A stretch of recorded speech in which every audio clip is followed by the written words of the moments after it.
trying to pass it up to Dowling, and there's the pass to Dowling. Dowling going to take a shot. Audrey Keeter across to Keyser. Keyser shot in.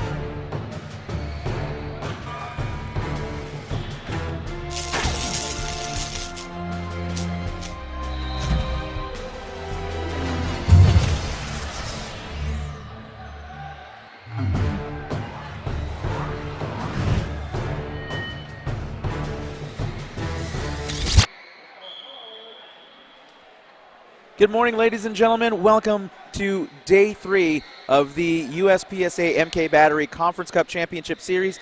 We're live here at the Plassman Athletic Center here at Turnstone in Fort Wayne, Indiana. For Power Soccer Shop, I'm Tony Jackson. And our first match of the day here on Court 1, a battle for New England, the Northeast Passage Wildcats versus the Boston Breakers. And we are underway here. Starting things off, Lucas Courier, Adam Villeneuve for the Wildcats, sends a kick into the Boston goal area. Matt Pellegrino and Lucas Courier meet. It goes out of play. Kick in coming up for the Wildcats.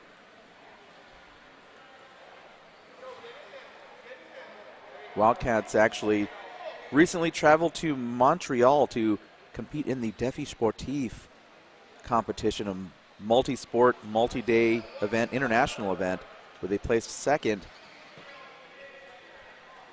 That ball off of Ramirez Tapia. Now Villeneuve going to set up for the Wildcats. Ryan Vigneault at the far post. Lucas Courier at the near post.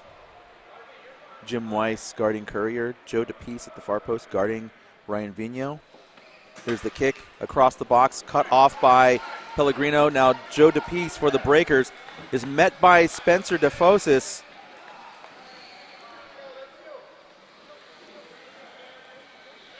The pass out goes right to Courier.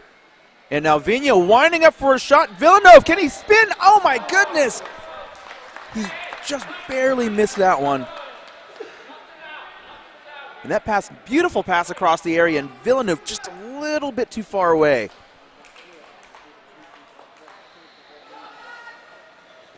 Courier, Ramirez Tapia. Courier saves the ball. Nice play there. That ball right into the Boston defense now, and that's a 3 in the area.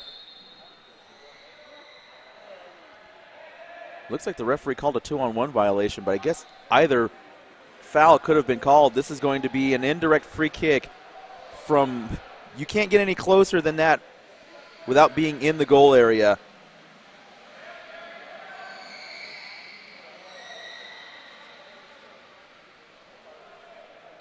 And let's see how Northeast Passage attacks this and how Boston is going to defend this.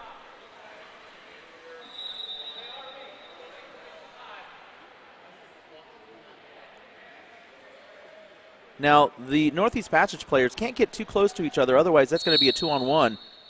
But Boston can't get too close either because they have to be 5 meters away. Vigneault with a shot. Ryan Vigneault blocked and saved. Pellegrino with a nice save. Courier kicks it out, but Joe DePiece is there for Boston. Courier setting up again. DePiece. That pass to him cut off. Boston ball. Exciting start here to this match. Now, these two teams, as I mentioned at the top of the match, this is a battle for New England. These two very familiar foes. The running joke between the two teams is that they traveled 1,500 miles just to play each other.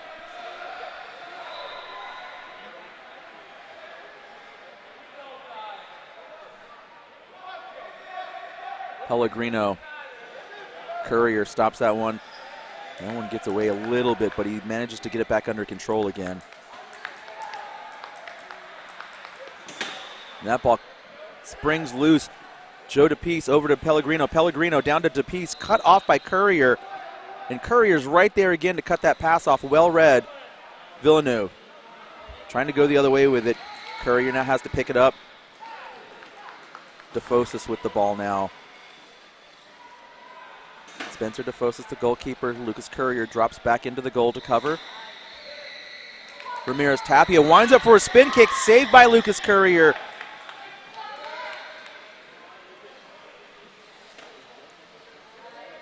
And now heavy pressure from the breakers.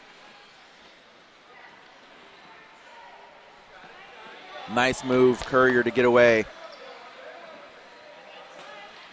Now Ramirez Tapia circles around. Villeneuve now off of Pellegrino. That's close to a 2-on-1 violation on Boston. And we're going to get the call. Indirect free kick coming up for the Wildcats.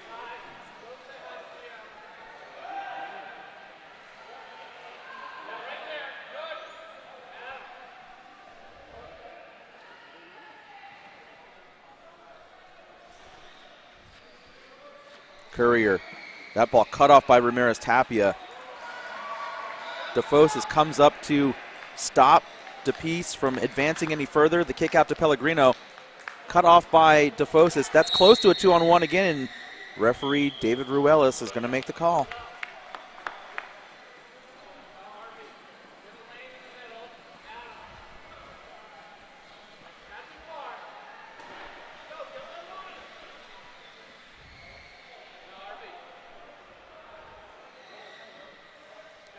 Courier over to Vino, but it's just a little short. DePiece knocks it off the front of his guard.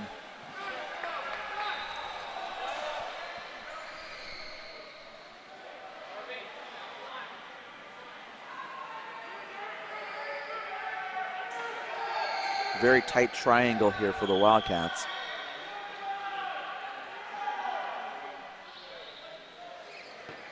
Courier knocks it over to to Vino. That's going to roll out. And that's going to be a kick in for the Wildcats.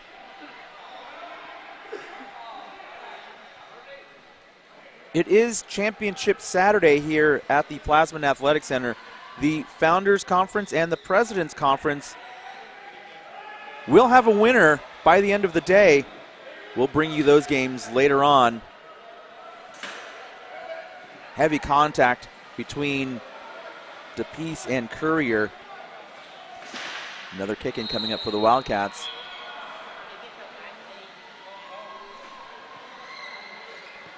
Courier off of Ramirez Tapia.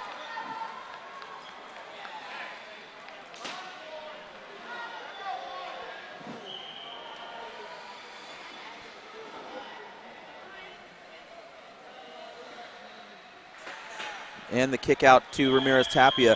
That was close to a 2-on-1 again on Boston. Pellegrino over to DePiece. DePiece takes a shot. DeFosis is right there, however. DePiece setting up. Rejected by Courier. Pellegrino with a shot saved by DeFosis. That was on goal.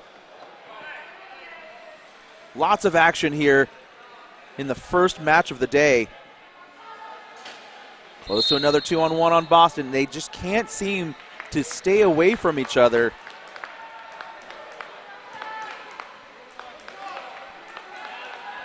Northeast Passage started strong early, but the momentum has kind of moved to the Boston side.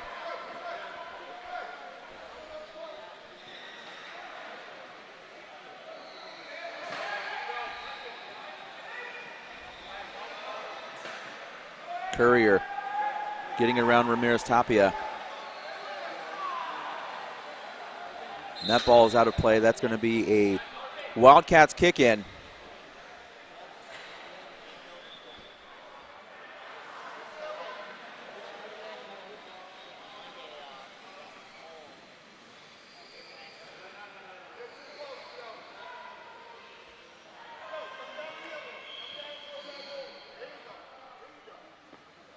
Courier takes it into the Boston goal area.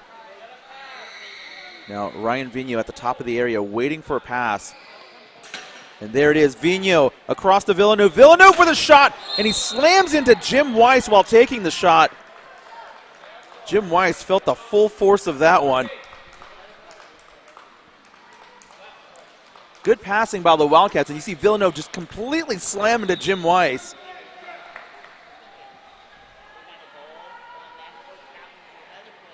That is a foul on the Wildcats. So the Breakers will get a free kick here.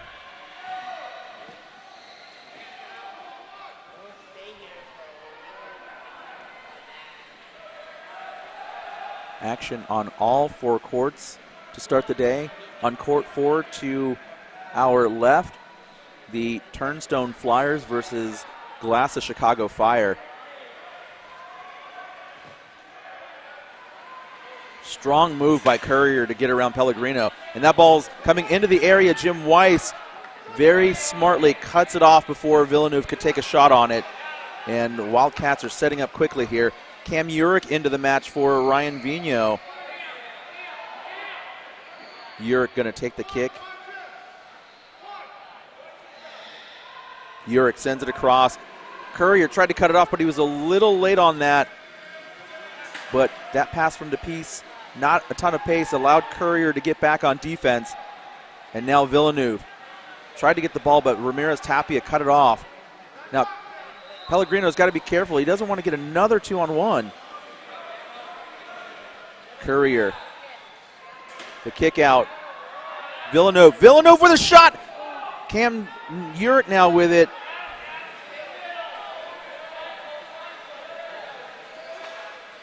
That ball still in play. Villeneuve thought it was going to go out of play, but it didn't. DeFoses, a shot for Boston. Ramirez Tapia blocked by Courier. Courier now driving out of the area. Heavy action here.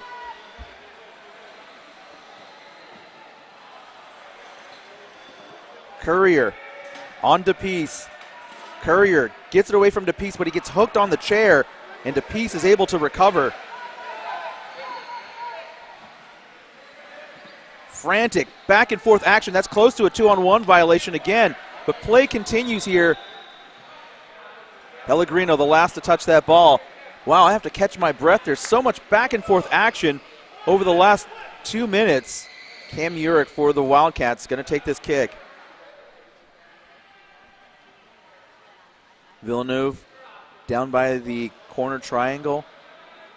Lucas Courier at the top of the area. Villeneuve sends it across into Pellegrino. Urich with a shot. That's close to a 2-on-1 on the Wildcats.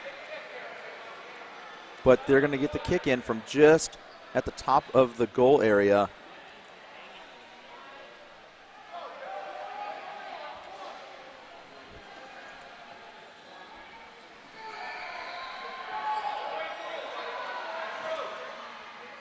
Urich's going to turn around and get a better vantage point and decides to take that decision back. Urich rips one into Courier. Pellegrino, the pass across. Courier with a 180 spin kick. Courier! Lucas Courier with a goal. Fantastic shot by Lucas Courier just inside the post.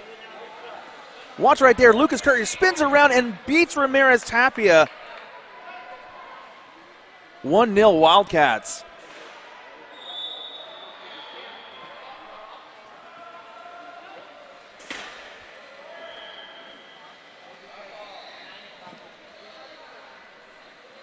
Northeast Passage Wildcats with a kick in coming up.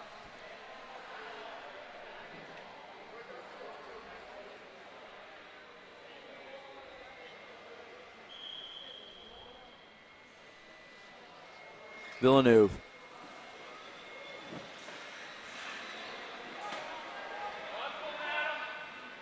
Adam Villeneuve winding up for a shot.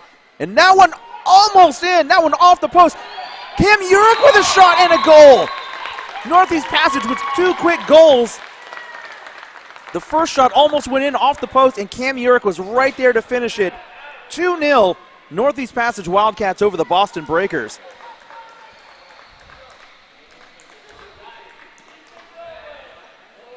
And now Adam Villeneuve is going to come out of the match. Coming on in his place, Ryan Vigneault.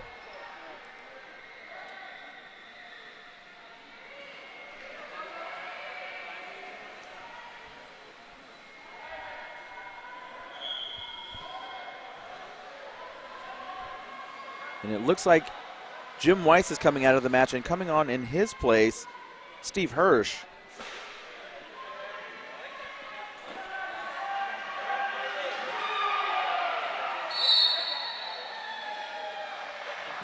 Pellegrino over to Vino. Vino into Ramirez Tapia. That ball comes out to Hirsch. Hirsch a little bit late, but he manages to get it. Courier, Pellegrino, that's a 2-on-1 violation. A delayed call there. Referee looking to see if the advantage was going to play out.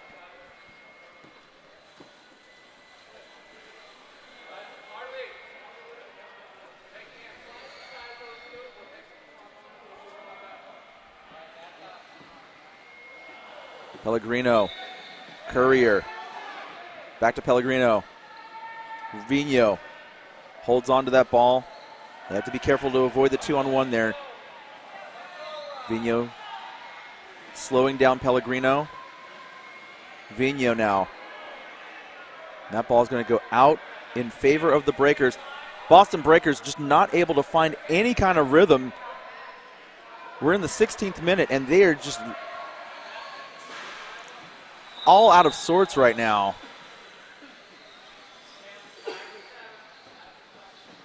And that ball comes out to Hirsch. Hirsch tries to go across to Ramirez Tapia. Now Spencer DeFosis, the goalkeeper, out on the floor, and Ramirez Tapia with the ball. Courier in the goal area, and DeFosis comes back into the area. Courier sends it out. Can Vino save it before it goes out? And that ball just barely out of play.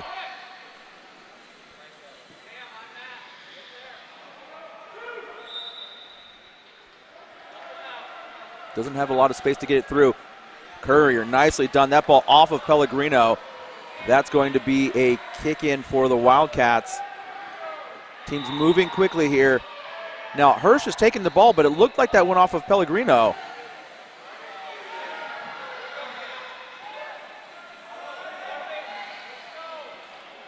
Now the Wildcats are going to take the kick in.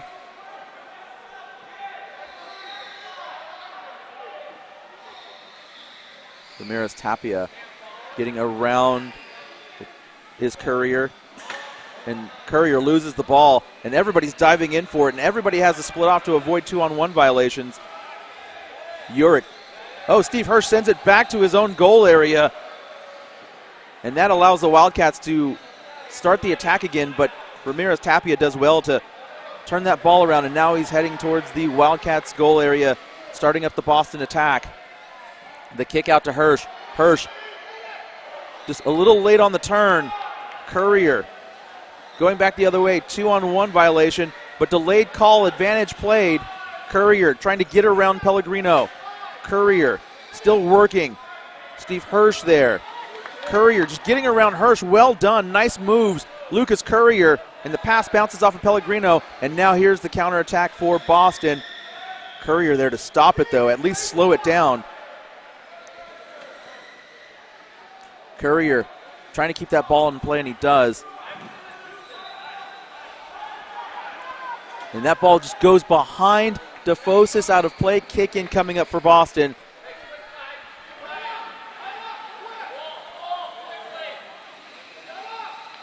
Ramirez Tapia trying to get that ball down so they can score. Wildcats were not ready on defense, and that little delay gave them enough time to set up. DePiece going to take the kick for the Breakers. DePiece, that ball blocked off by DeFosis.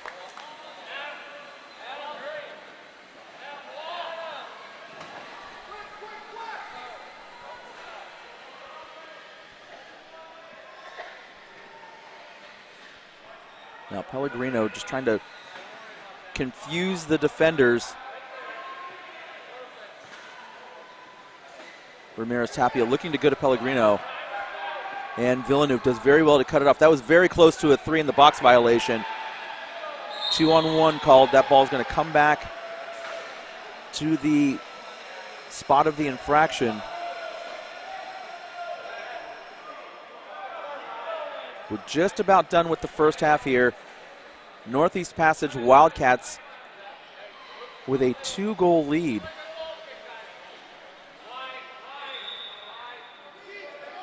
DeFosis, Courier into Ramirez Tapia. Courier scoops it up. Hirsch into Courier.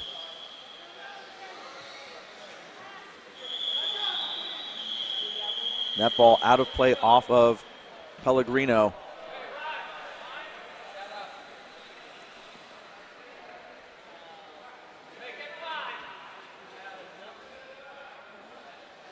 Villeneuve, Courier tried to go to Vigneault. Courier, hard battle between Courier and Ramirez Tapia. Nicely done by Lucas Courier to knock that ball out of play, but the referee says it's going to be a Boston kick in.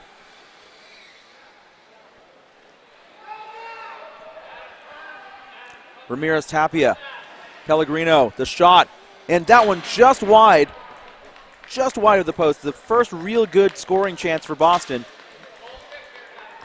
You see right there, he just missed by about the length or the width of the ball.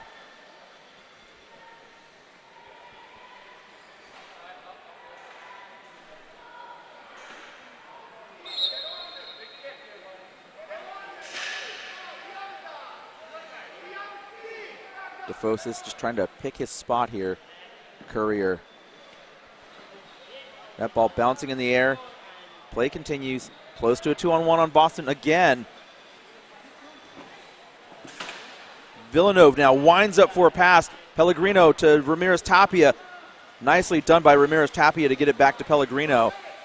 Hirsch cannot get there in time. And that's the halftime whistle. Boston Breakers trying to find some offensive rhythm as the Wildcats scored 2 goals in quick succession. That's our score right now. We're going to take a break, and when we come back the second half, you're watching Day 3 of the 2022 USPSA MK Battery Conference Cup Championship Series.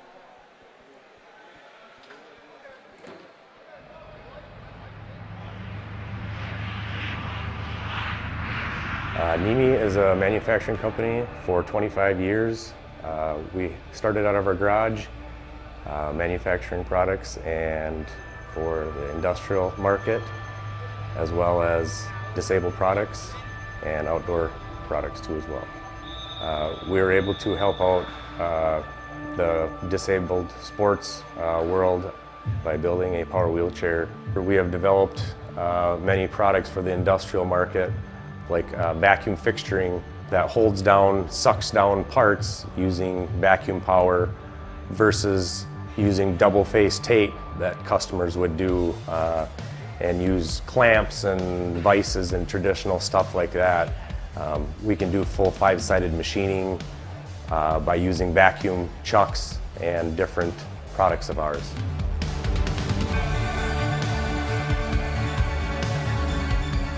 The Strike Force has redefined the power soccer game, giving the individual the ability to express inside of him how to play the game without holding back.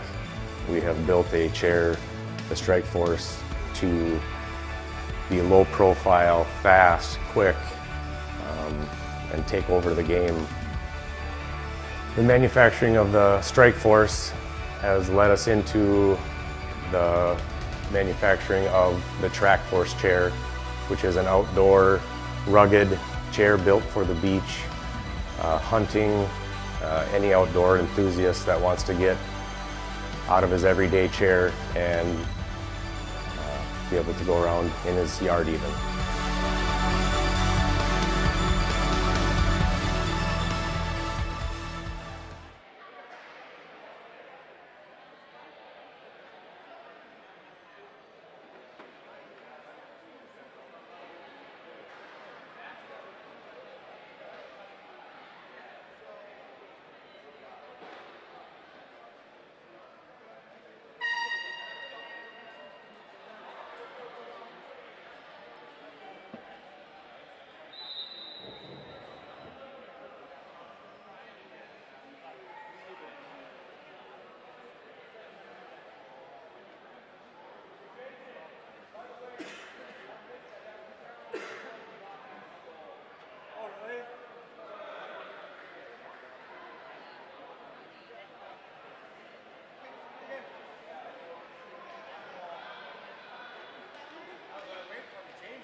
Welcome back, ladies and gentlemen.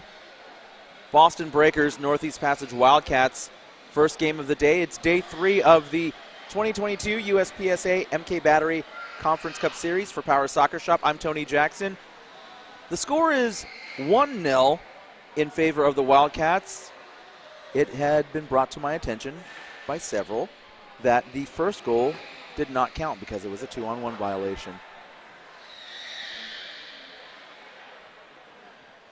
The Boston Breakers will start things off. Matt Pellegrino going to take the kick. Lucas Courier sends that out. Kick in coming up for the Breakers.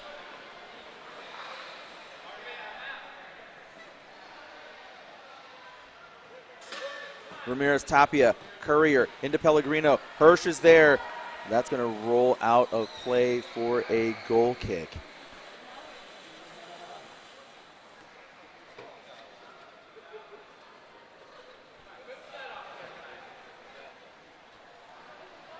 We have 8 games on the schedule for today.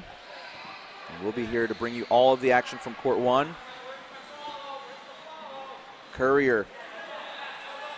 Villeneuve saves that ball from going out.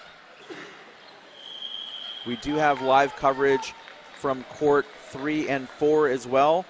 So if your team is playing there, check the description and you can find links to the other games. Ramirez Tapia across to Pellegrino, cut off by DeFosis. Spencer DeFosis now clearing the area. Ball still in play, and now it's down to Villeneuve. Villeneuve winding up, but Pellegrino cuts it off.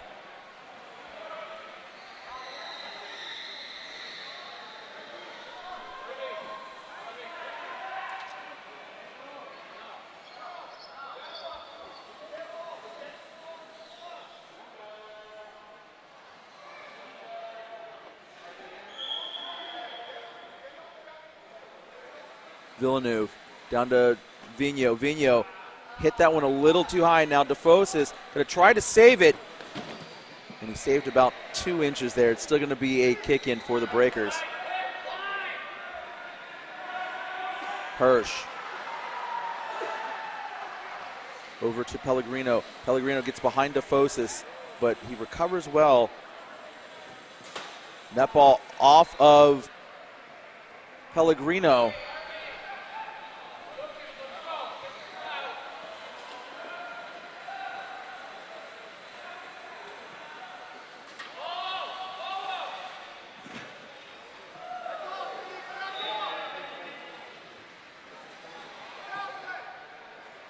Courier trying to work around Ramirez Tapia, but Ramirez Tapia holding on strong. Now he gets it away. And that is a 2-on-1 violation on the Breakers.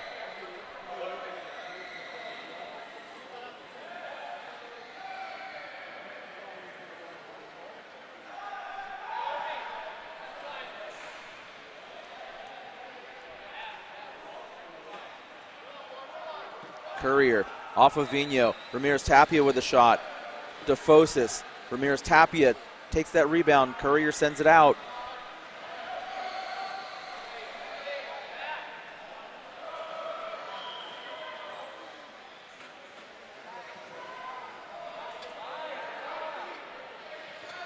Ramirez Tapia off of Villeneuve, but he just caught it off the side of his guard, and now another kick in for the Breakers coming up.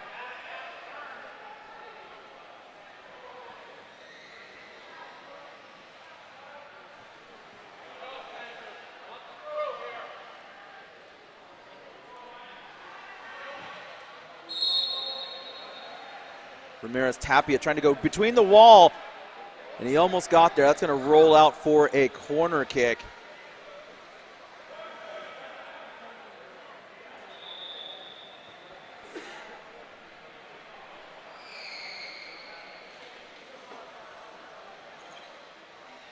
Ramirez Tapia trying to go between the defenders.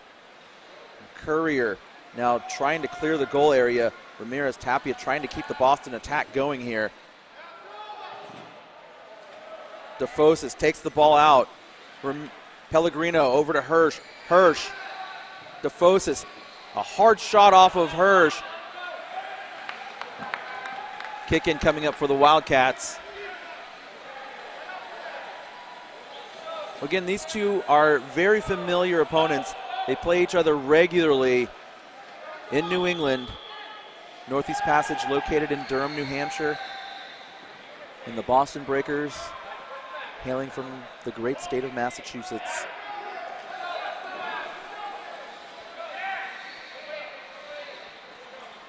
Joe DePiece now. Over to Pellegrino. A shot by Courier. Vigneault with a shot. It's blocked off. And a pass over to Vigneault. Courier. Off of Hirsch. Ramirez Tapia there. That ball comes across to Ramirez Tapia, and Courier does well to cut it off.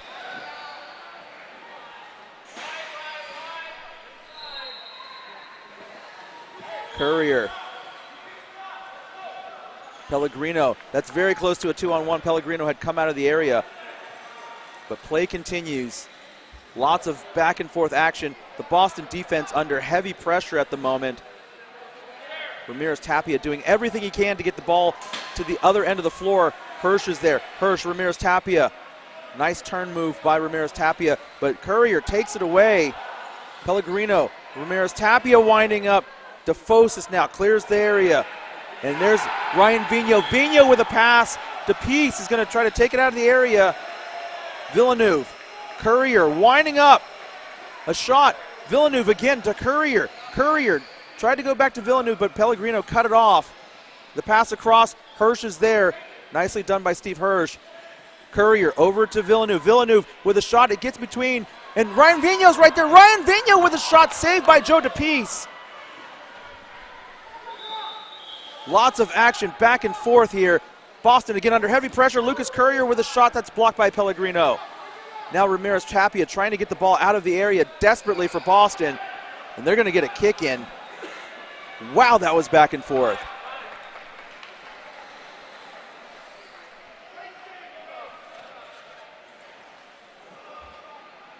And that ball is still in play. Now the ball has to be completely over the touchline to be considered out. And that ball was still partially in. It's going to be a goal kick for the Wildcats.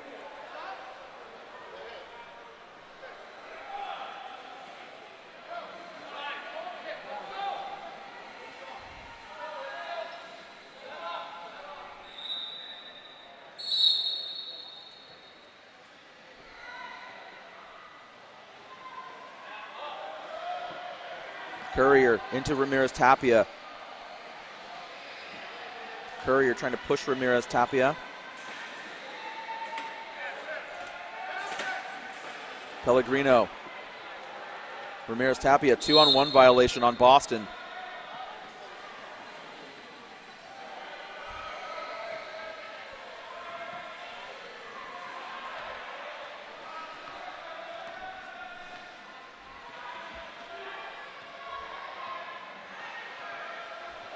Not a lot of options for Courier here. Courier just sends it into play. Pellegrino off of Vigneault. We're going to get a set ball right where it hit Vigneault in the arm.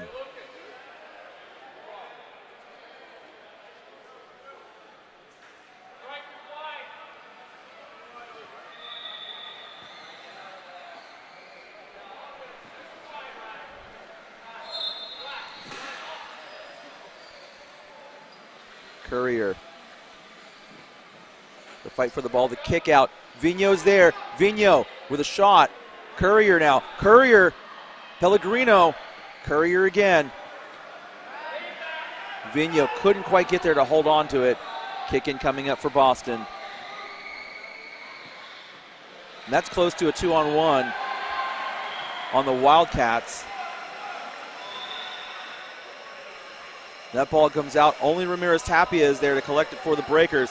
Ramirez Tapia, the pass to DePiece. DePiece with a shot. Blocked by Courier. Pellegrino. Cut off by Courier. Vigneault. The pass goes behind Pellegrino. Villeneuve. Pellegrino. Vino couldn't react quick enough to save it. Kick in coming up for Boston. 25th minute, or excuse me, 30th minute. My view slightly obstructed by a basketball hoop. The 9 looks like a 4. And it's going to be a kick in for the Boston Breakers.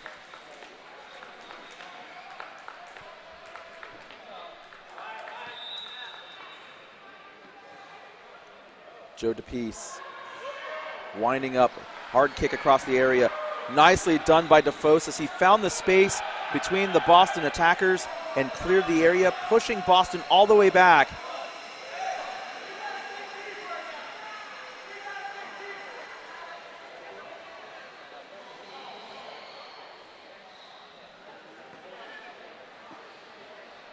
Vino, Ramirez Tapia, Vino again, Pellegrino, Courier over to Villeneuve.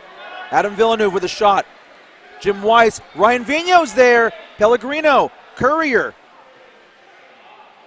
Courier across to Villeneuve. Cut off by Weiss.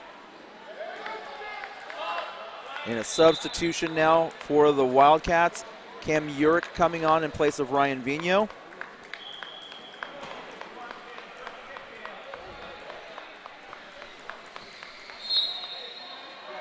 Urick going to take the kick. Urick, hard shot cut off by Pellegrino. DePiece over to Weiss. Weiss just could not get the right angle on it, and it's going to go out for a Northeast Passage kick in.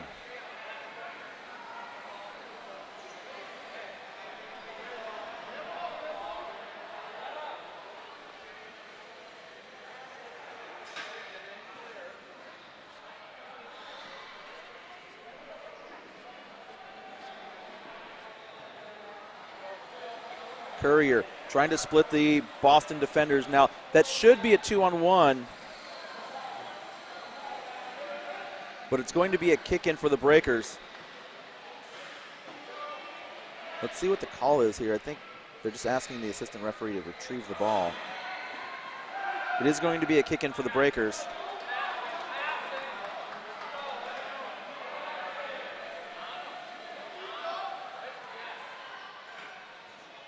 A soft kick. Villeneuve is there for the Wildcats. Ramirez Tapia now taking on Courier. Another kick in coming up for the Breakers. It's 1-0. All the Breakers need is a chance. And they're right back into this game. Another kick in coming up.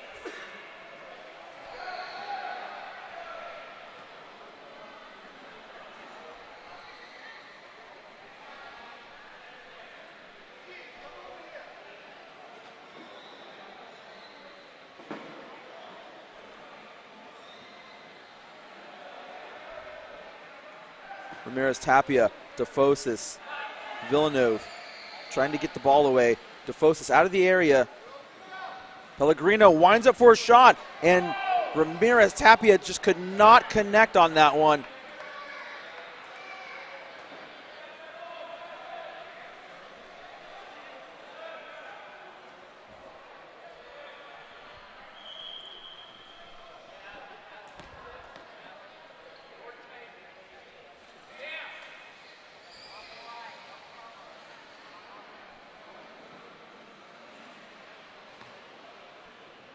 DeFosis.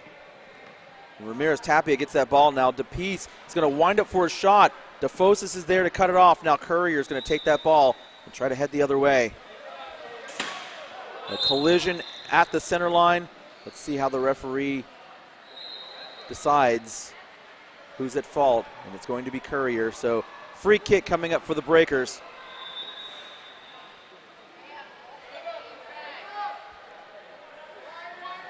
Pellegrino, Ramirez Tapia, cut off by Courier. DePiece now with an opportunity to make a play on the ball.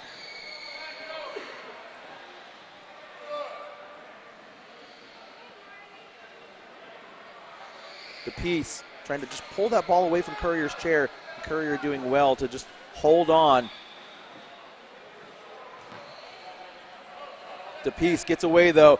DeFosis, nicely done there to just get the ball away. And now DeFosis on the counterattack for the Wildcats. Ramirez Tapia trying to get around him. DeFosis trying to turn Ramirez Tapia, and it's a struggle here. That ball kicked out by Ramirez Tapia. Courier over to Villeneuve. Can Villeneuve get it before it goes out? He can. Pellegrino, Courier, Ramirez Tapia.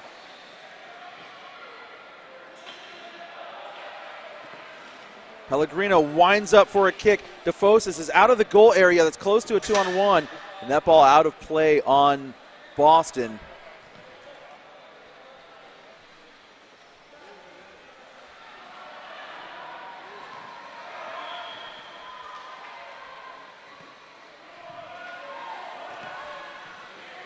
Courier, Ramirez Tapia, 2-on-1 situation. And the referee's going to call the foul.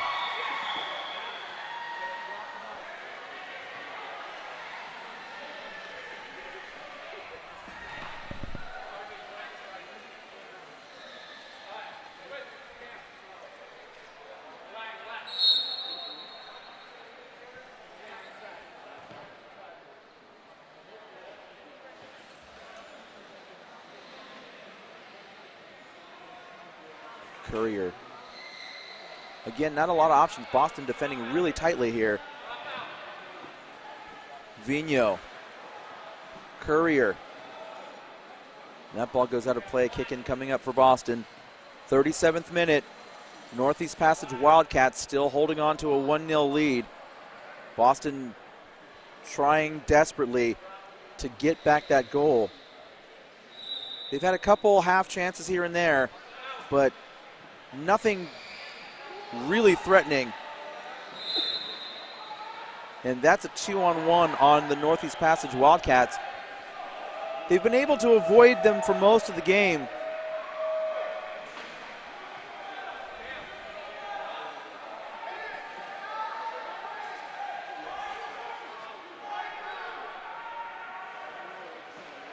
DePiece.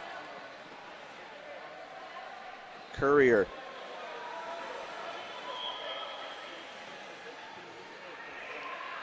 Ramirez Tapia holds onto the ball, keeps it in play. The kick out to Pellegrino. Pellegrino tries to go across to DePiece, but Courier does just enough to slow him down.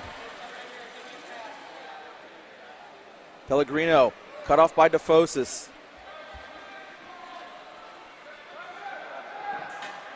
That ball comes loose. Pellegrino taking a shot at it.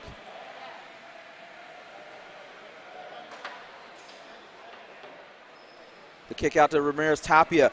DePiece is there. That's close to a 2-on-1. DePiece kicks it back out to Ramirez Tapia. Courier chasing the ball down. Kicks it out of play. Boston Breakers with it. Not a lot of time left for Boston to come back and score a goal, but they are threatening here. Ramirez Tapia. Courier. Lucas Courier trying to keep the ball in play, and he just can't do it. We're going to get a substitution. Adam Villeneuve coming back into the match for Cam Urick.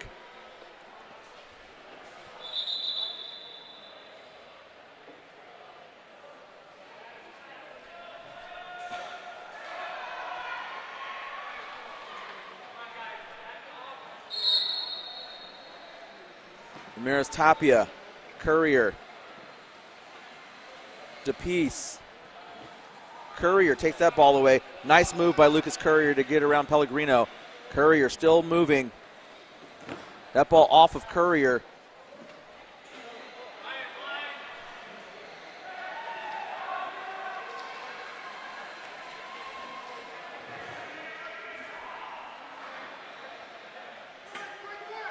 DePiece, he misses that ball. Vigneault now. Courier trying to catch that ball, and he does. Trying to get through Ramirez Tapia. Close to a 2-on-1 call on Boston again. Now Pellegrino, the pass to DePiece. DePiece waiting for the ball. Courier kicks it to Pellegrino, who takes a shot. DeFosis with a save. Good heads-up play by the Wildcats defense. Boston now with an opportunity. We're in added time. Can Boston score right before the final whistle? That would be a huge goal for them. DePiece, nicely done by DeFosis to cut it off. And Adam Villeneuve thought about making a play on it, but was probably better off just letting it go out, which he did. And so now Boston has that much further to get that goal they need. And Ramirez Tapia, big mistake there, kicking it out of play.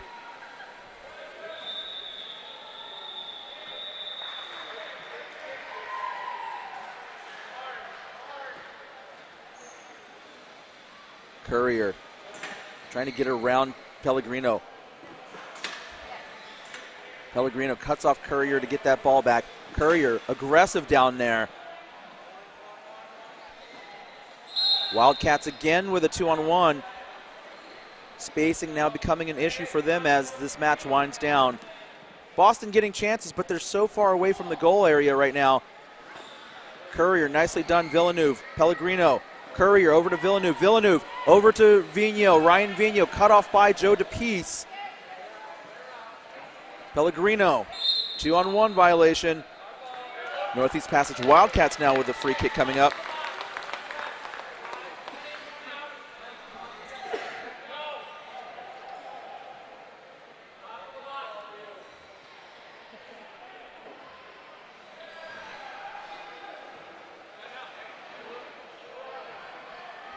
DeFosis playing a very high line just in case Boston tries to send the ball the other way. And DePiece kicks it off the corner of his guard. That's the final whistle. Northeast Passage Wildcats with a goal from Cam Urich come away with the victory. 1-0 the final score. We're going to take a break. When we come back, more action from day 3 of the 2022 USPSA MK Battery Conference Cup Series. I'm Tony Jackson. We will be back in a little bit. Thank you for watching.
pass it up to Dowling, and there's the pass to Dowling. Dowling going to take a shot. Audrey Keener across to Keyser. Keyser shot in and goal!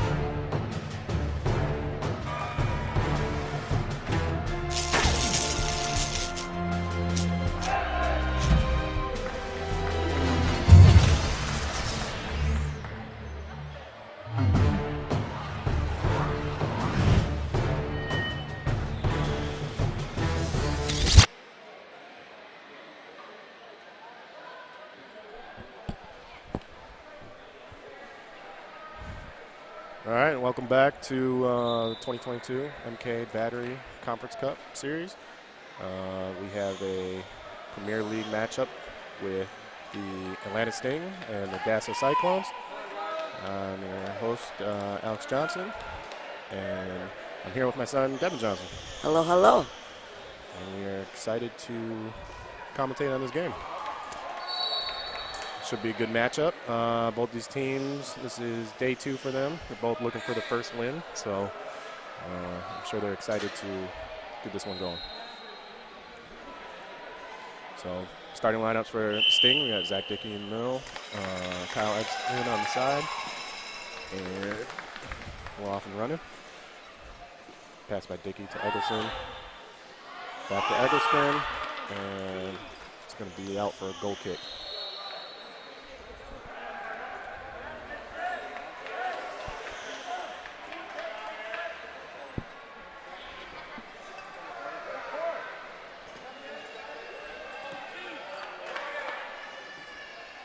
Catch to the outside to Schaefer. Zach Dickey spins it back into the middle. And a near miss there by Eric Dorman.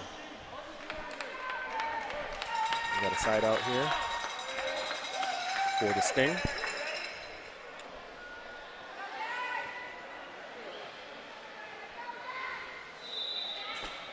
Sends it near side and off the goalie, deflected for a corner kick.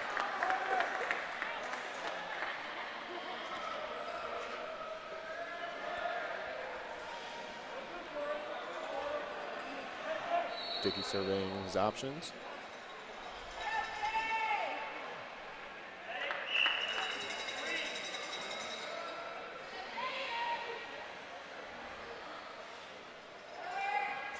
Sent into the far side. And shot goes wide for a goal kick to Dassel. Nice shot. Yes, it looks like the Stinger off to a fast start, putting the pressure on Dassel early. Dassel's going to try and get it out of their zone and get some offense going. And they send it all the way down the court to the other side. And it'll be a side out for the Sting.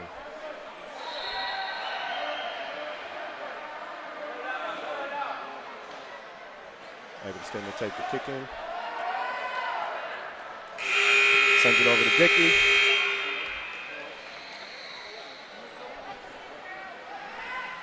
And now he's riding the ball side by side down with the ball flip. Vihey going at it with. Tried to flick middle. Kedge got the Vihey. Vihey cut off by the goalie. Another pass. Shot on goal by Vihey.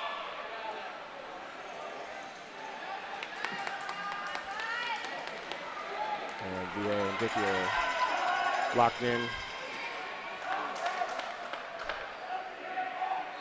Oh, gets the shot off. Follow up by Eggleston. Near miss. And the goalie King taking it all the way out.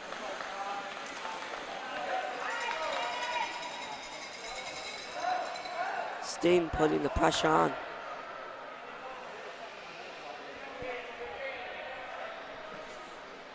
It's right down the middle. Kedge knocks it out of there. And the ball's going to roll on to. Oh, goalie decides to play it. And Schaefer's going at it. And gets knocked off by Schaefer. It'll be Sting side out. Sends in Dickey. Dickey with a near miss. Over to the far side.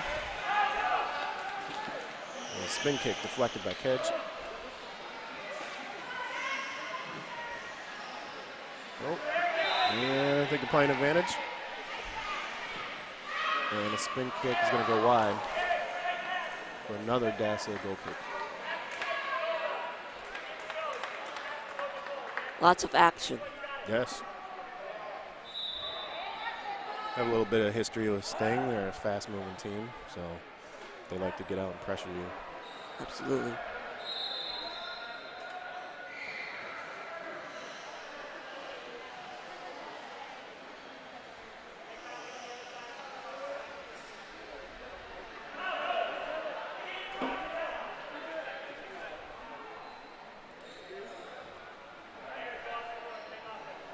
So while we have a quick pause, we get the full lineups here. On the Atlanta side, we got Zach Dickey in the middle. We got Kyle Edson on the side. We have who we got right there? Eric. Yep, Eric Dornan on the right hash, and in goal we have Tandem Georgia. And for the Dassel side, we have in goal, we have Tyler King. And we have Brady Kedge in the middle, number 5. Number 17, Andrew Vihey. And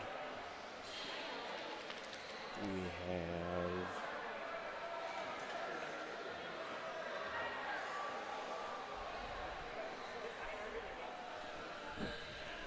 right there. Number 7. I can't see his number right now. Number 17. Yep, we got VA, Kedge. And number 7, Miles Schaefer.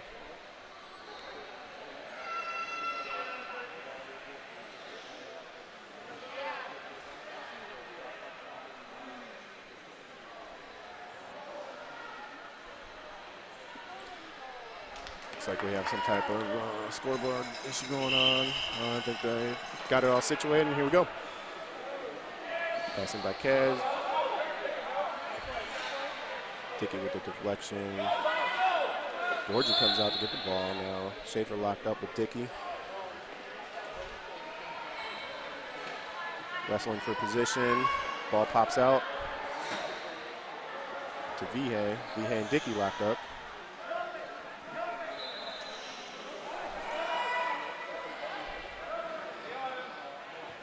Oh, good pass by Dickey to Eggleston. Eggleston back to Dickey. He's backing in.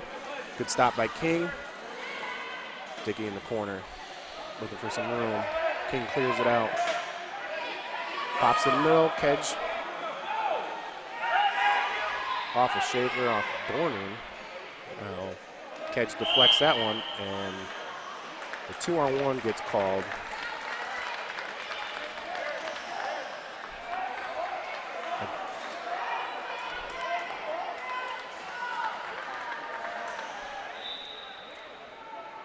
A little breaking action. So we got our first substitution. One is coming out, and we have number 1, Jason Templeton, into the game.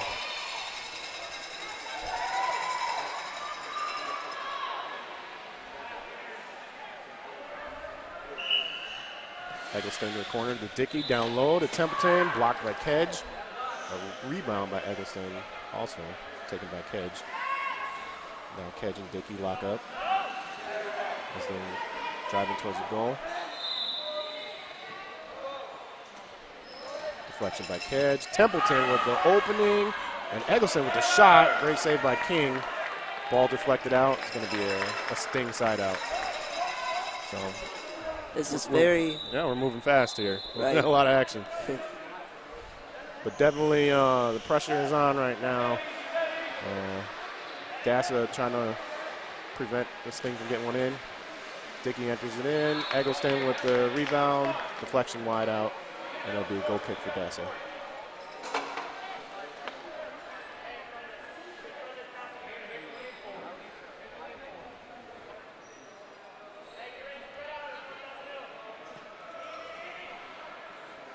Ball sent in, Templeton.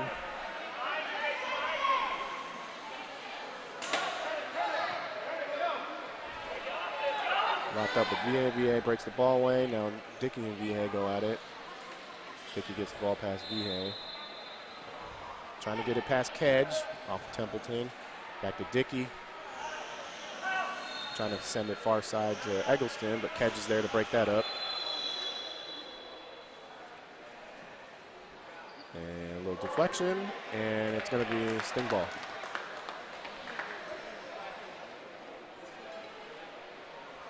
Lots and lots of action going on here. Both teams trying to. Yep. Down in the corner to Dickey. Dickey sends it in. Going to take another swing at the middle. And it's going to deflect off of Dassa. It's going to be a side out in favor of the Sting.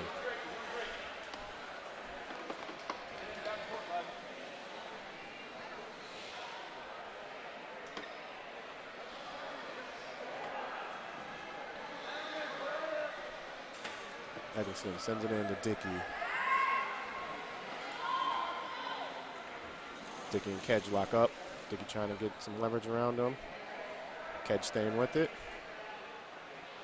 Now he brings it down into the corner. Flips it out to Eggleston. Eggleston tries to get a shot.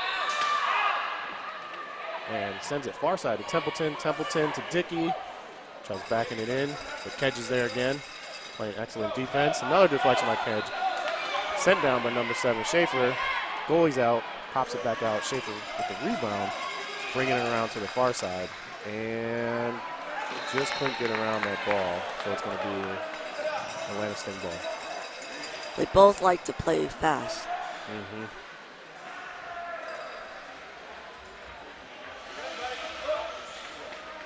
Eggleston sends it into Dickey. Vihey there with the deflection. Goes to the far side to Templeton. Templeton bringing it around. Makes the pass in the middle. Dickey there with a spin quick that just misses.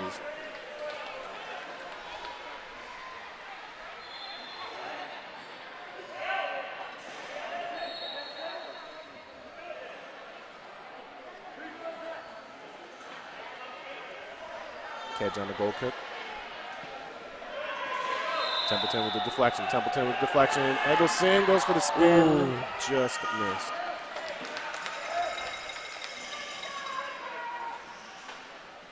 This would be a side out for Dassa. Vihey to take the kick. Kedge in the middle. Schaefer up top.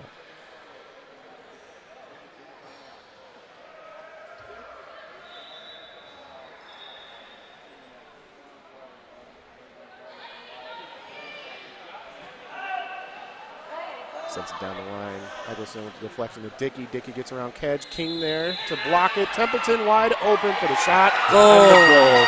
Atlanta. A beautiful finish there. We look at the replay. Dickey sends it to the far side of Templeton. And the goal. Very nice passing. Mm-hmm.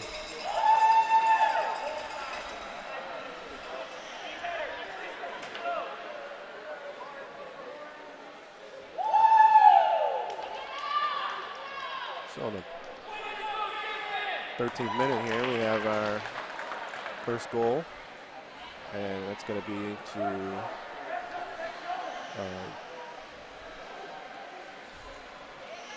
Jason Templeton, number 1, with the assist by Zach Dickey.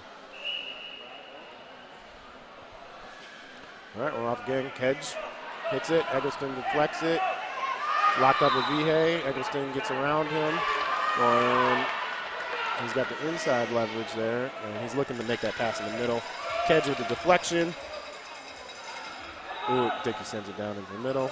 King pops out to save it for Dassa, and now it's heading towards the Atlanta goal. And we have I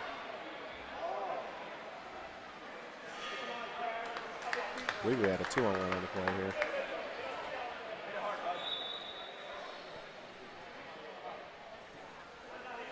Or maybe you're saying he's impeding him. Either way, it's going to be Dassa ball. Right at half court. Looking to make the pass.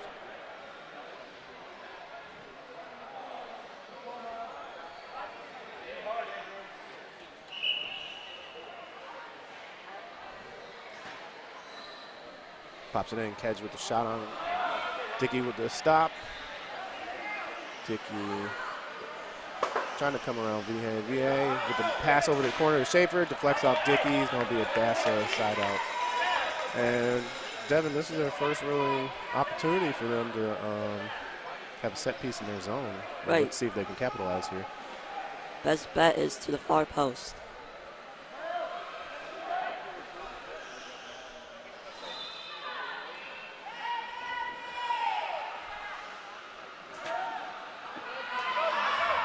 Hit in by Vihey. Deflected by Eggleston. Vihey and Eggleston locked up. And all the way down in the corner now.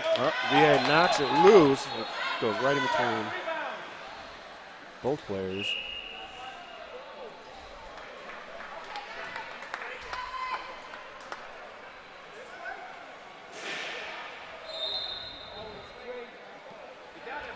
So they're calling a 2-on-1 because the goalie, Dorji, came out of the box.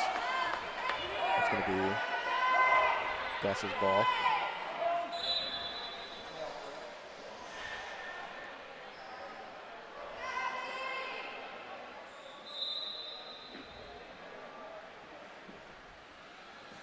Kedge tries to hit it far side. Dickey with the spin down. King with the save. And he locks up with Eggleston.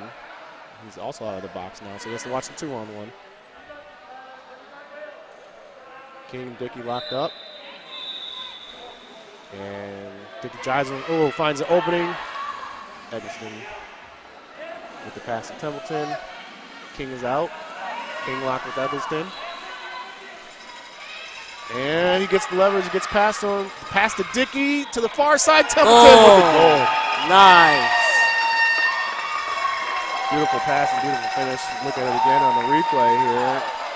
Dickey with another pass to the far side to Templeton. And they struck twice on that maneuver from Dickey to Templeton to the far side. So we got an action-packed first half here. Scores now 2-0 in favor of Atlanta. Great passing. Yes, excellent passing by the Sting. Let's see if Dassa can regroup here and try and get a goal before halftime. Try to get themselves back in the game. Yep. All right, deflection off of Dassa, side out for Atlanta. Eggleston to take the kick.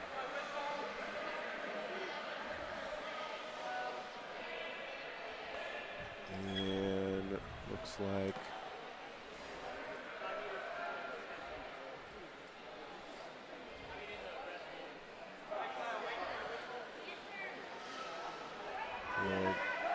equipment issue taken care of.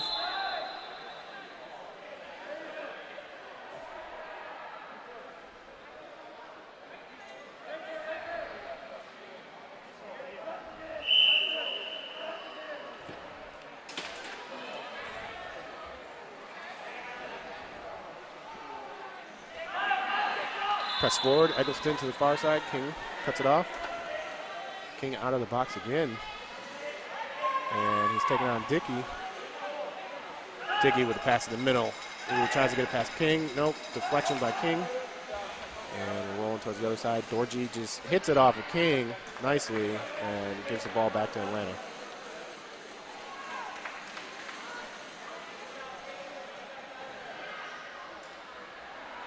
Eggleston to take the kick in. Nope. And they went a little too soon before the ref's whistle. Ref telling Dassa sideline, Dassa players to back up. And we're going to reset here. It's going to be Atlanta's ball.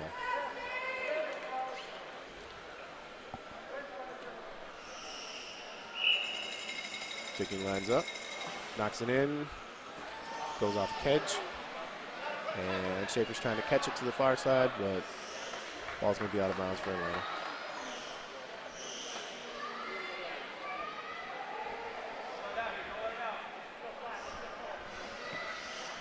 Eggleston into Dickey. Behe there. Locks up with Dickey. Dickey drives the ball forward. Little battle there. Bounces it off Behe. That was a nice play by Dickey to bounce it off of Dassa to get possession. Yep, and then you get a set piece out of it, so heads up play.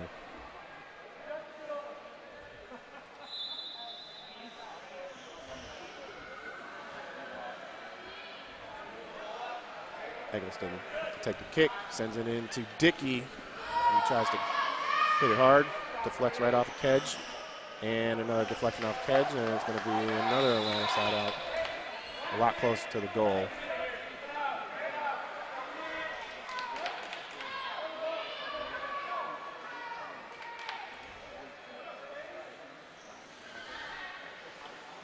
Dickey to kick it in, off of King, lets it roll out, and they'll try it again.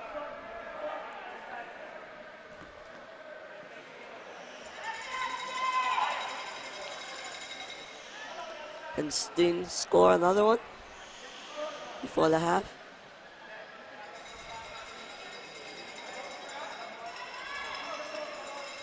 We will find out.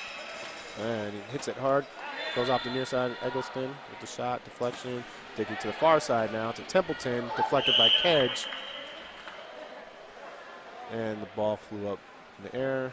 We'll have a set ball.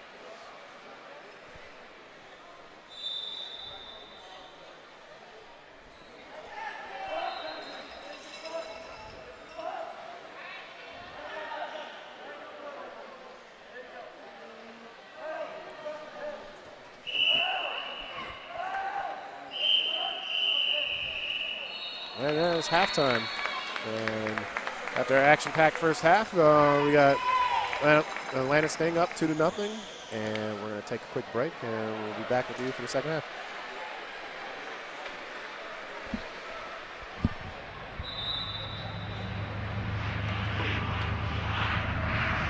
Nimi is a manufacturing company for 25 years. We started out of our garage manufacturing products and for the industrial market, as well as disabled products and outdoor products too as well. We were able to help out the disabled sports world by building a power wheelchair. We have developed many products for the industrial market, like vacuum fixturing that holds down, sucks down parts using vacuum power versus using double-face tape that customers would do and use clamps and vices and traditional stuff like that. We can do full 5-sided machining by using vacuum chucks and different products of ours.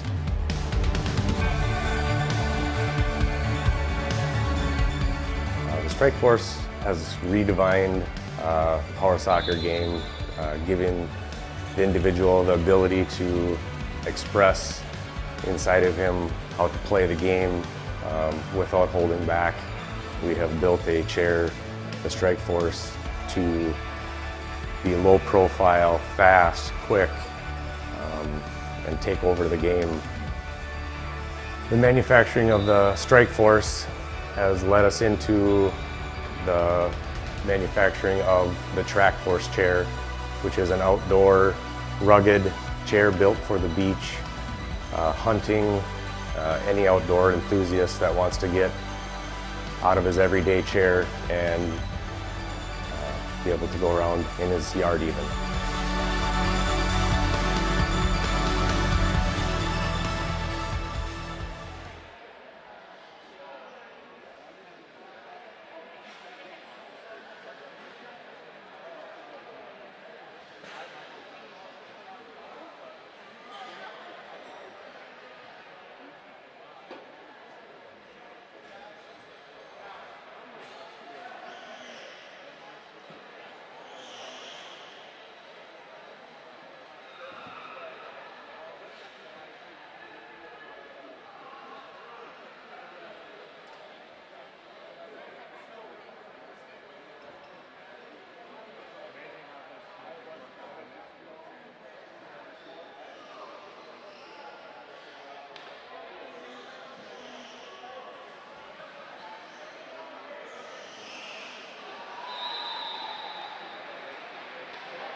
All right, we're back for the second half of action between the Atlanta Sting and the Dassel Cyclones in this Premier League pool play matchup. Both teams looking for their first win in the tournament. And currently, Atlanta Sting is up 2-0. And Dassel will have the ball first.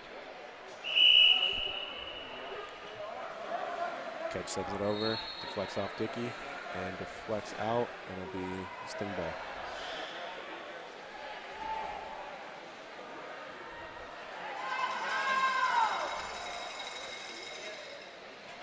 Eggleston to inbound. Sends it downfield off of Kedge. Dickey retrieves, deflects off Vihey. Vihey and Dickey trying to bounce it off each other. And Dickey sends it far side to Eggleston, and they're going the wrong way here, and Georgia just sends it out. And we got an opportunity early here.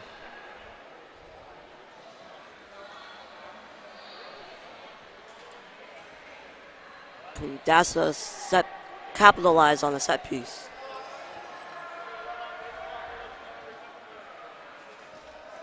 We will see. Well, they definitely want to take advantage here to get some momentum going if they want to get back into this game. Right.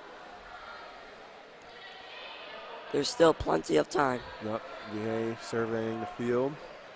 Sends it in. Tries to go near side to Kedge. Deflected. Eggleston off and running down the field. Locked up with Vihey. And flicked middle. And at the last second, Schaefer comes in to stop Dickey from getting the spin kick. Gets the spin kick, sends it into the corner, and it's going to be Dass's ball.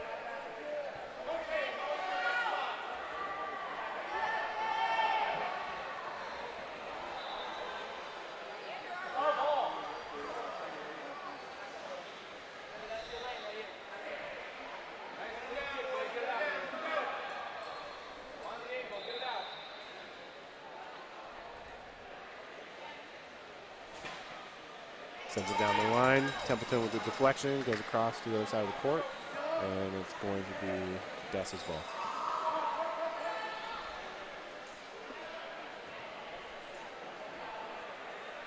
Vihey take the kick.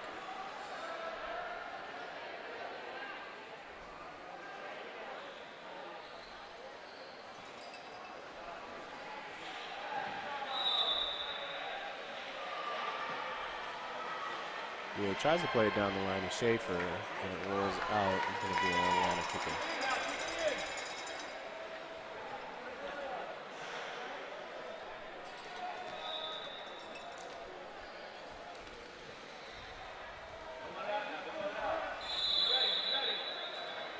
Eggleston to send it in. Goes off Dickey. Vihey there. Locks up with Dickey. Stays with it. Moving down the court.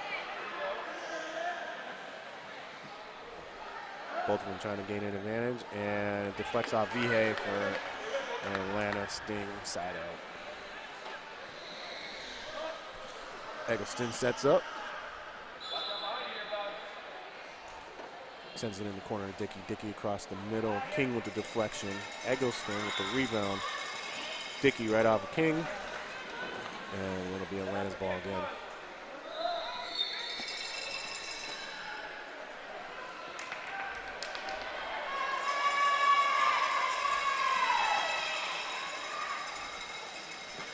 Dickey with the spin kick, deflects off King.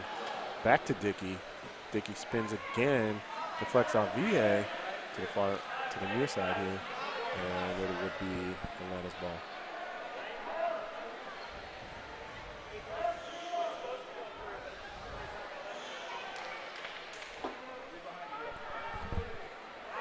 Henderson steps up, sends it in, grazes Dickey off of Kedge. Dickey and Kedge go back and forth. Now they lock up. And Dickey spins it middle. Eggleston to the far side. There's Templeton back over to Dickey off the post. Ooh. And just wide.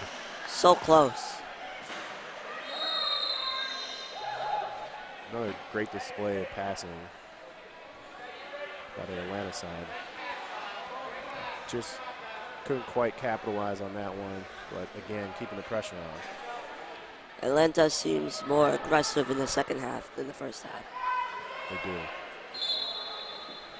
And Kedge sends it outside. Templeton with a spin, and that one goes just wide. And it'll be another Dassa goal kick. And they're having some struggles trying to get it out of their zone here against this swarming Sting defense. All right, we're going to have a substitution here. Templeton's going to come out. And into the game, we're going to have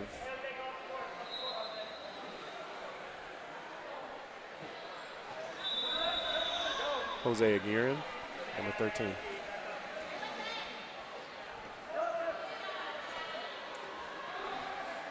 Dickey, Vihey locked up again. Able to turn the chair a little bit, get the ball rolling downfield. And, oh, Dickey deflects it off of Vihey. For the side.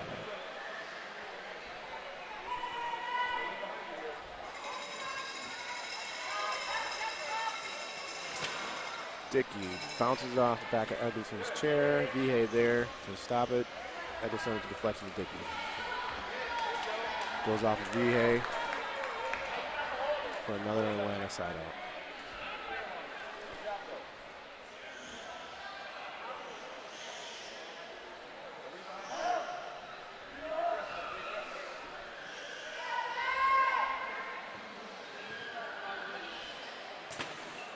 Pass deflected off of Eggleston. And now Schaefer and Eggleston locked up. Eggleston pushes it past Schaefer. Dickey with the opening. Aguirre pops it to the near side, but King is there to block it. And another shot back in. Nice block by the goalie. Yes. Now King is all the way out of the goal, and a spin kick nearly missed, or just missed by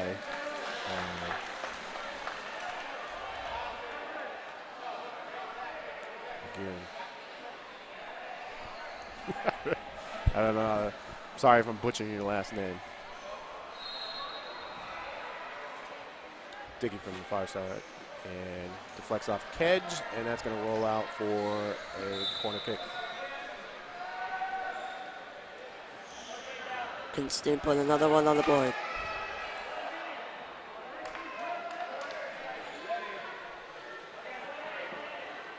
Eggleston to take the corner. Sends it out to Dickey. Dickey pops it in off of Kedge. And, ooh, Vihey went into the box, and we're going to get a three in the box call.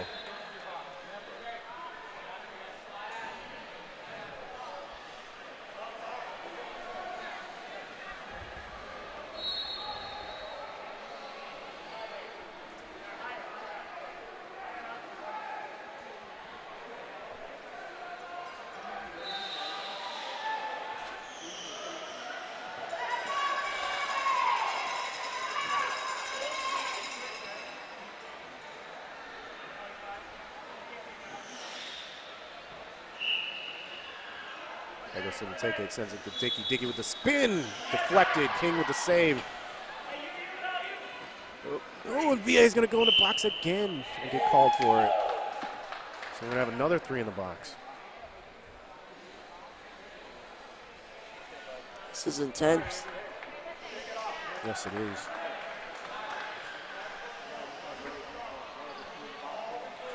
Well, one thing that's been pretty consistent, Devin, is this thing has they've been putting the pressure on all game here. Right.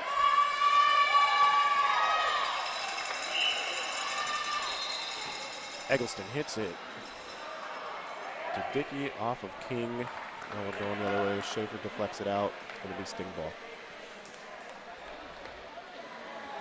Both very good teams. I remember that we played up against them this season, and Steven beat us a lot of times, and then Dassa, we tied them, so very, very competitive games. Yes. Comes in, deflected off of Dickey. Kedge there. And we're going to get a 2-on-1 against Atlanta. It's going to be Dassa's ball here. And we have a sub on Dassa's side. We're going to have Schaefer come off, and we're going to have Tilly McRoberts into the game.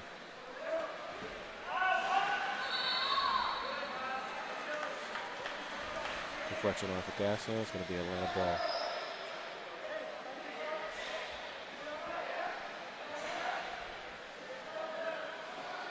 Eggleston to Dickey. Dickey with nobody around him, tries to spin over to the side of the gear and deflected off of Kedge. And it'll be Atlanta's ball.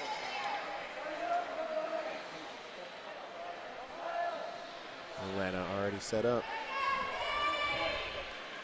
Dickey winds up, takes a kick to the far side. Garrett pops it over to Eggleston down the middle. Kedge turns around just in the nick of time, saves it. A deflection, and ball still in. And it looks like it's going to be a side out here for Atlanta, not a corner.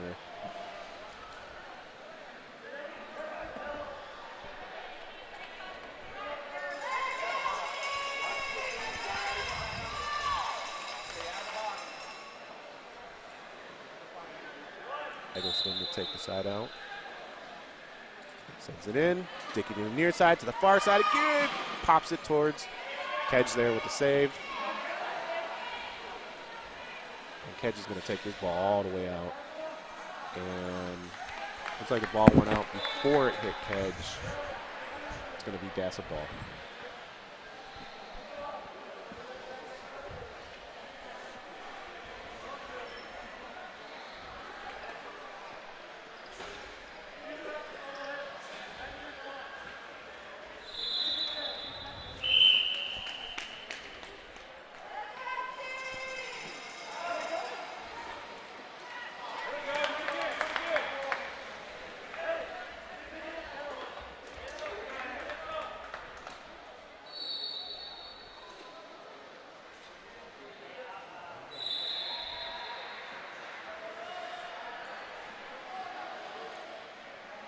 That's a ball up top. VA to send it in.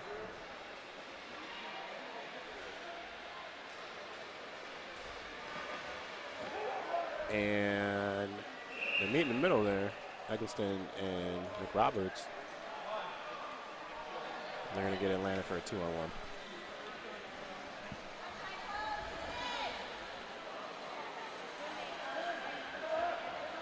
So, first real opportunity here for Dassa, an opportunity to capitalize, bring this game into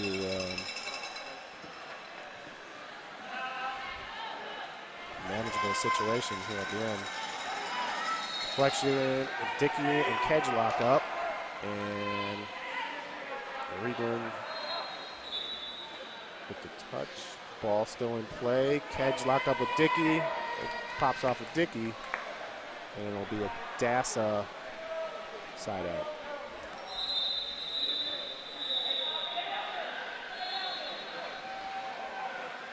Vihey sets up.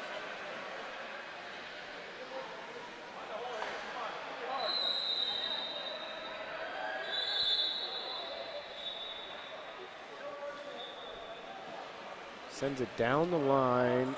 Eggleston's there, deflecting off of McRoberts into the middle. Dickey there to clear it out. Kedge with the stop.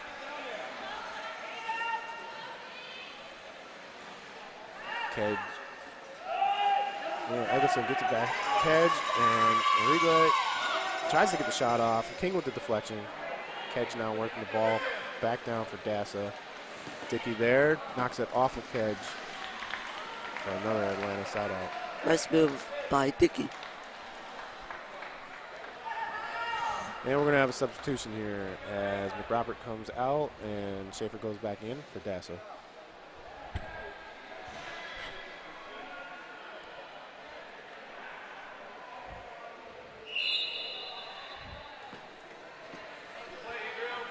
Ball played in by Eggleston, deflected by Vihey. Templeton now has it, going at it with Schaefer.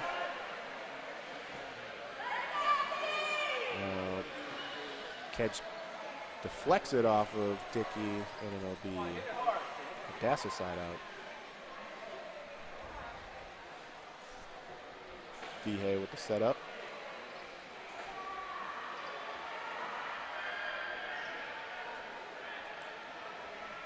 Plays it down the line again. Schaefer with the touch. Templeton there. Templeton and Schaefer locked up. And Templeton pushing Schaefer down the line. Ball still, and then the call is out of bounds in favor of Atlanta. So lots of action in this game. yeah, entering the 36th minute here. Still 2-0 Atlanta Sting. They're still putting the pressure on, looking to score more. Eggleston to inbound. Down to Dickey. Kedge there. Kedge deflects it out. Templeton to take it. And it's going to touch off a Kedge, and it's going to be a Atlanta side out here.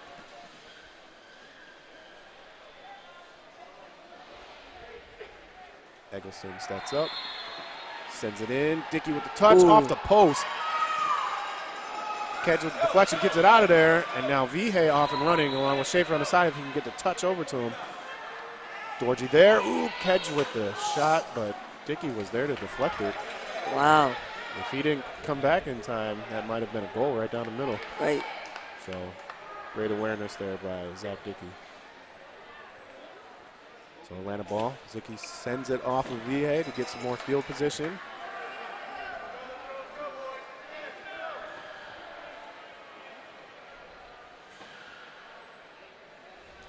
Dickey inbound. Off of the back of Eggleston. Gets the ball back. He locks up. Now Vihey with the battle. Oh, Eggleston with the miss hit there, and Vihey going after Templeton. Now Dickey and Vihey lock up. Pass over to Kedge. Ooh, and you're going to get a 2-on-1 between Templeton and Dickey. So now Dassa with the opportunity here to put one on the board. Let's see what they come up with. Kedge to take it. Looking for Vihey in the corner. Vihey with the deflection and the goal! What a great finish. We're looking on the replay. Catch from the top of the circle down low to Vihey, and he touches it off the side of his guard to the inside of Zach Dickey for the goal. And we now have a 2-1 game here.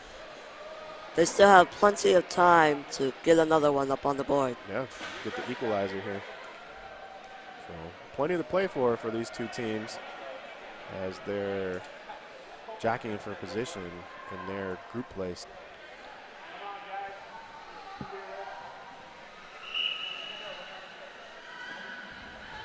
Dickey to Templeton. Gets it back to Dickey. Kedge with the deflection. Atlanta a little close there, but that ball looked like it might have been out of bounds there, but they play on. Kedge and Dickey locked up. And Kedge swings out. Schaefer comes in, deflects.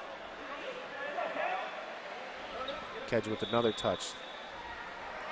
Dickey there. Deflects off Kedge, off of Dickey. Now Vihey in on action. Vihey locks up with Dickey. Dickey tries to spin it middle. Templeton's there. And then Vihey lock up. And they drive towards the sideline. Templeton gets the leverage. Locked up again with Vihey. And lots of action here. They're moving down the court. Now Vihey again locked up with Dickey. And Dickey's going to try and drive him right through the middle. Open, miss it. Pass. Wow. Eggleston with the spin and the finish. And let's take a look at that on the replay. Dickey missed there. Eggleston comes around on the 360, connects just enough to get it past King, the goalie.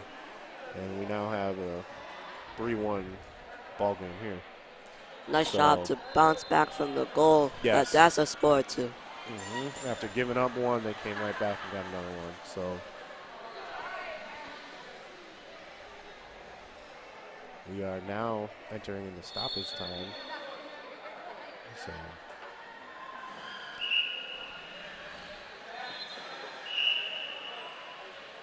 And we have a whistle. Stoppage. I think they're going to reset this one. I think he didn't wait for the ref's whistle. So ref calls out 1 minute of stoppage.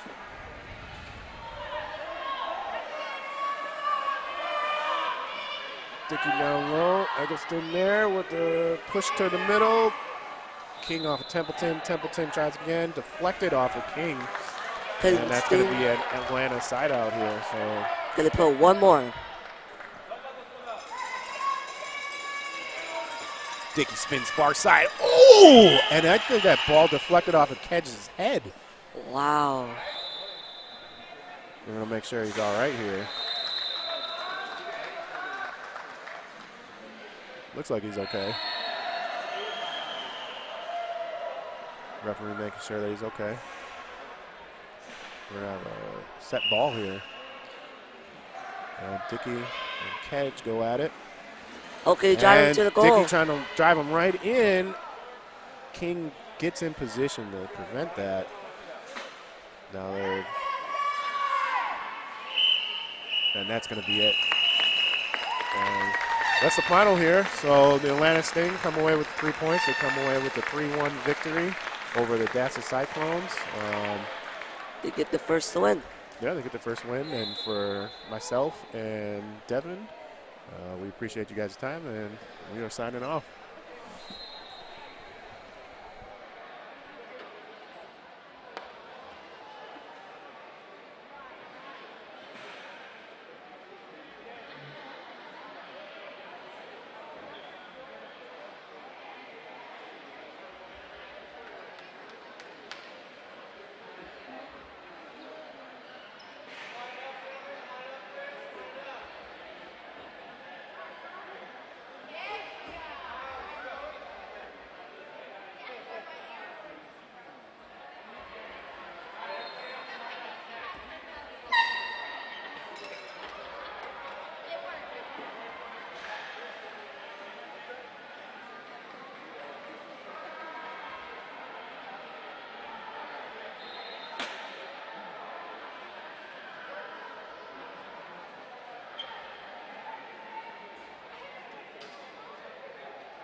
it up to Dowling, and there's the pass to Dowling. Dowling going to take a shot. Audrey Keener across to Keyser. Keyser shot in and goal!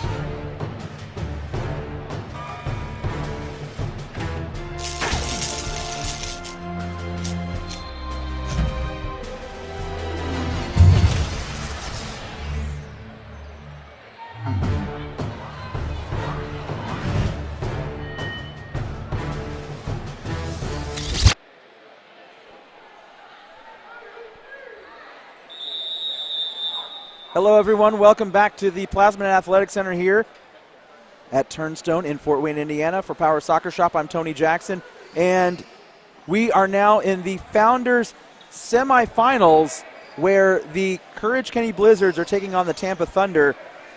And joining me in the broadcast booth from the Brooks Barracudas, Nicholas Pineda. Nick, how are you, sir? I'm doing good. How are you? Good. Thank you for joining us up here. You guys are having a pretty solid tournament so far, aren't you? Yeah. All right, and here we go. So Boer Boom kicks out to Dee Bardell, which now she's taking the ball down the floor, splitting the defense. Tremino trying to take on Bardell. Boer Boom. Good ball movement. Tremino does have some good ball movement, able to get around pretty much all the defenders here. And there's a pass across. Bardell is right there to cut it off. Ryan Catone, who, if you've been watching these live streams for a few years, you know Catone used to play in goal for the Tampa Thunder, and he has moved out into an attacking role. That ball is out of play. Kick-in coming up for the Thunder.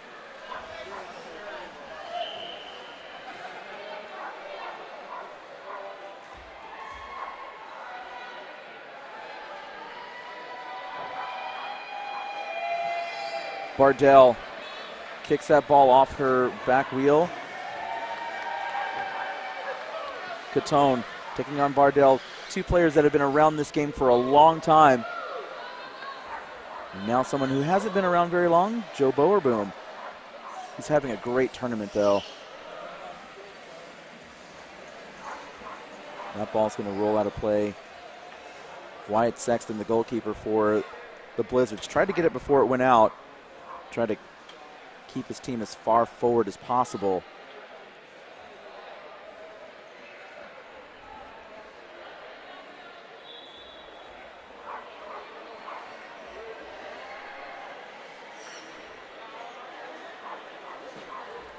That ball does get through. Bardell with it now.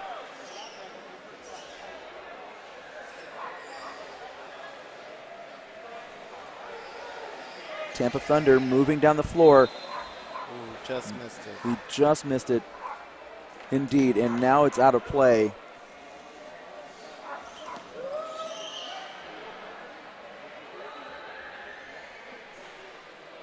So, Nicholas, I believe this is the first time I've seen you at Nationals. Is this your first national tournament? Yes, it is. And how has it been so far? It's been amazing to me. I didn't know there was a lot of teams out here. There are 36 teams out here this weekend, 266 Power Soccer athletes. Welcome. It's good to see you here. How long have you been playing? I recently just made a year. Oh, wow. Congratulations. Thank you. And how are you enjoying Power Soccer overall? Oh, I love it. I used to play soccer before my accident, so I think I fell in love with it real quick. Awesome. That's good to hear. That is a foul on Dee Bardell for backing into Tremino. Actually, we're going to go the other way with it, it looks like.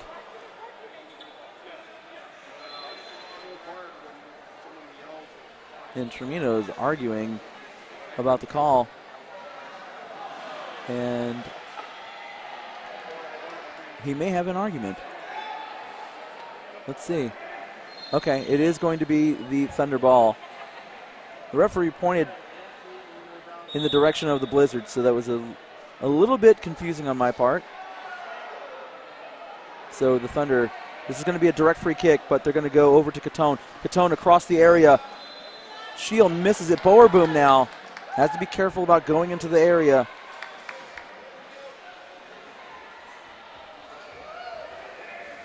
Boer Boom holding onto the ball. Good control. But Tremino driving towards the area. Bowerboom has to get out to avoid the 2-on-1. Bardell turning around and heading the other way, trying to get past Catone. But Catone, he's so experienced. He's been there with that Tampa team for so long. He's just so calm and collected down there. You have to be when you used to play goal.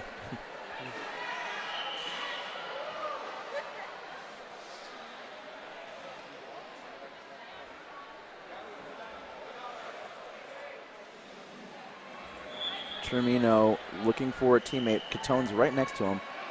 Looks like he's winding up for a pretty hard shot, though. And he does. He goes right into Bardell, who takes it back the other way. And now D. Bardell trying to get around Tremino. Ball still in play. Tremino getting around Bardell. And I have to say, Nicholas, you've only been in this game for a year. And D. Bardell, she's actually using a Quickie P200, which is a chair that most players used for a really long time until the Strike Force came along. In fact, it was the chair that everybody used in the U.S. All the top players used a P200 years ago. And D. Bardell is one of the few players still using one right now, but I have to say I'm really impressed with how well she's controlling that chair out here, able to hold her own against everybody else.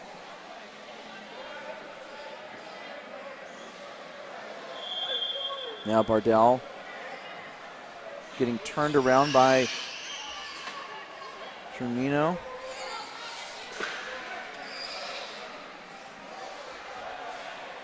Bowerboom, Catone.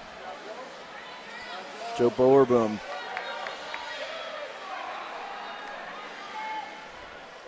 That ball off of Bowerboom. Tampa ball coming up.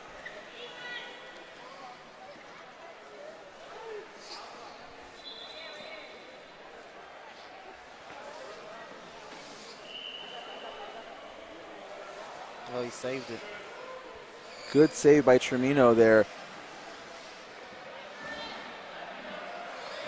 And Bright McMahon loses the ball. Now, that was a fortunate rollout for the Blizzards because it's usually D. Bardell and Wyatt Sexton in the goal area, and McMahon got pulled in, which meant Bardell could not go in the area, and that's not the defense that the Blizzards want. So a fortunate bounce for them.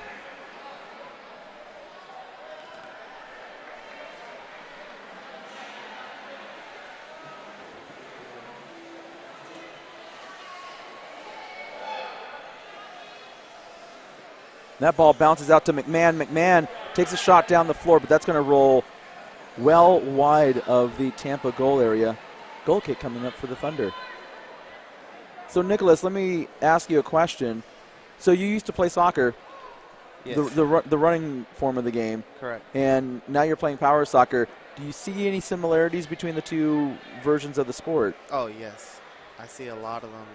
I think one thing that I can relate the most is you got to keep your head up at the same time you're running with the ball to make sure your teammates are open. And another thing I've heard is that when you're playing and you're trying to set up formations, especially in 11-man soccer, you have to form triangles to move the ball around, to pass the ball around to your teammates, which is another tactic that's very common here in power soccer, especially since we only have 3 attacking players. Okay. I guess the hardest thing to get used to is the 2-on-1s. It's very difficult because in most sports, you're allowed to crowd around the ball and play defense and be tight around the ball, but here you can't do that. And the reason for that is because it ends up being a demolition derby otherwise. You have a bunch of chairs banging into each other, which is the way it actually used to be before the rules were changed. And the kick out, nicely done by Tremino. Catone with a shot, and there is Shield. Nice. Wyatt Sexton with a save, though. Nicely done. Catone now trying to start up the defense again. Let's watch that replay one more time. You see Tampa Thunder threatening there. Catone with a shot over to Shield, but Wyatt Sexton was able to save it right there. And now we're back to live action, and Tampa Thunder is still threatening the Blizzards defense. Bardell with control of the ball. Bardell taking on Tremino. That ball is out of play.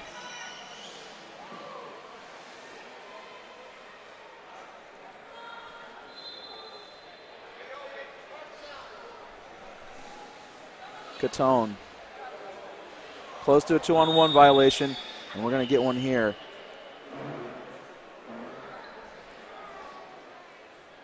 Yes, power soccer before 2006 was really a bunch of power wheelchairs just forcing the ball up the floor, which isn't really much like soccer, it's more like rugby.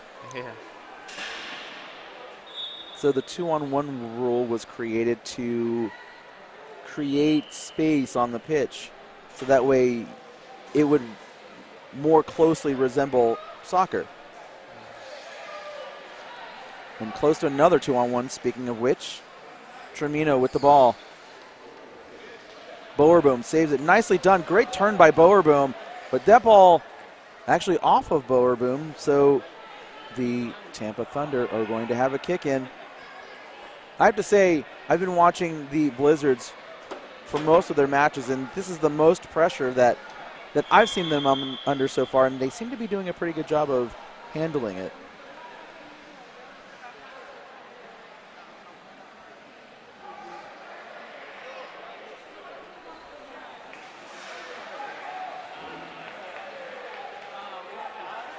Tremino across the box, cut off by Bardell, and now there's a break for the Blizzards. Joe Bowerboom by himself heading down the floor. Tremino racing into the goal area. Bowerboom tried to pass it off to McMahon, but he missed the ball, and now Gavin Shield coming back the other way with it. And that ball's going to roll out of play, kick in coming up for Tampa.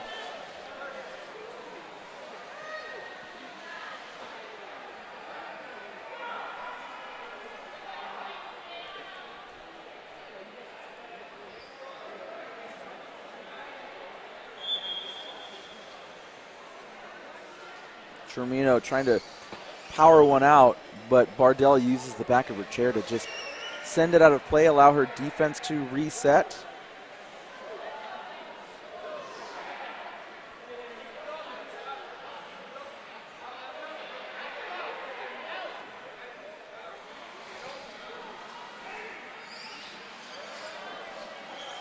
Bardell.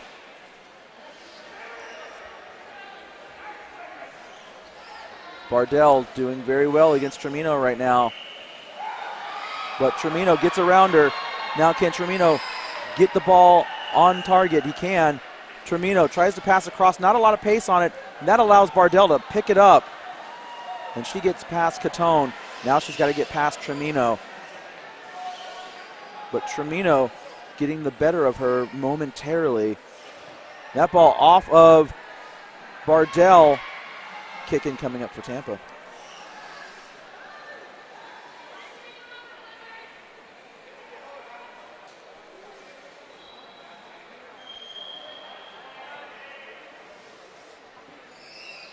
And Tremino missed that one. That's a 2-on-1 violation on the Blizzards. Another indirect free kick coming up. I guess another difference, well, one major difference that you would probably see here is that there are a lot more indirect free kicks as opposed to direct free kicks in the stand-up version of soccer. Yeah. When there are fouls, you get direct free kicks, you form the wall. But here, a lot of the fouls are more technical, so yeah, you see a lot more indirect free kicks in power soccer. And I've seen the penalties are also way difficult here in the wheelchair. If you are on the defending end of a penalty kick, chances are you're not going to save it. But every once in a while it happens.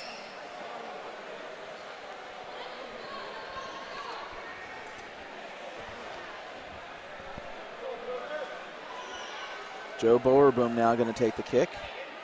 Bardell near the end line. Brighton McMahon at the far post.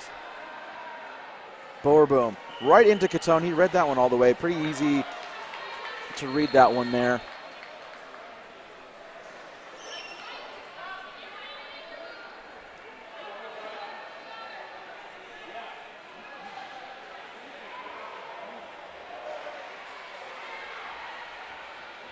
McMahon finding a new position. Now he's cutting off Tremino.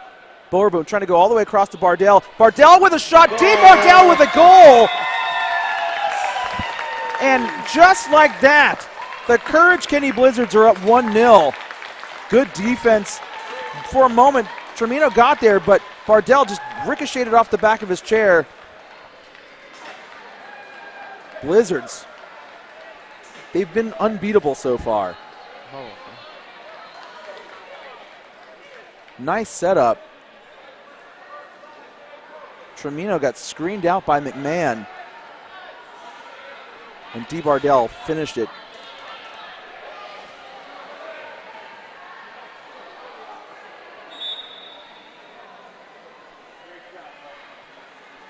And now Gavin Shields on the other side of the floor, but he has to come back behind the line. You have to be on your half of the floor before the kickoff. He actually did that on the opening kickoff as well.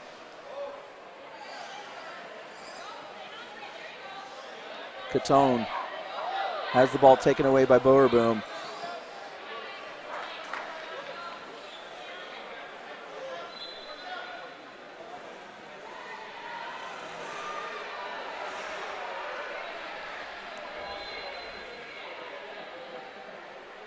Looks like the table got in the way a little. Yeah, that table, the scorer's table right there, does tend to get in the way. So they move the ball out just slightly to give the kicker room.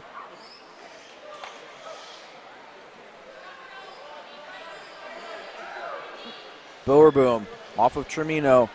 Bowerboom over to Bardell, but Bardell has to drop back a little bit further than she wanted. Bowerboom.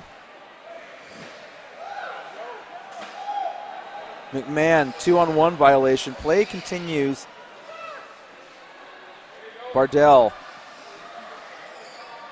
Lots of crowding here as Tampa heads back towards the Blizzards goal area.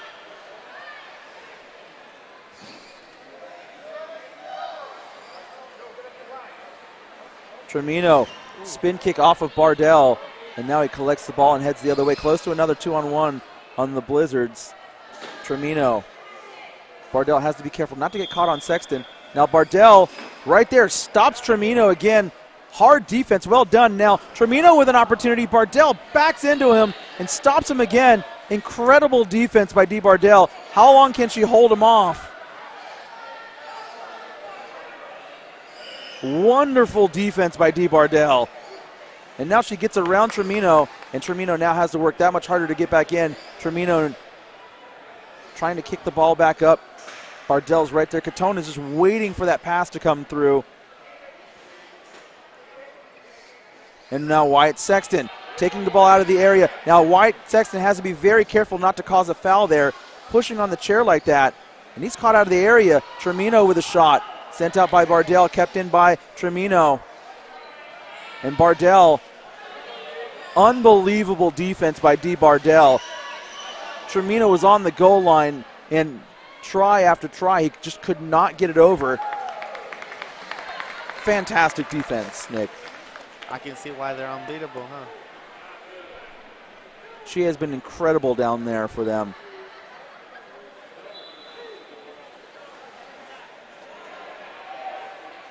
So, Tony, how long have you been playing power soccer? I've been playing for 13 years.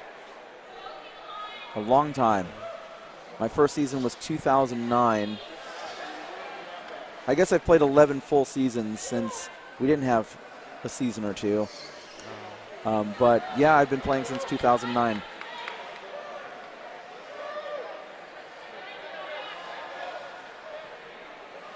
There have been a lot of changes in the game since then.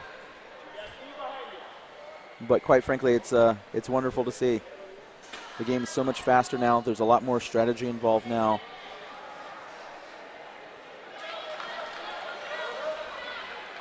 And it's good to see new players out here like yourself who can enjoy the game now.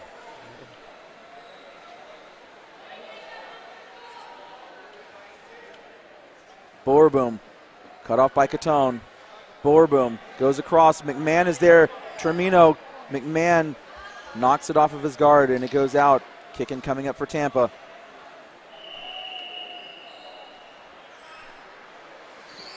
Termino denied by Bardell.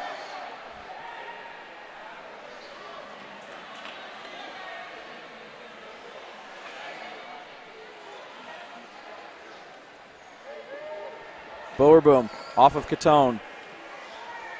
McMahon with the ball. McMahon off of Catone. And now the Blizzards get the ball.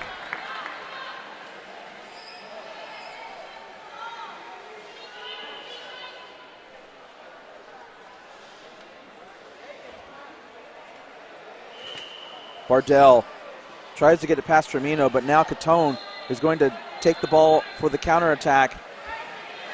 Tampa threatening the Blizzards again. They're down 1-0. And Catone tried to get it in on goal, but sent it wide. Goal kick coming up for the Blizzards. Added time here in the first half. Courage Kenny Blizzards 1-0 over the Tampa Thunder. You are watching the Founders Conference semifinal.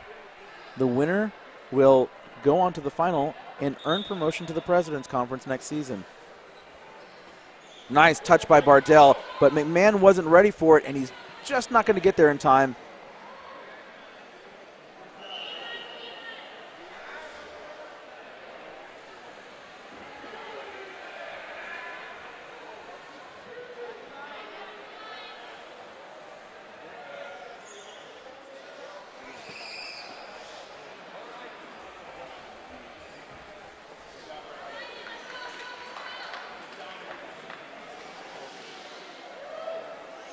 Bowerboom across to Bardell, and there's the halftime whistle. A D. Bardell goal is the difference here. Courage Kenny Blizzards on top. We're going to take a break. When we come back, the second half of this Founders Conference semifinal. You're watching the 2022 USPSA MK Battery Conference Cup Championship Series.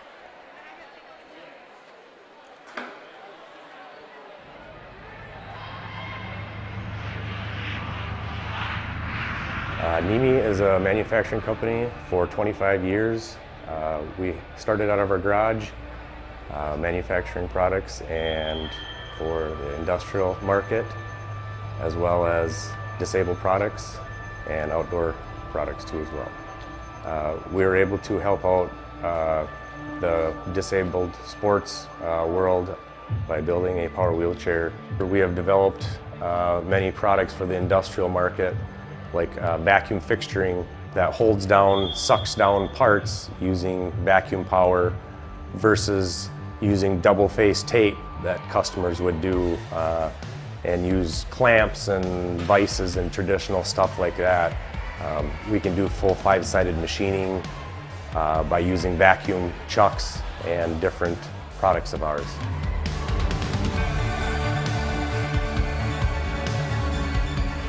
The Strike Force has redefined power soccer game, giving the individual the ability to express inside of him how to play the game without holding back.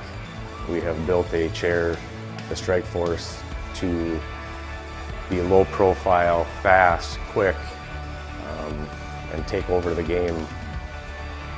The manufacturing of the Strike Force has led us into the manufacturing of the Track Force chair, which is an outdoor, rugged chair built for the beach, hunting, any outdoor enthusiast that wants to get out of his everyday chair and be able to go around in his yard even.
Founders Conference semifinal match. The Courage Kenny Blizzards are up 1-0 over the Tampa Thunder. For Power Soccer Shop, I'm Tony Jackson. And joining me once again for the second half, Nicholas Pineda from the Brooks Barracudas. Nick, you were telling me during halftime that you're playing in the next semifinal for the Founders Conference. Yes, I am. You're playing against the Shepherd Strikers, a very good team. Yeah.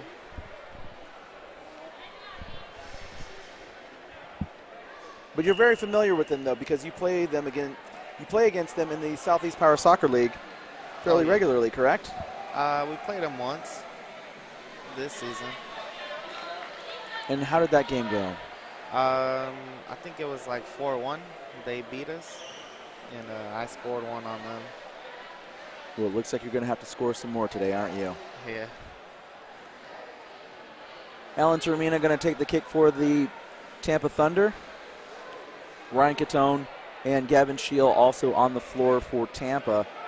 D. Bardell, Joe Bowerboom, Brighton McMahon, the attacking players for the Blizzards.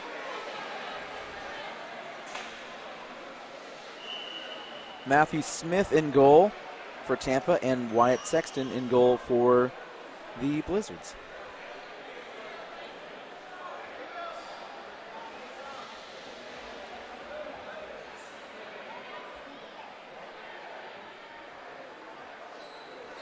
Tremino, Bowerboom sends a big shot down the floor. Smith called into action here, and that ball just rolling wide.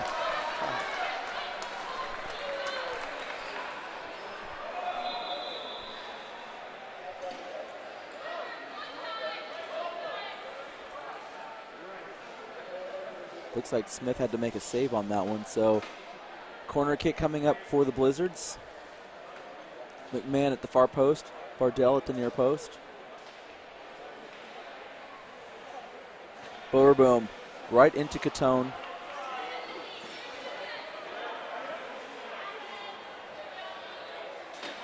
Bardell with a shot on goal. That one bounced off his teammate Smith, and there's huge contact in the area. Bardell stops the ball. Bardell sends it out of play.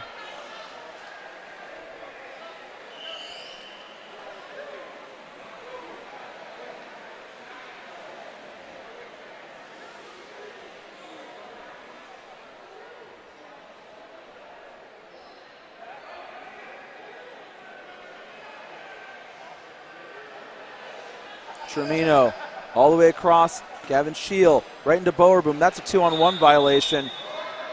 Free kick coming up for Tampa.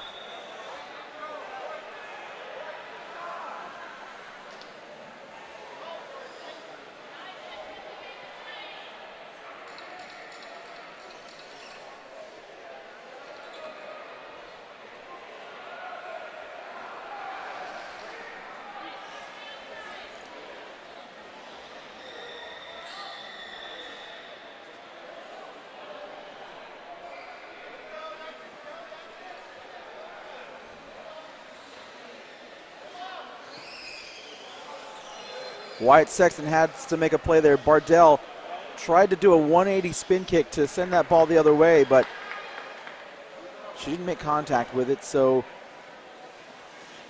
it rolls out. Goal kick coming up.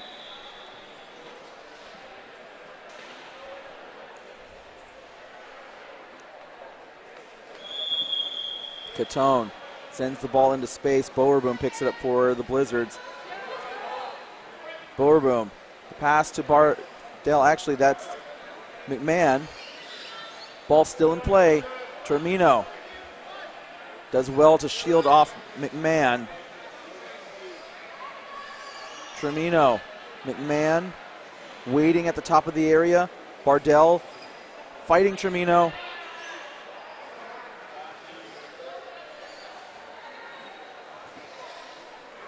Alan Termino knocks it off of Bardell for a kick in.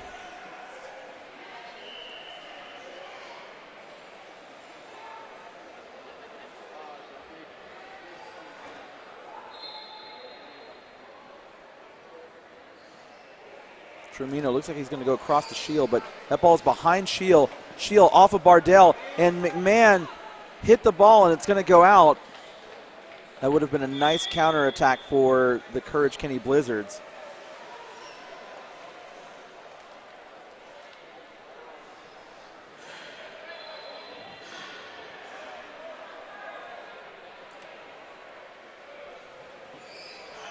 So, no, Nick, let me ask you a question.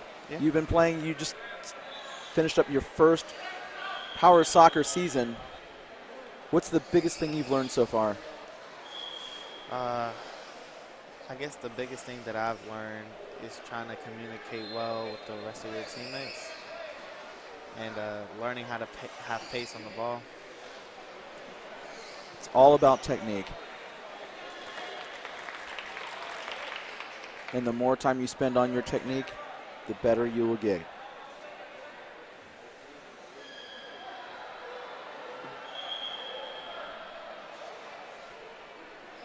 '26th minute of the match. Tampa Thunder looking for a goal. They trail by 1. Tremino sends it off of Bardell, and I think that's what he wanted originally when he kicked it off the defense, was to get that corner kick. Now he has it. Let's see what they can do with it.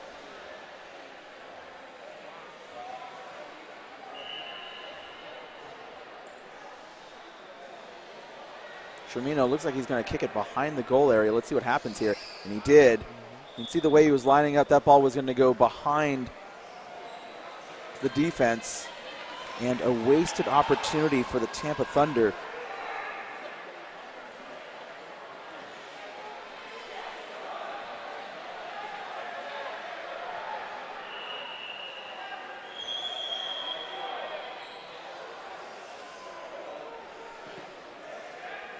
Tremino. Bardell cuts it off. Shield. It's the last to touch the ball. Bardell coming in, trying to take the ball away, but Tremino now. McMahon with the ball. Tremino loses control. He has to chase it down and double back, and that ball is just out of play.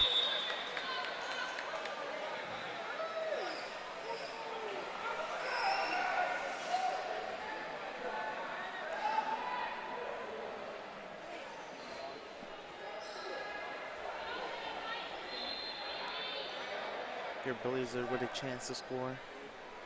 Blizzards do have an opportunity. Although they're a little bit far away from the goal area, any chance on your attacking half of the floor is a chance to score a goal. And the referees are going to say that ball rolled out. So kicking coming up for the Tampa Thunder here. Each of the balls has a little bit of a curve on it when it rolls down the floor, and so you have to kind of figure out which way it's going to roll, and hopefully you can use it to your advantage once you do. Bardell sends that between the Thunder defenders. That's going to roll in towards the goal. Bowerboom coming in a little bit too hot, allows Tremino to turn the ball out of the goal area. Now Bowerboom gets leverage on Tremino, heading back towards the Tampa goal area, and he loses that ball.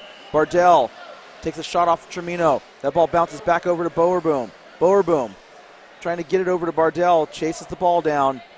Tremino takes it away and heads back for a Tampa counterattack. Tremino over to Catone. Catone's got space. Back to Tremino. Tremino with a shot. Can Sexton get there before Tremino scores? He can, and that's going to get pushed out.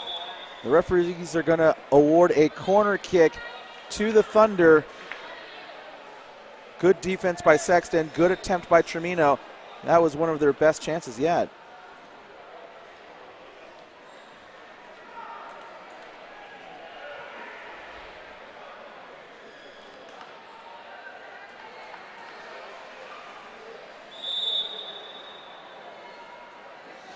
Tremino, Catone with a shot, Sexton with a save. Tremino with a spin kick off of Bardell. It ricochets back towards the goal area. Sexton now trying to clear it. And Catone looking to pass to Tremino, but Tremino had cleared out, and he couldn't chase it down in time.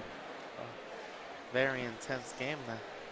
There were a couple of good opportunities there, weren't there, Nick? Yeah.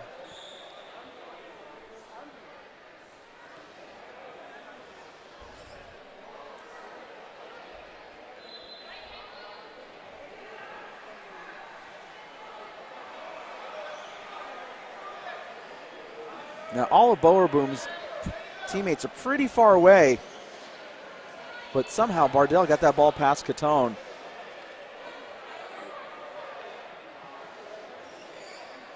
That ball is out of play. Another kick-in coming up for Tampa.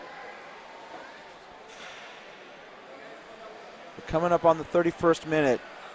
Still 1-0 Blizzards. Can they hold on to the lead here? Tampa is trying to change that story. Let's see what happens over the next 10 minutes or so. Tremino heading into the area. Bowerboom. Bowerboom coming in to defend.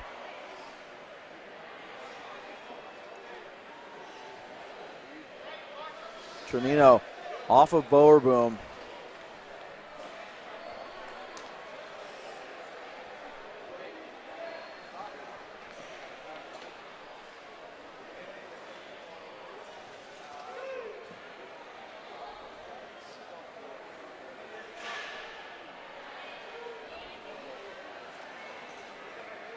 Tremino right into that defense.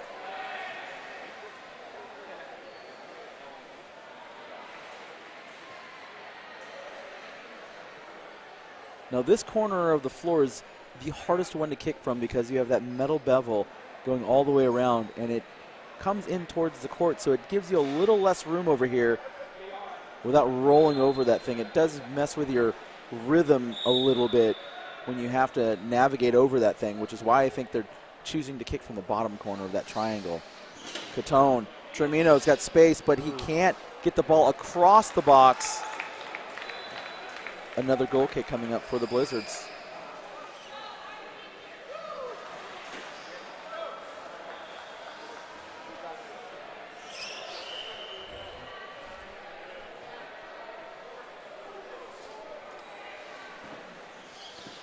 Catone. Bowerboom.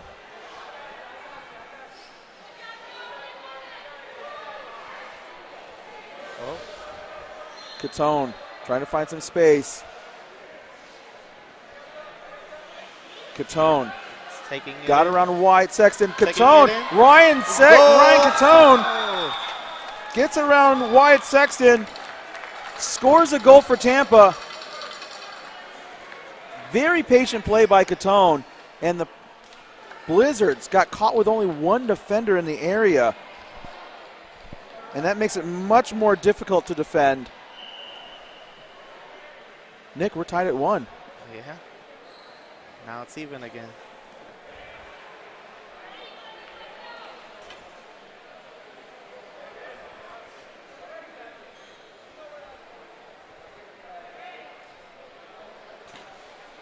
And now we have a brand new game. 33rd minute. So somebody's got to win. So if they tie, they go to penalties? So if we tie, I'm glad you asked that question. If we tie, we go to 2 5-minute overtime periods. And if it's still tied after that, we do 10-minute golden goals. Oh, okay. Until somebody wins.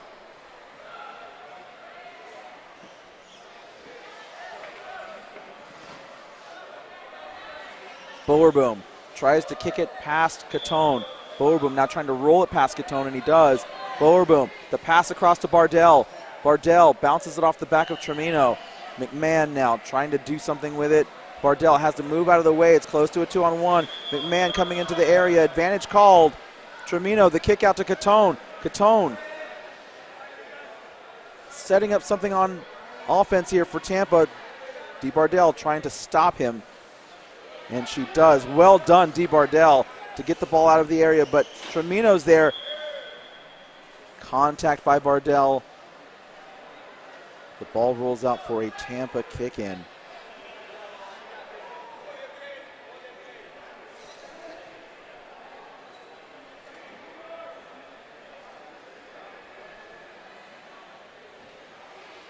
Can Tampa take the lead here? Tremino, Catone, Bardell cuts it off. Tremino looking to take a shot off of Bardell. Tremino looking to drive the ball in. Sexton. Tremino, he tried to go between the defenders, but he missed the ball. And Sexton, because of that, also missed the ball.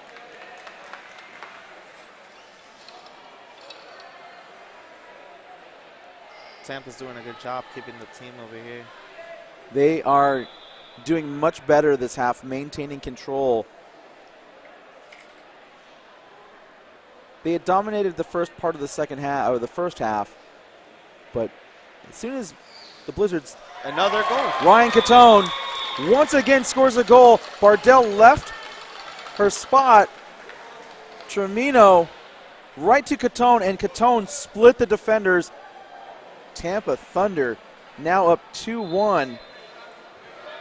I haven't seen every Blizzards game, but this may be only the second time they've trailed the whole tournament so far. The first game that they played here, they were down, and then they came back and won the game.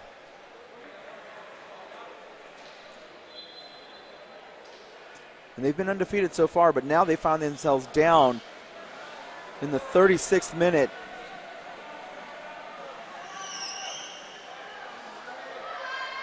Sexton clears the ball out. Bardell, the ball across. Brighton McMahon sends it out of play.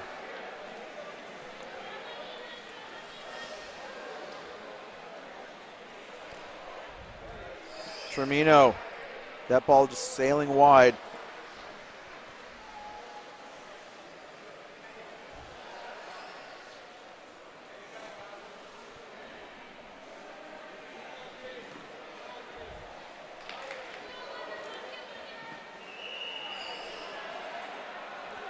Shield ends up kicking it back to Bardell.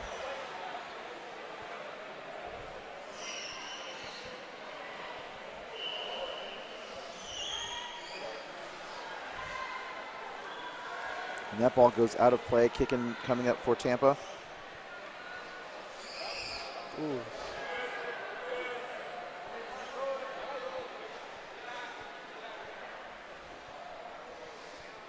Tremino looking for space, but really Catone is his only option here. Looks like he's going for a shot on goal. He's going all the way across. Bardell's right there, though. He didn't really have a clear lane to shield. He's much too far away. He had two defenders between him and Shield.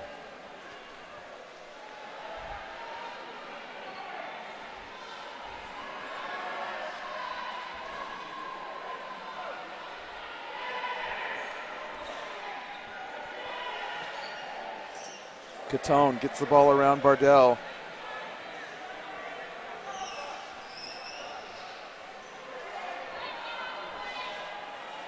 Bardell. Tremino can't hold on to it. Referees say it's Blizzard's ball. So Bowerboom going to send the kick off of Catone, get himself a little bit closer to the Tampa goal area.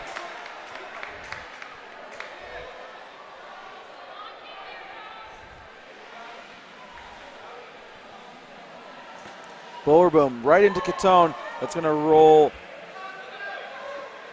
Oh, Wyatt Sexton just clears it out, giving Tampa another kick in.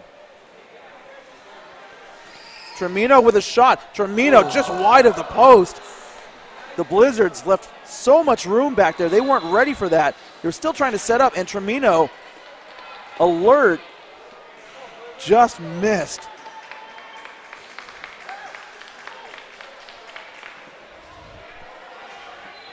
And that ball gets to McMahon. McMahon, is he going to catch it before it goes out? It was close, but he did not get there in time.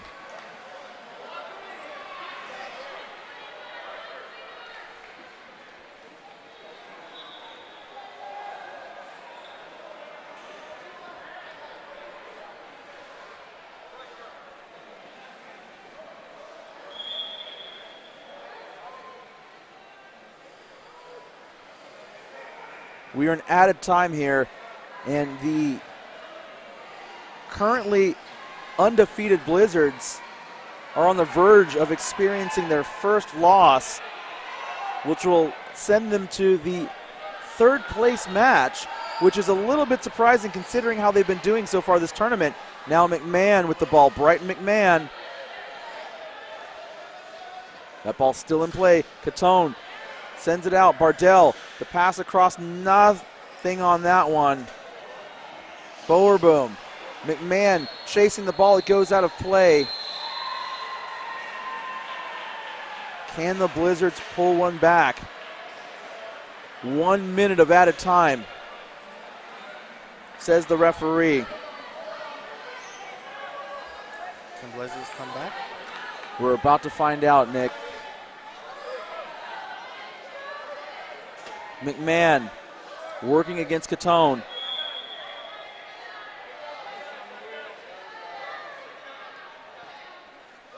Oh, Brighton McMahon. Such a smart move for a young player. Bowerboom looking to take a quick kick, and there's the shot across the area. And Tremino finds the space between the attackers. The ball's pushed out much too far away from the Tampa goal area. And now if you're Tampa, you can really just sit on the ball and kill the clock. You really don't need to do very much right now. Bowerboom with the ball. Catone gets through. Bardell. The ball gets past Bardell.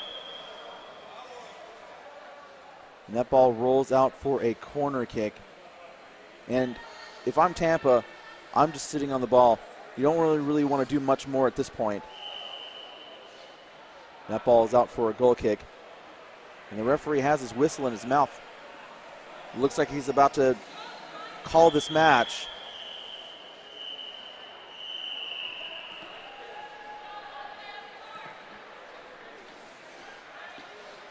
Catone got on the wrong side of that ball. Bowerboom. Final moments of this match. Can the Blizzards do anything? Bowerboom quickly now has to move. Bowerboom. Oh, Bardell just could not latch onto that. And that's the end of the match. The Tampa Thunder, after trailing by 1, scored 2 goals and will move on to the final. And the Courage Kenny Blizzards, previously undefeated, are going to end up playing for 3rd place. Nick, football is a cruel, cruel game sometimes. Yeah, things can change in 1 second. And so with that, we're going to take a break. When we come back, more action from day 3 of the 2022 USPSA MK Battery Conference Cup Series. Nick, good luck in your next game, and thank you for joining me up here. Thank you for having me. We'll be back.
Pass it up to Dowling, and there's the pass to Dowling. Dowling going to take a shot. Audrey Keener across to Keyser. Keyser shot in.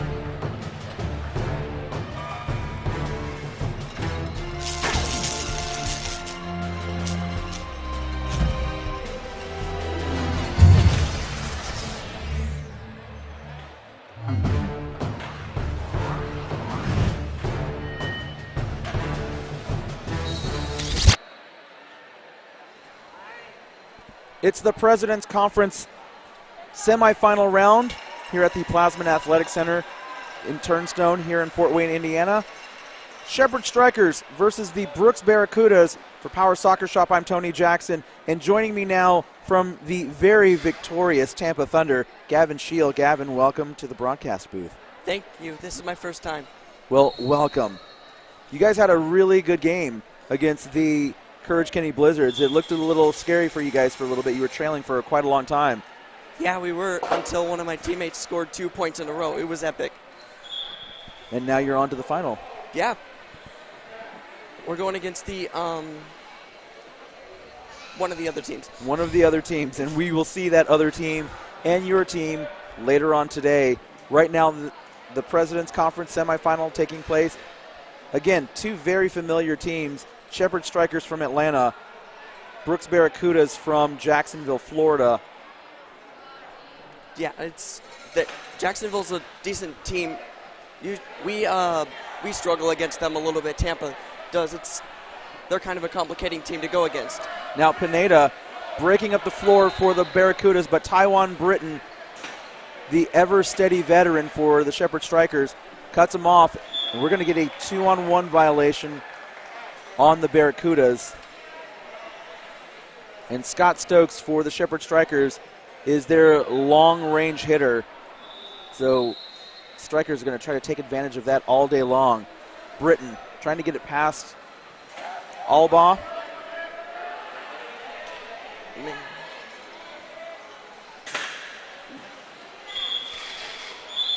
Stokes. Now, I said his last name was Albaugh. That is actually Justin Cox, ladies and gentlemen. I've seen a lot of games over the last 3 days. Justin Cox with the ball for the Brooks Barracudas.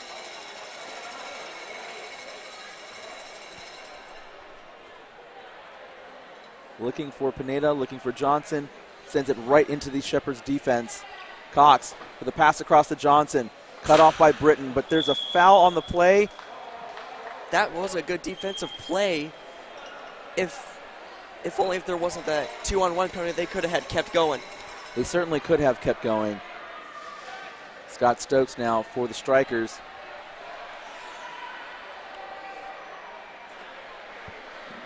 Nice pass by him. And that gets all the way goodness. through. Crawford has to make a save on it. That was on goal. Kick-in coming up for the Strikers. And Scott Stokes now is going to use that power to his advantage. Let's see if they can score. There's lots of open space in that Brooks defense right now. But Stokes did not take a quick kick, so that allowed the Barracudas to set up.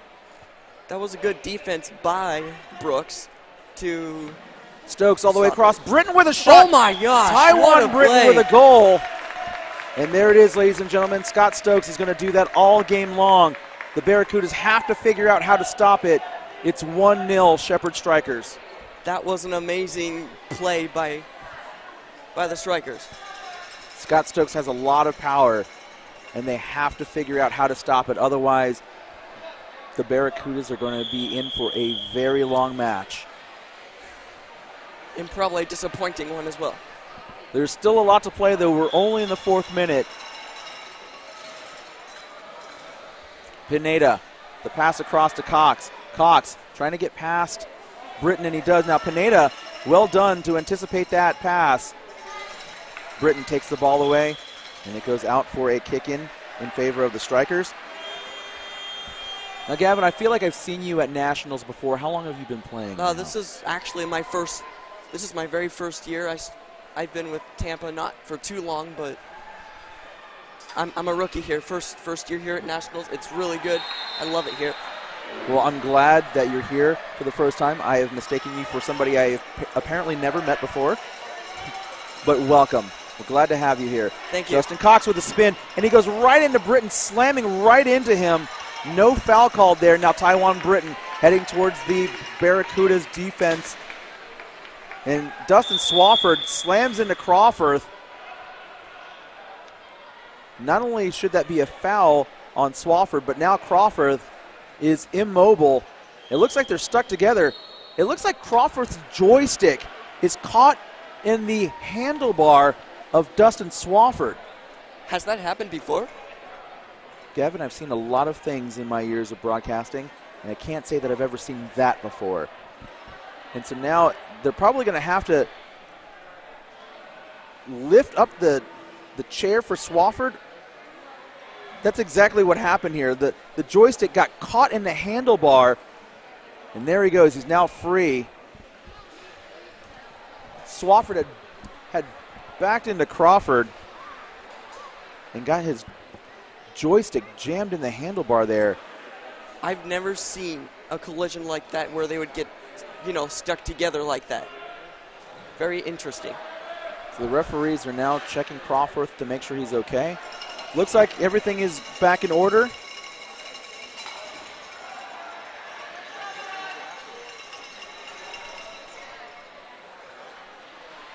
Let's see how they end up ruling this. It's going to be a free kick for the Barracudas.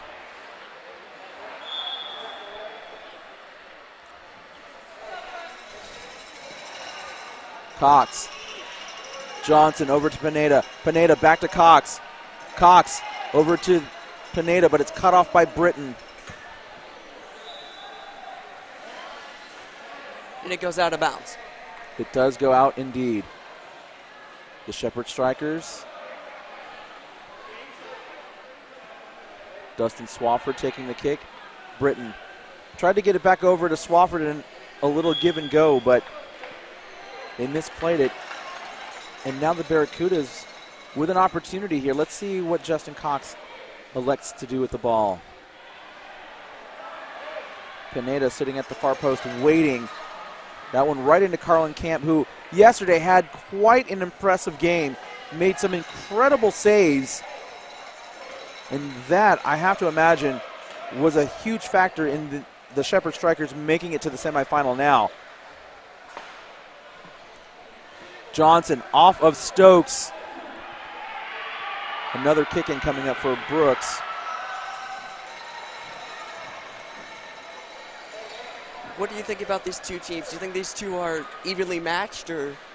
It's kind of hard to say. They both play very different styles, and Ooh, nice Dustin hit. Swafford right there with a deflection that sends the ball all the way back to the other end of the floor. I think both of them have their strengths, and it's just really a matter of, for me, whether or not Brooks is going to be able to stop the kicks from Scott Stokes. Because if they can, they have a chance. And There's that, a heavy hit right there. a huge hit by Devin Johnson, and The chair's shut down. that should be a yellow card for Devin Johnson. Dustin Swafford got absolutely He got swallowed. handled.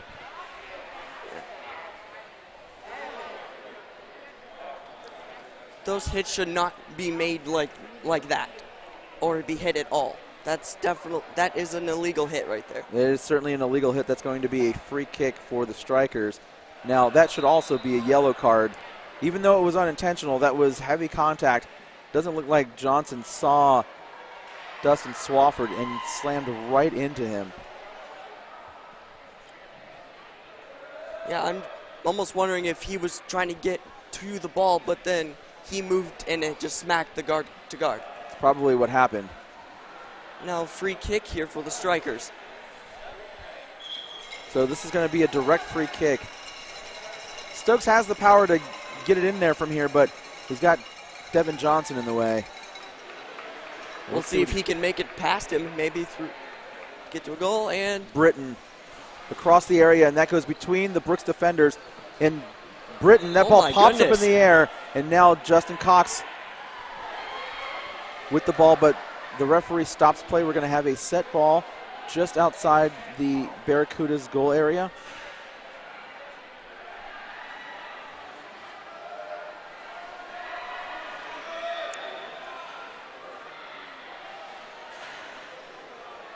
Looks like they're going to do a face-off here.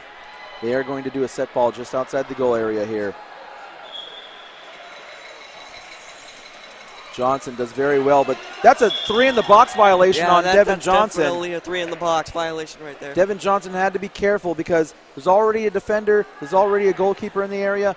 Big mistake by Johnson, and now they get the Strikers get another shot to make another goal. They do indeed. Scott Stokes looking for Dustin Swafford at the far post. Oh, Taiwan Britton deflected the ball, but he couldn't get it to go between the defenders. Pineda with the ball, trying to clear the area. And we're going to get another foul. Stop the play here. This is a 2-on-1 violation on the Barracudas. Justin Cox and Nicholas Pineda getting too close together. And if they keep giving Scott Stokes an opportunity, eventually one of these is going to go over the line.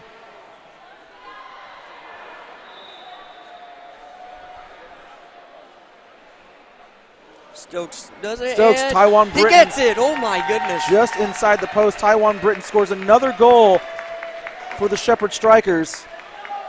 Yeah, that was an amazing play there. Once Stokes passed it, one of his teammates was able to bounce it off of himself to get into the goal. That was a smart move. It was a good setup, but again, if the Barracudas aren't able to figure out how to stop the speed of a kick from Scott Stokes, it's going to be a long game for them, and so far they have no answer. 2-0 the score right now, and the Barracudas have a lot of work ahead of them, Gavin. Yeah, most definitely. They need to get their game on, or they're not going to make it into the final round. Taiwan Britton keeping the ball in play. Justin Cox coming back to meet him. Nice pass by Britton. Stokes with a shot. Stokes with another shot. Both of them saved by Crawford. Britton. Stokes back to Britton. Britton with a shot off the back of his chair. Crawford clears the area. That was good defense by the Barracudas, so they stop the Strikers from scoring. Let's watch that replay real fast, and you see Stokes with a kick back to Britton, and Britton just off the back of his chair, and that was their best chance to score another goal. If only if he had went a little more on time, he probably could have scored a third point right there. Stokes right off of Devin Johnson. Another kick in coming up, and Stokes is just getting his day. Strikers giving the Brooks Barracudas all they can handle right now. Stokes, let's see what he tries to do here. Now, we've got a lot of contact between Devin Johnson and Dustin Swafford down here. Yeah, I was seeing that. I thought they would call that kind of a penalty. Stokes right off of Crawford. He tried to go between the defenders. And that's going to be a kick in for the Barracudas.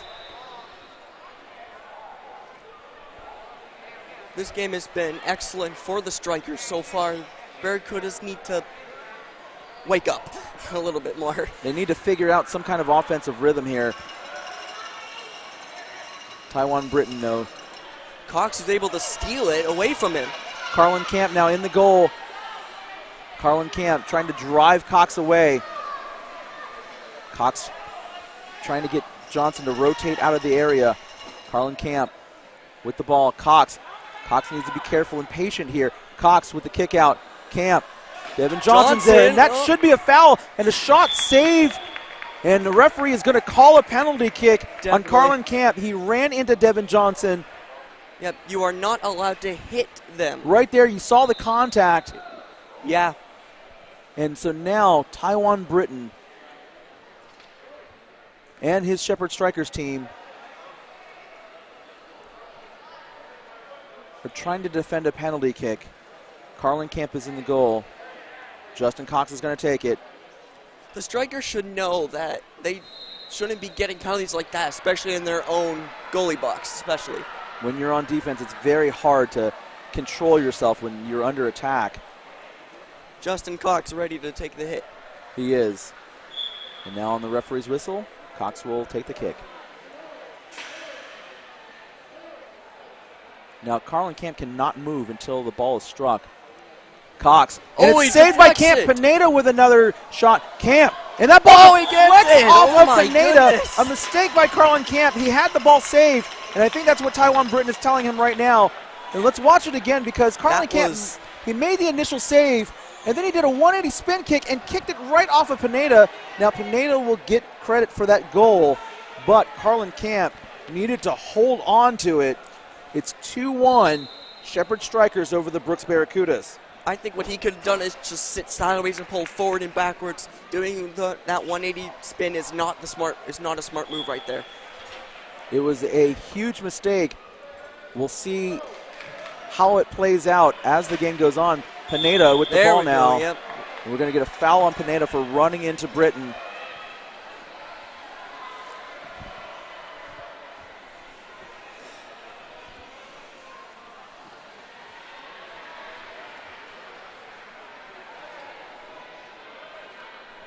Stokes. Swafford. Oh, Swafford just missed it. He was trying to cut it across to Pineda. That probably could have been a goal there if they had done what they were planning to do. They could have gotten a third point right there. Stokes' power is pretty immense, and Dustin Swafford, his teammate, was just not able to catch up to it. 16th minute of the match. If you're just joining us, we're in for a good one, folks. Brooks Barracudas trailing by 1. Shepherd Strikers trying to score again. The pass out to Stokes. Stokes across to Swafford. Swafford trying to split the defenders. Deflected by Cox. Good job, Justin Cox, just closing down the angle, not allowing Swafford to get the ball across the box. Scott Stokes now for the Strikers is going to try to get one through the defenders again. The Barracudas are now starting to kind of catch on a little bit. The Strikers are trying to keep it steady with their plan that they got. Stokes, and that ball into the goal. Justin Cox left space behind him, between the post, and Scott Stokes found it. Watch this again, ladies and gentlemen. Justin Cox moved just a little bit, and it was more than enough space for the ball to go through. Justin Cox should have not moved, or that was a huge mistake by Cox there. 3-1 the score. The Strikers are showing the Barracudas that they own this game at the moment. With still a lot of time left, though, Gavin. Still a lot of time left. Right. It is the 17th minute. We still have 23 more to go, plus added time. So anything can happen here. Johnson unable to hold that ball in. Kicking coming up for the Strikers.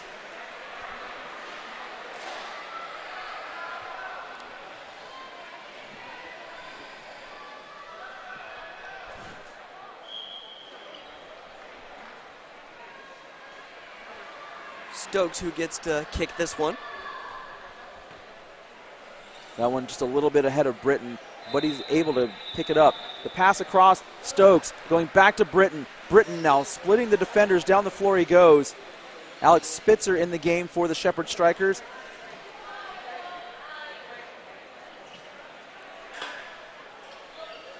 That ball is out of play. Dustin Swafford taking a well-deserved rest on the bench. He took a lot of contact down there. Yeah, he did. He took quite a bit.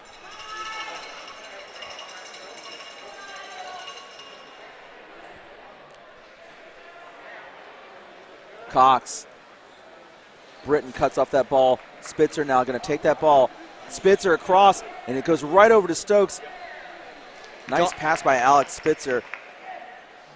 Stokes and Johnson were fighting for that.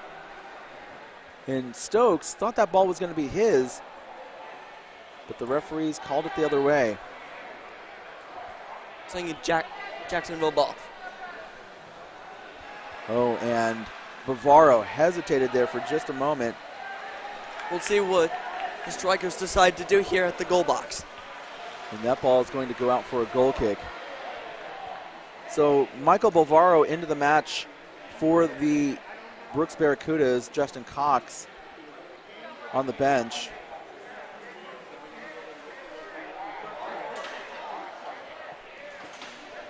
Pineda, and he sends that to Britton. Johnson cut off by Taiwan Britton, and it looked like the referee was going to call a foul for impeding. And Taiwan Britton is going to get called for impeding. And the thing about Taiwan Britton is he's a veteran player, so he knew exactly what he was doing there, hoping the referee wasn't going to call it. Stokes unable to get that ball. Bavaro going into the goal area. Bavaro waiting for Carlin Camp to make a move. Carlin Camp gets the ball out of the area. He's going to take it down the court. Camp. Bavaro with a 180 spin kick off of And Camp. Johnson is not able to get to it.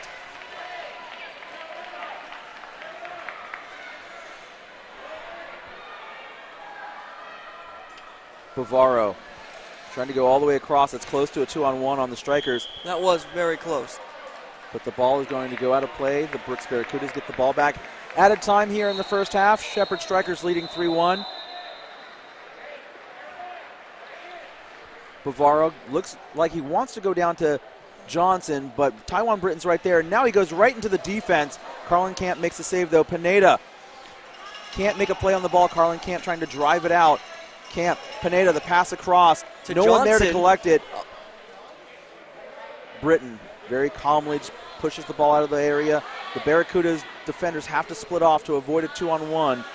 And now Britton loses the ball. Bavaro trying to head back towards the Shepherd Strikers goal area. And that ball springs loose. It's going to go out off of Bavaro. Stokes is going to take the kick here. Referee George Ostrom looks at his watch. Halftime is just over the horizon.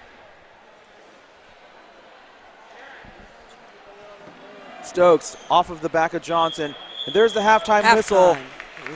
Brooks Barracudas trail by 2, Shepherd Strikers 3, Barracudas 1. We're going to take a break. When we come back, the second half of this President's Conference semifinal match. You're watching the 2022 USPSA MK Battery Conference Cup Championship Series.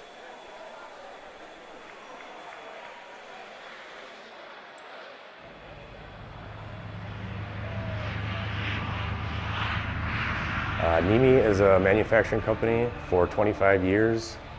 We started out of our garage manufacturing products and for the industrial market, as well as disabled products and outdoor products too as well. We were able to help out the disabled sports world by building a power wheelchair. We have developed many products for the industrial market, like vacuum fixturing that holds down, sucks down parts using vacuum power versus using double-face tape that customers would do and use clamps and vices and traditional stuff like that. We can do full 5-sided machining by using vacuum chucks and different products of ours.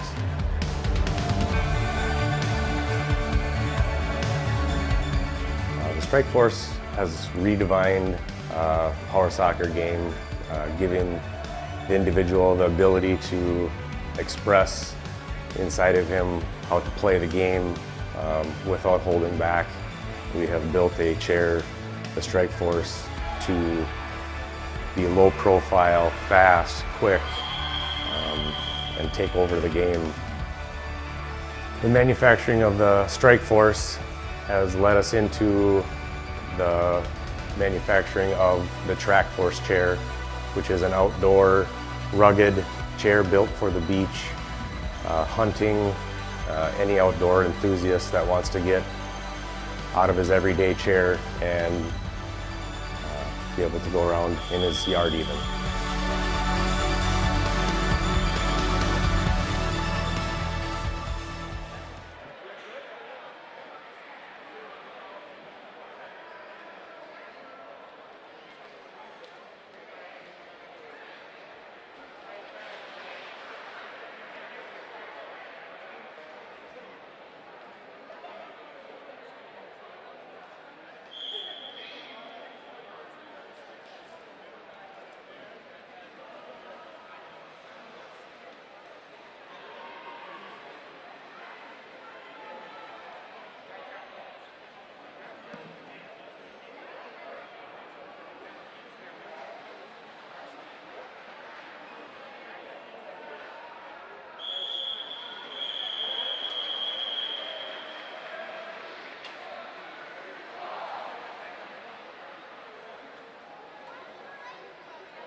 the second half of this President's Conference semifinal. The winner will go to the final and also earn promotion to the Champions Conference.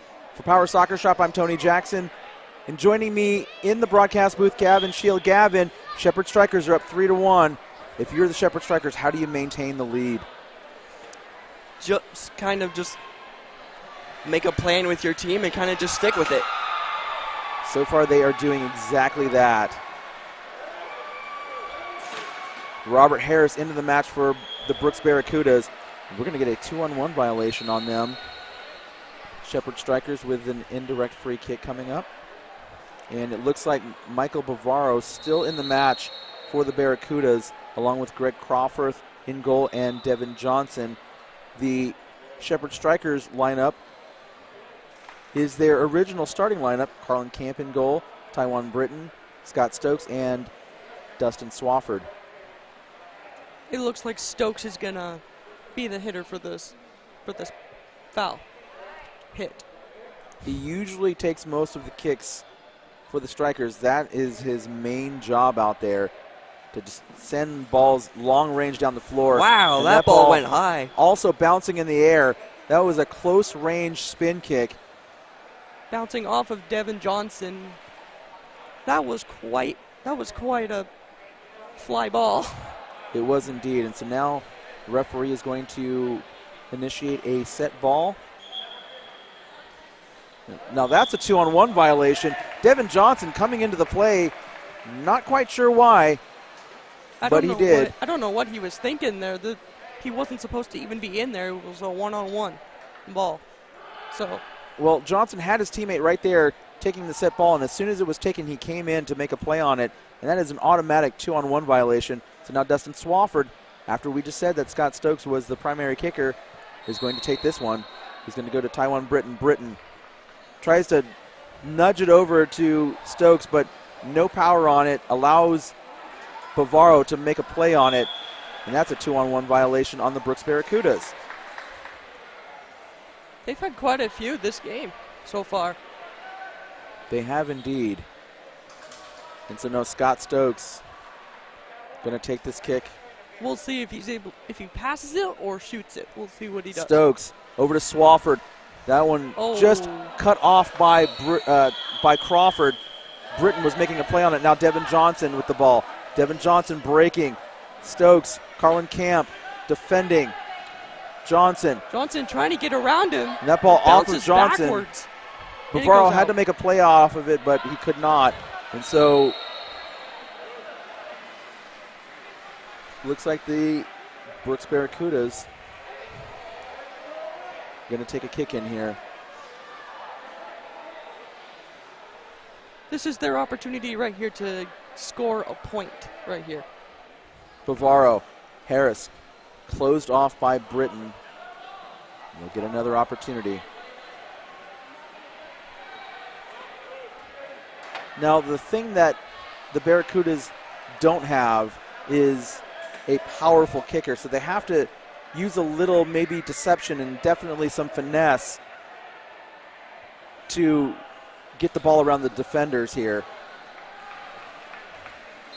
That was great defense by the Strikers.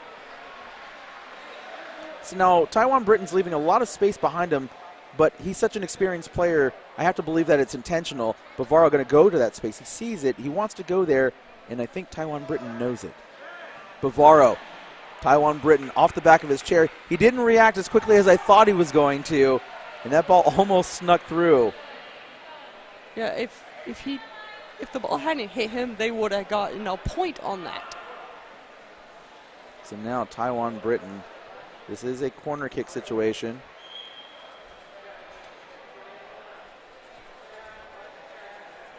Bavaro seems a little indecisive about what he wants to do.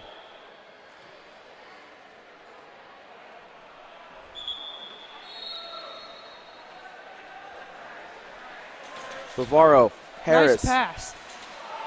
Johnson all the way across. Bavaro didn't know how to react to that ball. And now Scott Stokes on the counterattack. Robert Harris is there.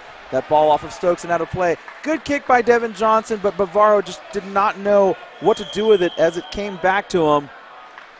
And so now the Barracudas are going to get a kick, but much further away from the Strikers' goal area. I'm not sure I would know how to react to that play as well. That one looked a little complicating to determine. Well, a lot of times what you'll end up doing if the ball's coming to you like that is the ball has a lot of energy in it already. And so you just, there's a foul on Devin Johnson. For another. And that is a yellow card for Devin Johnson. That's multiple times he's initiated a lot of contact on the Shepherd Strikers, and so he finally sees yellow. But to finish up the point, when a ball's coming at you like that with that velocity, you don't need to do very much. And if Bavaro had just opened his chair and let it deflect off his chair back towards the Strikers' goal area, he would have had a scoring opportunity there. But it's difficult when it's coming at you with that speed and you're not ready for it. But, Gavin, if you ever find yourself in that situation, that's what you need to do. Yeah. I felt that way. I've been in that situation a couple times. Pineda across to Harris, but that's a 2-on-1. Pineda and Bavaro too close together. So indirect free kick for the Strikers coming up.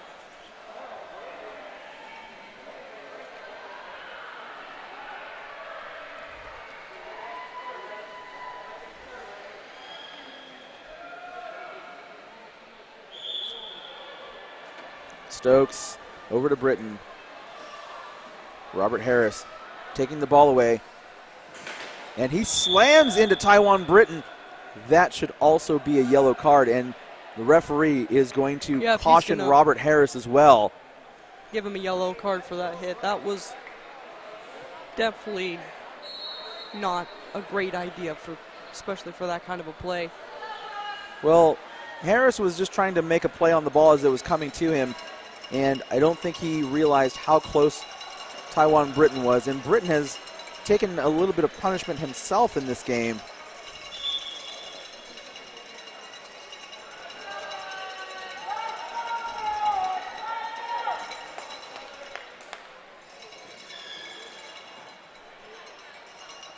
Stokes didn't really get a lot on that one. Pineda with a 180 spin kick back to Harris. Harris, Bavaro. Back up to Harris. Harris across the area. Bavaro takes the ball. Pineda spins out of the way. The pass across to Pineda. Pineda down to Harris. Carlin Camp cuts it off. Pineda off of Camp. Pineda trying to find some space around Carlin Camp. The pass to Harris. Back to Pineda, but it goes the wrong way. And now Bavaro. He's just going to back out. It looks like we're going to get, looks like a 2-on-1 violation on the Brooks Barracudas. And so now Scott Stokes for the Shepherd Strikers is going to take a kick.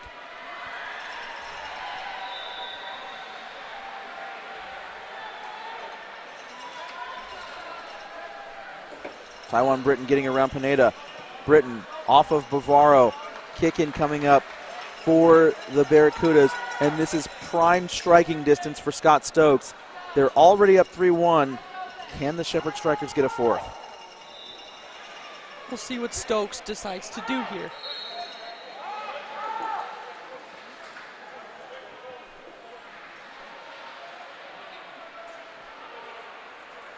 And it looks like Nick Pineda is having a little bit of trouble here.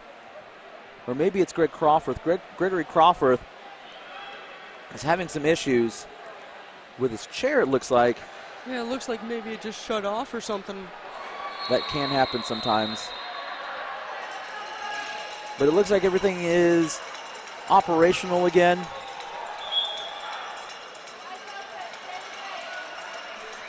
Scott Stokes looking for something right into the Brooks defense.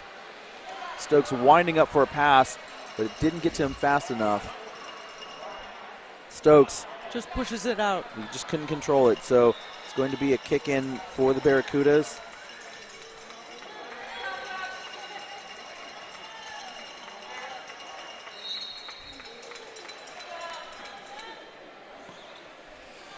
Ooh. 30th minute. 10 minutes left plus added time. It looked like Bavaro was trying to pass it to his teammate farther away, but just couldn't get to him.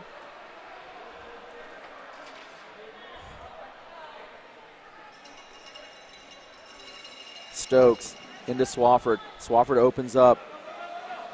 And he couldn't control it. Now Bavaro should just let that roll out, and he does. Goal kick coming up for the Barracudas. Yeah, I thought he was going to end up going for it there, but he let it go at the very end, which was a smart decision. Let it go out and get a goal kick for your team. Guaranteed possession. Taiwan Britton is right there and knocks it out and forces the Barracudas to kick again.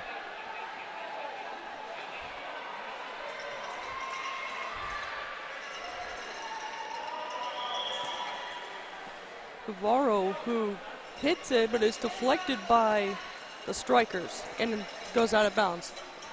Barracudas will get the ball back. That is correct, sir.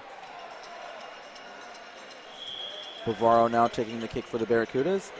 Robert Harris trying to get around Scott Stokes. Stokes is right there to get Harris, the ball. nicely Harris, done there. wow. Now Stokes winding up for a spin kick. Oh, and he misses. He just missed it. Oh my We'll watch that again. goodness. Scott Stokes was winding up, and you could tell he was ready for that one, but he missed it by about 6 inches. He probably could have had a goal in there or something, or passed it anyway. Now everybody missed that ball, and the Shepherd Strikers will regain control.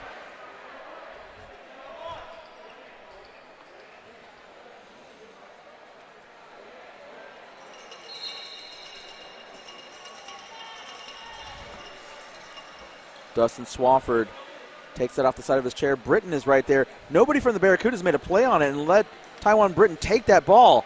Swafford trying to go across. Stokes with a shot, and Britton is not there at the post to collect it. That ball went wide.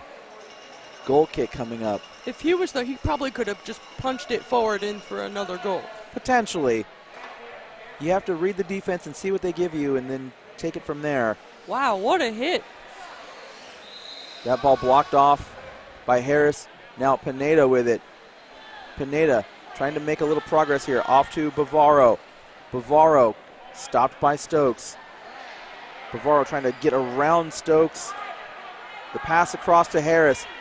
Harris. He's gonna pass it. Bavaro. Pineda now with a pass across. Taiwan Britton is there to cut it off. And now he heads the other way. He's gonna take it.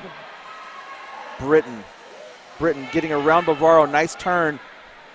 Now the Brooks Barracudas defenders have to split it to avoid a 2-on-1. Bavaro pushing Britton. And that's out right there. Kick in coming up for the Barracudas.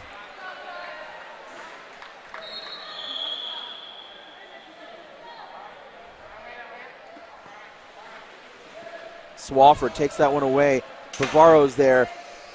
Britton takes the ball, and we're going to get a foul on it. Looks like Bavaro. This is a direct free kick. It's Stokes who lines up to the ball.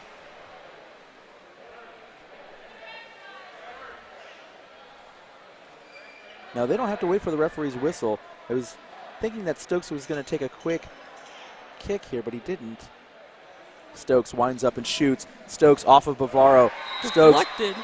off of Bavaro again. Oh, Bavaro missed. My goodness. Crawford was right there, though. Gregory Crawford saved the Barracudas. Pass back up to Stokes.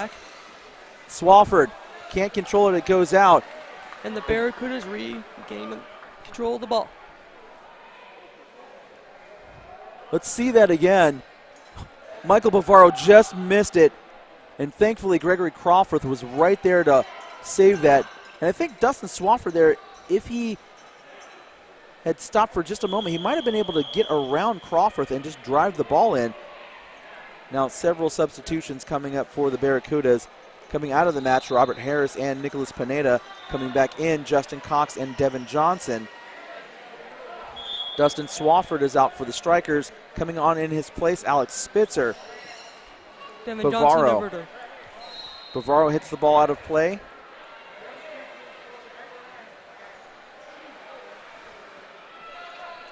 And the Strikers get the ball once again.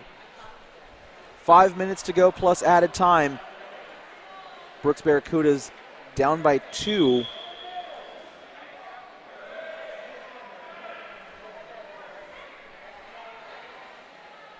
Stokes going to Britton. Britton across the area into the Brooks defenders. Johnson, who gets the ball and tries to take it the other direction. The pass across. Britton couldn't react in time, so that ball goes behind him. Michael Bavaro now dragging Taiwan Britton up the floor. Taiwan Britton trying to hold on to him, and Bavaro just needed to slow down for a moment. Good idea, but he just hit it at the wrong angle and gave the Stratford Strikers the ball back. Scott Stokes now going to take the ball.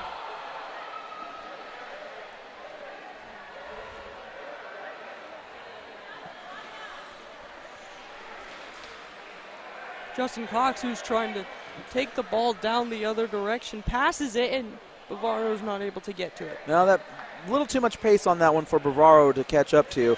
Also a little too far away. So now Stokes going down to Spitzer, but he goes right into Johnson. Taiwan Britton is there, however. The pass down to Spitzer. Spitzer takes a shot, but the turn is a little too late. And he just sends it out for a Brooks goal kick.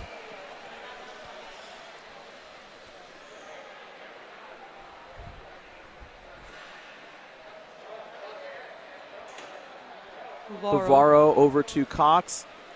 Spitzer to Britton. Britton up to Stokes. Stokes, that ball off of Cox and out of play. He's trying to get it back over to Britton.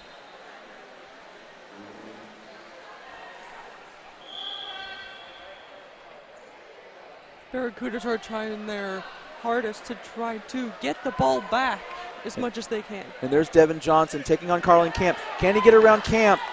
Johnson, he's taking the ball. And a two-on-one violation. There is a delayed call, and the referee's going to bring that one back. No advantage unfolded. So Carlin Camp was backing up. Taiwan Britton was trying to get into the goal area, and they got too close together. So now an indirect free kick for the Brooks Barracudas. Let's see if they can pull one back. We're in the 37th minute. They need to do something quickly here. Bavaro looks like he's going to bump it to Cox. And Cox just missed the ball. Not quite sure what the plan was there. And that ball bounces off of Britton, Cox, and Bavaro figuring out who's going to take the kick. And it looks like Bavaro's going to take that kick.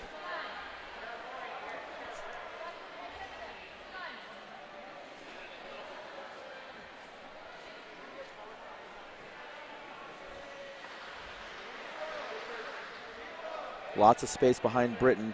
And Bavaro's going to go back there again, but Britton will probably close it off. We'll see what happens here. Bavaro going behind Britton, but he didn't get it. He just far closes enough. it off. He didn't get back there far enough, so it'll be a corner kick for the Barracudas.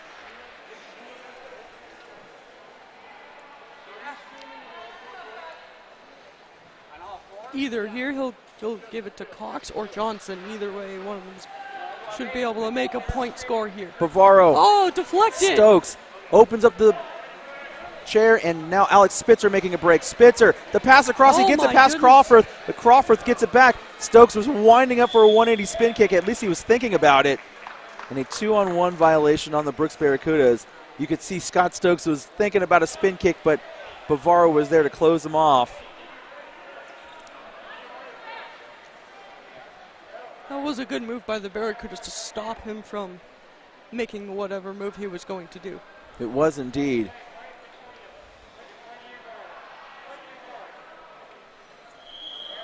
Stokes, Britton off the side of his chair. It goes the wrong way. Johnson trying to get to it and is not able to. Brooks Barracuda's ball.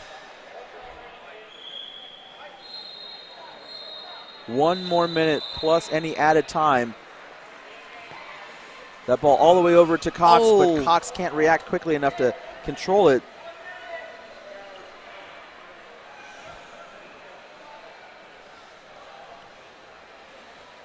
Cox had a good opportunity to drive the ball down and to try to make a score, so they're only down by 1 instead of 2. They don't really have a lot of time left, though. We are in added time now. Johnson, as he's able to get to the ball and try to get it back. Britton almost kept that ball in, but couldn't get enough of his guard on the ball to control it. Brooks Barracudas going to take another kick here. But it might be a little too late for them. They would need 2 goals in rapid succession to take this into overtime, but Taiwan Britton cuts them off, slowing down any ambitions of the Brooks Barracudas. Stokes trying to rip the ball away from Bavaro, and he does. Stokes looking to kick out to Britton. Britton a little undecided about where he was going to go with it, and he couldn't get a very accurate shot off. Looked like maybe back to Stokes. Maybe he takes a shot, and he couldn't decide soon enough. So We just got a signal from the ref. There are 1 minute left in the game. Stokes into the defense, off of Bavaro. Bavaro will attempt to take it. Britton trying to stop Bavaro. Bavaro gets away though. Stokes is on the wrong side of Bavaro. Justin Cox with a shot, saved by Stokes. Deflected. And now Crawford is going to have to come up and make a play. Alex Spitzer is there for the Shepherd Strikers. Spitzer. And if you're Alex Spitzer, you can just really hold on to the ball at this point. No need to make a play here. You're up by 2 at a time. Not much time left in that. Alex Spitzer, nicely done. Good aggressive play to keep Cox from getting that ball. And there's the final whistle, ladies and gentlemen. The Shepherd Strikers are moving on to the final. Man, that was a great game on the Strikers' part. Barracudas probably could have done a little bit better than what they had done today, but they tried nice and hard. They did indeed. The Brooks Barracudas fought hard, but it wasn't enough. Shepherd Strikers win this semifinal match, and not only do they go to the President's Conference Final, but they also have earned promotion to the Champions Conference next season. So congratulations to them, regardless of how the championship games ends. You're going to get promoted to the Champions Conference. Gavin, it was a pleasure having you up here in the broadcast area. Good luck on your next game, and maybe we will see you again soon. Take care, and on that note, we're going to take a break. When we come back, more action from Day 3. You're watching the 2022 USPSA MK Battery Conference Cup Series.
pass it up to Dowling, and there's the pass to Dowling. Dowling going to take a shot. Audrey Keener across to Keyser. Keyser shot in the goal.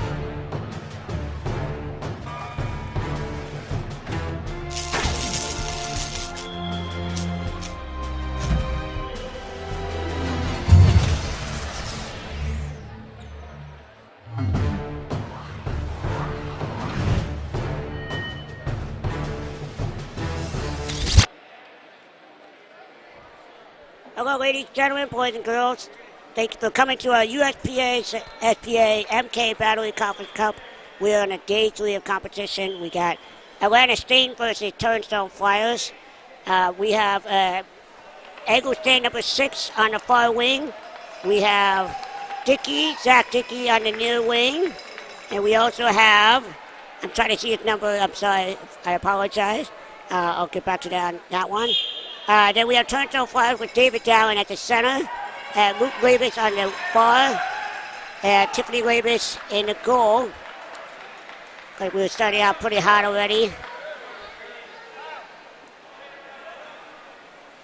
And we got Tanner Dorsey in goal for Atlanta State.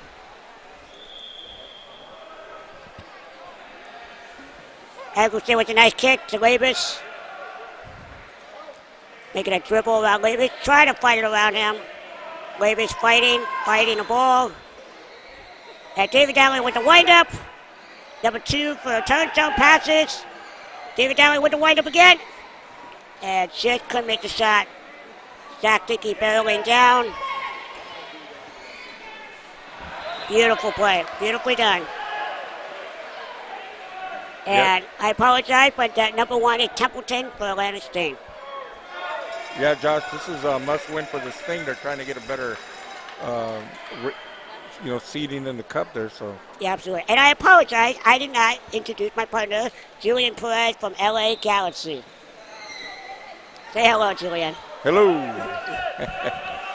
Eggleston fighting against Labus. Labus is recovering nicely here. Looks like Eggleston got a little bit ahead of him. Nice pass. Dickey fighting Labus again.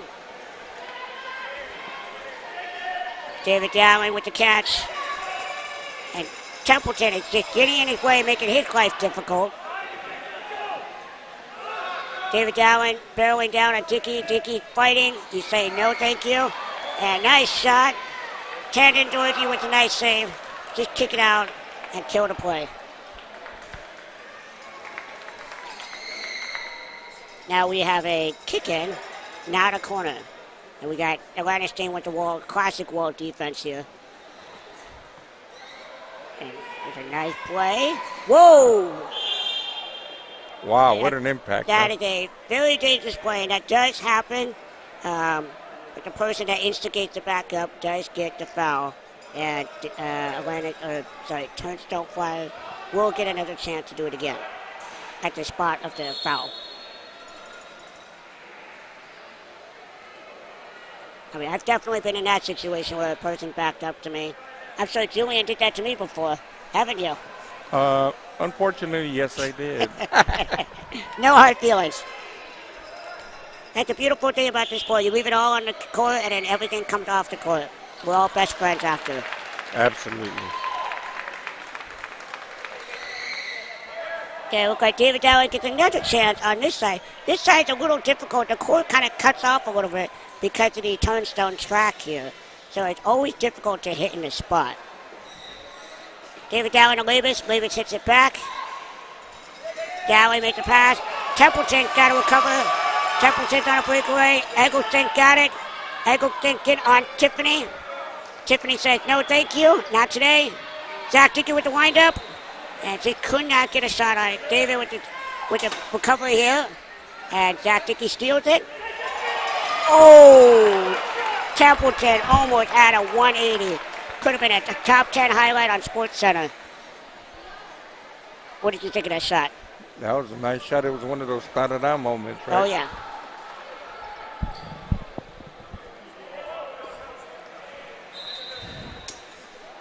Now, it seems like it's kind of an evenly matched game so far.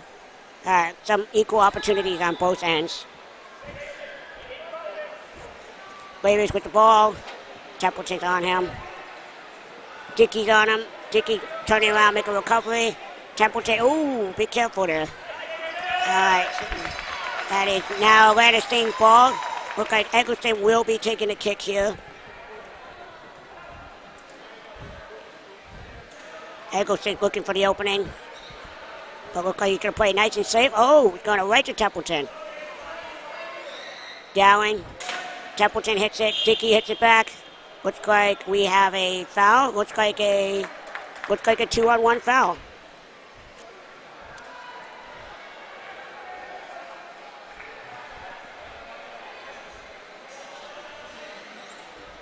Ooh, nice kick.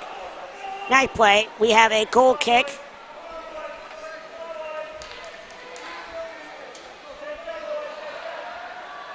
Zach Dickey communicating with the team what to do, telling them where to go.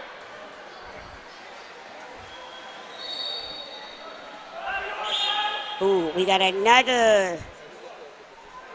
Oh, we got a 5-meter encroachment, it looks like, right? Yep. Yeah.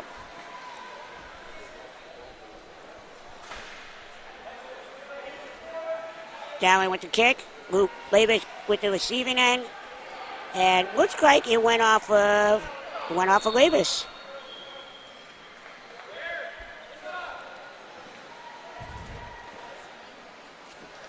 Oh, there you go. Yeah, Sellers with the receiving end. And then now we got Templeton on Dowling, Dickey on Dowling.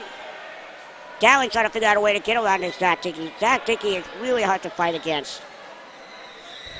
And just making it, they're both driving backward, which is a very hard skill. And David just said, I need to get this ball out of here. Get it on the other end, and as he did. There you go. Fights it around Dickey. Dickey's having a hard time. Ooh, nice little collision there. Oh, just couldn't get it. Great, nice job by David Dowling. Yeah, that's the way they let him play right there, though. Mm-hmm.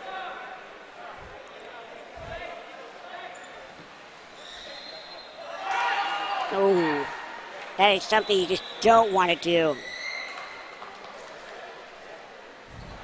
Look like Kyle Eggleston's in the center. Look like he may do the opening at the door. Oh, look like they're doing something else here. Okay, they're making a switch. They're making a switch on the kicking. And, ooh, Labus is right on Dickey, making it very difficult. Good shot. Pass. Dowling with the cutoff.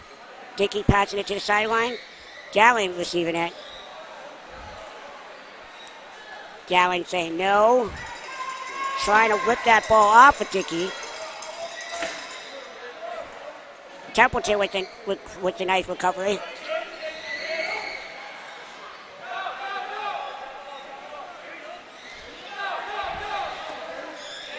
And David Dowling is just going through everybody with the ball.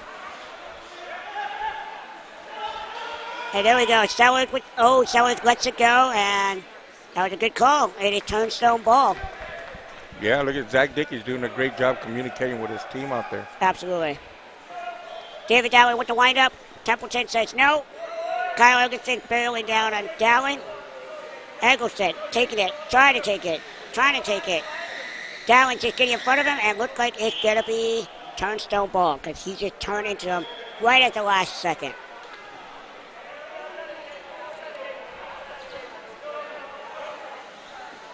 Dowling.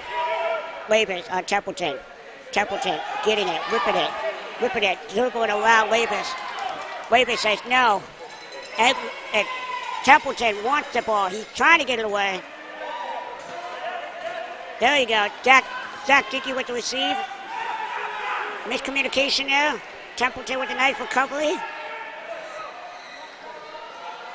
Labus gets around.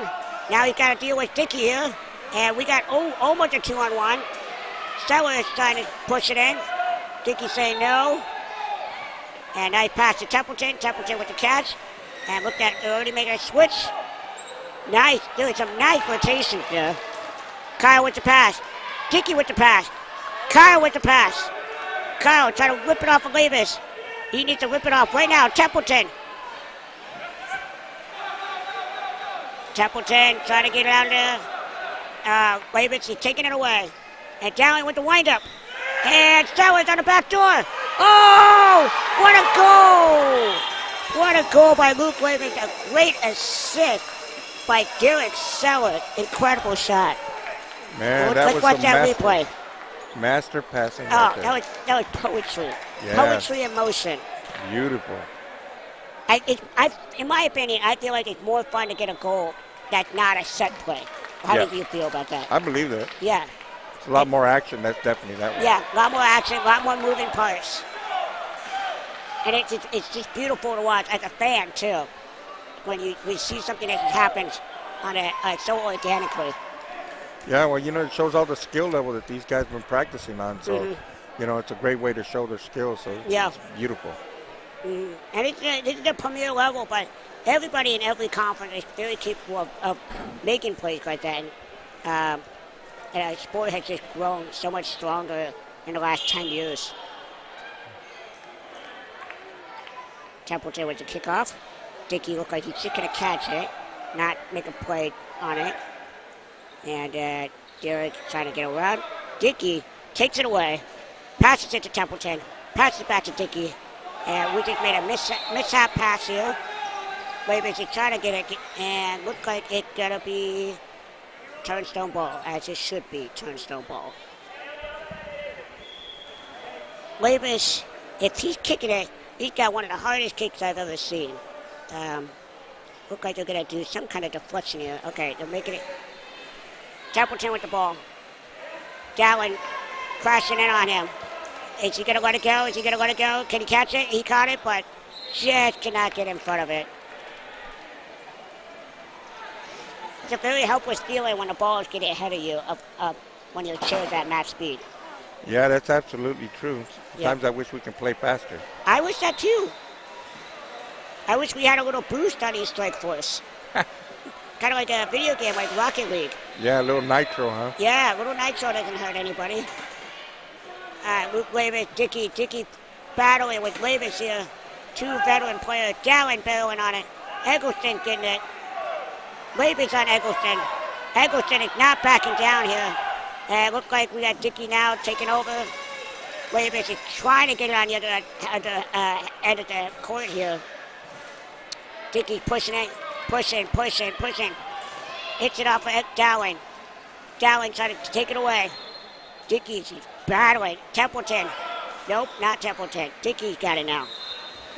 Dallin trying to get around him. He's trying to get around him. He does. But can he get it away? And he's passing it back, which is a very dangerous play. Templeton trying to get ahead of it. Oh, he just could not get to it. We have some kind of, looks like a 2-on-1 against Atlanta State here. Against Turnstone. So now Atlanta State has a great opportunity on an indirect free kick. And it's a motion. Oh, yeah! What a deflection off of Templeton. And Zach Dickey is amping up the crowd right now. Unbelievable play. Let's check out that replay. Man, it was beautiful. Look at Templeton goes. Zach Dickey delivers. And Templeton brings it home. What a shot. Wow, it wasn't that master thing on defense that they were doing, and then he recovered on offense. Yeah. And look what came out of it. Oh, it's a defense. It's so confusing. You don't know what to do when that motion is in play. And you see a lot of that in the premier level. Because those motion plays, they take so much time and practice and timing. Yeah. I mean, I've seen you personally on LA Galaxy. You guys do a lot of motion plays. Yeah, sometimes we do, and so hopefully we're trying to get better and better at it. Yeah, and it terrifies me because we have to play you all the time. We got Ravens with the kick here, and Dallin got the ball. Dickey's crashing in on him, and just fighting on the sideline here. They're just playing a patient game here, a little bit of chess, and they're not touching the ball. They're waiting for somebody to make a mistake. Ravens with the hit, just wide of the goal. Tandon hitting and pulled just in case the ball decides to curve in the goal. You can never be too careful because these courts can be slippery, and they are really slippery this weekend, aren't they? Yeah, what I've noticed, there's a lot of English on the balls lately. Yeah. All right, we got a sub here. Derek Selleck is coming out for Turnstone. And we have number, you know what? I have made him, what number is that? Oh, number 23. Keener has come in now. Dickey, Dallin on Dickey. Dickey trying to take it away. Oh, Dallin said otherwise. And we got Keener making a shot right off the bench. Tannen says no. Weber says yes. Dickey taking it away. Dallin wants something. Templeton. Dallin fighting. Templeton fighting. Templeton trying to hit it. Oh, beautiful play. Atlanta State ball.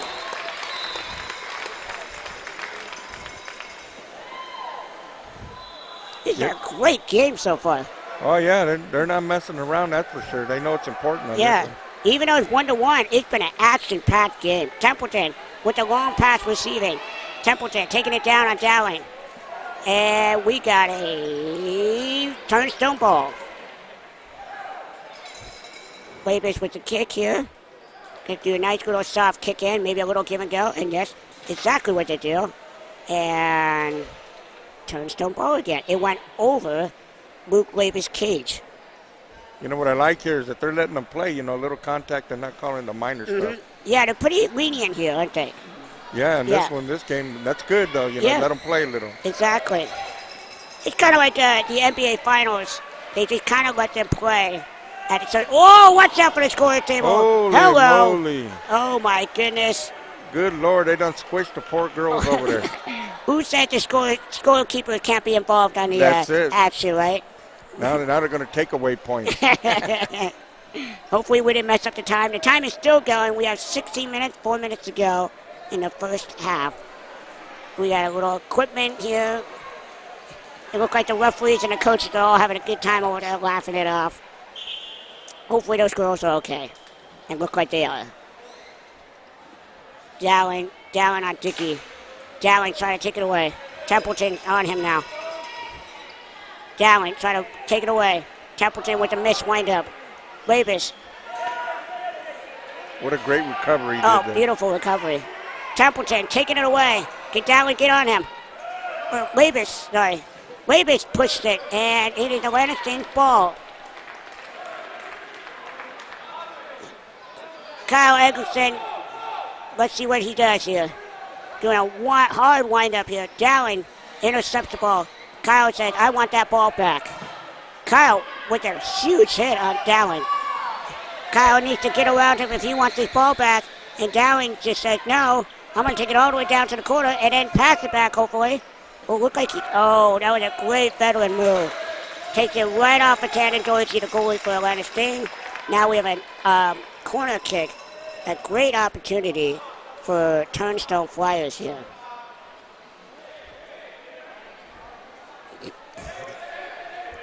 Dallin has a really hard kick, and Labus has a really hard kick. This team is full of hard kickers. But again, we have this corner spot here with. Oh my goodness! What a deflection! Oh my goodness! Right off of Dickey's back, if I'm correct here. Let's check out the replay here. Look at this replay. Just goes right off of Tannen Dorsey's back. Oh my goodness! There is no worse feeling than having it go off your back. And it looked like there was a miscommunication there between Dickey and Dorsey. It does happen, but there is so much game left. We're at the 18-minute mark. There was a lot of luck involved in that one. Exactly. And I always tell my teammates, just shoot it on net. You never know what kind of funny bounce you're going to get. And there it was right there. Dickey with the pass to the middle. Templeton with the pass back. Bounces right off of Dallin here. Templeton passes back to Dickey. Right off of Dallin. It is now Atlanta State's ball. For a nice kick in here. A great angle. This is one of my favorite angles here. What do you think? Yeah, they got a lot of openings that they can find. So. Yeah. There's a huge amount of space. Okay, there was a second ago. Space between Dallin and Labus. And look like they're going to make some kind of play here. Eggleston lets it go. For an even better angle, if I might add. Yep, another smart move. Yep, a great veteran move. Just, you want to get the ball all the time, but sometimes you just got to let it go to give yourself a good opportunity. Oh, hold on. Okay, we got a whistle here. Referee was not ready. He's got to make some adjustments to the goalpost here. Looked like Tiffany might have knocked it over just a little bit. Well, she's making sure nothing's going to get behind her. That's for sure. Yeah. You can't blame her. Nope. Kyle with the kick. Dowling says no. Dickey is trying to make a play on it. He passes it back to Kyle, and Kyle just did not see the ball coming. He is upset with himself, but that's okay. You have a lot of time left in the game. You know, we're dealing with one of the best refs we got here, McCoy over there. Oh, yeah. He's a good dude. Oh, yeah. Yeah, this game is in good hands with these referees. All the referees. Oh, my goodness. Kyle with the pass to the middle. Dickey. And now we got Templeton on Dowling. It seems like a constant thing here that Templeton's always on Dowling. Dickey with the play. Kyle with the play. Dickey with the pass. Maybe not. Look like he's just going to pass it right into Dowling. Hopefully the front. 180. Templeton with the shot here. Oh, just missed it. Could not get enough on it. Now we got Dickey here. Oh, my goodness. The scary wind-up by Dowling.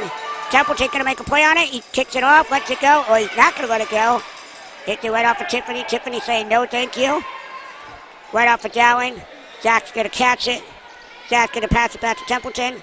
And we got Levis intercepting the pass. Going to take it down the court.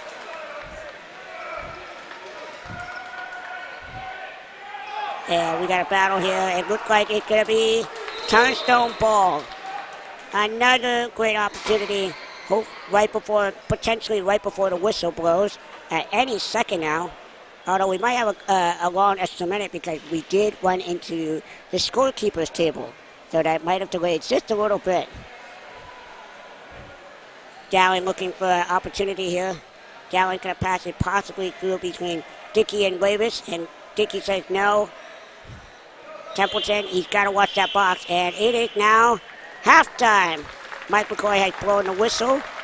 And what a great first half. Do you have anything to say before we Yeah, I'll tell off? you what. Those poor scorekeepers, man, they were lucky that we don't have a hard back in the back. I know. They almost turn them into soccer players. Yeah. We don't want that. I was waiting for the wheels to come off. I know. We will be right back after this short break.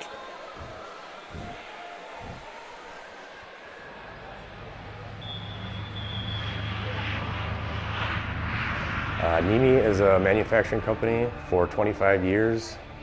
We started out of our garage manufacturing products and for the industrial market, as well as disabled products and outdoor products too as well. We were able to help out the disabled sports world by building a power wheelchair. We have developed many products for the industrial market, like vacuum fixturing that holds down, sucks down parts using vacuum power versus using double-face tape that customers would do and use clamps and vices and traditional stuff like that.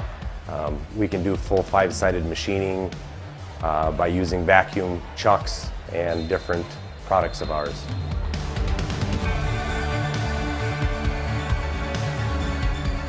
The Strike Force has redefined the power soccer game, giving the individual the ability to express inside of him how to play the game without holding back. We have built a chair, the Strike Force, to be low profile, fast, quick, and take over the game. The manufacturing of the Strike Force has led us into the manufacturing of the Track Force chair, which is an outdoor, rugged chair built for the beach, hunting, any outdoor enthusiast that wants to get out of his everyday chair and be able to go around in his yard even.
Welcome back, ladies and gentlemen, boys and girls. We are now entering the second half of the Atlanta State versus Turnstone Flyers. Atlanta State is up 2-1 in this game. Let's see, and I believe that Turnstone can come back and make something out of this game. Well, I believe that is. No, isn't in the Sting's up? No, Atlanta's up. Yep, Atlanta is up. Yep. We're just waiting for Mike McCoy to give us the green light. Look like you're talking to the head coach of the Atlanta Stings. Maybe talking over some details. Trying to clarify some things here.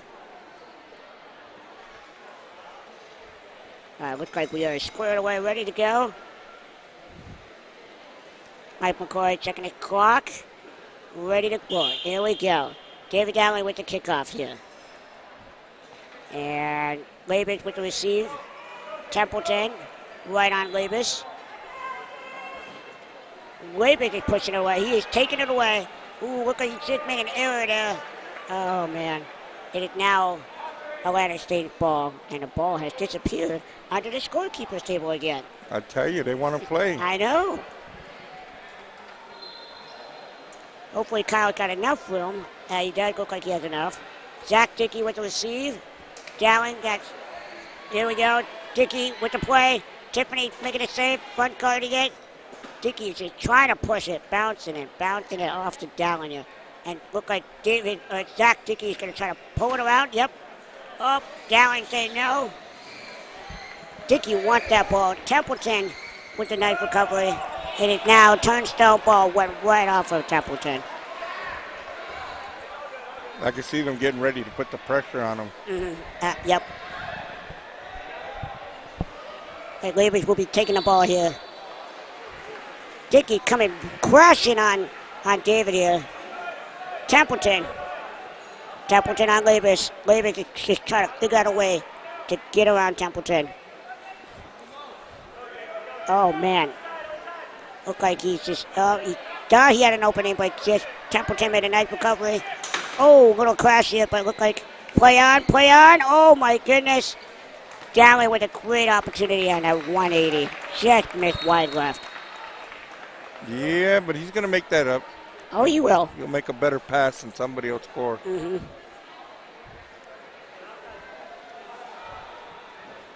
So now we got a nice goal kick for Atlanta State. Dickey passes it right up the court. Templeton catches it right off of Labus. Dowling catches it. Kyle's right on Dowling.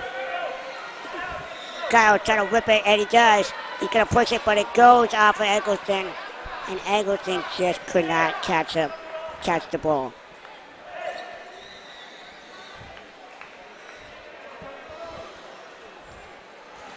Labus, Dowling taking it. Templeton crashing in on him. We got Eggleston now crashing on him. Eggleston trying to pull it away. Turning around. Nice recovery. Dowling takes it away. Can he catch the ball? Look like he's going to make a nice recovery here. Dickey bouncing it right off of Dowling. Nice little crash here. We do get a call. It is on Atlanta State. Or on Turnstone. I'm sorry. Yes, he just clipped Zach right in the back. Mm-hmm. Eggleston making a hard kick. And looked like it went off of, it went off of Turnstone. It's dangerous to make a hard kick in your own end. Sure. Hit somebody, ricochet off, and somebody get a shot. Exactly. Okay, now it looked like he kicked it up the court. Oh, Kyle just misplayed that ball. That's okay. Now, Turnstone's got a great opportunity here to make an equalizer here. Look like David just catches it. Nobody's on him. He's just all by himself here. And he makes a play on it. And Audrey Keener just missed the back door. Missed wide left. Yeah, I was surprised they left him so wide open. Yeah. I don't know. Maybe he just terrifies him with these crazy 180s. I'm not sure. I mean, I probably would do the same thing. Well, you know, these guys are at such a level they recover fast, so that's up. Exactly. Yeah. Dickey with the pass. Now Dowling pushing the ball on Tanner Dorsey here. Dowling with the ball. Dowling trying to get around Dickey. Dickey's trying to say otherwise here. Dowling bounces. It is still in, and it is out. It is a goal kick for Leonardstown. David Dallin is not happy with that, but he knows that he just missed that opportunity. Yeah, but it's a good opportunity for Sting to get out of this hole. Yep. Templeton on the fly here. Just cannot shoot the gap there between Keener and Dowling. Labers with an opportunity here. Tannen says no. And great save. It's Atlanta's ball all of a sudden.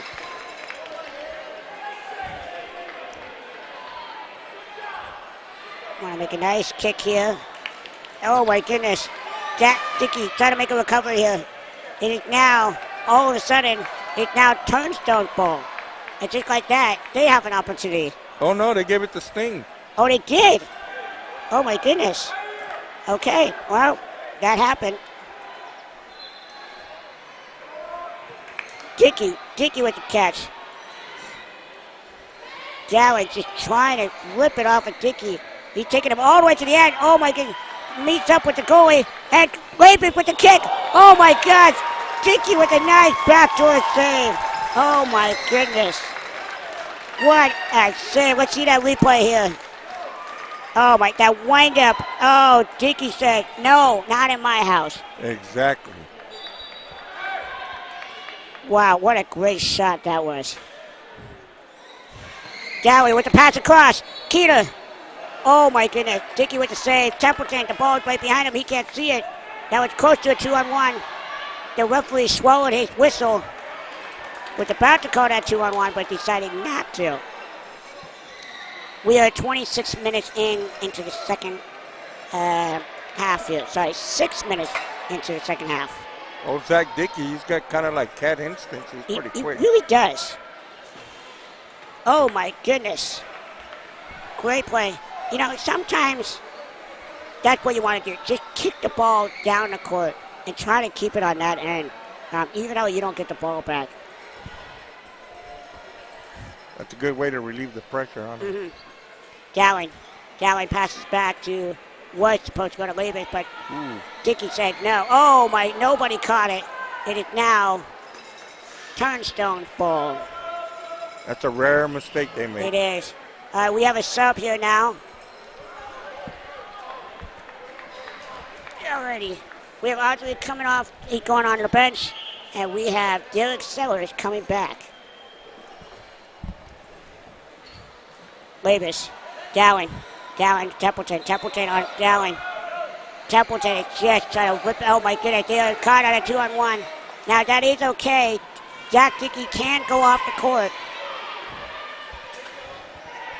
Dowling. Oh, we got a chair malfunction here. Templeton is not moving. The referees don't have to call it. They don't have to blow the whistle. I don't think the refs see it. No, they didn't see it, but Templeton made the nice recovery. He's back on the game. Oh my gosh, what a shot. Dowling, oh, the ball is going 20 feet in the air. Oh my God. What a sequence that was. Yeah, that was an excellent showing of passing back and forth. We had a dead wheelchair. We had crazy passes. The ball went up 20 feet. Yeah, and just great defense. Yep. I'm sure Zach Dickey saw my teammate down. I got to make a play on this. Yep. Sometimes if a chair gets hit hard enough, it does tend to shut off. But it looks like they're doing just okay. Now we got a set ball here. Dowling on Dickey. Dickey's trying to get it out of his zone. Dowling trying to make it go off of him. And take the shot, but he just missed it. Dowling trying to make a play on it here. Dickey's trying to take it away. He's just dragging Dowling with him. Dragging. Dickey makes a nice recovery. The ball is very close to being out of bounds. It's still in. Still in. Hard hit. Ball on. All ball action. Kyle coming in. Trying to take it away. Can he catch up to it? Look like Labers might beat him to it, and he does. Eggleston trying to get around Labers. Labers whips it. Now he has to meet with Dickey. Labers is just powering through Dickey right now. He's going to take it all the way. He's going to try to whip it off of Dickey here. Waiting for Dowling. Dowling's there. Dowling's ready to make the play, but Tannen's in the way.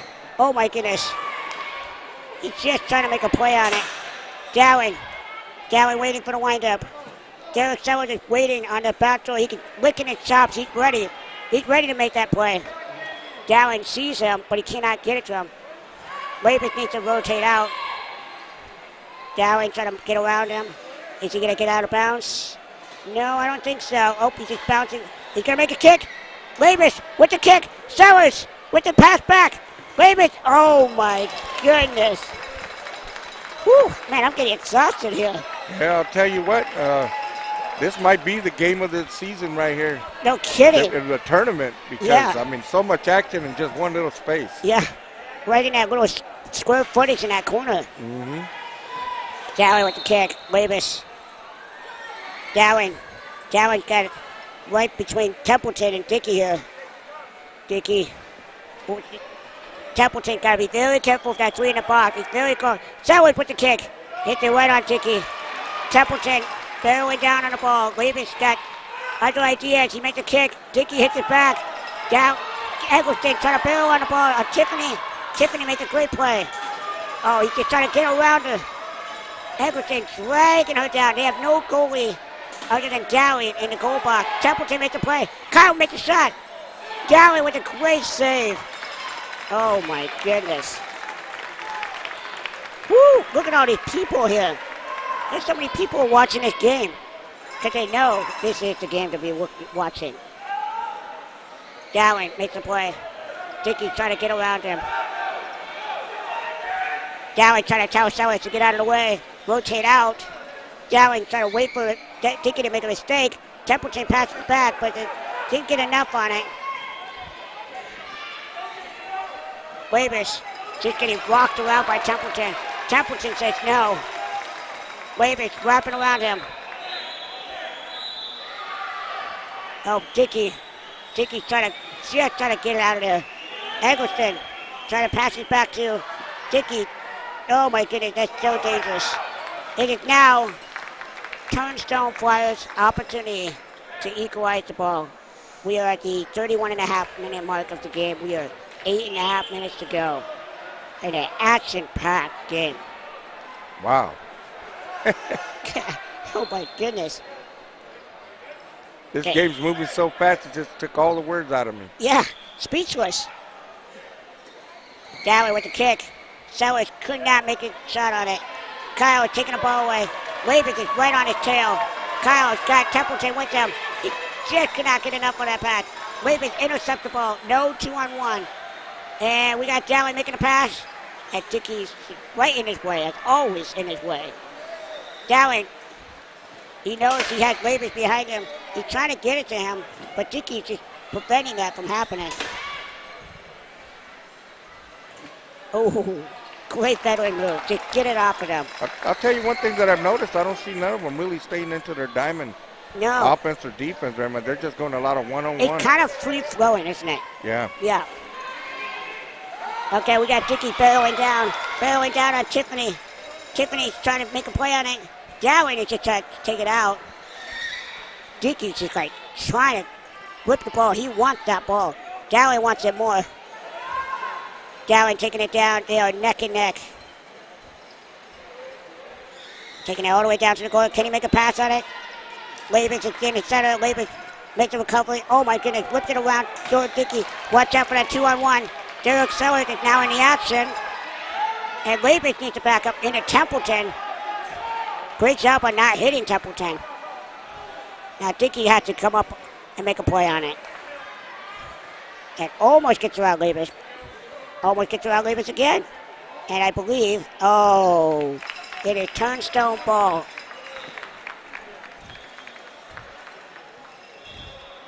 Now the question is, can they, we got a little collision there, but that's okay. The question is, can they equalize the game here? We look like we have a sub coming in.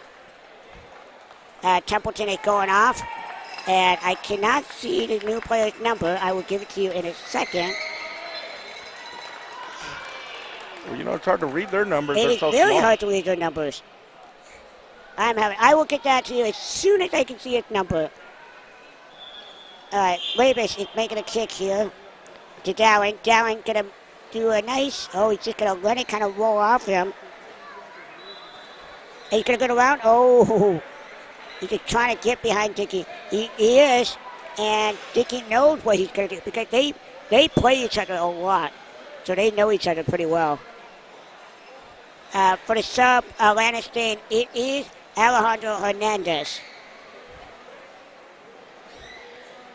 Dowling, just trying to get it across the box because you know Luke Labus is right there, waiting at the top of the box, and it goes. Unfortunately, it goes out of bounds.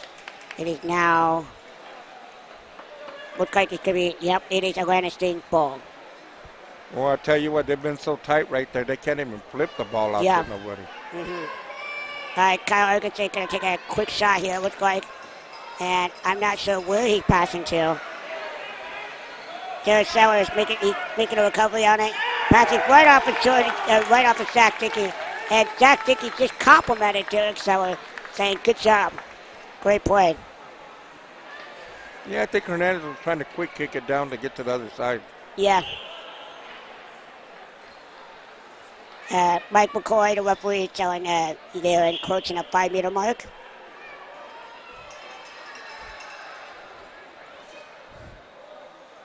Dowling gonna make a nice 360. Oh, right off the back. He did leave a little gap, and Dowling did hit the billboard over here, so that might have disrupted him just a little bit on the swing. Yeah, I think they need to move those signs back. It's not giving enough room on the sideline. Yeah, exactly. Okay, we got the ball kind of went up a little bit, and Zach passed to Kyle. Kyle's making a play. He's taking it up the court. Can he do something? Can he get ahead of it and just pass it? Dickey with the receive. He's getting around Tiffany. Can Tiffany recover? Tiffany says no. No, thank you. It is out. It is a, look like Zach Dickey's pleading his case on something here. Trying to plead his case. I don't know what he's looking for. I don't know, but I tell you one thing. Her cage is kind of different, like it's got some extra weight on it, don't it? Yeah, I don't know if it's like it covering up on a hole, the hollow space. Is that legal? Sure. I don't know.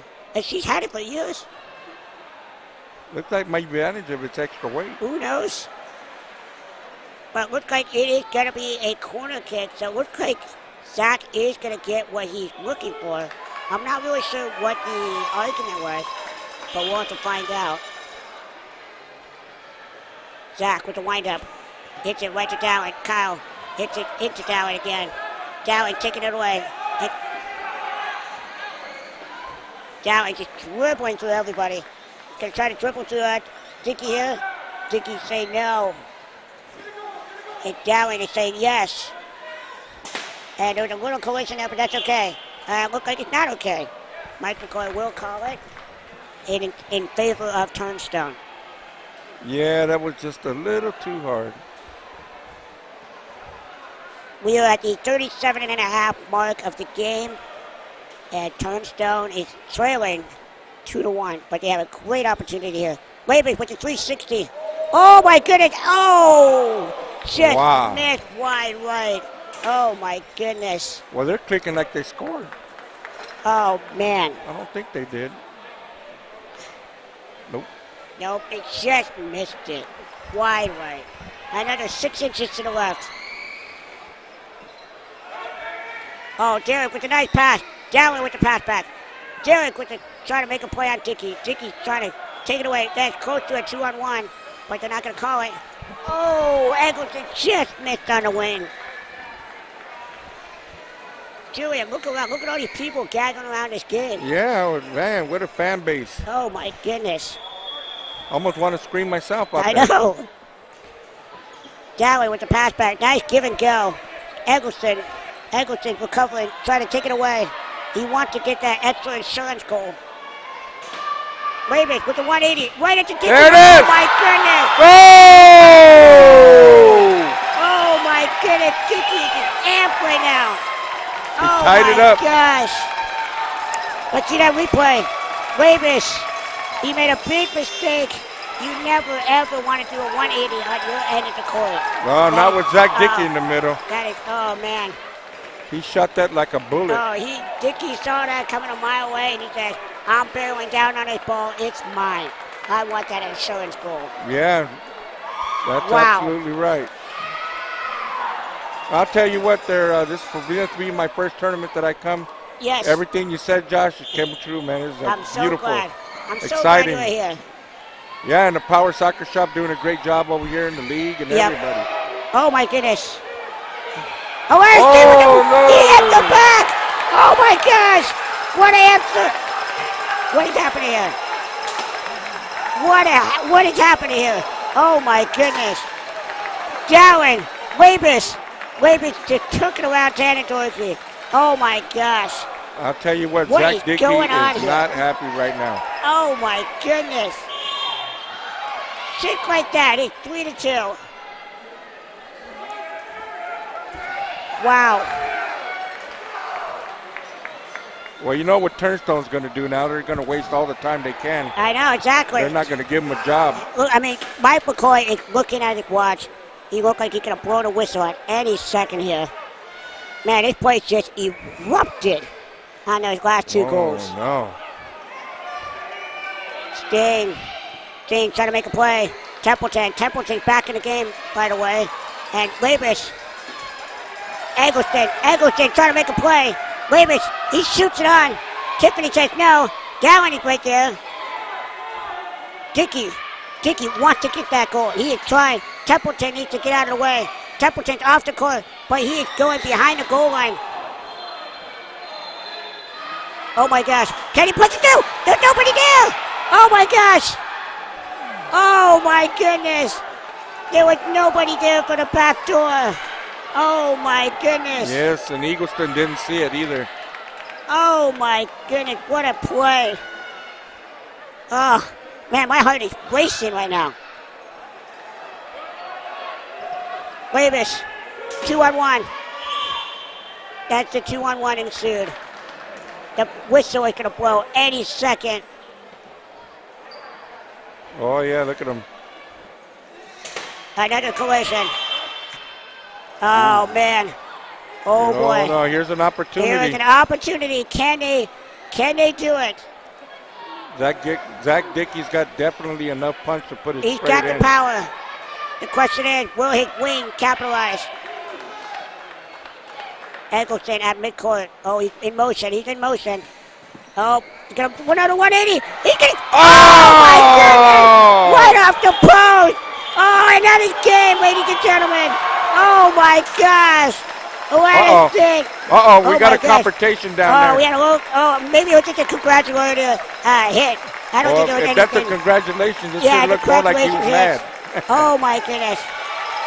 Atlanta Sting. Good. Zach Dickey just amping up the crowd. It was a great game on both ends of the court.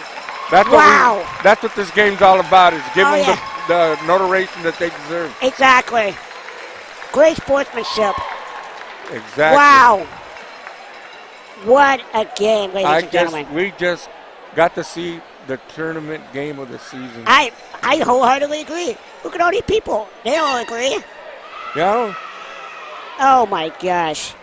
Well, it looked like, wow, what a hard-fought game. Well, ladies and gentlemen, I hope you all enjoyed that game. I certainly did. What about you, Julian? Oh, my God, it was the best game I've seen so far. Ooh, and it's your first game commentating. Yes. Not a bad introduction. I've only done this at the National Veteran Wheelchair Games once, but this year was an exact pleasure to be with you, Josh. Oh, thank you. Well, ladies and gentlemen, thank you for joining us, and there will be plenty of games today that will be happening. My name is Josh Berger, and my partner here, Julian Perez. We will all see you later. All right, God bless, guys. Bye-bye.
At the registration table, we have 2 cell phones that are found on port number 3.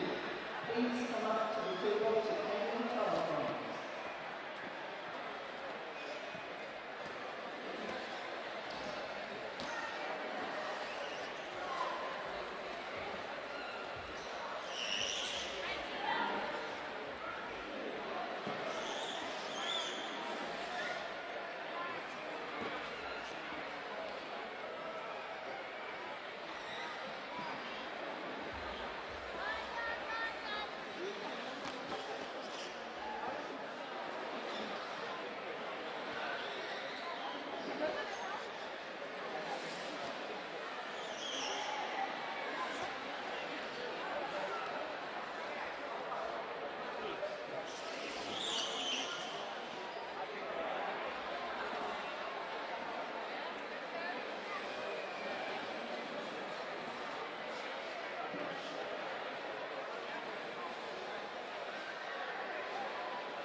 Trying to pass it up to Dowling, and there's the pass to Dowling. Dowling going to take a shot. Audrey Keeter across to Keyser. Keyser shot in.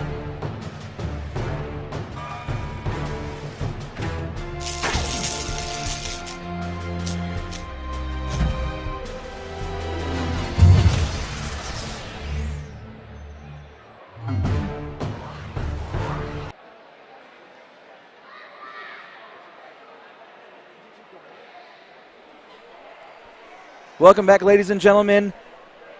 We continue day 3 of the 2022 U.S. Power Soccer Association MK Battery Conference Cup Championship Series. Circle City Rollers versus the RHI Sudden Impact for Power Soccer Shop. I'm Tony Jackson, and joining me in the broadcast booth right now, Team USA member, Minnesota Shockwave member, Eastern Regional Director for U.S. Power Soccer, the one and only Riley Johnson. Welcome, good sir. Thank you for having me, but we got a game going, so let's go. We do have a game going on. 2 high-powered teams featuring multiple members of Team USA, your teammates internationally.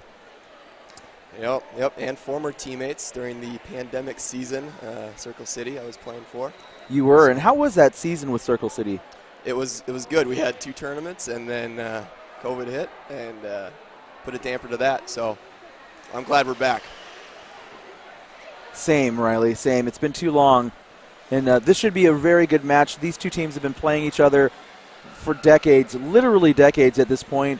Most of the people out here on the floor right now were young children or teenagers when they started playing each other, and now they're like fathers and career people, and it's just kind of wonderful to see all of these folks still playing the game. Colin McIntyre now with the ball on Jenny Munson, the goalkeeper. Natalie Russo against Jordan Dickey. 2-on-1 violation called. So Jordan Dickey now to Lexi Hare. Lots of changes for the RHI Sudden Impact team. And another 2-on-1 violation. Some early spacing trouble for Circle City, Riley. Yeah, Doug is very good at encouraging the spacing, so be looking out for that, and they're going to have to make an adjustment. Doug Wolf, one of the top referees in the U.S., referee at the 2017 World Cup as well. Lexi Hare now taking on Michael Archer. That ball kicked out to Jordan Dickey. Dickey over to Labus. Labus with the save by J.C. Russo. Luke Labus almost scored the first goal. He's trying to push through the Circle City defense. Great pass by Jordan Dickey, and that ball off of Archer and out of play. Let's watch that one again. Super close here.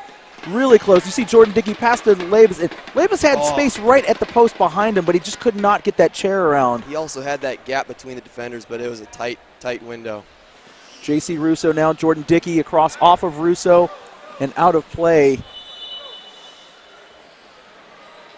Riley, I don't know if you had an opportunity to watch it, but if this game is half of what last game was, this game is going to be fantastic. Yeah, and if there's 2 teams to match that level of intensity, it's these 2 teams.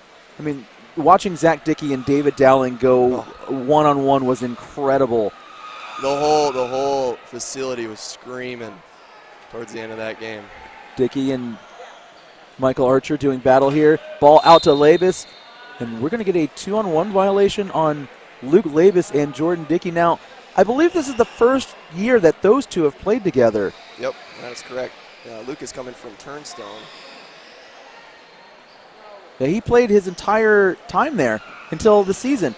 Lexi Hare now with the ball on Natalie Russo. Russo taking on Jordan Dickey. Fun fact, Jordan Dickey and Natalie Russo recently engaged. Yeah, congrats to them. I wonder what that's going to be like in the house tonight, depending on who wins. Yeah, right. Congratulations to both of them, but right now, mortal enemies. That's right. Natalie Russo, nice move getting that ball around Dickey. Russo over to Hare. Hare takes the ball away. Now Great taking rotation. on. And you know, the thing about Lexi Hare is that she might be half the size of Michael Archer, but she uses her chair so well that size does not matter with Lexi. She's able to get around most people. Archer right into Dickey. Archer with a shot off of Munson. Got that one past Jordan Dickey, though.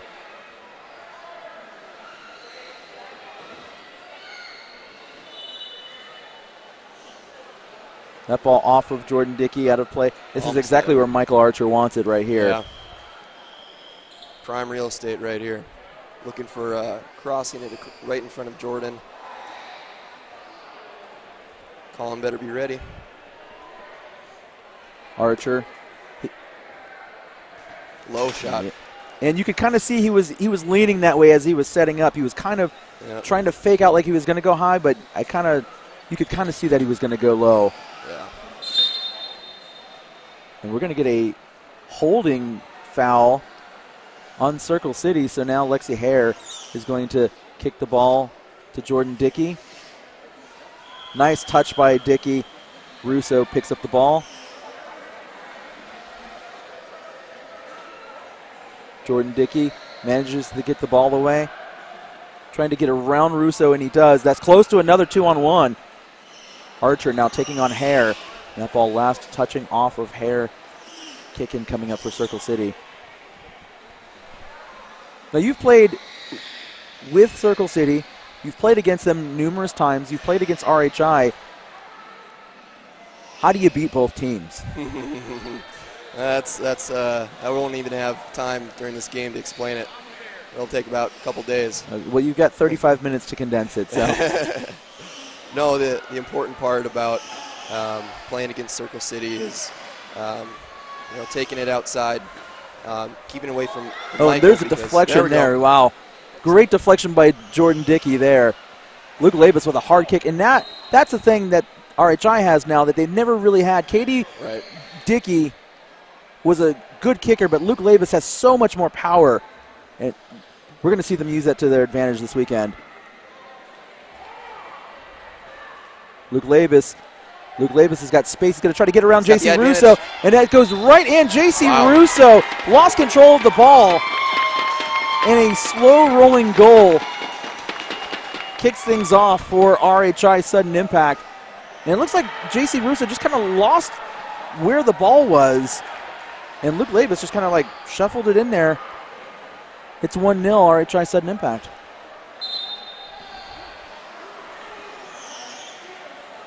And so JC Russo actually represented Team USA in 2007 and 2011 at the World Cup. Yep. And they won both. But JC Russo now living in Kansas, in Wichita, Kansas, where there's not a team at the moment. And so he hasn't really been playing a lot. He's been practicing more with Circle City recently. But when you've been away from the game for a while, you kind of lose some of that muscle memory. Yeah, and getting used to the speed again, right? That was a big adjustment we had to make. That's the hardest part probably, right? Yeah. I mean, a lot of the technique, if you know it, it comes back semi-easy, but the speed, especially at the Premier Conference, is unmatched.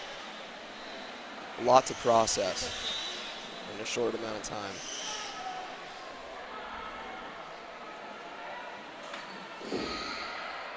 Natalie Russo, Archer, Hare. That one touching off of Hare. Colin McIntyre takes a shot, and that's going to sail wide and go out for a goal kick. Starting to get some movement. That's what Circle City needs at this point. They have to get the passing going.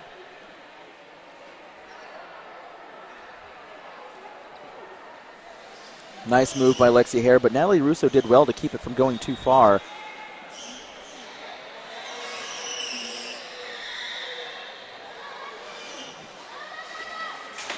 And now it's a foul on Natalie Russo, but play continues here. And that ball goes out in favor of Circle City. Jordan's asking about that foul too.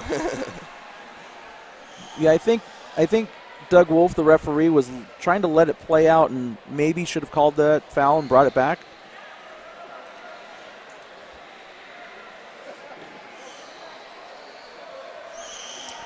But again, Doug Wolf, one of the best referees we have in the U.S.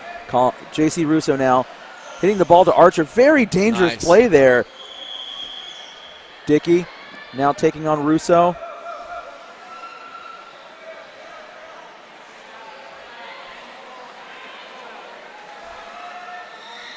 Here we go. The kick across. Archer with a shot. Saved by Jenny Munson. And Jenny Munson is just very quietly one of the best goalkeepers in the Premier Conference. Definitely. She knows how to read those passing lanes.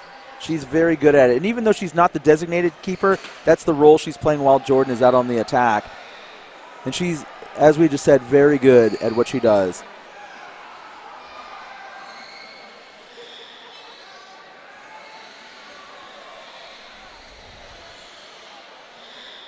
Dickey over to Hare. Trying to get around Colin McIntyre. Nicely done by Hare. She keep it in. Ball is out of play. RHI kick in. 10th minute of the match. RHI sudden impact 1, Circle City Rollers 0.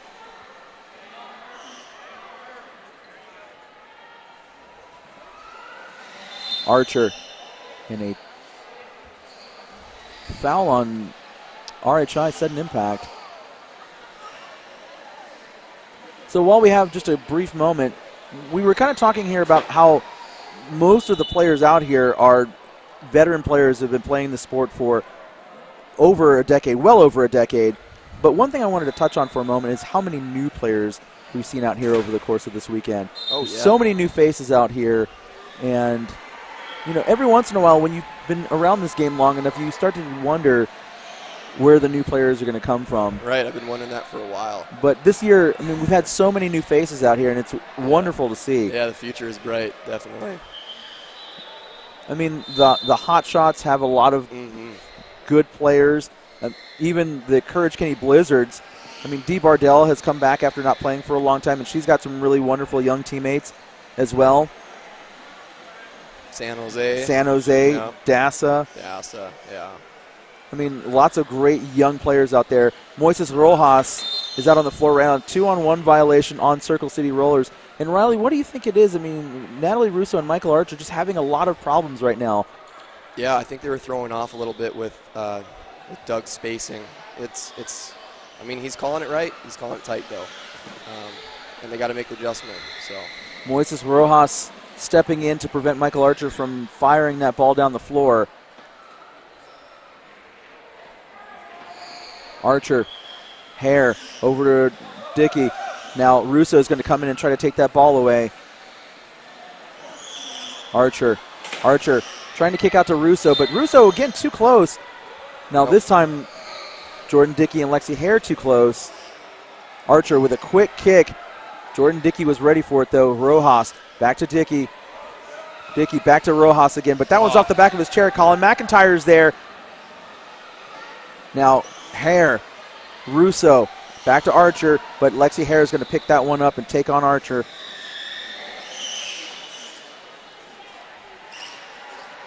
Archer could not get that ball away from Hare. That's out of play. And Michael Archer was not happy with that call.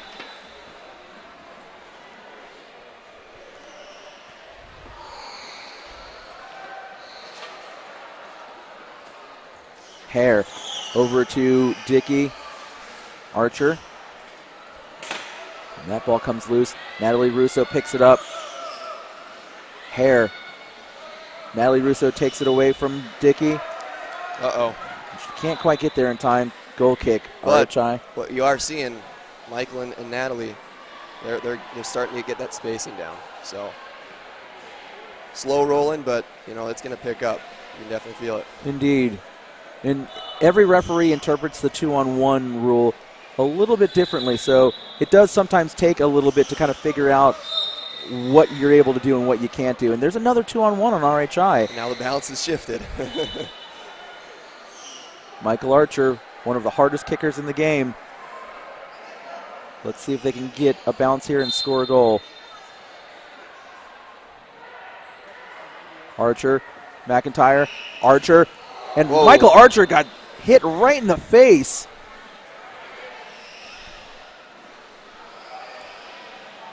Huge kick. Actually, it looked like it hit him in the shoulder, but it was close. That was close. Oof. Glad everybody's all right. Those balls come in with a lot of force. They're heavy too. Yeah, they're they're a little over 2 pounds. And if you have a 2-pound ball moving at about 40, 50 miles an hour, it's going to inflict a little damage. Yeah. Ball out of play. Circle City kick in coming up.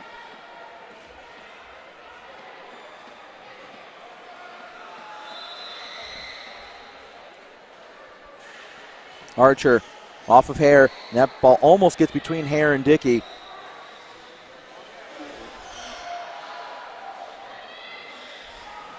Russo trying to turn Hare, but she's got such good control and such good leverage when she battles one-on-one with people.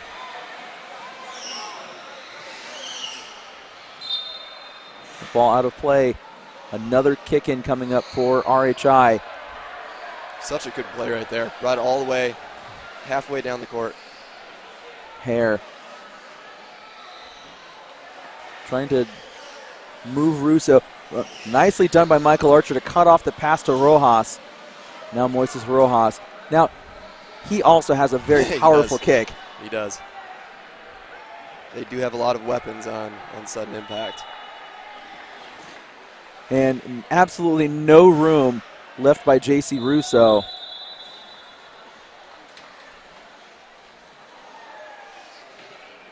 They're going to try something different.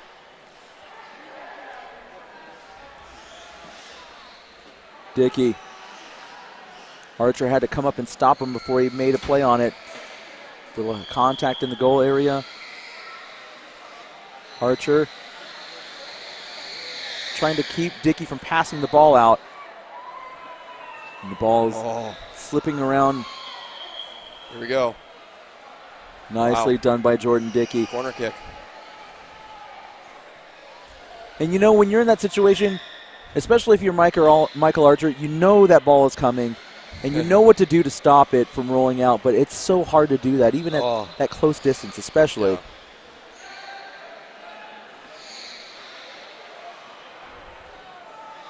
Jordan's very good at making it look like he's aiming one way, but he is quite the master of deception. Rojas, Dickey, and we're going to get a foul, a 3 in the box violation. Ouch. Now, that's quite surprising. This is a team that's played together for years. Very good call by the ref, though. That was very good call by the ref. And I think the AR made that call. He did indeed. Got to cheer for the refs every once in a while, right? They do deserve some credit occasionally. J.C. Russo, Hare, Jordan Dickey with a shot saved by Archer off the back of his chair. The pass out to Hare. Hare across the Moises Rojas. Moises Rojas with a goal. And he throws both hands in the air in celebration. 2-0 RHI sudden impact. Watch this pass from Hare again. Just gets past the defense. And Rojas scores a goal. He had to hit it too. He did have to hit it. Wow. Indeed. 2-0 RHI sudden impact. 18th minute. And Colin McIntyre, that ball goes past him. Jordan Dickey now getting around Natalie Russo. Dickey still with the ball. Dickey looking to pass up to Hare, and he just misses the ball. I hate when that happens. And it happens to the best of them, doesn't it? It does.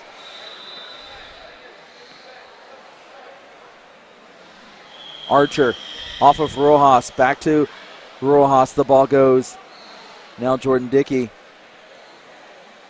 Archer trying to get around Dickey.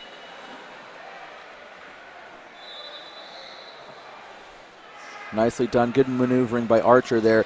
McIntyre has to get out of the way to avoid the 2-on-1.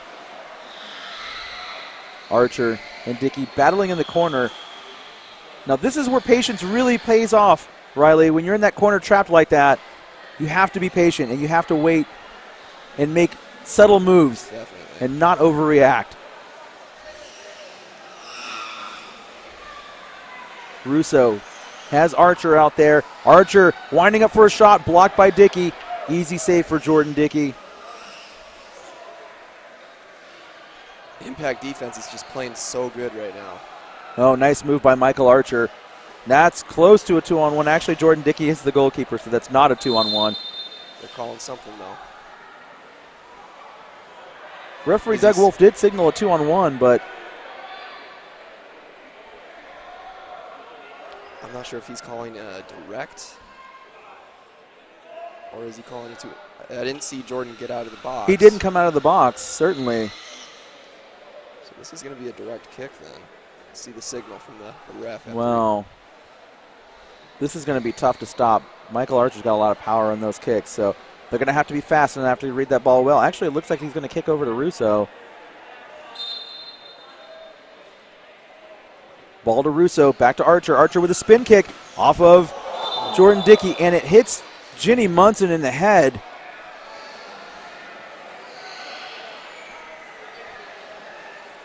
See if she's all right.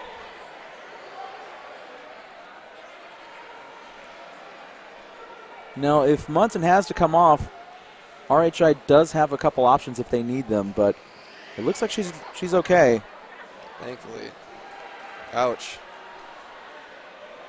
Well, let's see. She's going toward the touch line there. Looks like she's all right.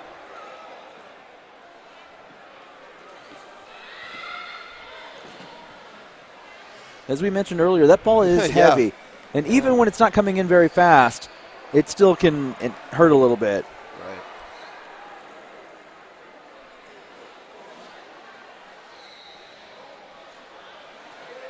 I recall a number of years ago, Jordan Dickey getting hit in the face with a full-speed ball and suffering a concussion.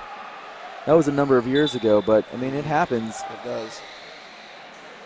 They have made a lot of improvements to the ball to reduce the bouncing, but it happens every once in a while. Lot less recently, though. Much less, certainly. And this is surprising to see how much it has gone up this game. This is all more than anything this tournament. Archer, Russo, lots of contact, close to a 2-on-1 violation. Archer waiting.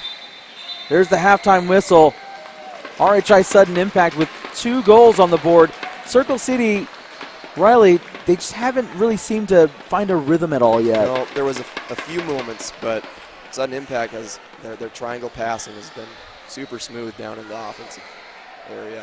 So we're going to take a break. When we come back, we'll bring you the second half. You're watching the Circle City Rollers and RHI Sudden Impact from the 2022 USPSA MK Battery Conference Cup Championship Series.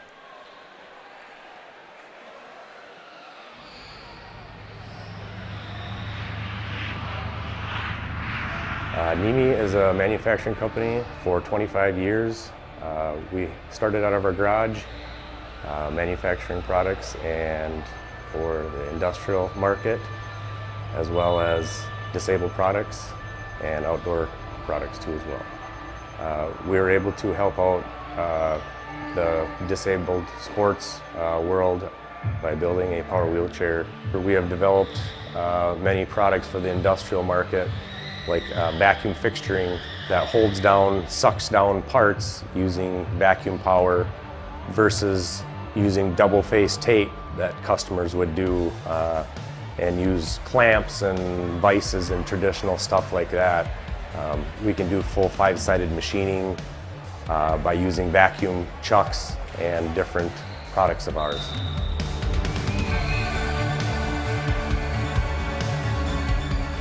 The Strike Force has redefined power soccer game, giving the individual the ability to express inside of him how to play the game without holding back. We have built a chair, the Strike Force, to be low profile, fast, quick, and take over the game.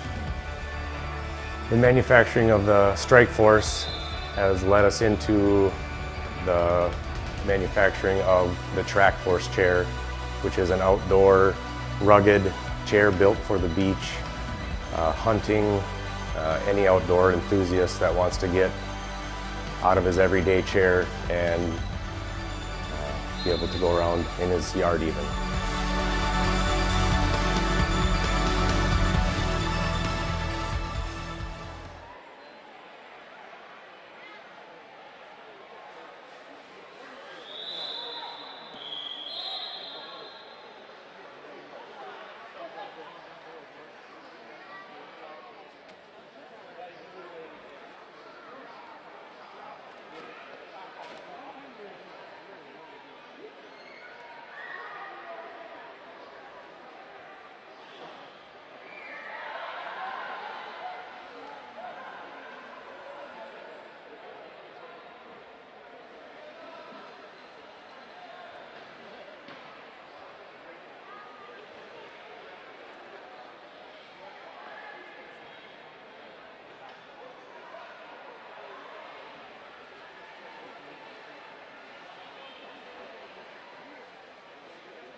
Welcome back, ladies and gentlemen. It is the second half of the Circle City Rollers, RHI Sudden Impact. RHI leading 2-0 for Power Soccer Shop. I'm Tony Jackson. And joining me once again, Riley Johnson from the Minnesota Shockwave, from Team USA, and from the U.S. Power Soccer Association Executive Board. You're quite a busy man these days, Riley Johnson. Yeah. Love soccer. Maybe a little too much. I don't know if that's possible, Riley Johnson. I mean, you've been playing a little bit longer than I have, but I mean, both you and I have been part of this game for quite a long time now. We have. We're old dogs. We are. And it's fun, though, because now we get to see the new pups come in, if you will, to keep the dog analogy going. That's it for me for dog jokes. Michael Archer and Lexi Hare in the corner doing battle here.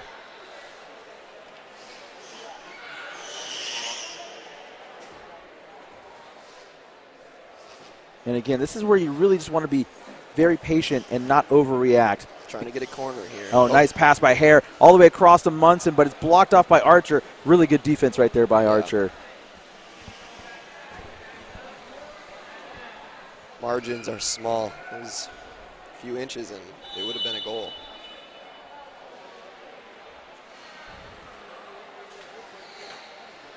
Jordan's going to go down the corner. Cut off by Russo. Hare tried to go for a spin kick, but nothing happening there. Nice pass by Jordan Dickey. He's so good at just deceiving you. He was going to swing for the ball, and then he used the front of his chair to pop the ball. Nicely done by Hare. Hare off of Archer. Archer sends the ball away. He's just got, nicely and done. Circle City's ball, too. Well done by Michael Archer there.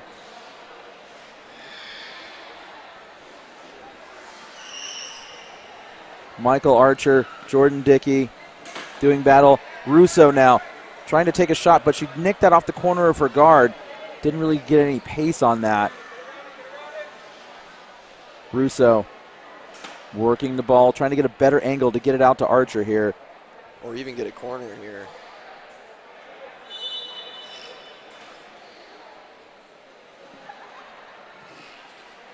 Ball out to Archer. Little soft pass to Jordan Dickey, and what a move by Jordan Dickey. That was nasty. That was just nasty. Most players would have stopped that ball and tried to do something with it. Jordan Dickey realized it was rolling out of play and just let it trickle out over the end line.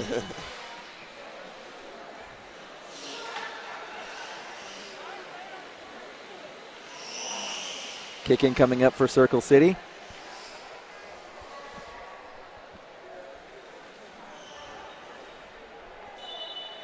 They've got an open lane over here to call him, but Archer, Russo, and they take a well-executed play there. And they get the ball towards the RHI goal area. Kick out to Archer. Archer tries to get past Dickey. Close to a 2-on-1 on Hare and Dickey.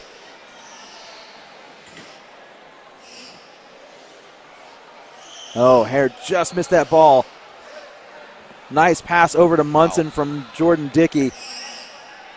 Dickey to Hare, across to Munson. That should have been a foul. Advantage called, but now they're going to bring it back. That's good refereeing. Good officiating.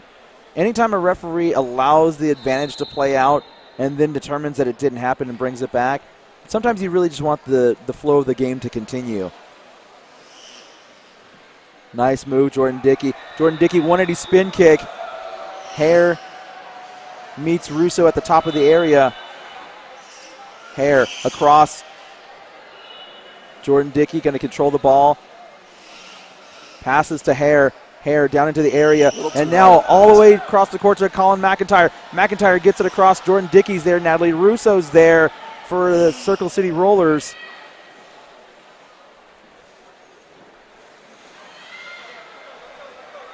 See if they try to get a corner this time. That ball still in play. Natalie Russo going to have to turn around. See what she does here. She's got a couple options, but she's got to commit to one. Oh, and that ball off of Dickey, but it's still in play. The future husband and wife working on conflict resolution right now. And it's a goal kick. That was close. Jordan Dickey really wins this needed round. That corner kick. They really did. I mean, Circle City is just struggling to move the ball down the floor right now. And when you're struggling with that, then the next thing is set plays. But with that in mind, Jordan's going to be able to defend that from happening because they're not giving passing. So they really have to get some type of passing going. Archer with a kick, and he couldn't go full power because he would have headed wide. And there's a 2-on-1. And this is exactly what Circle City needs right Perfect. now. This is Michael Archer territory right here. See if he tries to power the ball across the area.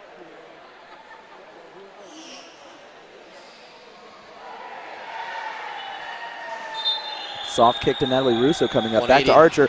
Michael Archer with a 180 spin kick off the back of Lexi Hare. That was a good play call. They couldn't go over far side to call him. And the assistant referee almost got taken out. A quick kick by Michael Archer. I wasn't ready for that. Ball back and forth. Nice pass by Jordan Dickey. And that ball is headed on goal. J.C. Russo going to have to make a play on it. He holds it smart. Yeah, Jenny Munson was coming into that lane and where he would have had to pass it out. Munson now with the ball, still in play. Michael Archer keeps it in. Munson and Archer. Oh, he's got the positioning. He's good. Nice soft touch by Archer there. And he just keeps it in play. Still in play. Oh, and that little spin move gave Jordan Dickey the opportunity to get the ball away. Jordan Dickey now.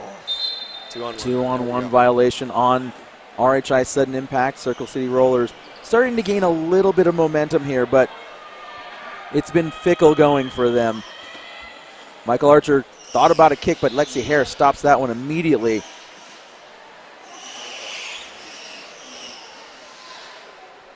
It's been back and forth with one-on-one, though. That's it has been. Jordan Dickey has to be very careful down here to get around Archer. Smart Nicely defense done. there. Dickey. Colin McIntyre has to move out of the way, close to a 2-on-1. Archer. Not a lot of room here, but we've seen him score from in tighter spaces. Across the box it goes. Rojas tries to get it out. Jordan Dickey now trying to take it off of Russo, and he does. Jordan Dickey's got Hare to pass to. And he just keeps faking like he's going to pass and slowly moving up the floor.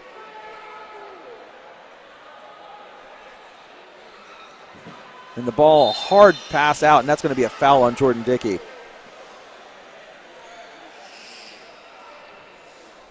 Archer into Munson. That one's on goal. J.C. Russo being called into action here. Oh, and that ball bounces off of a couple players, and it rolls just wide of the post. That was close. That was a very dangerous play. You can see it bounced between Hare and Archer almost got an own goal there. That would have been something else.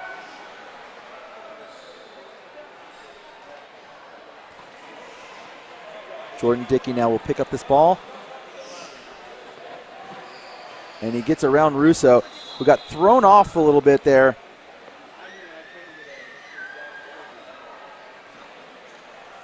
That ball out of play. Referee says play continues. Nicely done. Not what Jordan Michael Dickey. wanted. No, not at all.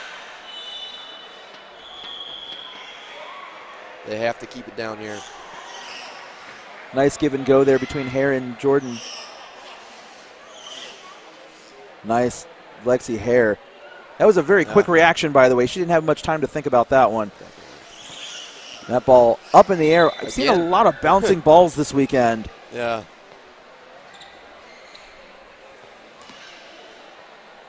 Now, my understanding is that it's a new design for the balls this season. Okay. And I'm not sure what was changed. I know the previous generation of balls had a dampening layer in there. It was like some kind of filler material to prevent the ball from bouncing so much. So, and I'm not sure what changed in this generation of balls, but I have definitely seen a few more bouncing balls. And playing in games myself, it seems a little bit harder than the last set of balls. Yeah, the soccer ball, with this ball, it seems like it's easier to flip, to hit. But Michael Archer winding up for a shot, and he almost hits Jenny Munson. 2-on-1 violation. Circle City Rollers are going to get an indirect free kick here. Wow.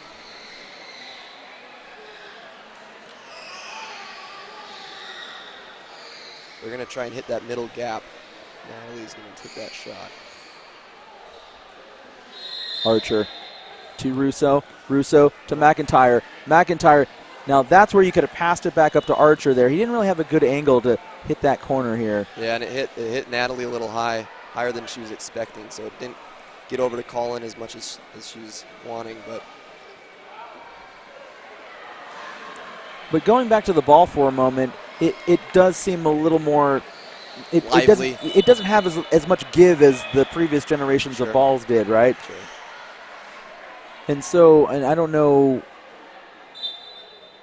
what is in the ball now to cause it to do that, but it's definitely caused a few air balls this weekend. Yep. Jordan Dickey, nice pass to Hare. Dickey going to try to save that ball before it goes out, and he does. Archer now, he's got leverage here now. Luke Labus back into the match for Sudden Impact. Into the match for Colin McIntyre, Marie Harmon for the Circle City Rollers. Nice turn, but Michael Archer with a passing lane. Marie Harmon with a shot. Marie Harmon, that ball goes between Munson and Dickey. Now Jordan Dickey trying to get the ball out of the area. That was one of the better chances that they've had so far. Play Still continues. Referee Doug Wolf says play on. That ball still in play. Oh, nicely what a done. play. Such a smart play by Lexi Hare. Now, I'm not sure what the call was there. I was in awe of the defense by Lexi Hare, but I did not see the call from referee Doug Wolf. Contact foul. Michael hit the side of Lexi's chair. She had position, so. I mean, and now when you look at the end result of that play, Michael Archer with a shot that almost takes off the head of Luke Labus there. That from up here. My goodness, there was so much velocity on that. Would not have been one of the way of that one. Let's watch this one again. And Luke Labus hits hard as well. And that ball just went flying. Get out of the way. You notice the energy changed, though. It did a little bit. With the substitution. Indeed. And that's all you can ask for with a sub. And that ball off of Natalie Russo, goal kick coming up. And I think Luke Labus gives them that extra spark that they need. And on the other side for the Circle City Rollers, Marie Harmon has a little bit on goal, right? Yeah, she has a little bit of a quick reaction down there, right? She gets some good power on her shots. Marie Harmon now back up to the top of the area.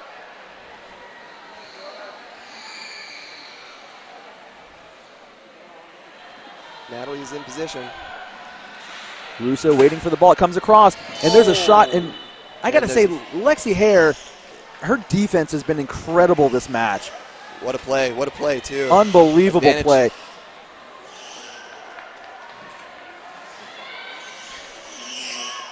And that ball is out of play. I just want to take another moment to just heap praise on Lexi Hare right now. She is causing Circle City all kinds of fits right now.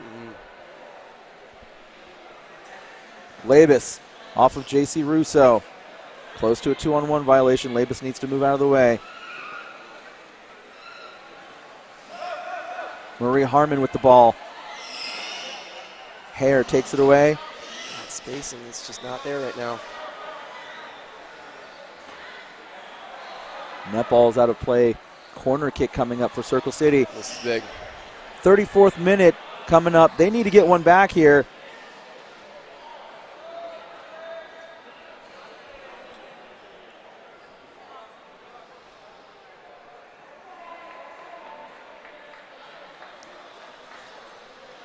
Archer. Natalie Roos is going to shoot across to the near post. And she just missed that ball. It was there, too. It was there. That was supposed to go off the front of her guard, and it just missed. Ball still in play. Hare. And again, the defense has been incredible for her. J.C. Russo now taking on Luke Labus. That ball looks like it was off of Labus. They're going to say it's a corner kick coming up. Doug is overruling it, calling it a goal kick. Nope. It will be a corner kick. Corner. Luke Labus, if this is Michael Archer territory, this is also Luke Labus territory right here. Lexi Hare with a shot. Lexi Hare with a goal. Now, Lexi Hare and Luke Labus have been teammates before here in Fort Wayne at Turnstone, so this is not new for them. So that was a great play all around. Jordan came in there and faked it, held the defense there, and then they shot away. Lexi was able to take that middle gap. Great play all around.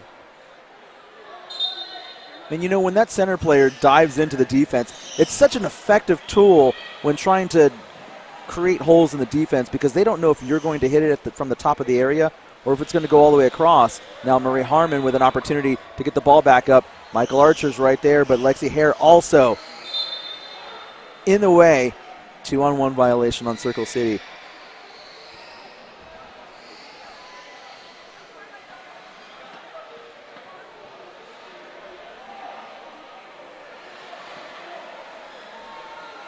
Michael Archer whips it out of play.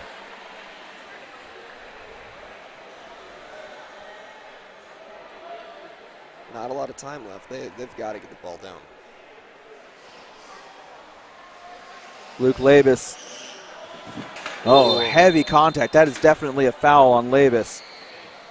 You got to be careful because they have the lead. They do indeed. No need to get risky at this point, but. And it's a 3-goal lead, right? It's a 3-goal lead. Really at this point, and I understand you wanting to keep going, but now you can protect that lead and just hold on. Like you said, no need to get risky here.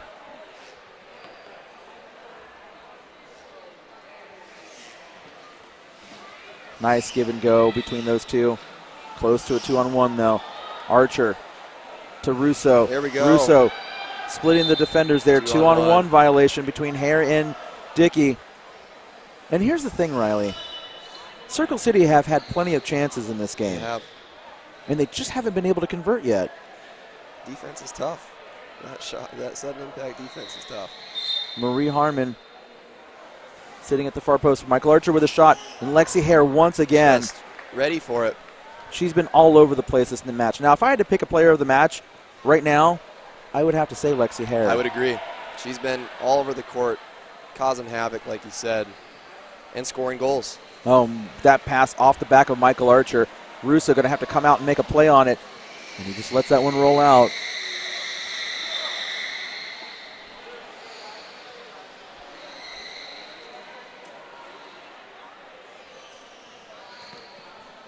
For all of the young players out there, not only here this weekend, but maybe watching at home, if you want to learn how to play defense and play positioning well, watch the performance from Lexi Hare today.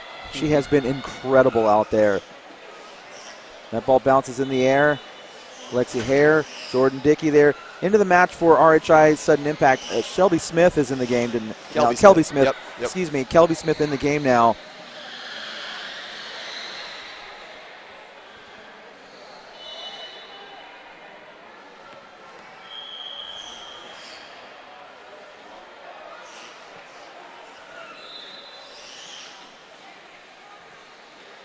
Michael Archer kicking the ball out wide.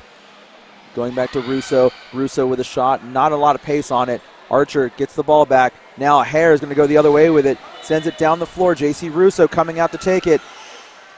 Now Jordan Dickey's going to pick up, take a shot, take another shot. Michael Archer back the other way, and Marie Harmon just could not react enough. And it's coming fast. When your brain starts trying to make more than one decision at a time, unfortunately, that's what happens. All she had to do was move forward just a little bit to redirect turn the chair a little bit. That's all it would have taken. But it's a tough situation, though, because the ball's coming at you at really fast. And can't see the defense. Can't see the defense, and you're not sure what you need to do. And with my team, I just tell my players, do anything. And it's easier said than done. I understand. Yeah. One thing goalies like to do is that they'll play in the middle, right? So if you don't see the defense on a breakaway, aim it for the post, right? Indeed. Smart advice. I'd like to think so, but. We're going to do it again here. Looks like Natalie Russo was probably within 5 meters of that kick. Give and go again. Oh, Lexi Hare with a wonderful move to fake out Natalie Russo. But Russo now back on defense. Now, Russo needs to be careful not to push too hard on that rear wheel there. Kick out to Archer. Archer blocked by Dickey.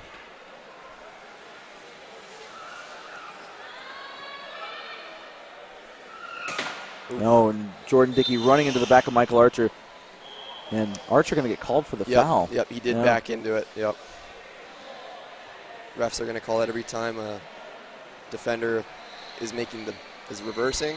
It's likely going to be called on the person reversing it. Right.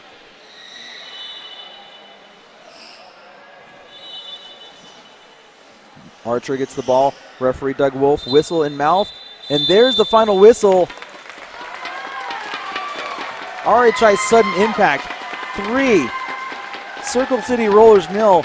Riley Johnson. It's been fun. It's been fun. RHI sudden impact, pretty much dominant the entire game here. Yeah, I mean, number 1 seed now.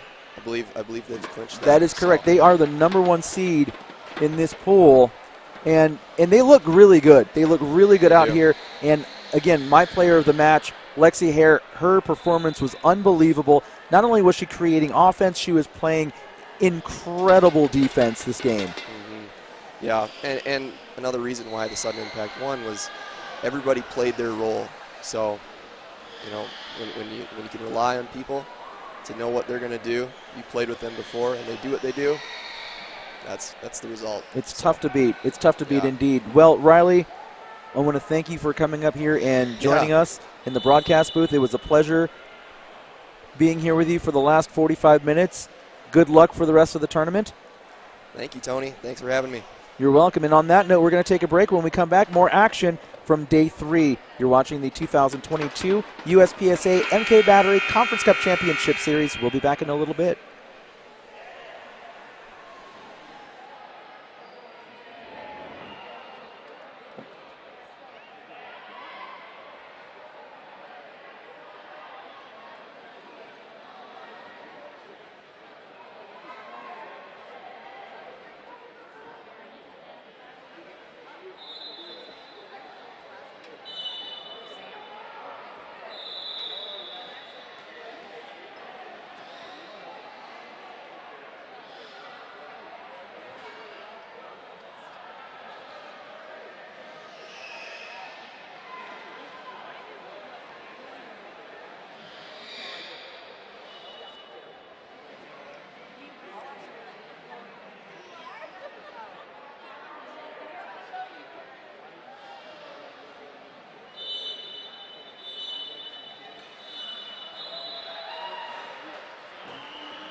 Pass it up to Dowling, and there's the pass to Dowling. Dowling going to take a shot. Audrey Keener across to Keyser. Keyser shot in and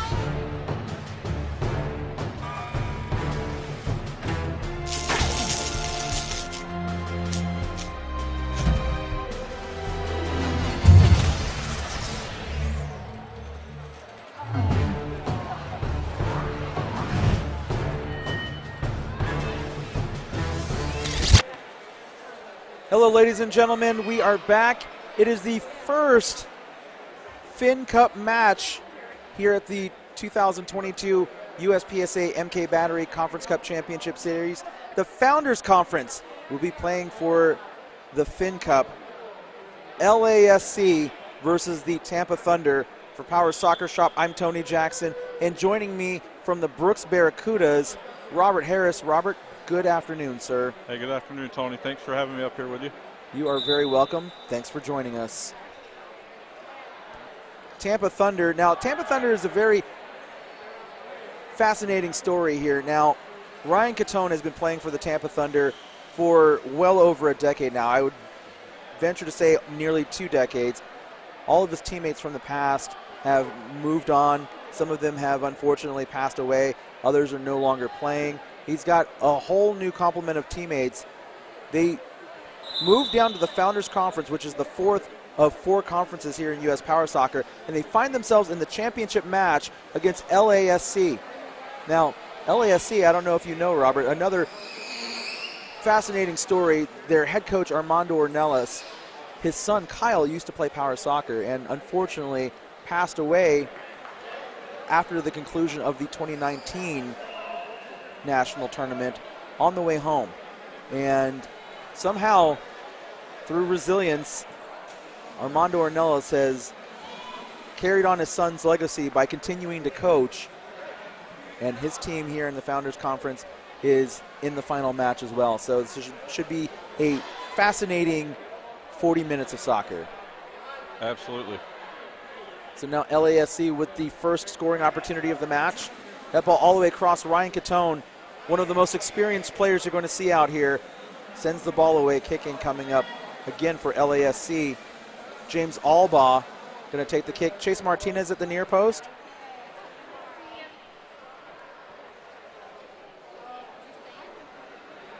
Alexander Lauro at the far post. That ball is out of play. Tampa Thunder will get the ball.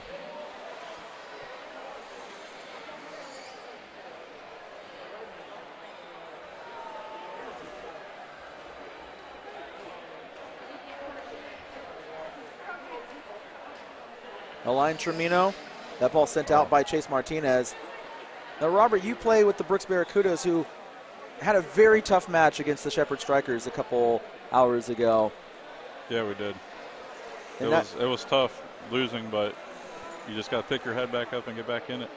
They are a very good team, though. They have quite a number of good players on that team, experienced players.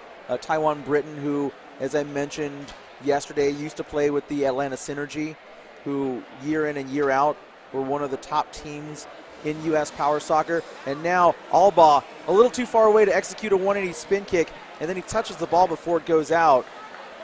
Kick-in coming up for the Tampa Thunder.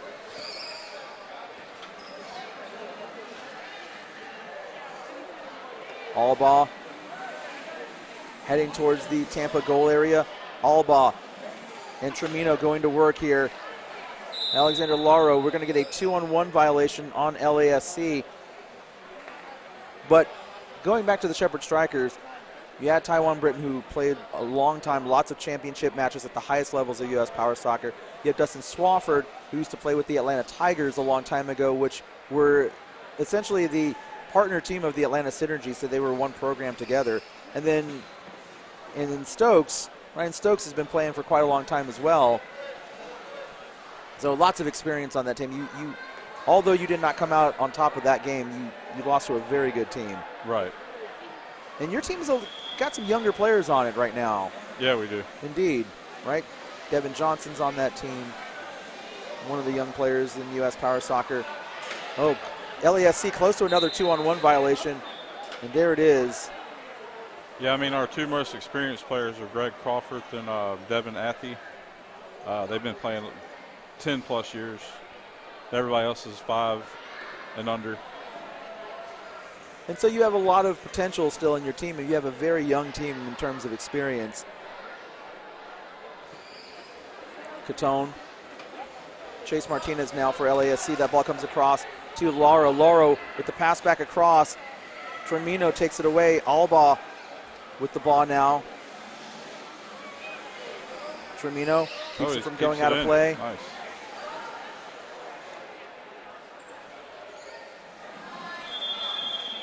Alba working the ball around Tremino. Nicely done. Good move there. Alba rips the ball away from Tremino. Alba now taking on Catone. Alba needs to get into a position to pass the ball out to his teammates. That ball goes in on goal. Tremino. Oh, Alba, can he save it? He does, but just a little too anxious to try to save that ball. If he had got his guard around the ball just a little bit more, he would have been able to save that one.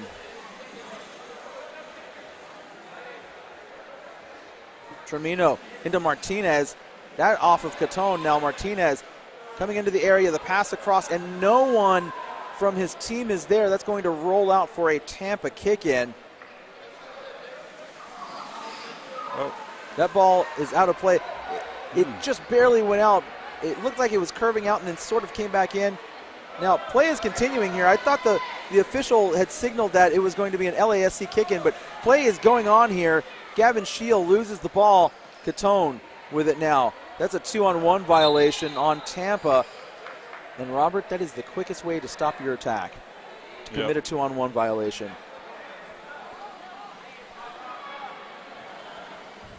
Those will get you every time. James Alba.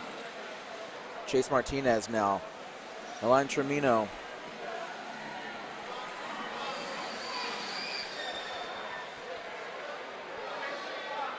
Tremino, Martinez. Catone waiting at the top of the area, hoping Tremino can either pass it out or maybe get a corner kick for his team. Now, Tremino's trying to work the ball past Martinez, but with Jaden Alba sitting there at the goal line, it's going to be very difficult to get the ball over the line by force. So if Tremino can angle the ball in a way where he could pass it out to Catone, that gives them a better opportunity to generate a more dynamic offense here. But Chase Martinez is very slowly turning Tremino around now. Tremino's going to take a shot. Tremino saved by Jaden Alba. Catone over to Scheel. Scheel with a 180 spin kick across the area. And no one is there for Tampa Thunder. And that looks like it's going to be a foul. A 2-on-1 called against LASC. Alexander Lauro and James Alba committing the foul. And the Tampa Thunder with a good opportunity here to score first. Tremino looks like he's going to go across to Catone. Catone with a shot. Saved by Jaden Alba. Kick-in coming up for Tampa.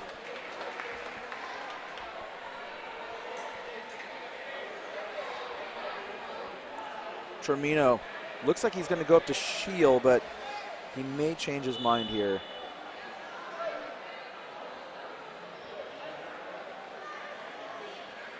Tremino right into James Alba, who clears the area. Now he's breaking down the floor. Gavin Scheel chasing on defense. Alba is there.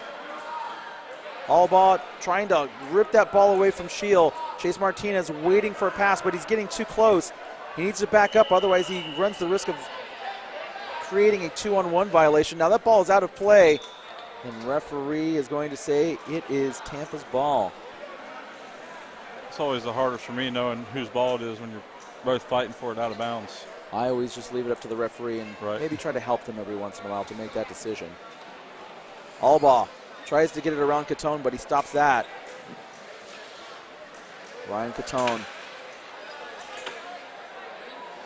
Oh, he's fighting for Ryan Catone dragging Alexander Lauro, literally dragging him down the floor. Oh, he's got an opening. Catone gets the ball away. Allball clears it out, and now Lauro racing down the floor, breaking free.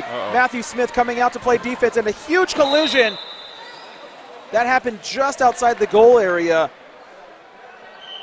Now Matthew Smith, the keeper for Tampa, just came charging out, and he really needs to be careful. If that happened in the goal area, that would have been a penalty kick. And that's almost even a cautionable offense there. Matthew Smith very lucky not to see yellow.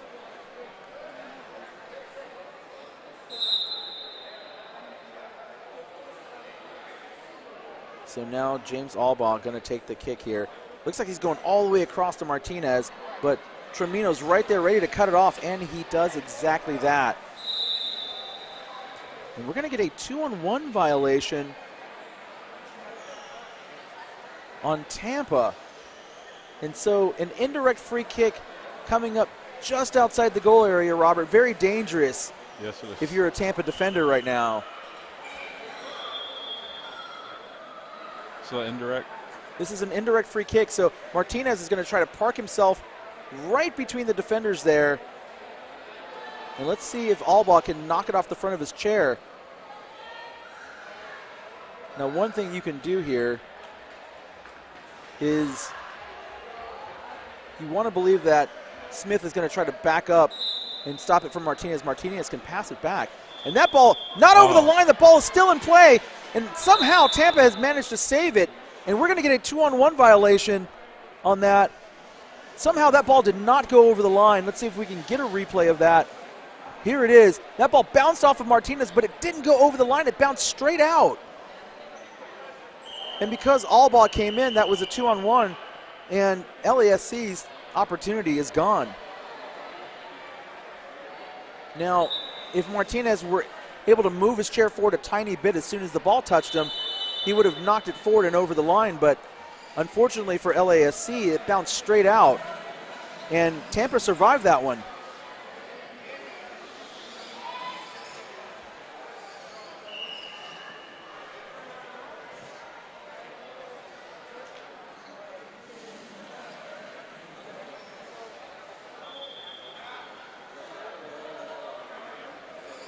Oh, he kept it in.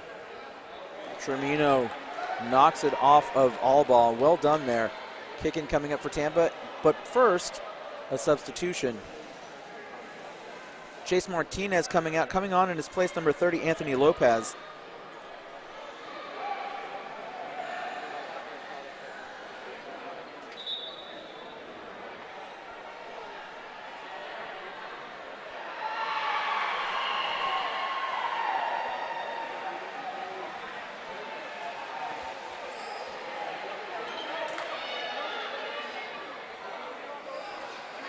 Tremino dragging Lopez down the floor. Allbaugh needs to be careful not to cause a 2-on-1 here. Tremino gets the ball away. Allbaugh now has to defend.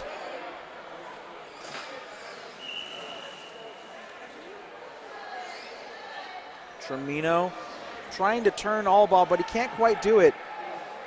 Allbaugh gained leverage and rips the ball away. And now he's heading down the floor. Tremino comes in to try to stop him. And Allbaugh racing in there. Allbaugh with the pass across. And the shot saved by Tremino. Alexander Lauro. Now the pass coming to Gavin Scheel. Scheel adjusts and collects the ball. Lopez takes it away. Tremino now on defense.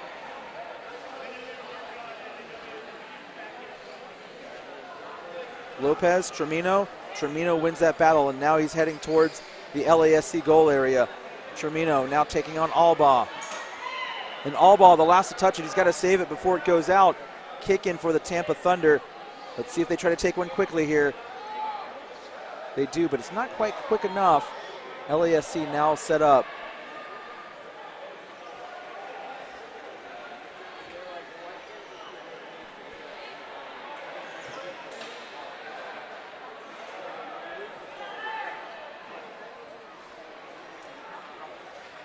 Tremino, Catone with a shot, and Jaden Allbaugh barely with a save. That one knocked off the post. And now The break for LASC. Lopez is going to try to catch that ball before it goes out. He's going to get there. Smith is there, but there's nobody in the goal, and he just could not get it in. Oh my goodness, Anthony Lopez had a wide open goal.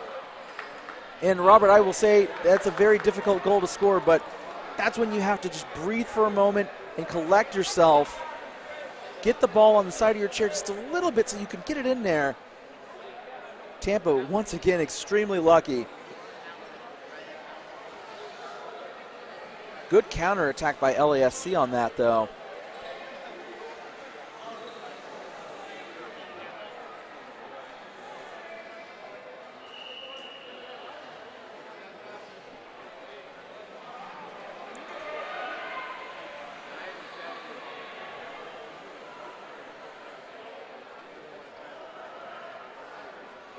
Tremino, not a lot of room down there at that touch line. And he's going to kick it right down that touch line and out of play.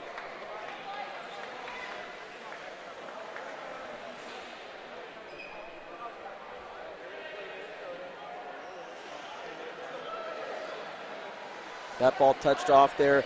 Lauro, the pass across. Lots of people converging on the ball there. Yeah. Close to 2-on-1. And that ball's out of play. It's going to be a Tampa ball.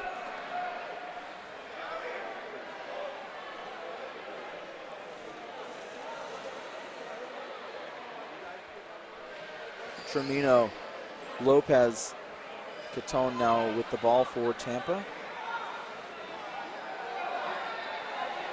16 minutes have gone by and no score yet. This is the final of the Founders Conference. Tampa Thunder versus LASC. The winner will take home the Founders Conference Finn Cup, named after the late Chris Finn, coach of not only the Borp programs, but also the two-time winning World Cup coach.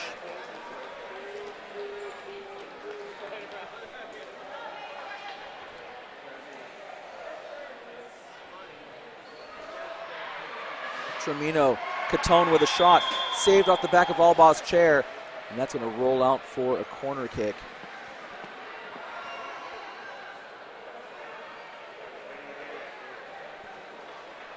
See if he tries to go all the way across the shield. Oh. And that ball's just off the touchline there, bringing it all the way back in. And so now Tremino looking for a way to get that ball through the defense. Tremino right into James Albaugh. Now Tremino going to try to keep that ball in the area. Can he turn around and hold on to it? He can't.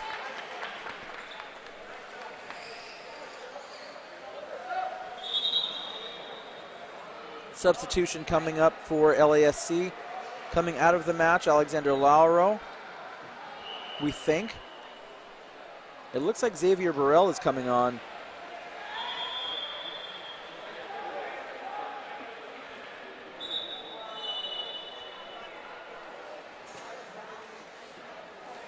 Catone loses that ball. Anthony Lopez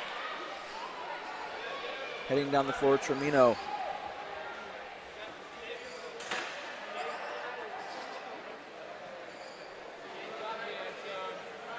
Nice battle between these two at the center circle. Lots of people crowding around that ball right now. Catone, that ball off the back of his chair. Can he save it before it goes out? He does, but it's still going in the direction LASC wants. Oh. James Albaugh loses possession. Tremino with the ball. Tremino pushing through Albaugh. Albaugh sends it out. And Robert, the game started really in favor of LASC, but Tampa's come away with some of the momentum here. Yeah, they're doing really well. 2-on-1 violation. And speaking of momentum, the Tampa Thunder are going to have an indirect free kick. 19th minute, can they score? Halftime is coming up.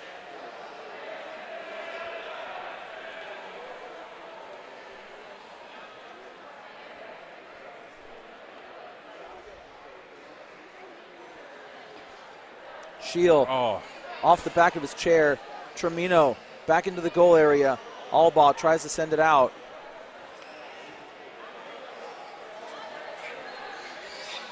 That ball is still in play.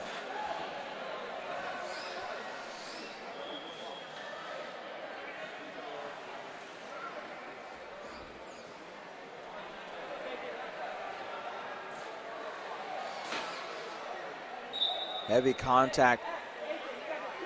Alain Tremino knocking Albaugh, so free kick coming up. Catone gets the ball away from Lopez. Ryan Catone. Catone. See if you can sweep it back to him. Kicks There the you ball go. back up. Tremino with a shot, and he just got it off the end of his guard. Tremino with another shot, another save. The pass to Shield. Shield back to Tremino, but Albaugh stops that pass.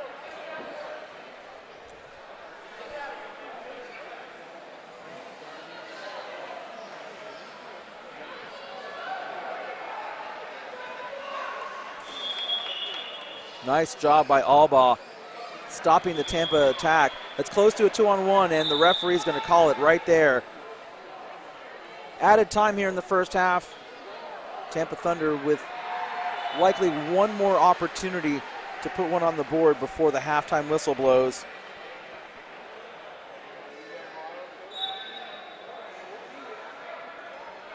Lopez looking to make a play on Catone. Shield, nicely done by James Albaugh. That ball is out of play, and there's the halftime whistle. Robert, lots of back and forth action, but no one has been able to score so far. Not yet. We're going to take a break, and when we come back, the second half, you're watching the Founders League title match, LASC versus Tampa Thunder. We'll be back in a few minutes. You're watching the 2022 USPSA MK Battery Conference Cup Series.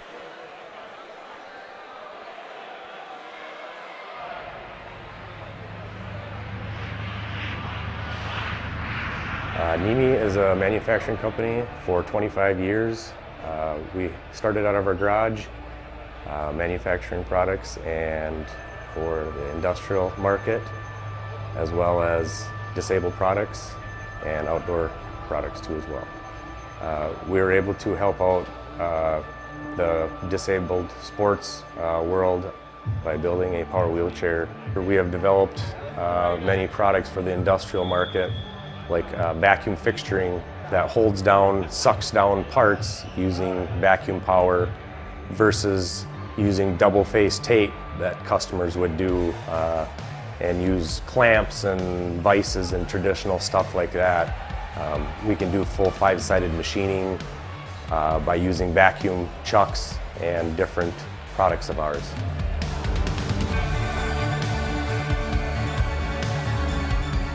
The Strike Force has redefined power soccer game, giving the individual the ability to express inside of him how to play the game without holding back. We have built a chair, the Strike Force, to be low profile, fast, quick, and take over the game.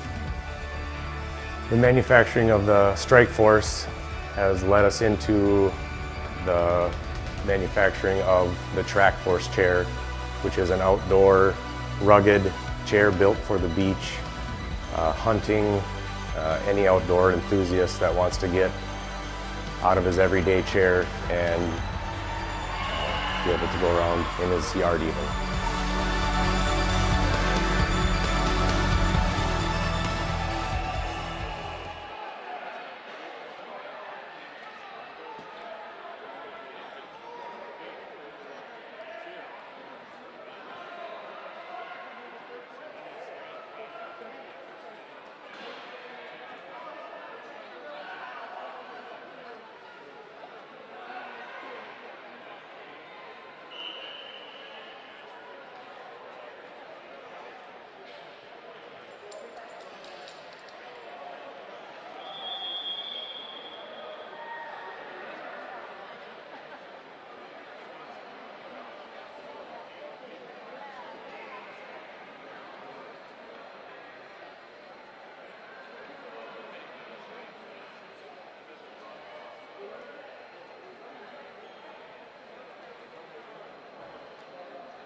20 more minutes until we crown a winner of the Founders Conference Fin Cup. For Power Soccer Shop, I'm Tony Jackson. LASC, Tampa Thunder, scoreless. We will have to have a winner before the end of this match, Robert. Robert Harris joining me from the Brooks Barracudas. And from what you've seen so far, both teams have opportunities to score here. Neither one of them have. If you're playing on either one of these teams, if you're playing on Tampa, what do you have to do here to score a goal? They need to space out more and just play faster, maybe. Just create an opening. Chase Martinez, the last to touch that ball for LASC. They need to spread the defense.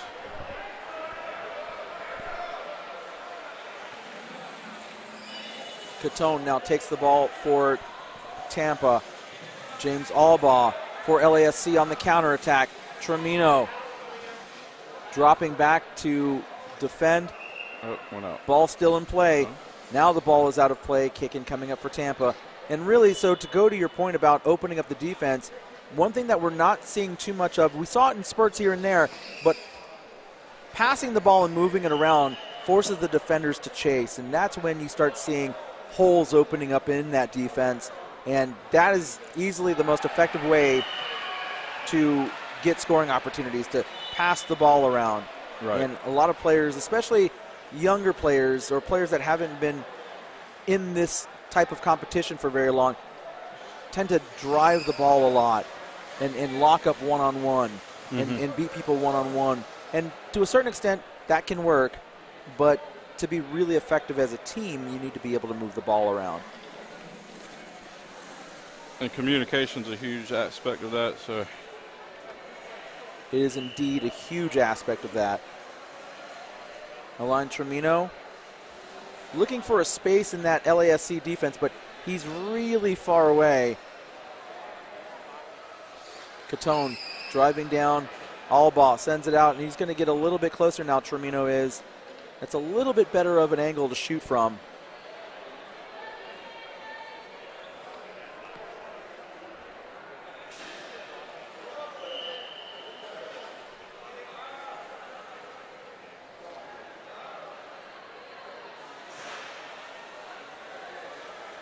Now Catone blocking off Albaugh. Can Gavin Shield get the ball and score for Tampa?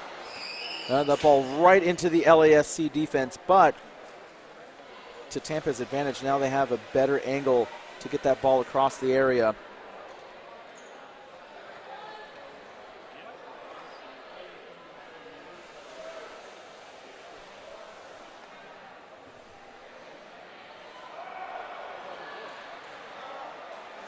Tremino.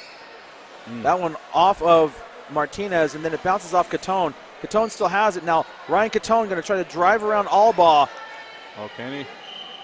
Albaugh does very well to clear the area, but he can't quite get it far enough away. Tremino holds him in.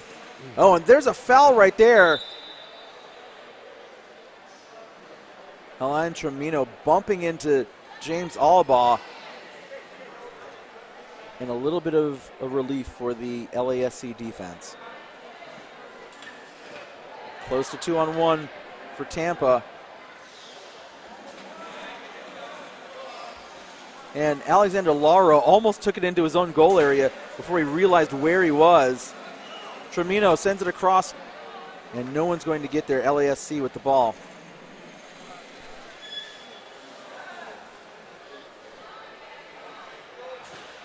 That ball off the back of Chase Martinez.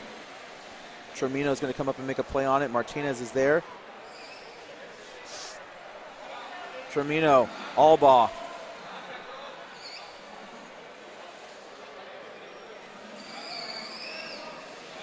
Oh. Close to a 2-on-1 violation, but the referee allows play to continue. And now Albaugh driving in on Smith. That ball breaks loose, and let's see if that's going to be a penalty kick.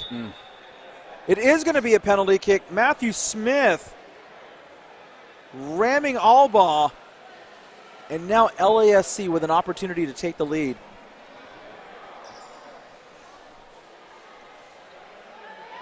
You see Smith here coming up and just absolutely ramming Alba, and that is 10 out of 10 times a penalty. A foul in the goal area. And so now Alexander Lauro is going to take this kick. Now, new this year, the rule change from FIFA, the international governing body of power soccer, the goalkeeper can now sit sideways on the goal line. He has to be behind the goal line before the goal is kicked. These are hard to block. They are indeed. So Alexander Lauro now going to take the kick for LASC. Lauro with a shot, and it's saved! Matthew Smith redeems himself and saves the penalty kick. Now, it did look like he moved a tiny bit before, but he saved the kick. You see here, he moves just a tiny bit, maybe right before the kick, but a good save.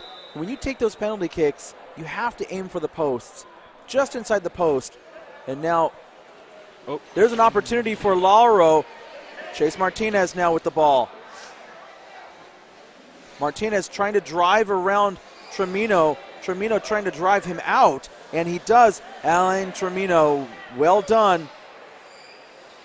James Albaugh now going against Tremino. These two have been battling heavily all game long. One out. And the referee says the ball went out of play. Tampa with a kick in coming up. And Tremino sends it down the line. And that one's going to roll almost all the way to the end before going out. And that was a smart play, just pushing LASC back. Tampa defense had been under a lot of pressure over the last few minutes.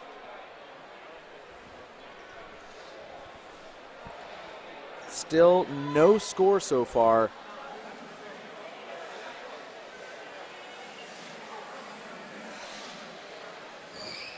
Martinez, Tremino. And see, Martinez is just trying to push through Tremino.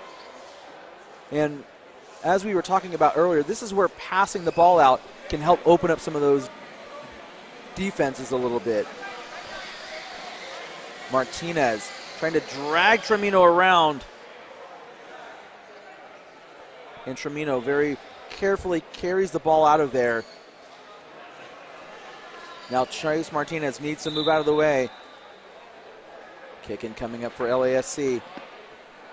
28th minute. Neither team has been able to score yet. Both have certainly had their opportunities, though.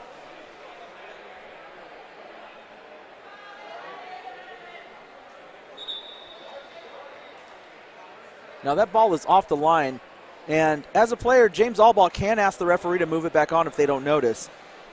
Luckily, the assistant referee did notice at the last moment. Albaugh. Martinez blocks his teammate's shot. He has to save the ball before it goes out. Albaugh. See if he can pass it over to Martinez. Shield. There's a foul coming up. Delayed call. And that ball cleared out of the area. No call came. The assistant referee had signaled a foul had occurred. And now Ryan Catone dragging James Albaugh into the LASC goal area. Catone didn't get enough of his guard around the ball. Goal kick coming up for LASC. And Robert, with the way this game has been going, you really feel like it's going to come down to one mistake by the other team who gets scored on. Yep. Either a penalty kick or just one small mistake is going to cost them. Catone taking on Albaugh. And Albaugh has been fantastic this game so far.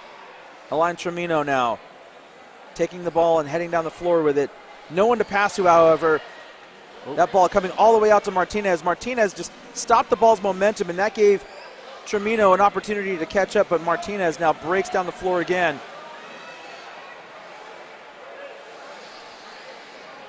Martinez. Try to sweep it back. Looking for the pass out, and there it is. Albaugh tries to kick it across. He can pass it down to Martinez, who's waiting in the corner. Albaugh elects to try to carry it around. Close to a 2-on-1 violation. The referee, Edwin Romero, is going to call it.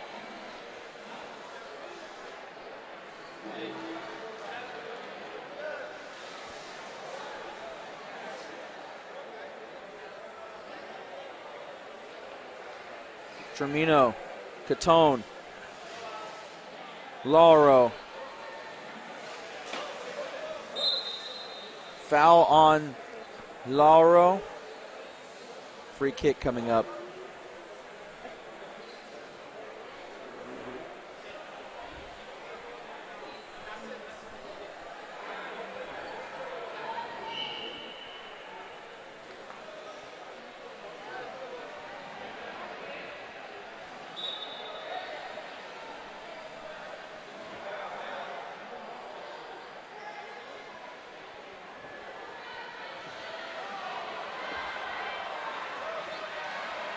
Lauro, got to collect that ball before it goes out, and he does. Catone keeps that ball in play for Tampa. Kicking coming up for the Thunder.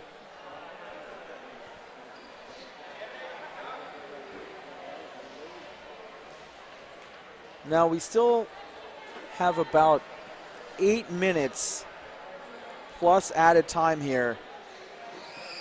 However, if it does remain scoreless, we will go to 2 5-minute overtime periods. And if it's still scoreless, we will see 10-minute golden goal periods until someone scores.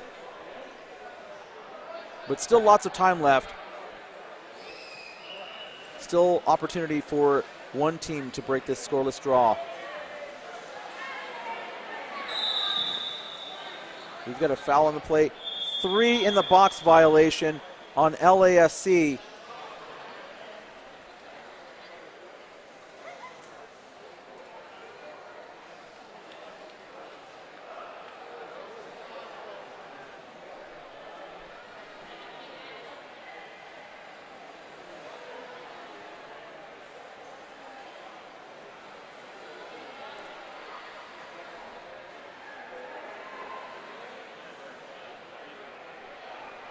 Now the referee trying to get Albaugh behind the goal line, or on the goal line at least, not behind the goal line, but on the goal line. That ball is pretty much in the middle of the goal area. Everybody has to be 5 meters away, and the goal area from top to bottom is 5 meters. Catone now with an opportunity to score the first goal. Shield with a shot, he goes wide.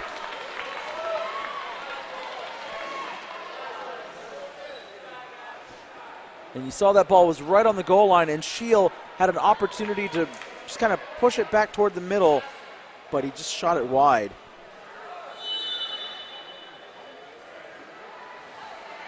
And that ball getting past both Lauro and Shield. Another kick in coming up for Tampa. Tremino into Albaugh. Albaugh misses it. Tremino trying to get around Albaugh.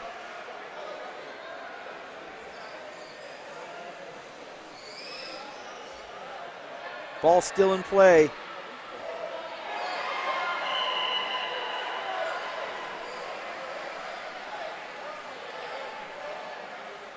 Albaugh, Tremino.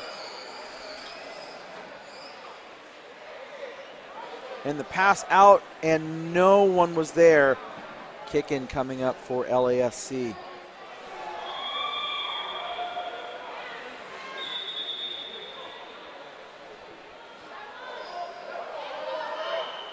I don't think the LASC players understood that it was their ball to kick in, and now they're in position. That was a good kick, but unfortunately no one touched it, so Tampa will get it back. That ball's still in play. That's going to roll all the way out for a goal kick.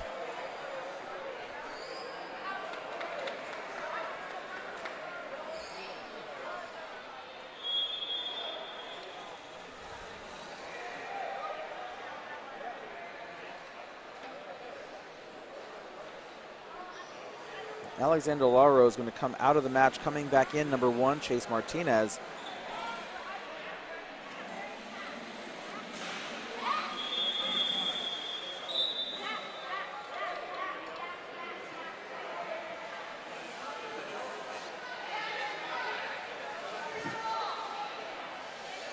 Shield trying to push Martinez, but Martinez drags him away from the LASC goal area.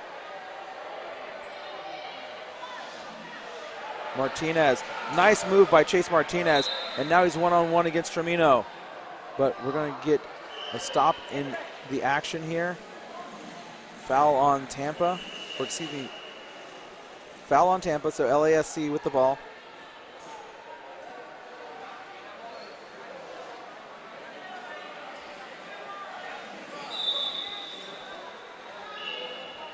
Two-on-one violation. Tampa ball. 36th minute. Robert, still have no score. We might be going to overtime here.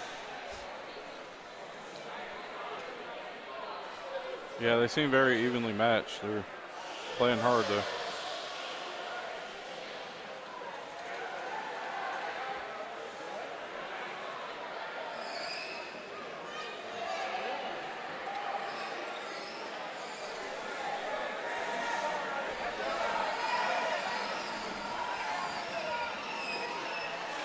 Lauro kicked the ball out of play. That ball also heading down toward the other end of the floor, out for another LASC goal kick. And it looks like that's going to be Tampa's strategy here, is to just hit the ball down the floor and force LASC into goal kicks, keeping the ball on that end of the floor, making it a little easier for Tampa to attack. Now that's close to a 2-on-1. Now Alba heads down the floor.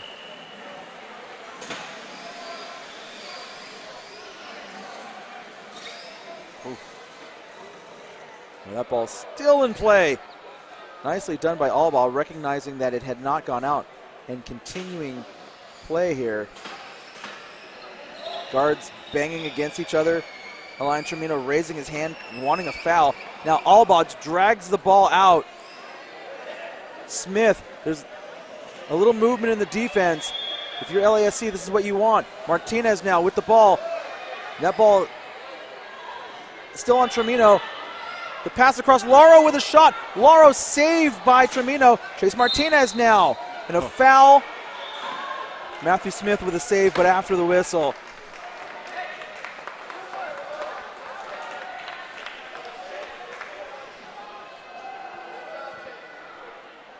Free kick coming up for Tampa.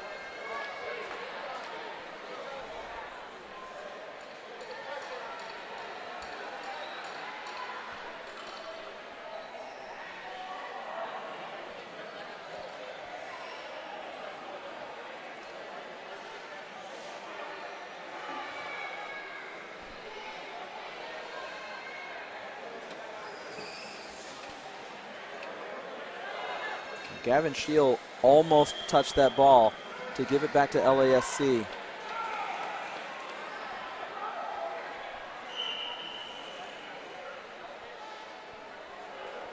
And there he goes again. Tremino looking to kick it down the line.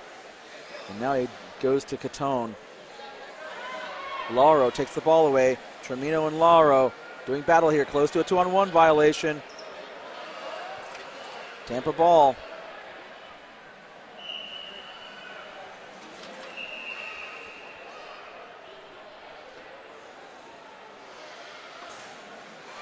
Chase Martinez going to collect that ball. Driving down the floor on Catone. Alba, Catone. The ball comes out. Alba threatening the Tampa defense. Can they score here? The Founders Conference Fin Cup is on the line. Tampa ball, actually it's going to be LASC ball. We have played 40 minutes. Can LASC score, or are we going to overtime?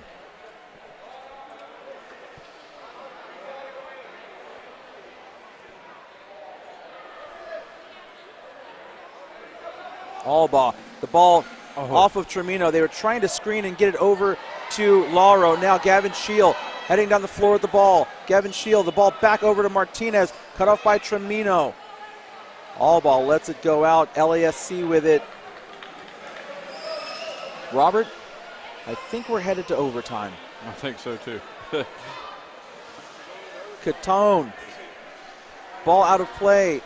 Tampa with a kick in.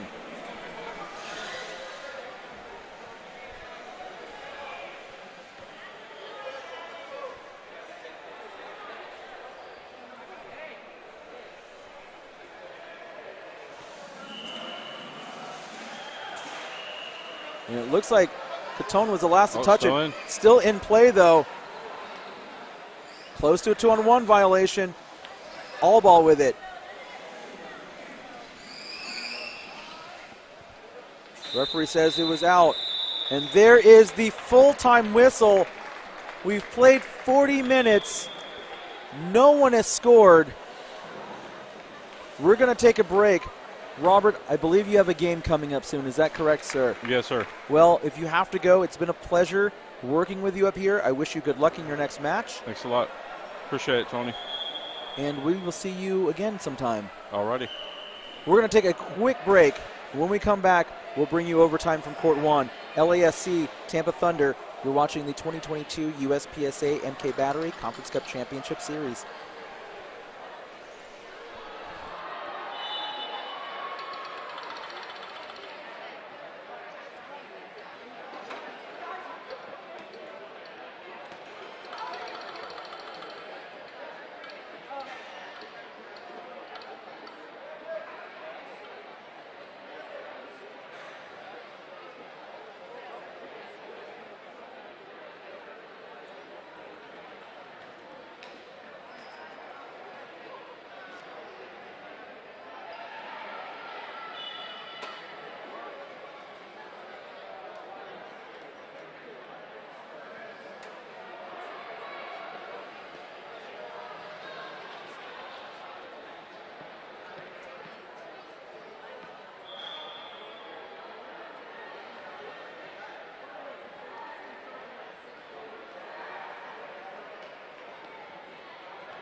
It's the beginning of overtime. LASC, Tampa Thunder.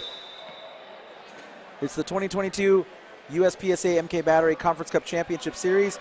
For Power Soccer Shop, I'm Tony Jackson, and we're playing 2 5-minute overtime periods, and if it's still level after that, we will play 10-minute golden goal periods until someone scores.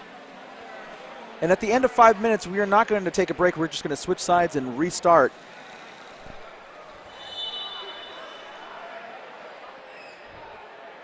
So Alain Tremino for the Tampa Thunder.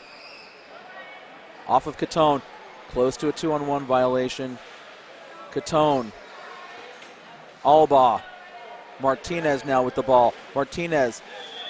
Catone takes the ball back from Martinez. Alba trying to drive Catone out. Catone keeping the Tampa attack going. Alba takes it away though. Tremino chasing. Alba driving down the floor, and Tremino sends it out. Nice play, but he could have let it out and gotten the ball back for his team. However, LASC now with a kick in.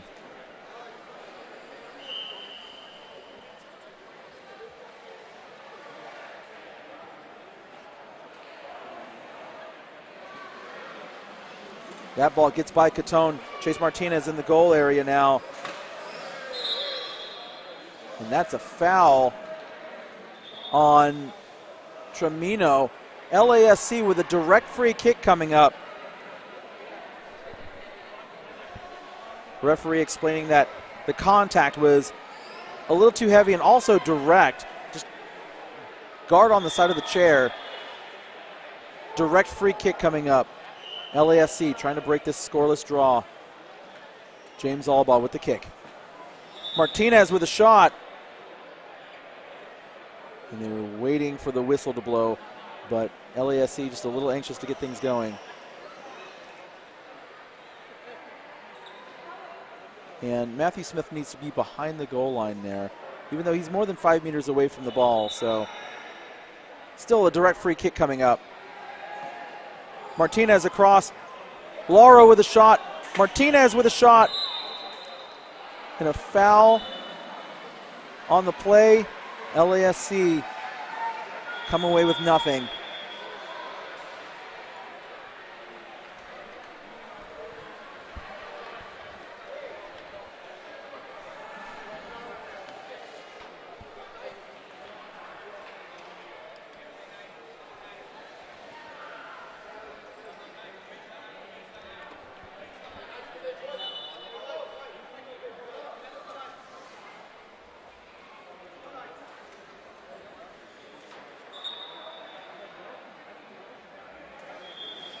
Tremino misses that kick. Martinez. That ball looks like it touched off Martinez last. Tampa will get the ball.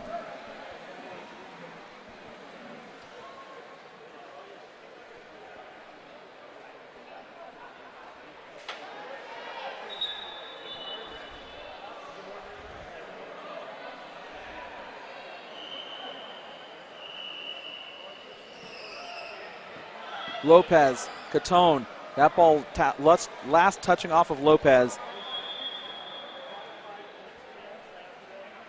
Tremino, Lopez again. Catone.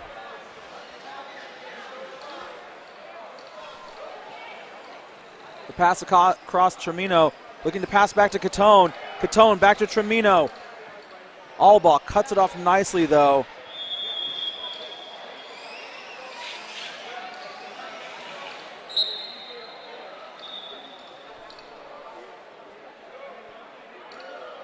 Kick in for Tampa Thunder coming up.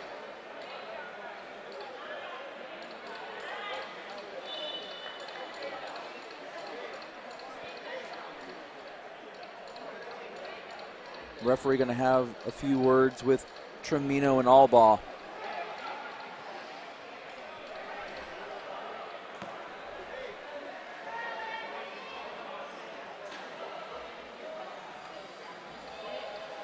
Tampa Thunder kick in. We are in added time here in the first of 2 overtime periods.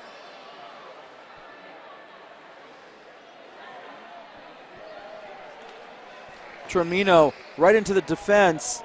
That ball almost hopped over the guards. Now Catone trying to push his way through. Ryan Catone trying desperately to get through there. Now Jaden Albaugh needs to not try to open up his chair. Wonderfully done by the LASC defense. We'll get one more kick in coming up.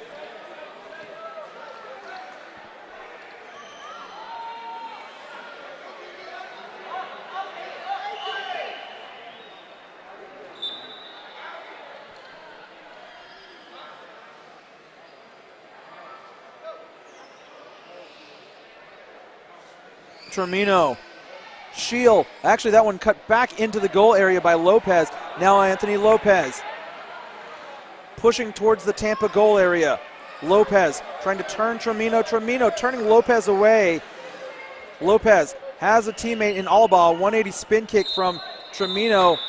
And that is the end of the first overtime period. We're going to switch sides and start again right now.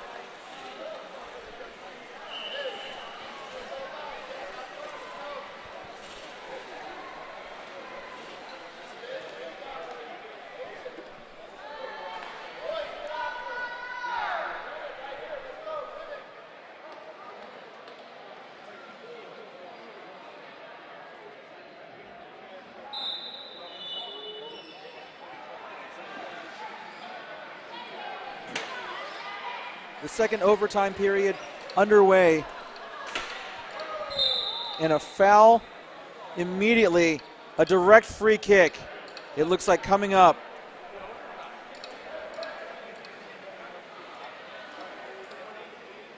Tampa Thunder, can they score here?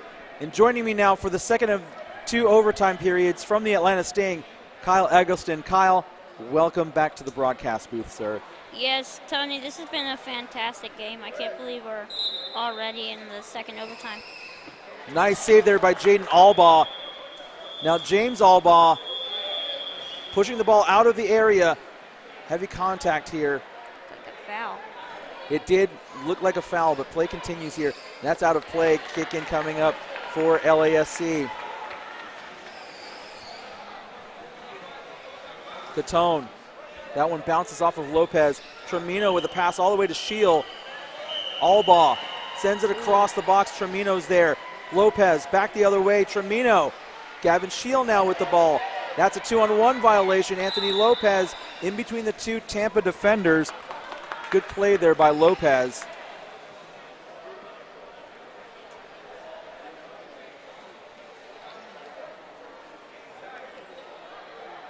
James Albaugh. Anthony Lopez trying to get into position here. That ball going right into the Tampa defense. And that ball bounces around close to a 2-on-1 violation. No one there for LASC to collect that pass. James Albaugh off his teammate Anthony Lopez. Ryan Catone now for the Tampa Thunder. 2-on-1 violation on LASC. Tampa Thunder is going to get the ball. Indirect free kick coming up. It's the second of 2 overtime periods, Kyle. Neither team has been able to really get anything going. There's been a couple chances, but no goals. Yeah, Tony, it seems as if now they're starting to bunch up more, definitely, because everyone's trying to get that final goal. But yeah, 2 evenly matched teams here. They're going to be a force in the President's Cup. Yeah, indeed. Both these teams going to be in the President's Conference next season. So even if you lose this match, you do earn promotion simply by getting here. So regardless of what happens in this match, congratulations to both teams for getting promoted next season. Yeah, especially with Tampa after they lost Ben Carpenter, but now, you know, they're trying their best to get back to that position by going up this year. Indeed. Ben Carpenter, one of the original Tampa Thunder members, passed away December 2019. But the team lives on, and they're in the championship match of their conference, and they've earned promotion to the next conference up in the upcoming season. And that ball into the goal area of LASC. Tremino has a couple teammates over there waiting for the ball. If he can just turn around and pass the ball out. Almost kept it in, but couldn't quite do it. Yeah, Tremino's really been the force for Tampa today, Tony. He's kept them in it. He really has. Him and James Albaugh for LASC have been really fighting it out here today.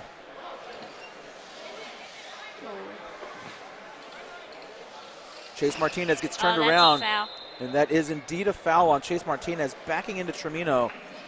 Yeah, unfortunately right now, Martinez going all over the place, and it's kind of hard. You can see it's getting to him a little bit.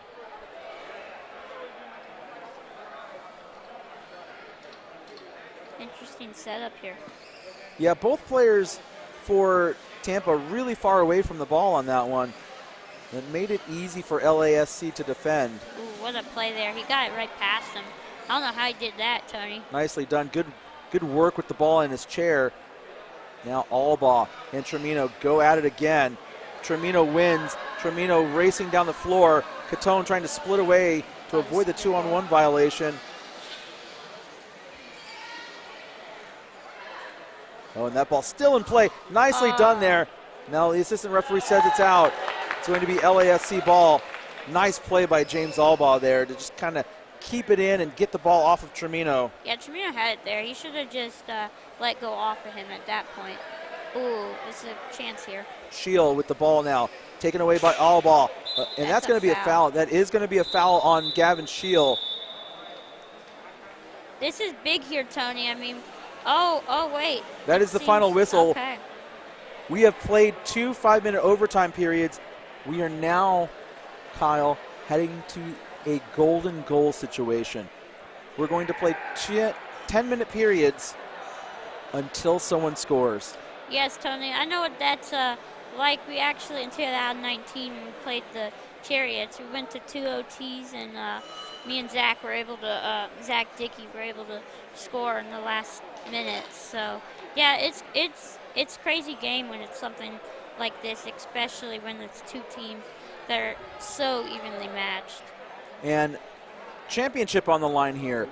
The team that wins this game is going to go home with the Founders Conference Fin Cup. Oh, yeah, that's right, Tony. You said, or they said that they have renamed the cup this year, which is, I think, pretty cool. Indeed. The championship cup for all 4 conferences has been named after the late, great Chris Finn.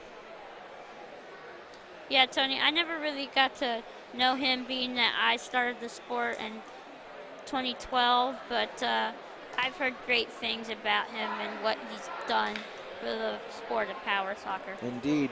Wonderful coach and an even better human being. He's missed by a lot of people here in U.S. Power Soccer Association, but his name will live on in the championship trophies that all 4 conferences will hand out before the end of this weekend.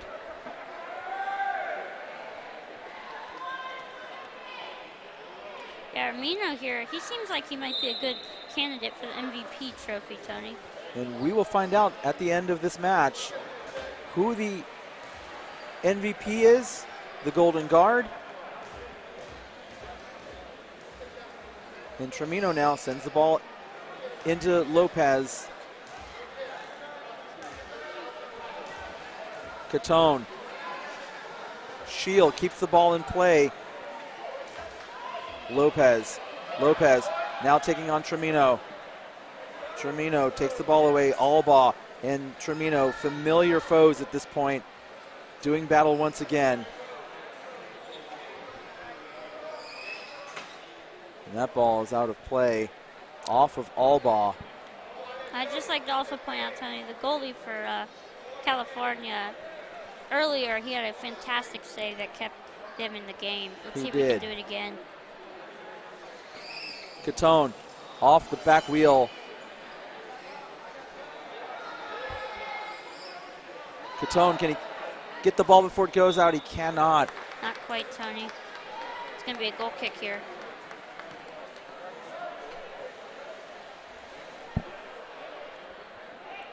Substitution for LASC. Anthony Lopez out. Chase Martinez in.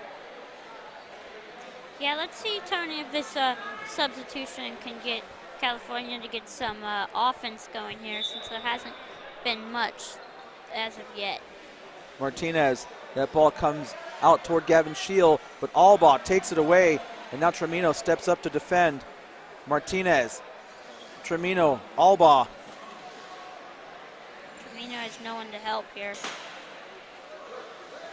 Alba racing back to defend.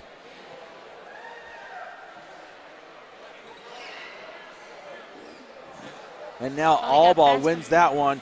Alba, Tremino racing down the floor. He's moving really quick down there. And that ball comes loose. Can Lauro get it? He can.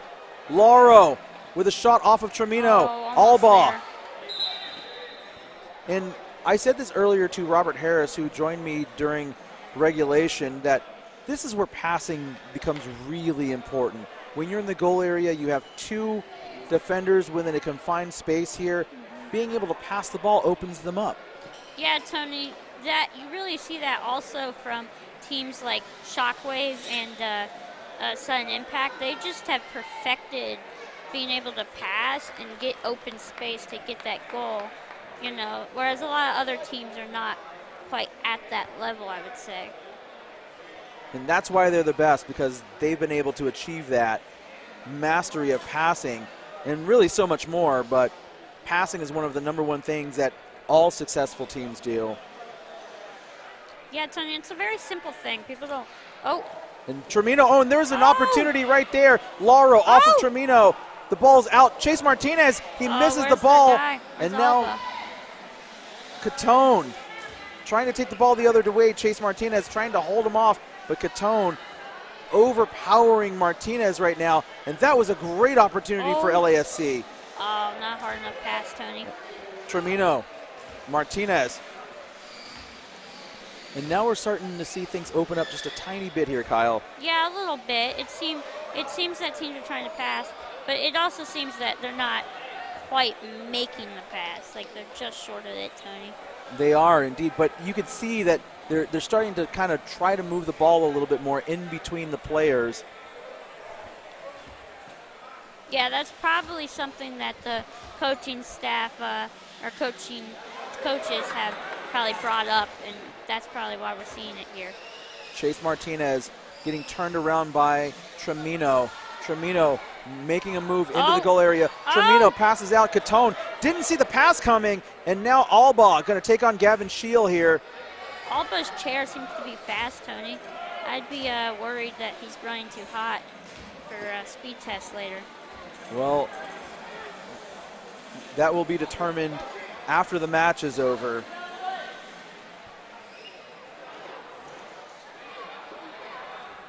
Alba into Tremino again. And these two, if nothing else, have hopefully gained the respect of each other. They've been going at it all game long, and each has won their battles. Tremino, Alba, Tremino driving Alba down the floor. Tremino. They have a chance to score here, Tony. And that ball is off of Alba. Tremino now, can he take a quick kick? He's going to take a quick kick. And the goalpost is off the mark, so they're going to do it again. This is very dangerous here, Tony. Tampa, all they need is to get a fantastic pass, and it's in. Oh, looks like they're going to try and seal, maybe. Tremino kicking to Catone. Catone with a shot. Ryan Catone, and a save by Jaden Alba. Jaden Alba with a wonderful save there. This has been crazy, Tony. Alba almost went past the ball, so much so that he had enough room to turn and hit the ball back. Yeah, he hit it pretty hard. Unfortunately, they're not out of the woods yet, Tony. This is still very dangerous territory. It is indeed, and no one guarding Ryan Catone right now. He's sitting there all alone. Yeah, that's very dangerous. That's why they almost scored there. This is also very dangerous and scary as a coach because there's a lot of pressure on the defense here. And it's 2 against 3, basically. So. And I think the coach, Armando Ornelas, is trying to get the teams to form a wall because it's not a corner kick. This is a kick-in. Yeah, Tony, these courts are actually smaller than most because it was hard. We had defense ready, lined up by Coach Andrew, but it didn't work because the court was not the size we expected. Yeah, all the courts are slightly different. Catone, again, trying the same play again. Catone, there's space, and Jaden Alba saw it and just swept it out. Now this will be a corner kick for the Tampa Thunder. Now, Tony, he didn't have to hit it out there. I think that was going to go out no matter what. So they put themselves in a dangerous spot. Looks like they're sealing here, Tony. It looks like you're right. Now, Gavin Scheel a little too deep in the goal area to get that ball. Yeah. And now he backs out. Tremino going to try to go to Gavin Scheel. And that ball off of Alba. And that's a 3-in-the-box violation. Oh, no, that's big. Alexander Lauro getting a little too anxious to clear the ball out of the area, have given the Tampa Thunder another chance. And remember, Kyle, this is golden goal, so the first team to score is going to win. Yeah, unfortunately, California has not been able to get the ball out of their goal area, and now we have this big, dangerous play here.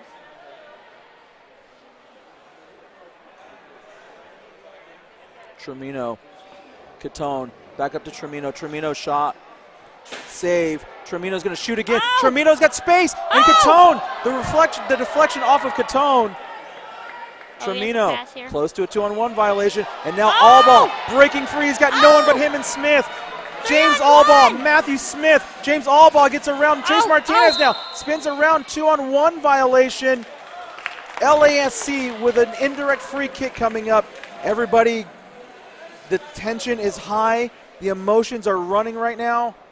Yeah, Tony, what Armino did there was actually fantastic play. He tried to cause the 2-on-1 because he knew his goalie was by himself. So that was a fantastic, thoughtful, smart play by him. Now LASC with a scoring opportunity. Can they convert here? They're sealing down on the left side. Anthony. He does not know which way to go, Tony. Alexander Lauro Oh! opens up. Termino with the ball, and that's a foul on Lauro. Actually, a 2-on-1 violation. Let's see who.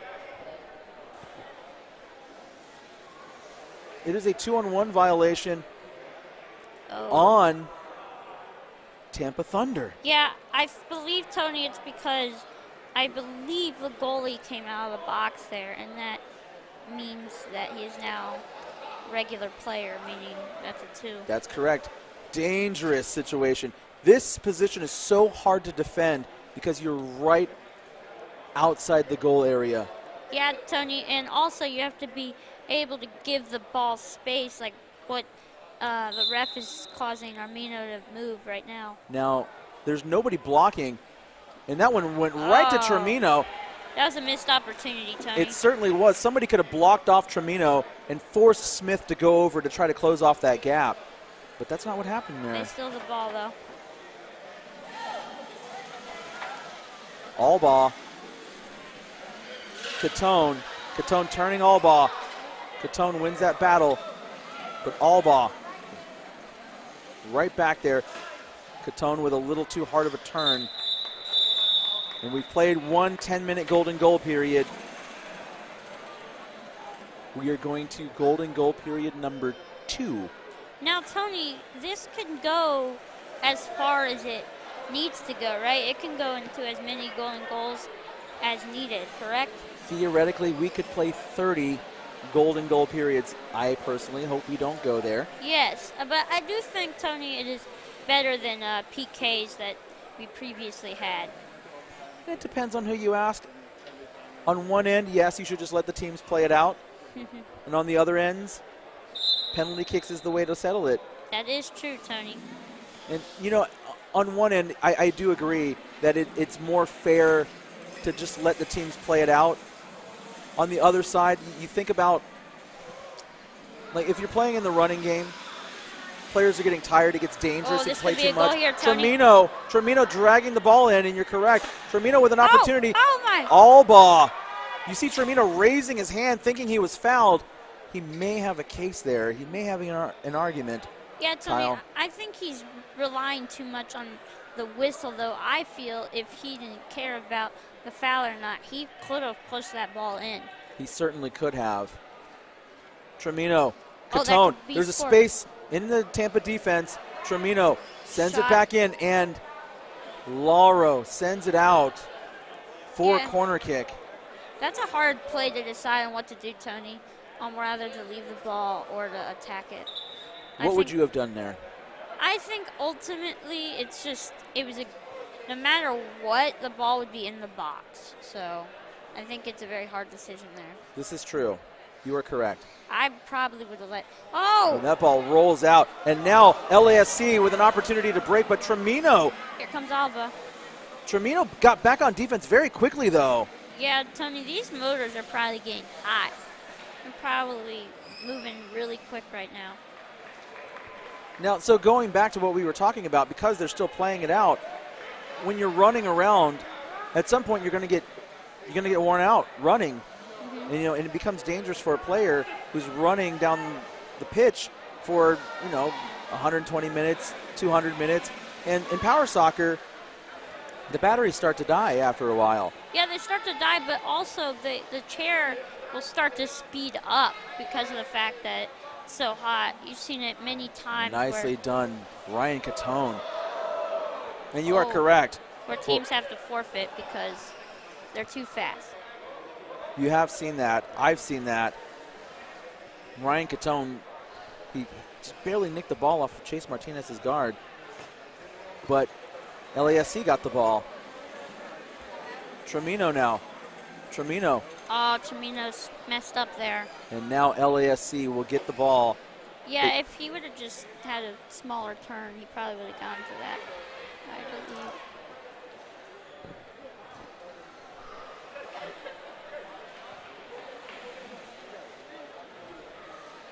This is big here, Tony. Huge moment for LASC. Tampa Thunder on defense. And nice screen there. Ball is still in play, though. The battle continues, Tony. Indeed it does. And Tremino is going to win this one here. Ooh, it's close here. Oh, he could have spin kicked on that, Tony. That's what I thought. Tremino, oh! There's a spin kick for you. But it's going to go out, and Catone is on the wrong side of the ball.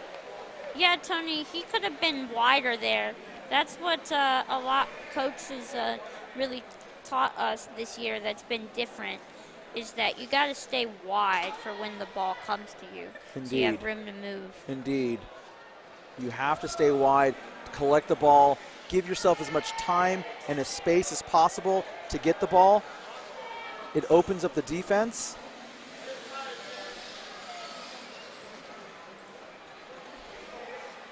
Oh, that was almost a foul if he was back in there.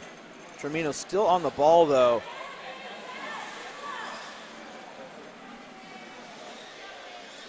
Excellent driving by Alain Tremino.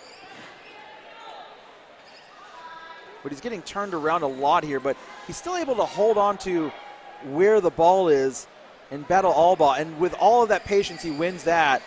And now he's turning all ball very slowly towards the LASC goal area. That ball is out. Actually, it's still in. Still in, Tony. Ball's still in play. Oh, that Tremino was now dangerous. across the box. Cut off by Albaugh. Chase Martinez close to a 2-on-1. That looked like it might have been an obstruction there, Tony. It very well could have been. Albaugh, a little too much on that hit. Oh, but Camino's going to try and keep it in. Tremino saves it. You know, Tony, that was questionable, but at the same time, I think Tremino knows he can win right now. He's feeling confident, if you will, at the moment. Yes. That is actually the most dangerous thing, Tony. It isn't. A lot of times it is the kicks that are close, or the inbounds that are close to your own goal, but also it's if the other team's player becomes extremely, like, he's not going to be defeated. So. And Tremino right now setting up. Tremino, that one just wide. Yeah, Tony, I think that if he would have gotten that goal, there was a good chance they could have gotten the rebound and put it in. We are in the 66th minute of the match. Gavin Scheel sends it back. Martinez, the ball off the back of his chair. Tremino takes it away. Snatched it up there. That ball out of play off of Tremino. Tony, what I'm very interested in is Tremino has a rounded guard, and I wonder if that is the reason it has been such a big fight. Potentially. Oh, Tremino should have let that one go out. LASC with the ball now. Now the rounded guard makes it a little bit easier to kind of move the ball around on the guard itself, but I think you get more power with the square guard. Yeah, and I think that the one, Alba has some weaknesses that Tremino does not, and vice versa. So I think that's why it's been such a hard, a reason why it's been a hard fought battle. Catone, Albaugh, Catone. Albaugh wins.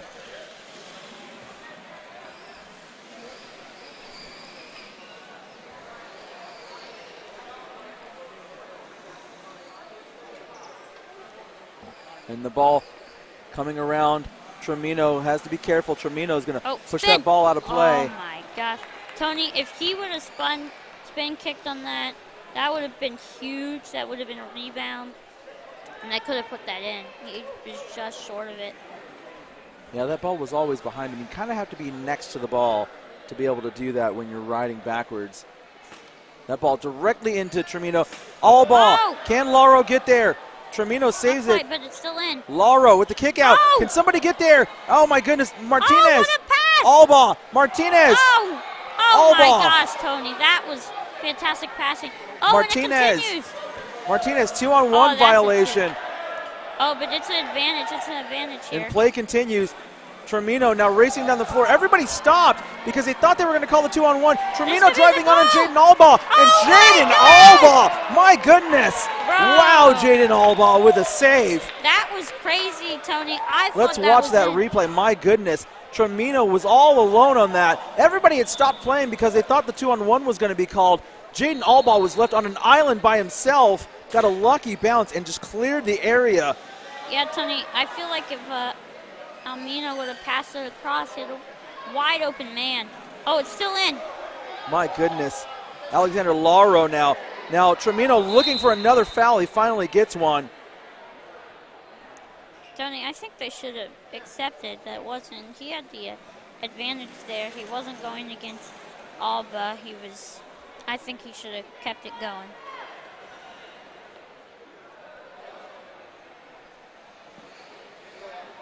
Oh, that's a great pass. Gavin Scheel with the ball. Gets it taken away by Alba.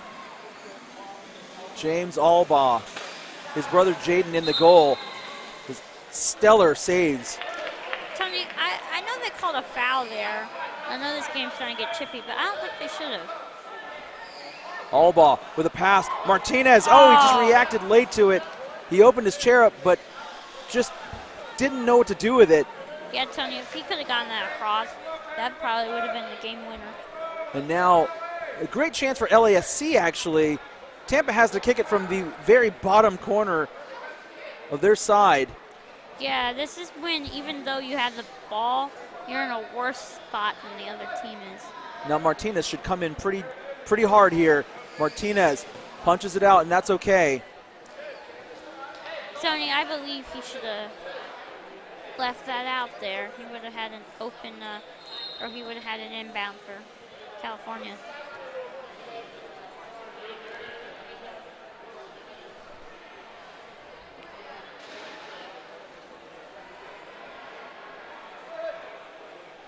Tremino just trying not to get that ball into Martinez, and he does. Oh my goodness. Oh, that's two, Tony. I don't think this game's going to end. What do you think?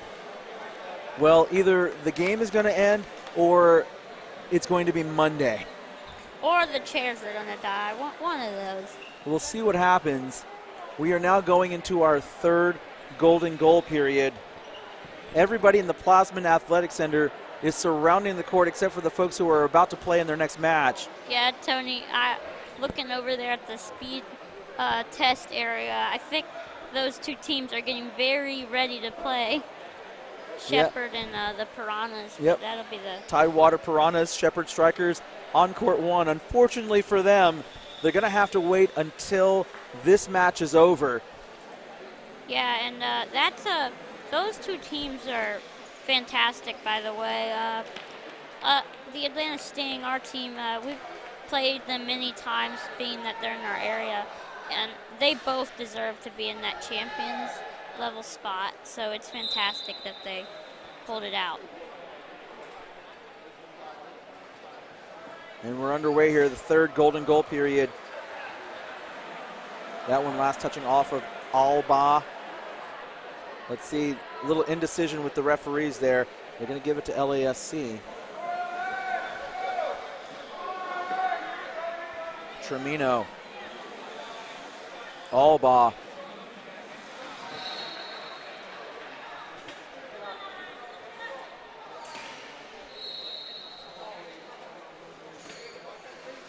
Tremino. Oh, what a pass, over to Tony. Scheel. Scheel to Catone, but Catone doesn't realize it's behind him. He didn't realize it was behind him, and now LASC on the counterattack. Tony, that was a fantastic pass. That was a very nice pass. If Catone would have seen it, that would have been crazy. That probably would have been goal. I admire your enthusiasm and optimism, Kyle Eggleston. Thank you, Tony. I think I get it from, all the guys that have played for forever. that and the fans that just kind of give me that enthusiasm and want and desire for everything to go well. That ball coming out and a shot across, saved by Tremino. Albaugh now with a shot. Lauro misses that one. Gosh. Albaugh has to circle around and collect it. Tony, it seems as if California is passing better. They are starting to pass the ball a little bit more. Oh, and a foul on Tremino. Albaugh runs into him.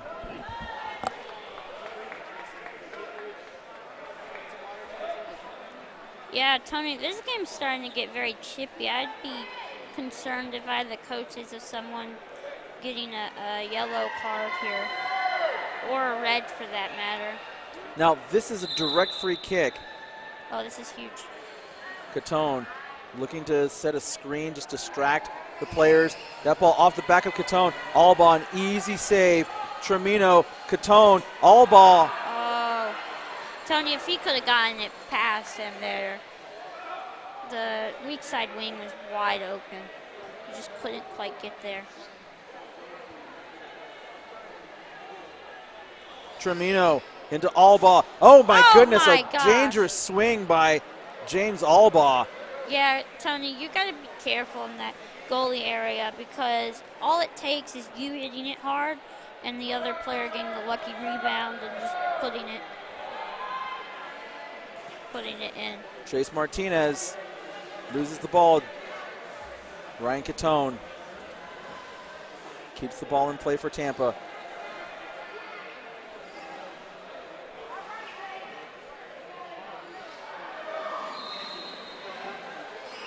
Tremino, nicely done to keep it in. Tony, Martinez, Anthony Lopez, Alain Tremino. Lopez, the pass, and nobody there to collect it. Great pass, great kick out. Tony, it's how this game's going. I might not even be able to stay. I have a game coming up at 6:40 as well, so let's hope they pull it out here. Catone, the pass across the box. Tremino's going to pick it up for Tampa.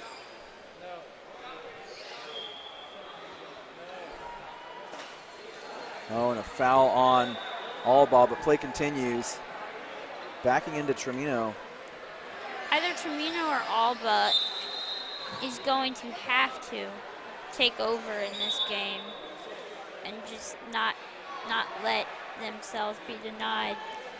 I think that's the only way that this can be that this game will finish out.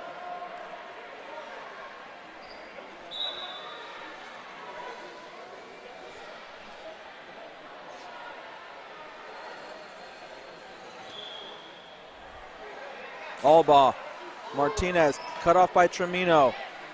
Albaugh, Tremino.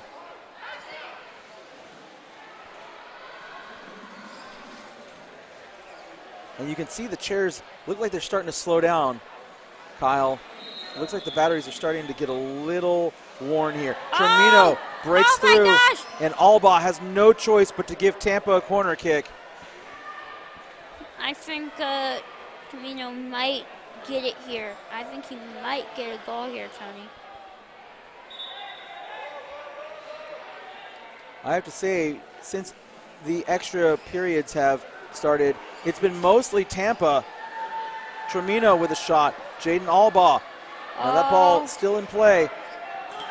Oh! No, that ball's not a goal. Oh!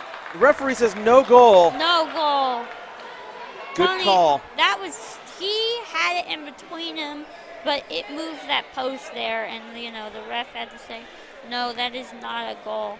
That, I can't believe what they've done here. You watch, you see right there, we're catching the end of that, but the ball has to be completely inside that line for it to count as a goal, and it was not. So that was the correct call, and play continues. We're back at live action here. Oh, here we go. Oh, that is big. That's big. Unfortunately here, Tony, these courts are kind of difficult because you end up running up on the metal as you try to kick. Yeah, it really throws off your rhythm when you're trying to kick from that corner particularly. Catone, that ball across. Gavin Scheel misses a wide open opportunity. Yeah, I think Gavin there is probably like, oh my gosh, how did I not hit that? Oh, Gavin Shield had worlds of space to score that goal. That could have been a goal, Tony. I'm surprised it did not go in. Oh, Catone, Ryan Catone, but James Albaugh in there to save the day for LASC. Now Albaugh, Tramino chasing Albaugh. Smith comes out, and that's close to a 2-on-1 violation. It is a 2-on-1 violation. But that's advantage though, Tony. Did the referee call the advantage? Let's see what happened here. Oh my gosh, Tony. Now this is a huge call. He called a 2-on-1 and did not let play continue. The ball went over the line. Let's see if we can catch the replay on that real fast. Oh wait, but it is going to be an indirect free kick. Let's see if we can catch the replay on that. And here's the break.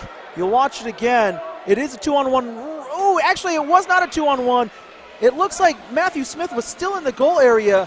So Tony, I believe there they did not call it because I think the goalie stopped, and I think that therefore the advantage maybe wouldn't have actually been there. Well, his wheel, the goalkeeper's tip wheels were still right on that green line there. Yeah, that's true.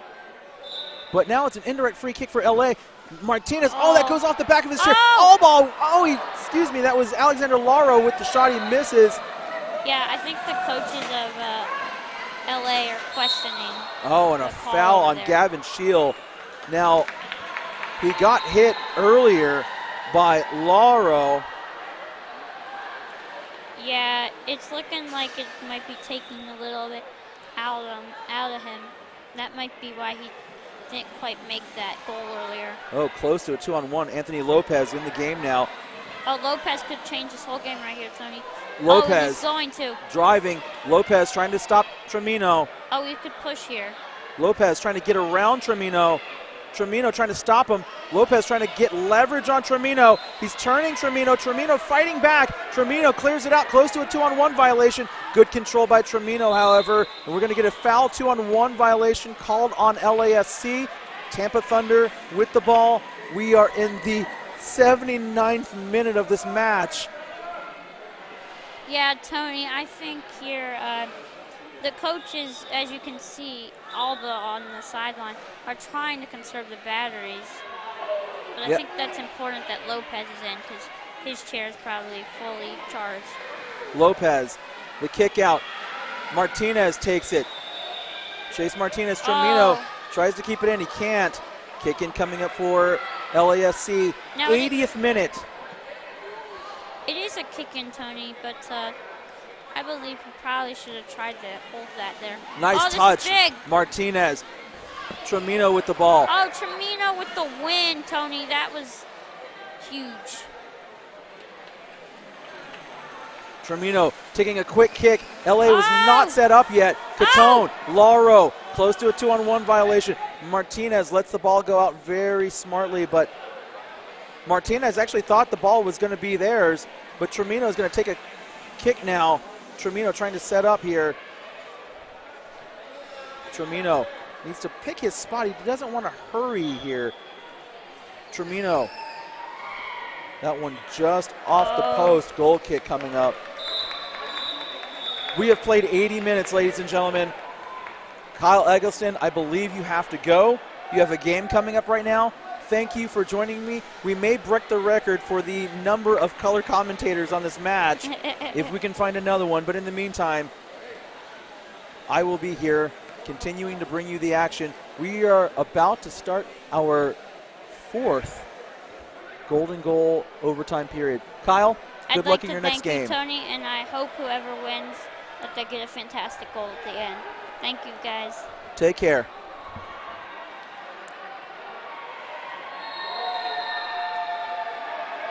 Golden goal overtime period number 4 coming up right now. We have played 80 minutes, which is 2 full games. LASC going to take the kick here. Lopez right into Tramino. Lauro, 2-on-1 violation, but play is allowed to continue. Lopez with the spin, and he just misses. He's a little late on that kick. Lopez. And things are really starting to heat up here. Tensions are running high.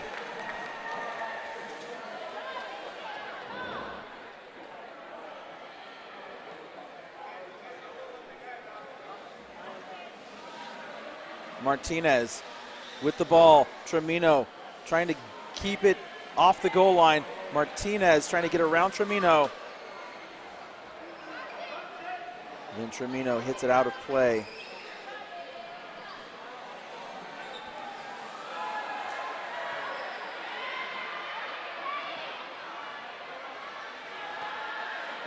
Catone sends that ball down the floor, but it's going to roll out of play. LASC will get it back.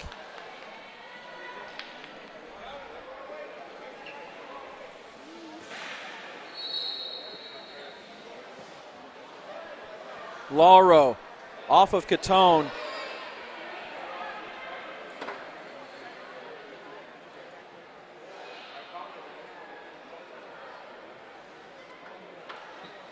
That ball all the way across, and no foul called there.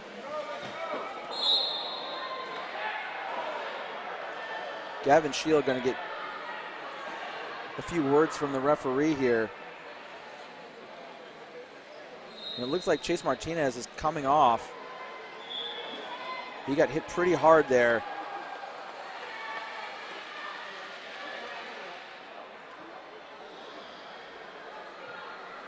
Gavin Shield coming over to see if he's okay. Chase Martinez in a bit of pain here.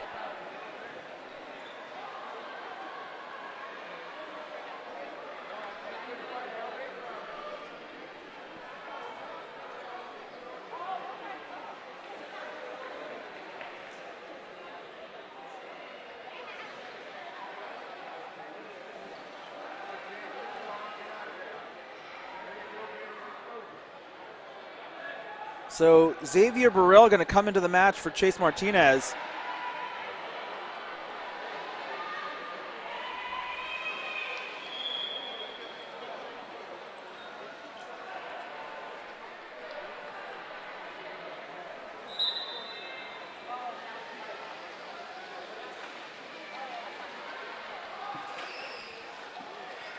Two-on-one violation on LASC.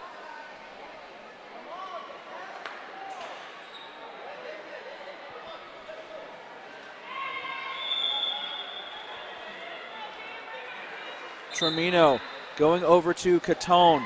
Catone across the shield. Cut off by Lopez. Catone. And the referee awarding a direct free kick just outside the goal area. That was so close to being a penalty on LASC. A direct free kick coming up. 84th minute.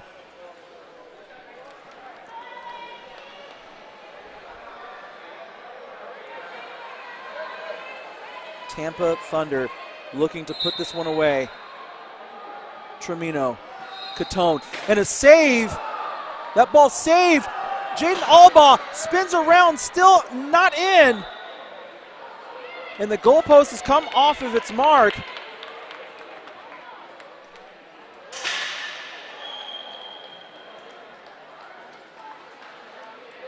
And it looks like LASC and Tampa Thunder are going to have a set ball right at the top of the goal area.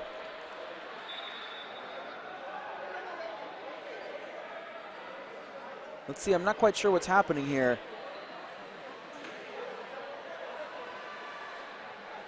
I think the referee's calling for a set ball, but Lopez is not understanding what's happening here.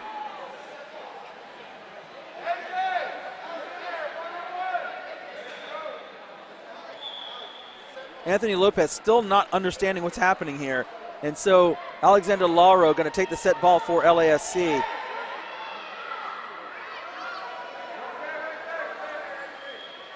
I thought Lopez thought maybe it was going to be an indirect free kick. Tremino, Lauro. That ball still in. Albaugh, Jaden Albaugh. Now Termino cannot push through here. He has to figure out a way to keep the offense going. Termino, the kick out. Shield with a shot. Save Burrell. Xavier Burrell. Still defending for LASC. Catone trying to get something going for his team here. And Burrell pushes it out.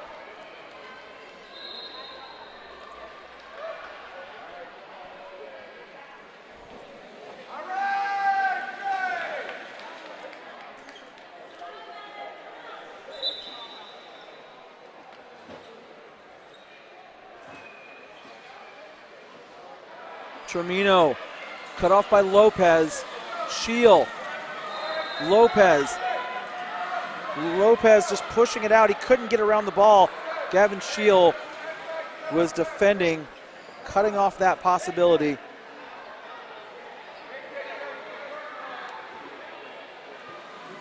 Catone. Martinez is back into the match. That's good to see. Lopez. Termino.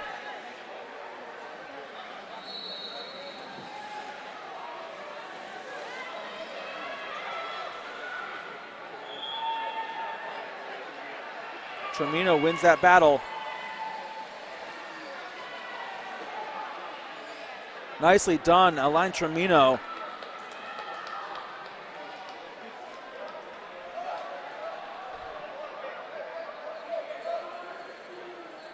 '88th minute, James Albaugh coming back into the match. He's been out for quite a while, likely to let his batteries rest. He's been playing hard against Termino all game long. That ball across, Martinez, and now Alexander Lauro chasing the ball. He's gonna not get there in time, but that's going to be a goal kick.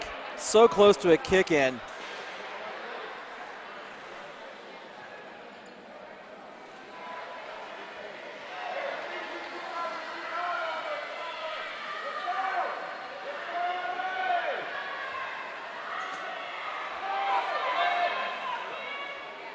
And now an opportunity, and that ball's gonna roll over the line.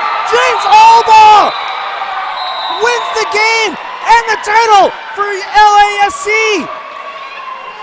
LASC at the 89th minute win the match. Let's watch that one more time.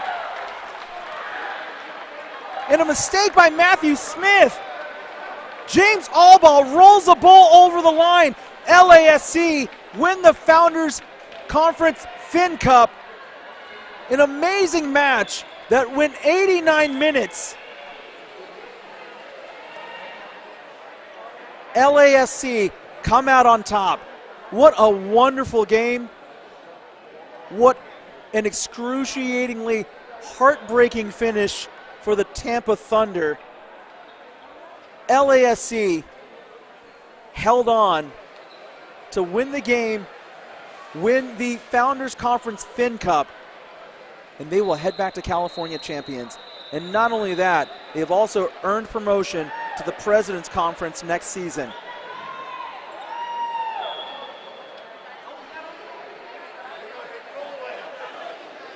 Now, trophies are going to be handed out right here on the court. We're going to stay right here for just a few minutes.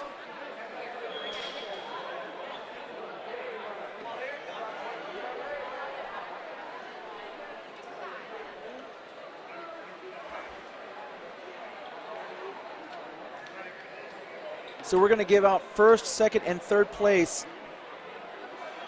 on court one right now. And I have to say, what a wonderful way to finish this conference championship series. LASC coming home with the title. And if you've been watching the live stream during the weekend, especially when LASC is playing, what a fitting finish for Coach Armando Ornelas. His son Kyle, a former Power soccer player, passed away after completing the 2019 competition on his way home back to California.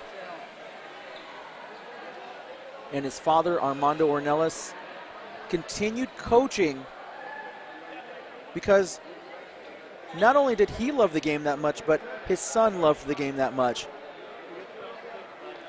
And it was the way that he could honor his son's memory by continuing to coach. And in their first tournament back, they win a trophy. What an outstanding finish. And now we're going to wait, and they will receive their medals, and they will take home that trophy.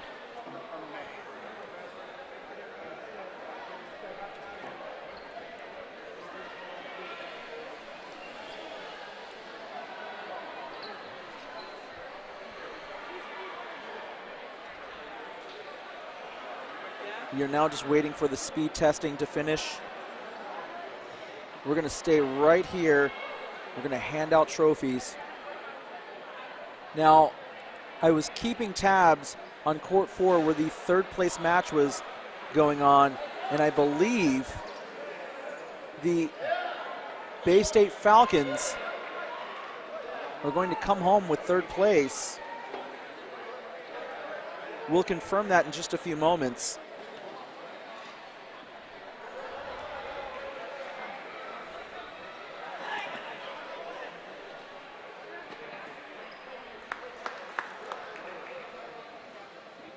And ladies and gentlemen, after all that, we have one more match as these two teams go through the line to congratulate each other.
I believe we are waiting for the third place team to make their way to the floor.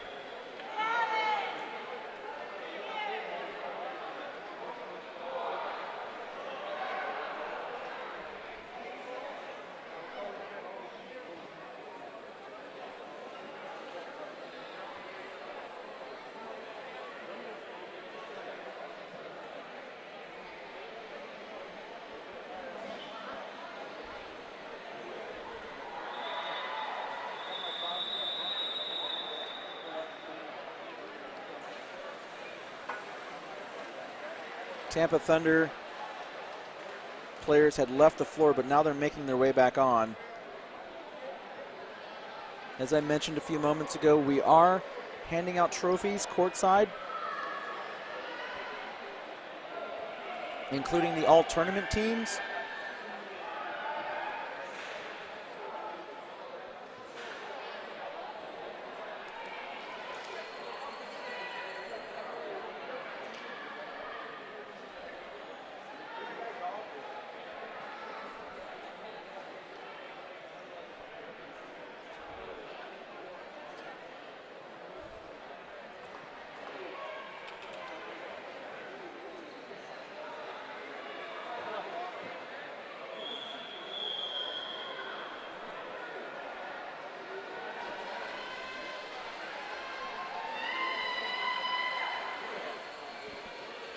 The Tidewater Piranhas and Shepherd Strikers have been patiently awaiting in the speed test area, unable to watch any of the action that just unfolded here on court 1.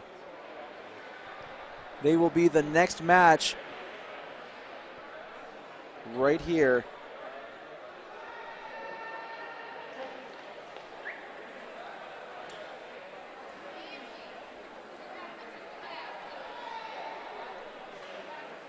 The championship trophies are being brought out onto the court.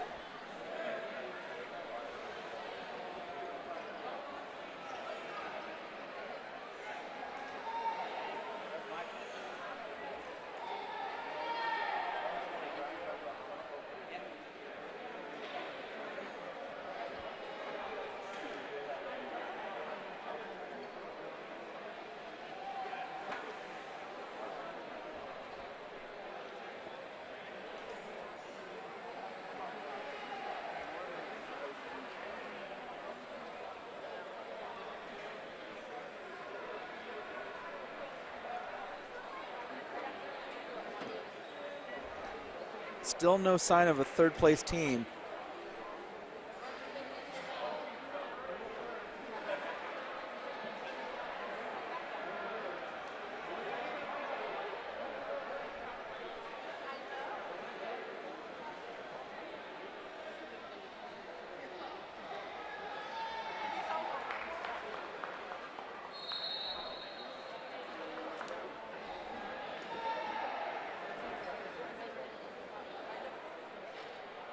You see head referee for U.S. Power Soccer, Mike McCoy, in the green shirt, as well as representatives from MK Battery, the presenting sponsor here, and U.S. Power Soccer Association President Steve Everett.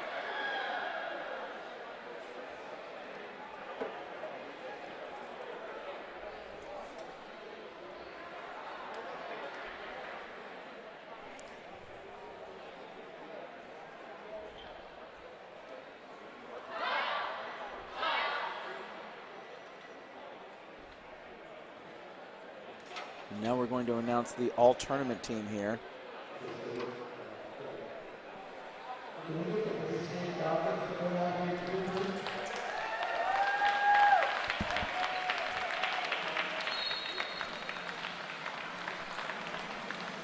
The Bay State Falcons coming out onto the floor, and they are indeed going to be your third place winners here.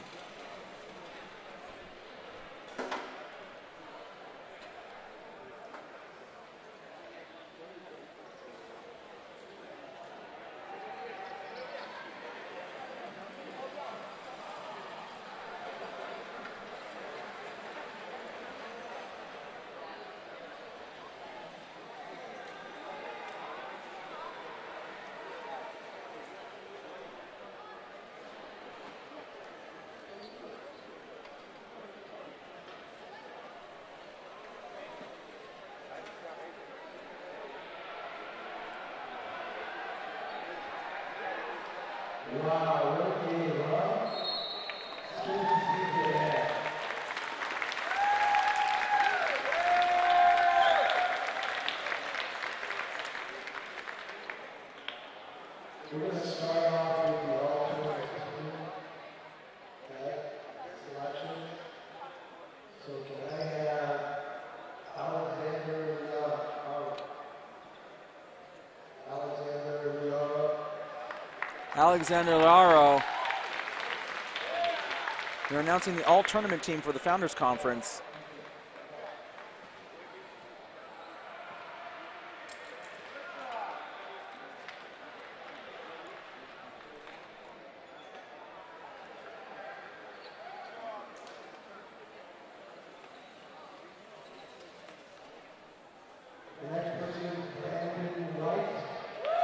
Brandon White from the Bay State Falcons.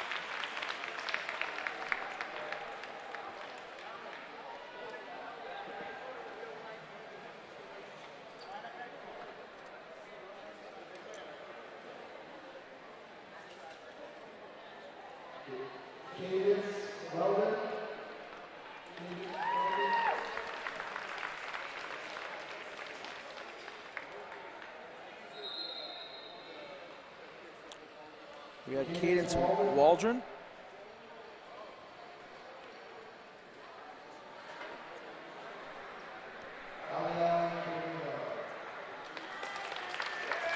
Aline Tremino.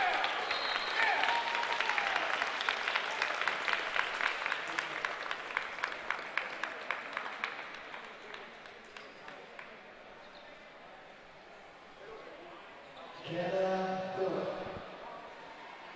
Jenna Phillip also, she had a fantastic tournament.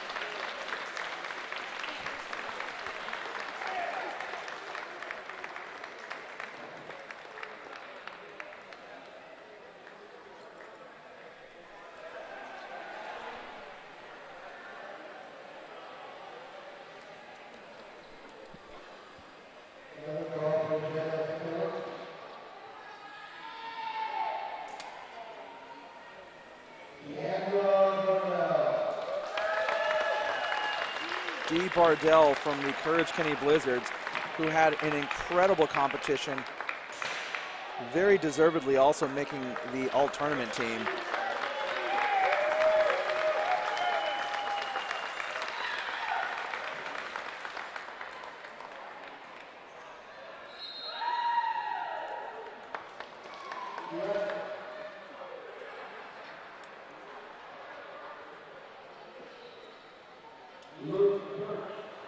Luke Birch from the Hot Shots also had a fantastic competition.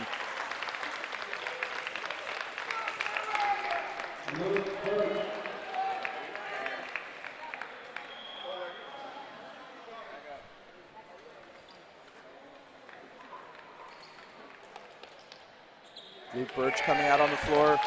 Luke Birch, another one of the young players that we were talking about earlier, having a major impact in this competition.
His family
so it was a little difficult to hear, but the Sportsmanship Award for the Founders Conference this season given to the entire LASC team.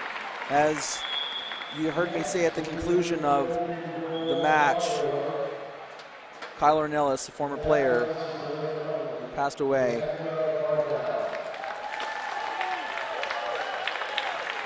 And so they gave the entire LASC team the Sportsmanship Award. And now the Golden Guard for the Founders Conference, won by Dee Bardell. She was on absolute fire out there during this tournament.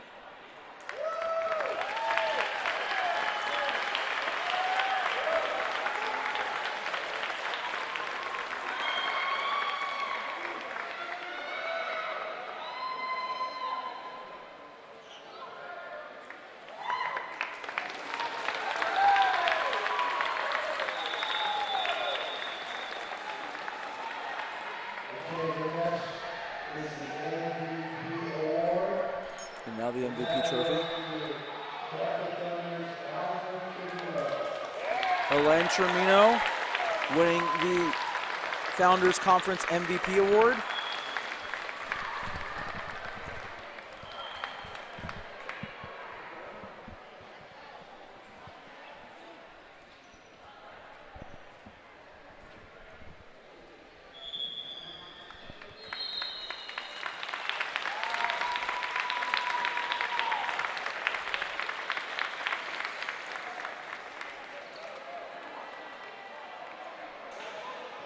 And now we're going to hand out the team trophies.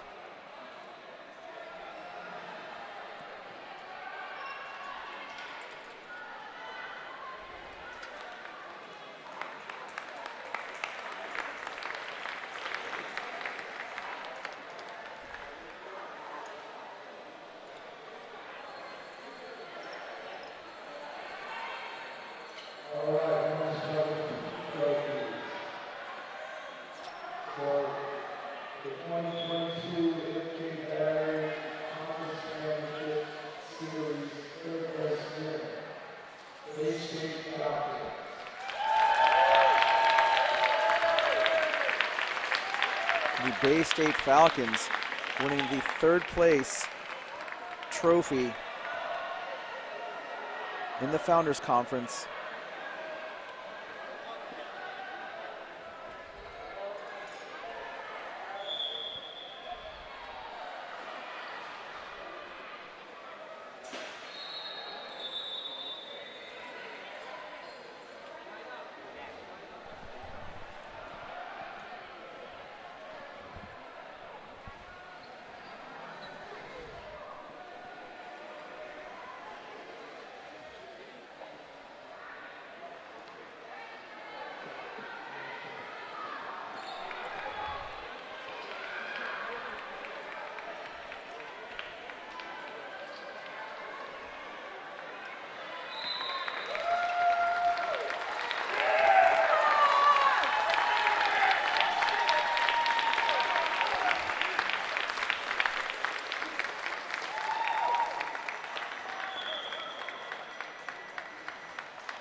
Tampa Thunder coming in second place.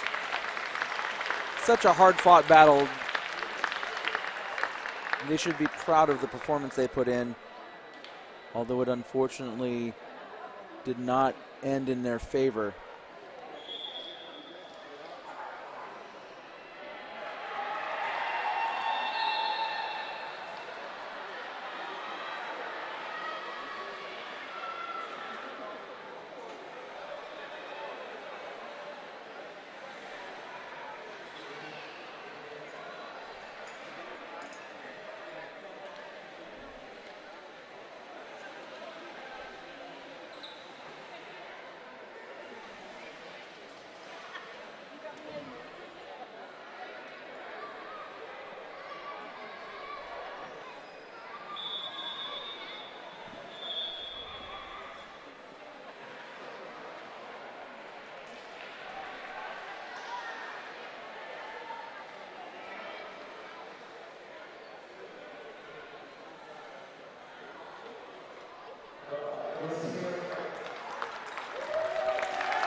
Tampa Thunder are going to come home with second place.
Looks like they're having some audio issues down there on the floor, but they are giving away the championship trophy. And USPSA President Steve Everett just going to yell as loud as he can.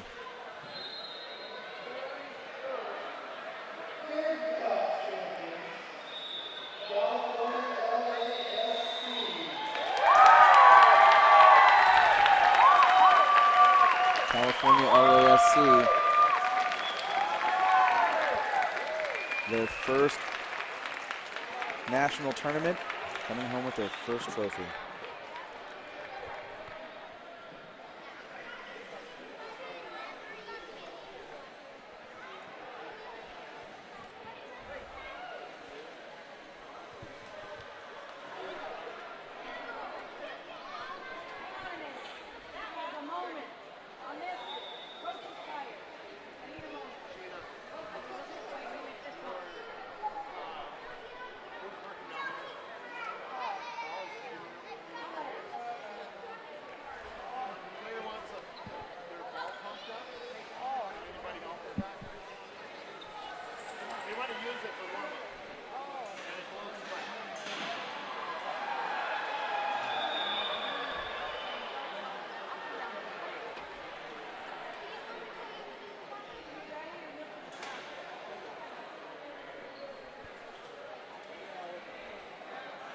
And there it is, the Founders Conference Fin Cup.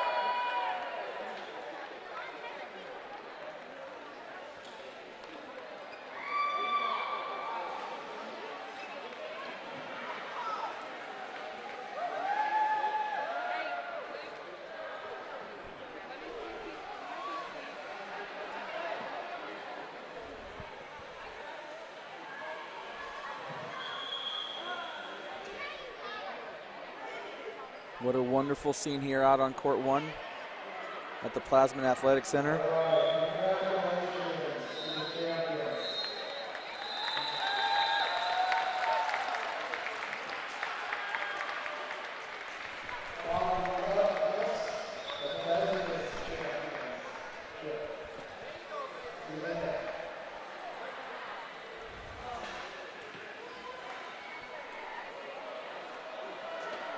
We're going to take a quick break for just a few moments. When we come back, we will bring you the President's Championship match, the Tidewater Piranhas versus the Shepherd Strikers. You are watching a very exciting 2022 USPSA MK Battery Conference Cup Series. We'll be back in a little bit.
Pass it up to Dowling, and there's the pass to Dowling. Dowling going to take a shot. Audrey Keener across to Keyser. Keyser shot in the...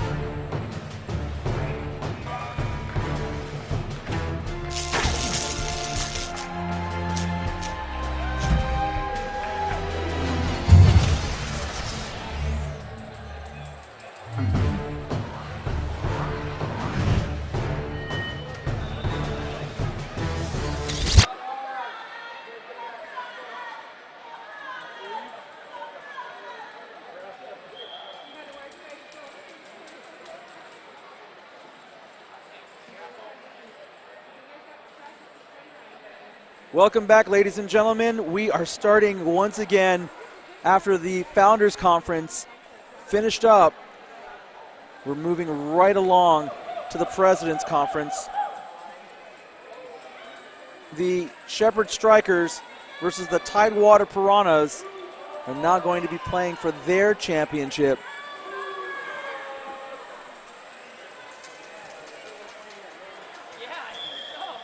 If you're just joining us, you have been missing some exciting action today.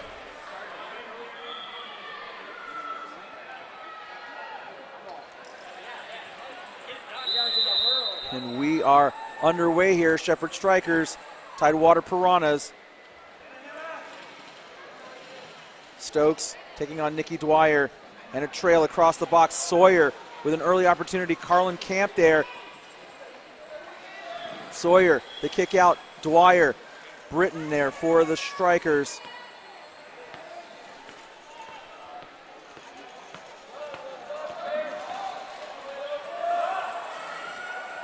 Sawyer, an early opportunity for the Tidewater Piranhas.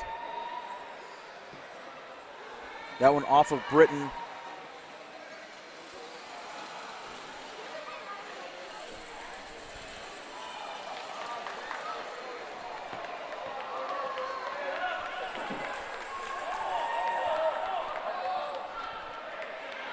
Sam Sawyer.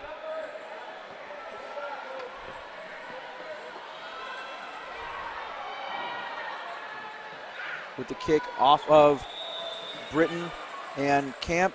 Goal kick coming up for the Strikers.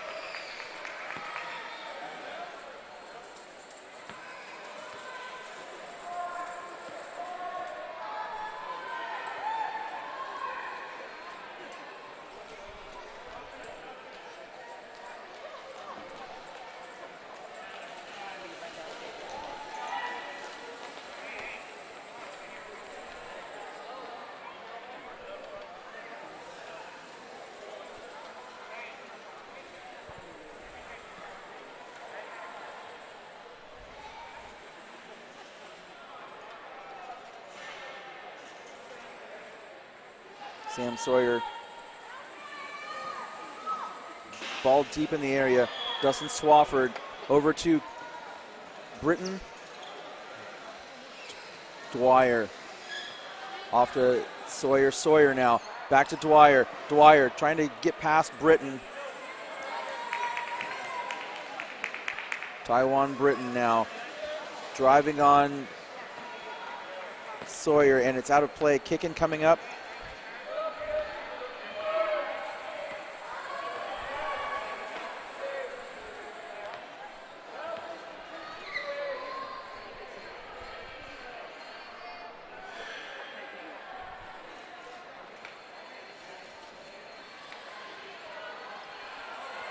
Sawyer into Stokes. That ball out of play.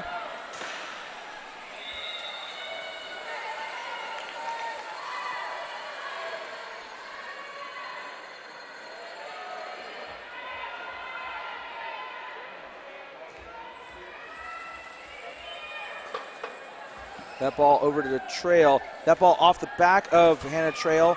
And now Stokes just a little bit too heavy on that turn. And the Piranhas having a bit of trouble moving the ball up the floor at the moment.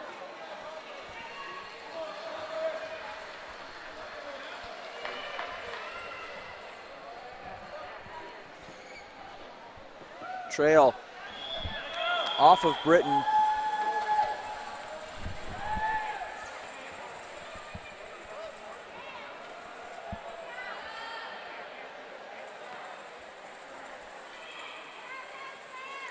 Sam Sawyer trying to find a spot, but the strikers are crowding in really tight here.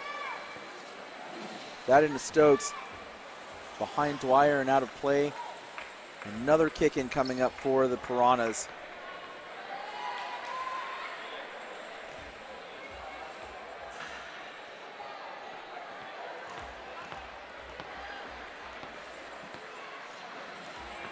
Stokes hits that one out. And the Piranhas are moving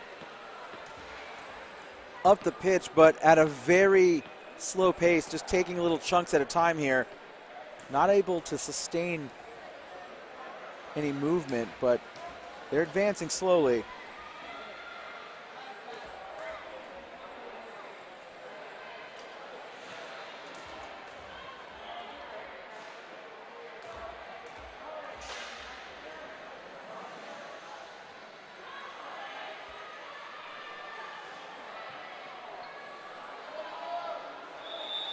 Sawyer, Dwyer, over to Trail. Trail into Stokes.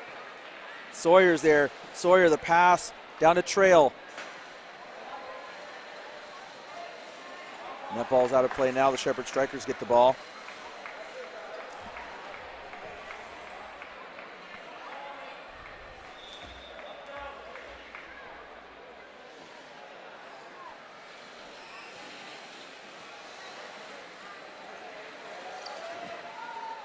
That ball out of play. And now the Shepherd Strikers.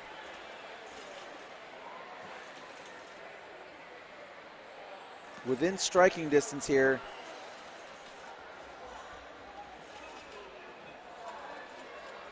Stokes using that powerful kick. Britton back to Stokes. Stokes. Shaw makes a save. Stokes with a shot. That's a 2-on-1 violation on Shepherd Strikers.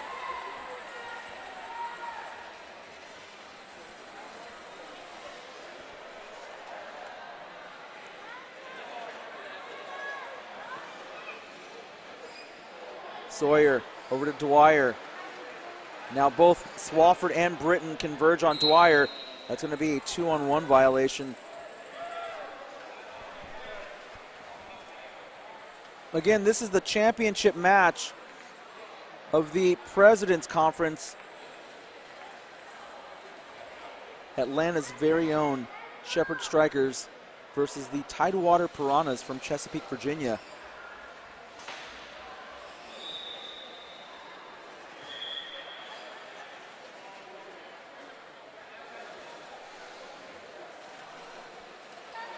Now, Britton can't get around the ball. It goes out of play.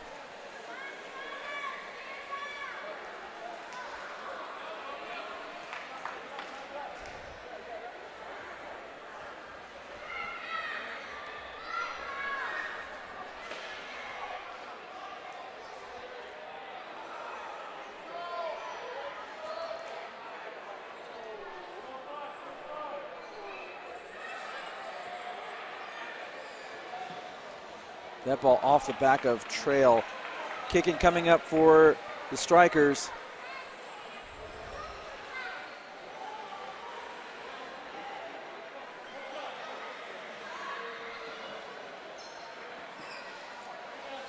Stokes spins around to get a better position on the ball, and now Sawyer takes it away. Britton. And that ball off of Britton, but a foul on Sawyer for slamming into the back of Britton.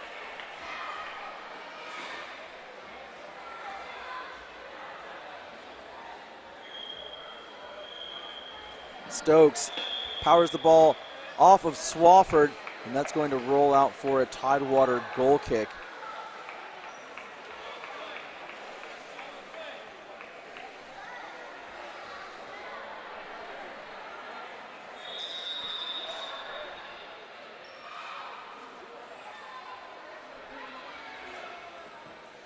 Sawyer with a 180 spin kick that goes to Stokes. Dwyer is going to hit that out, and that's certainly within striking distance for Scott Stokes.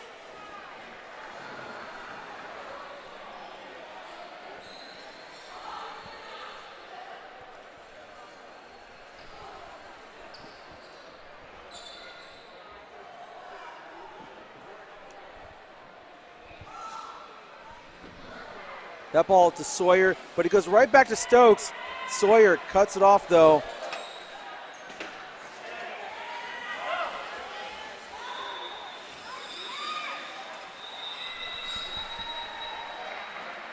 Stokes and Sawyer still doing battle here. Britton, Sawyer tried to kick it out to Dwyer, but didn't get anything on it. Close to a 2-on-1 violation. Referee allows the play to continue. Swafford now collects the ball.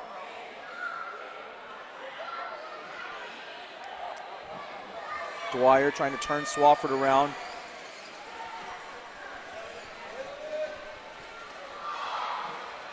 And that ball's out of play.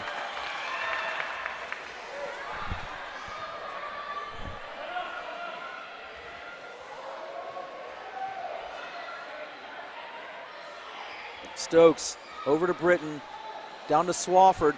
Good ball movement by the strikers.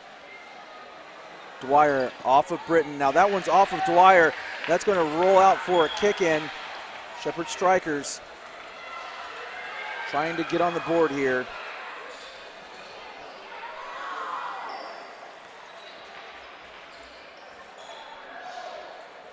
And the Strikers rely heavily on the power of Stokes. There's a lot of space between Dwyer and Shaw. And that ball off of Stokes, and he's going to do it again.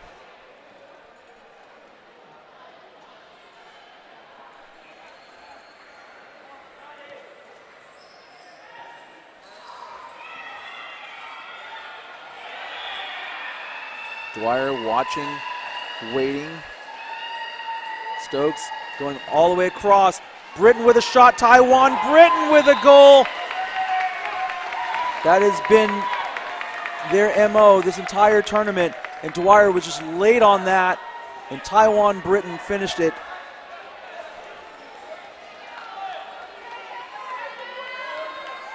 (1-0) Shepherd Strikers in the lead.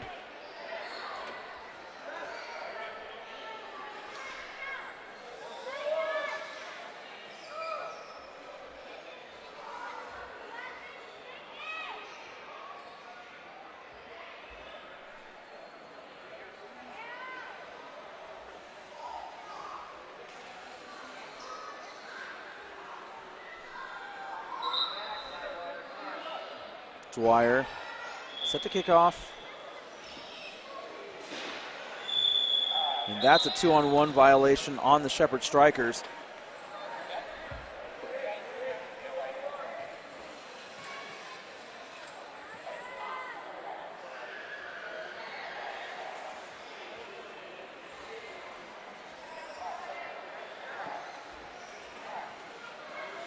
Sawyer back to Trail. Trail swung a little too soon. And now Dwyer, Britton fighting it out here. Another kick in coming up for the Strikers.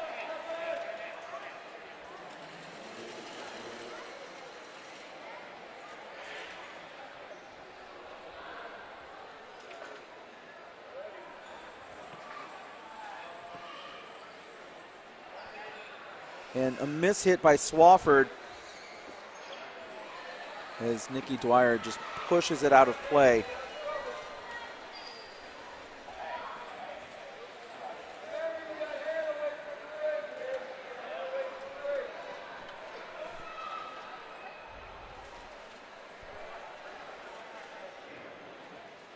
Stokes. See where he goes with this one. Down to Britton. Soft pass. And Britton just could not get to that one. It was too close to the defenders.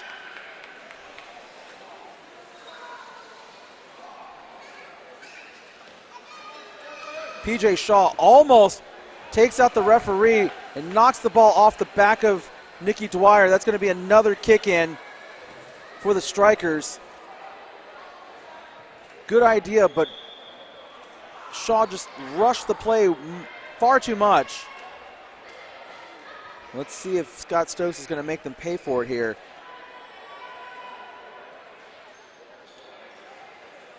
Stokes off of Swafford, and Stokes couldn't save that.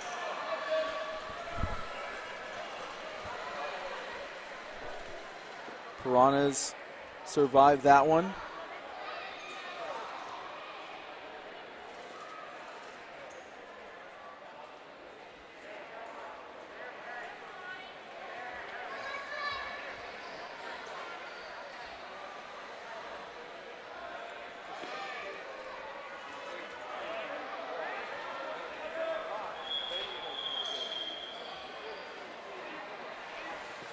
Sawyer mishits that one. Dwyer has a lot of room behind her to clear it out, but now she just simply drives Britton out of the way. Dwyer, Stokes. Now the Piranhas getting a little relief on defense.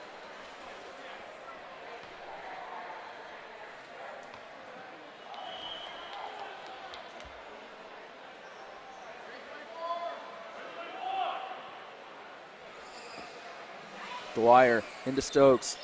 Dwyer still in control of the ball here. Dwyer getting behind Britton.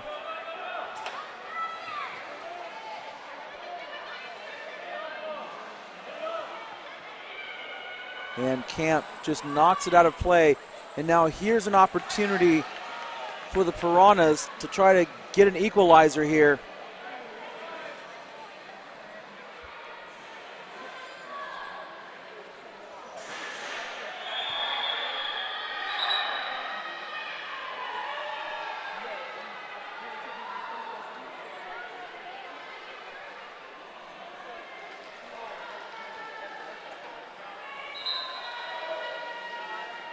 Dwyer looks like she's going to try to kick it between the defenders there, and she does, but Taiwan Britton is very good at reading kicks, and so he wasn't fooled by that one at all.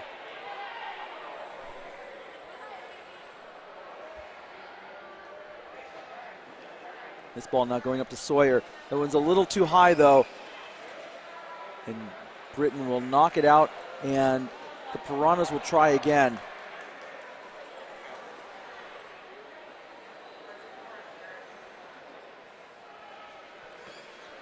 Dwyer knocks it off the back of Britton. Corner kick coming up for the Piranhas. 17th minute. Piranhas trying to get their first goal of the match. Shepherd Strikers already have one.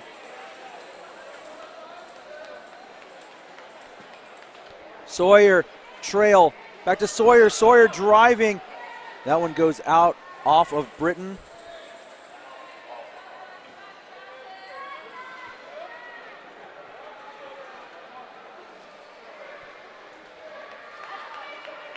Dwyer, that one touching off of Britton again. And she's getting close, but Taiwan Britton, as I mentioned earlier, extremely experienced. And he's really just kind of luring Nikki Dwyer to kick the ball behind him. And now they're going to switch kickers. PJ Shaw, a heavy hitter coming in. Nikki Dwyer going to drop back into the goal area. PJ Shaw. Now if he goes to Trail, Trail seems to be really deep to take a direct kick. So Sawyer, and that one ball going in. Sam Sawyer scoring a goal using the power of PJ Shaw to equalize. Let's watch it again. That was a perfect kick, and Sam Sawyer, just a little bit of a redirection, scores the goal for the Piranhas. We are level at 1, ladies and gentlemen.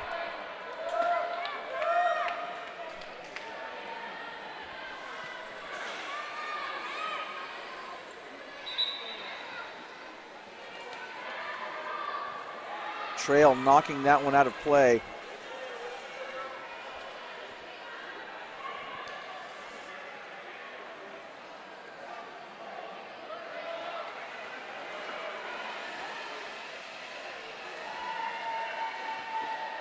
Nicely done by Britton to knock it off of Dwyer.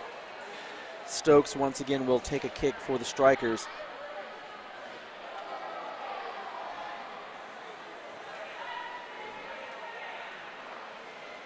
Lots of space between those Piranha defenders. And Dwyer's there to cut it off. Well played by Nikki Dwyer. And now Swafford loses the ball to Dwyer.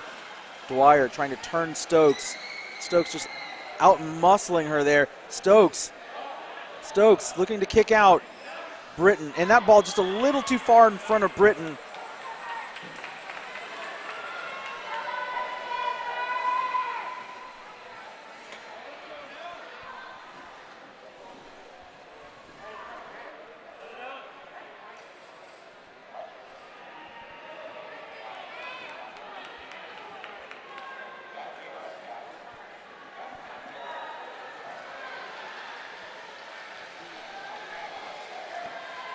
That ball off of trail. Dwyer now. Dwyer. Sawyer close to a 2-on-1. That ball coming out to Dwyer. Dwyer with a shot. Saved by Camp. Sawyer coming in. And that ball looks like it was off of Sawyer. Kick in coming up for the Shepherd Strikers. Added time here in the first half. We're level at 1.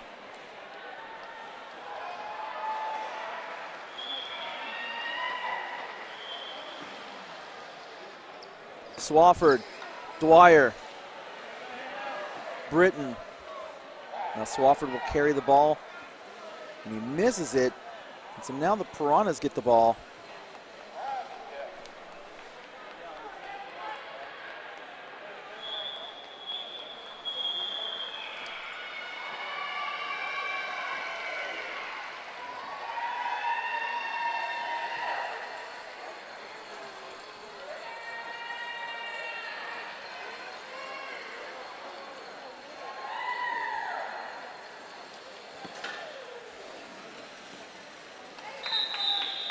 And there's the halftime whistle.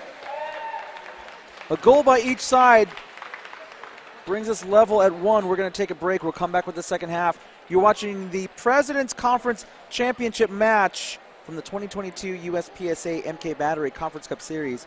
We'll be back in a few minutes.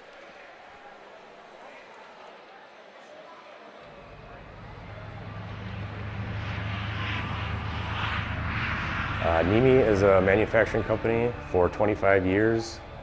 We started out of our garage manufacturing products and for the industrial market, as well as disabled products and outdoor products too as well. We were able to help out the disabled sports world by building a power wheelchair. We have developed many products for the industrial market, like vacuum fixturing that holds down, sucks down parts using vacuum power versus using double-face tape that customers would do and use clamps and vices and traditional stuff like that. We can do full 5-sided machining by using vacuum chucks and different products of ours.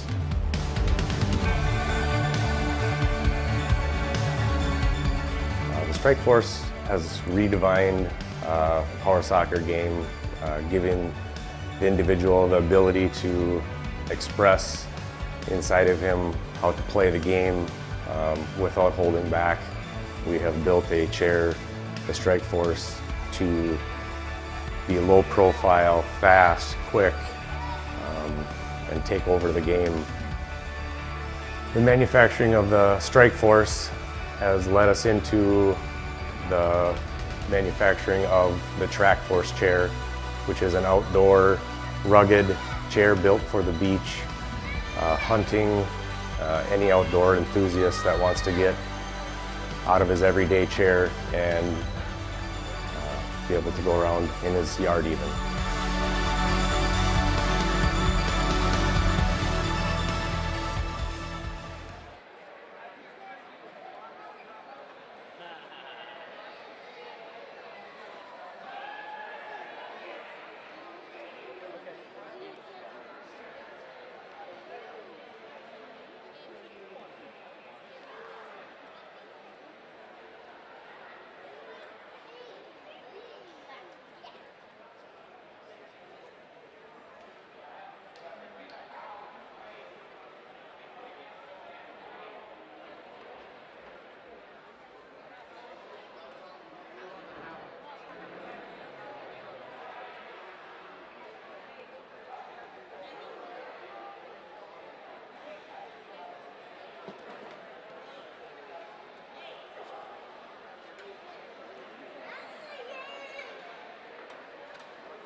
the second half of the President's Conference final match about to begin. A tactical change for the Piranhas. P.J. Shaw, the designated goalkeeper, had been playing in the box pretty much the entire tournament, really, is now coming out to play center. And the Tidewater Piranhas trying to bring in some of their own heavy firepower here. And now he's going to drop back into the goal area. For Power Soccer Shop, I'm Tony Jackson. We are tied at 1.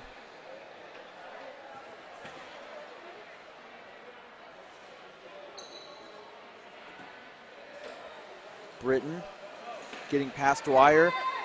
Sawyer. That ball bouncing to Shaw.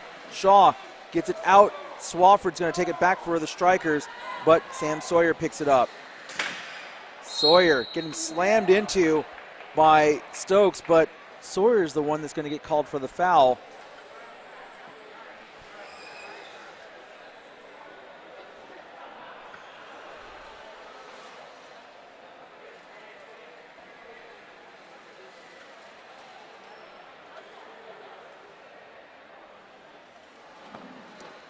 Britton with a shot, and P.J. Shaw almost gave up space in the back, but he stopped it barely. Stokes, Britton now taking a big swing. Dwyer's there to pick it up. Dwyer over to Trail. Trail takes the ball away, passes it off to Dwyer. Dwyer can't control it. Stokes going to pick it up. That ball off of Dwyer and out of play. Another kick-in coming up for the Shepherd Strikers.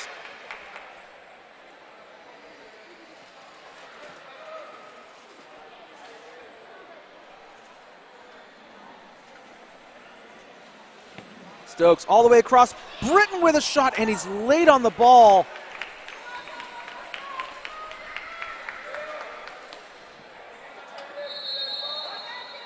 You see he got there, he reacted just a little bit late and didn't get the full force of his guard on it. Goal kick coming up. Sawyer now. Oh, and he hits it the wrong way. Another scoring opportunity for the Shepherd Strikers coming up.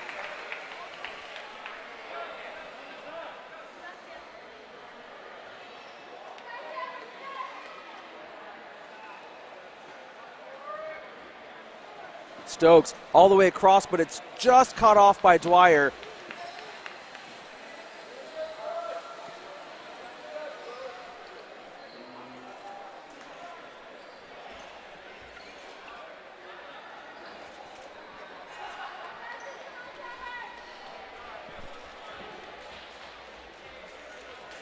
Stokes takes a shot. P.J. Shaw and Nicky Dwyer collide to stop that one.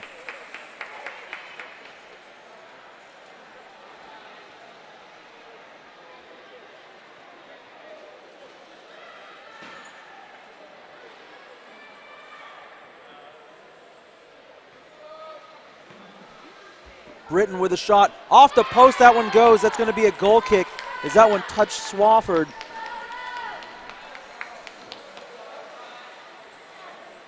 Powerful shot across the box, and P.J. Shaw saved by his best friend, the post.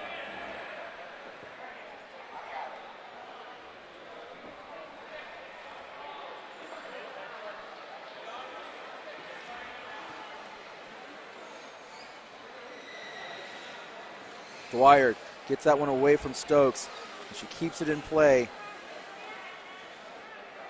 And that's going to go out for a goal kick.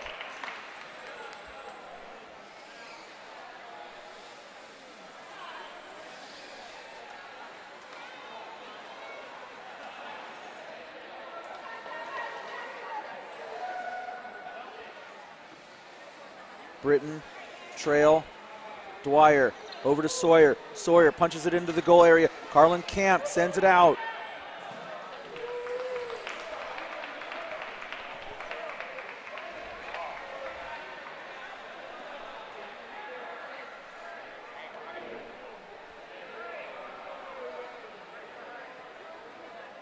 Very crowded here at the top of the goal area. Let's see what Sam Sawyer does. Sawyer trying to go behind Britton, but again, he reads that all the way. Very easy stop for Britton. Dwyer, Swafford going to try to get that ball, but Trail sends it out to Dwyer. Dwyer, pass goes to Stokes. Stokes now heading down the floor. Shaw backing up. Shaw, well done to stop that play. Dwyer passes to Sawyer. Dwyer picks it up, can't hold on to it. It's going to go out. Kicking coming up for the Strikers.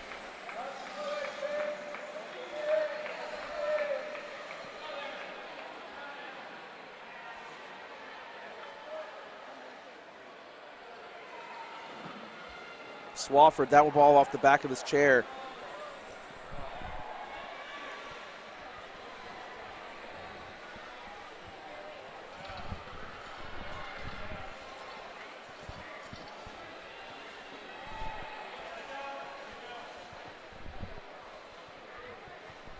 And the Piranhas facing some of the same issues they had in the first half, not really able to maintain any kind of momentum in moving the ball up the floor. Shepherd Strikers just very stingy on defense here, but here they are. Nikki Dwyer advancing the ball. Carlin Camp there. Camp, that ball comes up to Sawyer. Sawyer over to Trail. Trail with a shot. The kick out to Sawyer. That ball comes across off of Sawyer, out of play. Referees say Piranha's ball.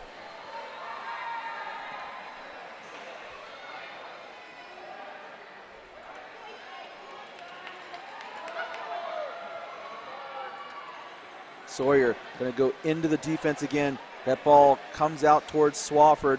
Looks like Dwyer's going to get there first. And a foul on Dustin Swafford. This is a direct free kick pretty far away. Now, strategically speaking, PJ Shaw would want to come up and take this kick, and he is. Dustin Swafford going to come out of the match for the Shepherd Strikers. Coming in, Alex Spitzer.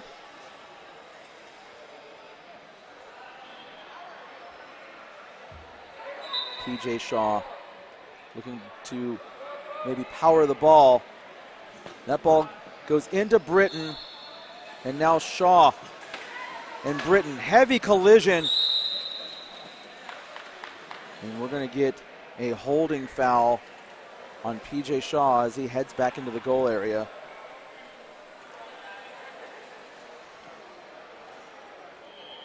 And it looks like Taiwan Britton's microphone got moved out of place.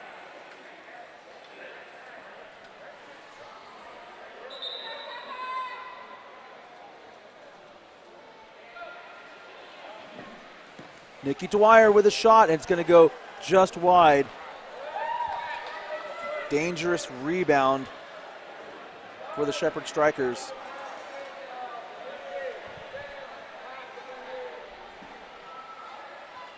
Stokes over to Britton, gets around Trail. Dwyer gets the ball back, but Taiwan Britton still attacking.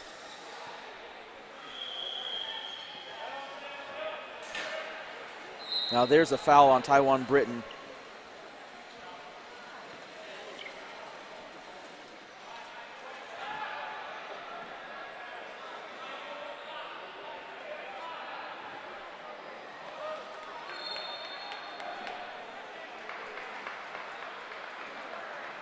Dwyer going down to Sawyer, but Stokes takes it.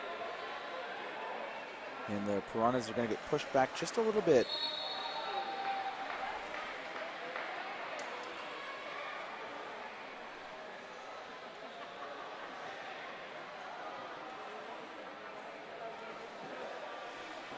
Dwyer, Trail, nice little ball movement there between those two. And a 2-on-1 violation on the Piranhas gives the Shepherd Strikers an indirect free kick. 30th minute. We're deadlocked at 1.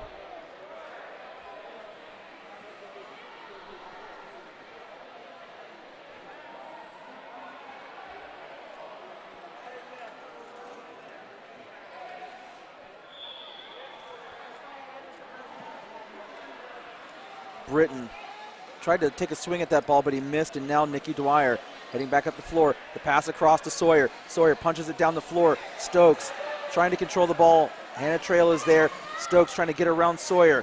And that ball goes into Cam, and Trail is there, but she can't get to the ball. They kick out to Dwyer. Dwyer with a shot right off of Taiwan Britton. A kick in coming up for the Piranhas.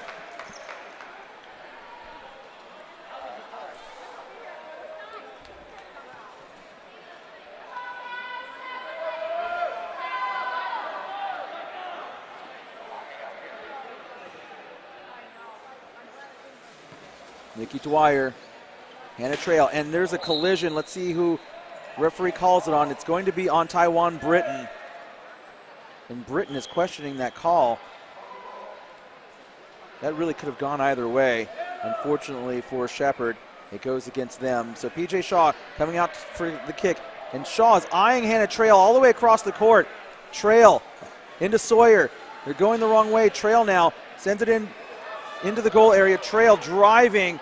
Trail takes a swing. Dwyer, Sawyer, Stokes now with the ball for the Strikers. Stokes going to use that size advantage to try to push Sawyer out of the way.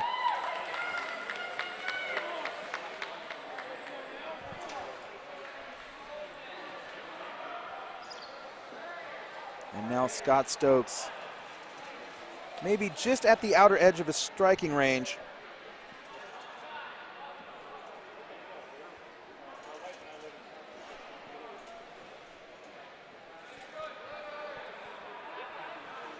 Stokes, soft pass over to Spitzer. Spitzer with a shot deflected by Dwyer. Trail hits the ball off of Britton.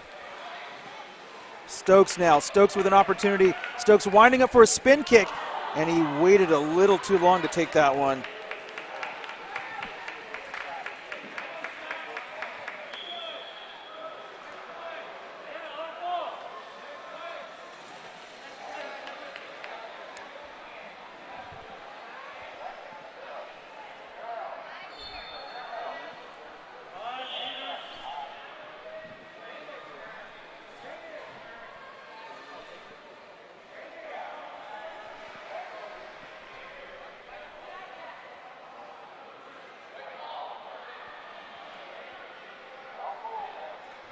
Sawyer.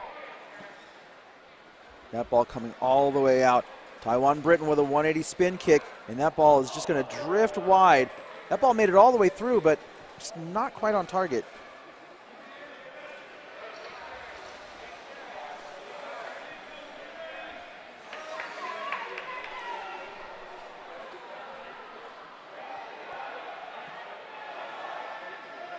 Sawyer to Dwyer. Dwyer sends it down the floor.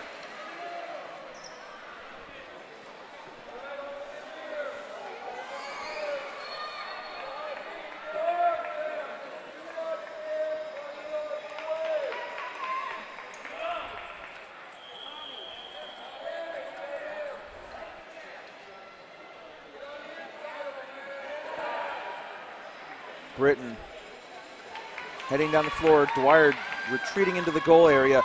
Taiwan Britton waiting for Dwyer to make a move here. Ball off of Dwyer, now rolling off the back of Britton.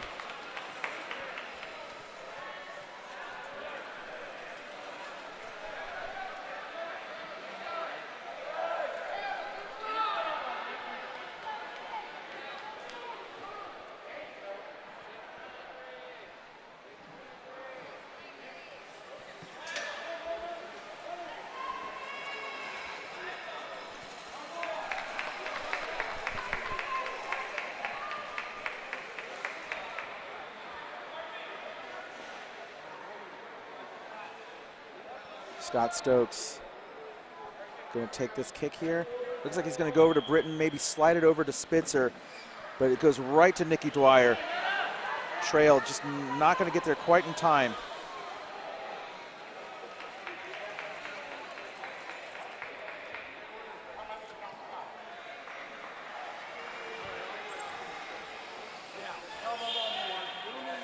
Sawyer trying to drag Britton towards the corner. Dwyer's there, waiting for a pass from Sawyer.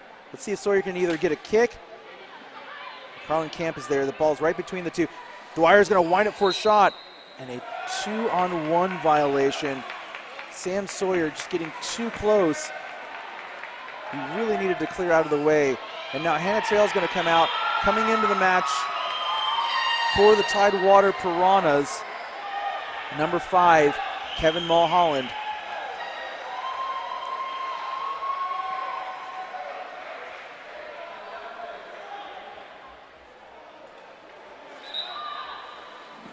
Stokes into Spitzer.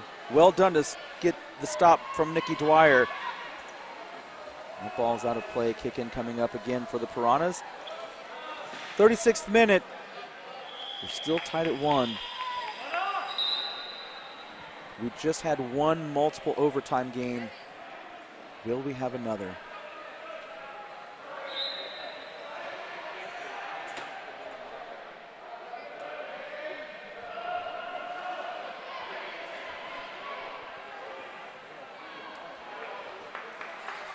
Sawyer, that one goes right to Britton, cut off by Dwyer. Sawyer now hits the ball out of play.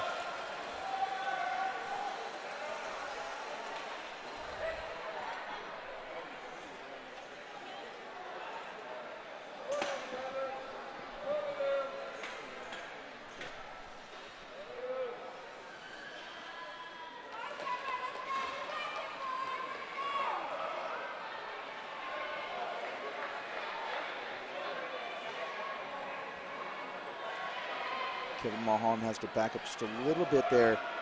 Got to stay outside of 5 meters.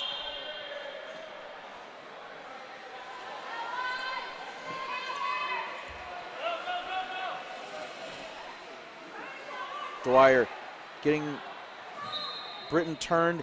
That's out of play off of Taiwan Britton.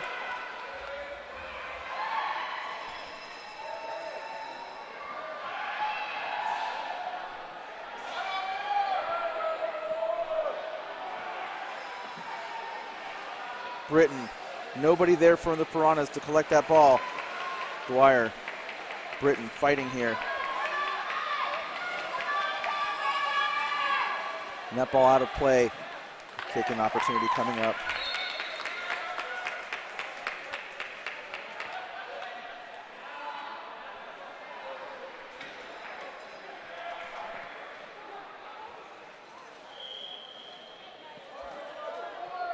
Scoring chance for the Shepherd Strikers.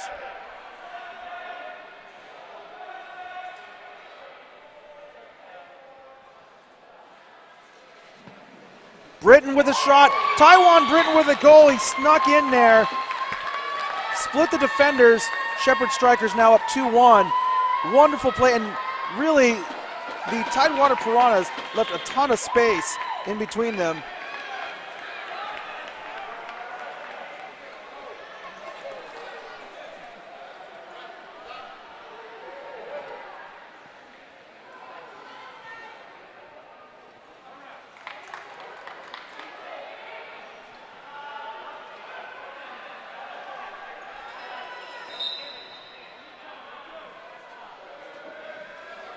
Now Amy McKee into the match for the Tidewater Piranhas. Dustin Swafford winding up for a kick, but that ball's going to be way too far away from him.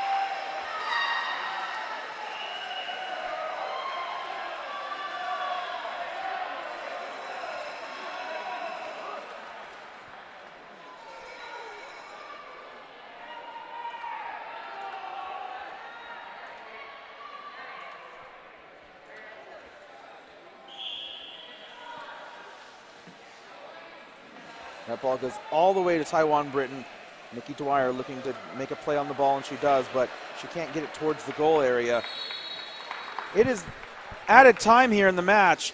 Shepherd Strikers are in the lead.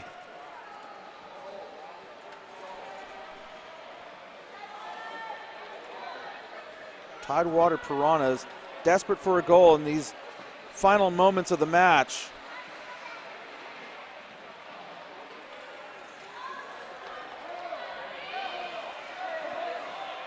Now, both of these teams next season will be promoted to the Champions Conference, but unfortunately, only one of them can come away a winner and go home with first place.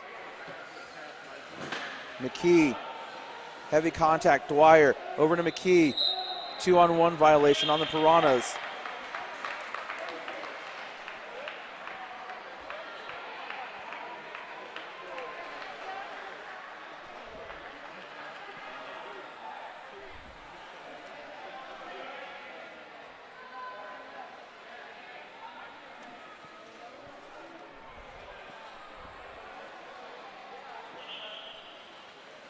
Taiwan Britton with the ball. Mickey Dwyer sends it out. And that, ladies and gentlemen, is the end of the match. The Shepherd Strikers have won the President's Conference Fin Cup. And a very tough loss for the Tidewater Piranhas. A late goal by Taiwan Britton won it for the Strikers. 2-1 the score. We're going to keep it here as we do the President's Conference awards presentations.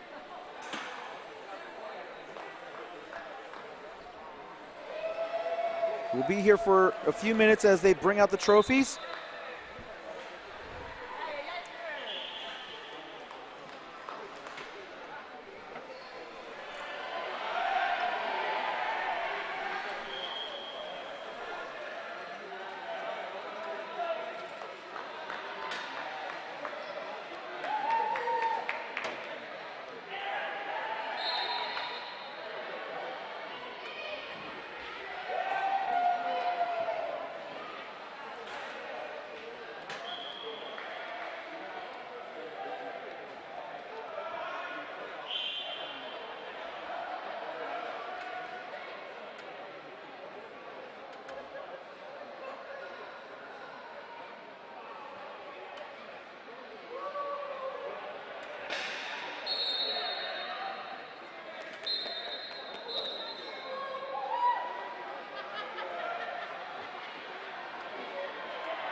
And a wonderful display of showmanship.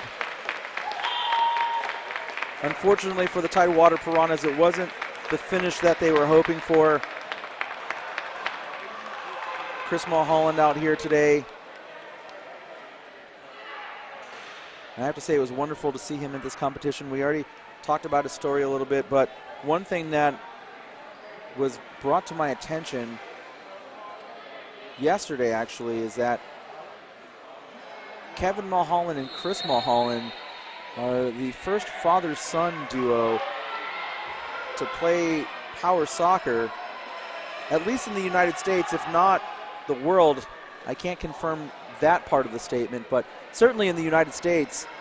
Also the first referee, former referee, to play power soccer.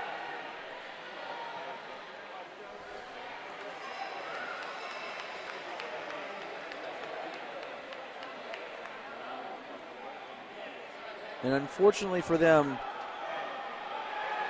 and nothing to be ashamed about, but they're going to come home with second place and not the first place trophy they were hoping for.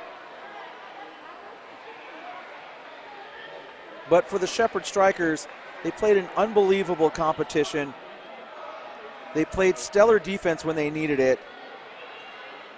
And they scored when it mattered most.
And now U.S. Power Soccer Association President Steve Everett back out on the floor. Head referee in this finals match, Mark Jones.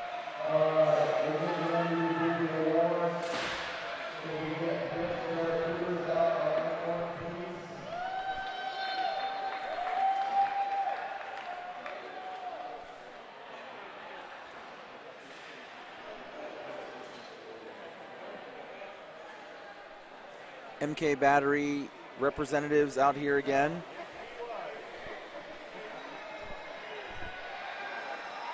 And the Brooks Barracudas are making their way out onto the floor, so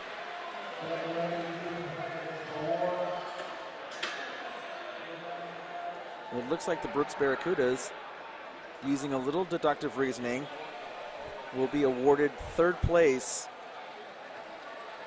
in the President's Conference.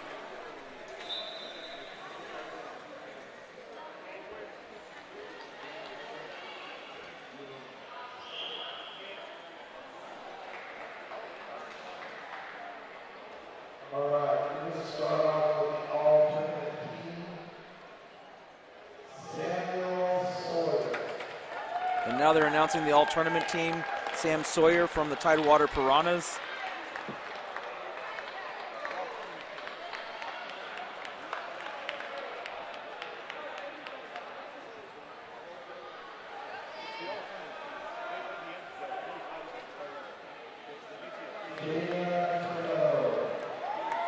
Jada Cano from the Strapped Scorpions.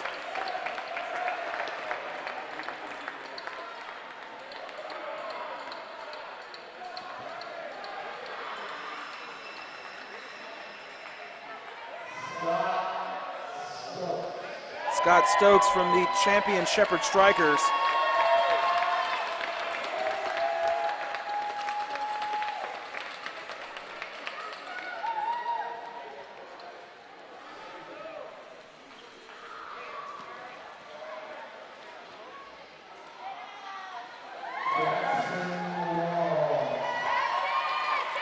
Jackson Long from the Houston Fireballs.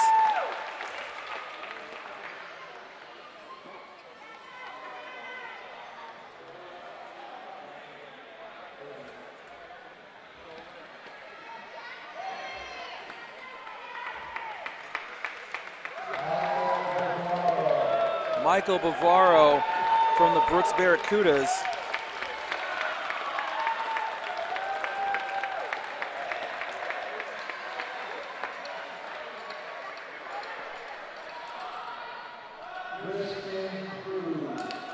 Christian Prue from Aspo Force.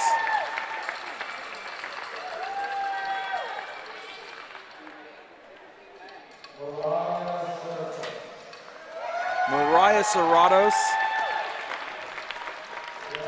from the San Jose Rockets.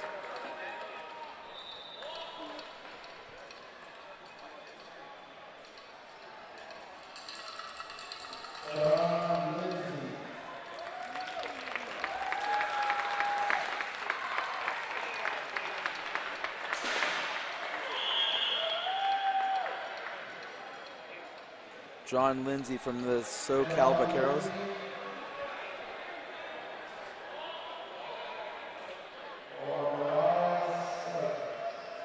Mariah Serratos trying to see if they're still here.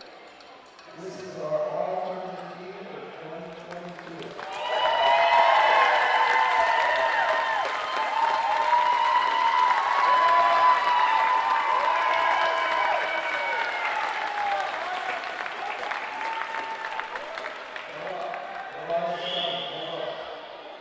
And it looks like Mariah Serratos is still here, so they're just waiting for her to make her way to the floor.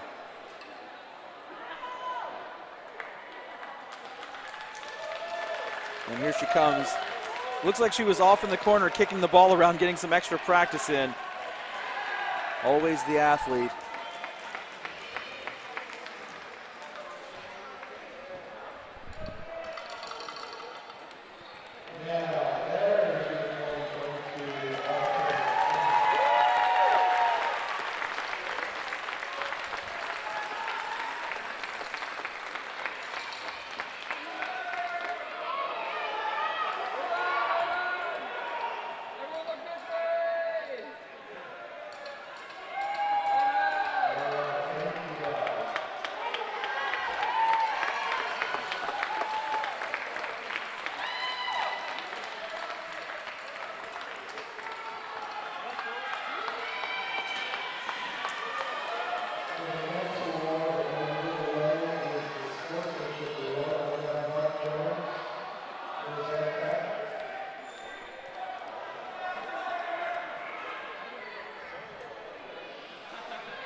And it looks like Jada Cano also being awarded the Sportsmanship Award.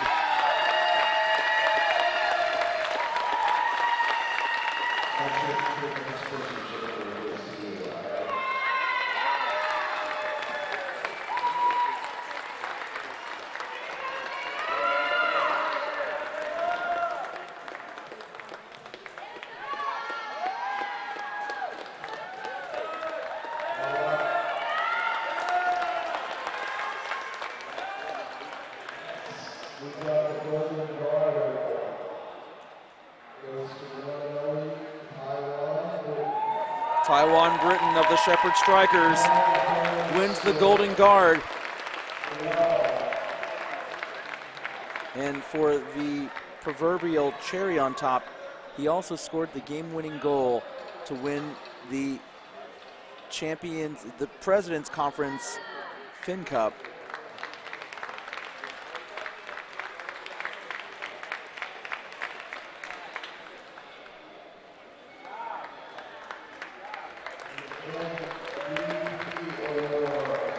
And now for the MVP award. Jackson Long from the Houston Fireballs wins Most Valuable Player for the President's Conference.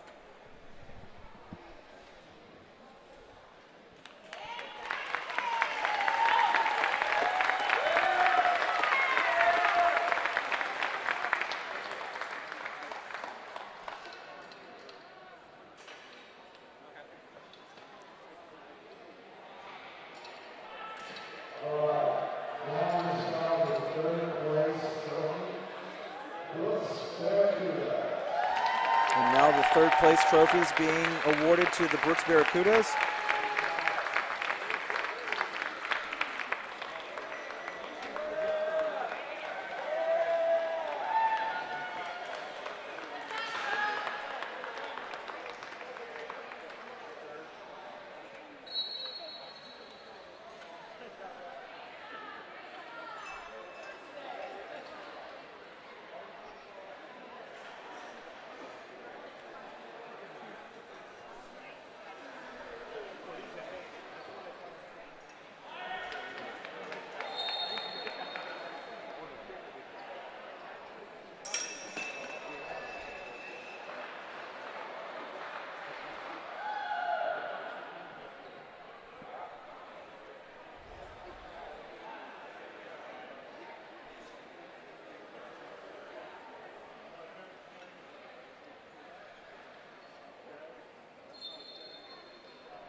And there is your third place winner, the Brooks Barracudas.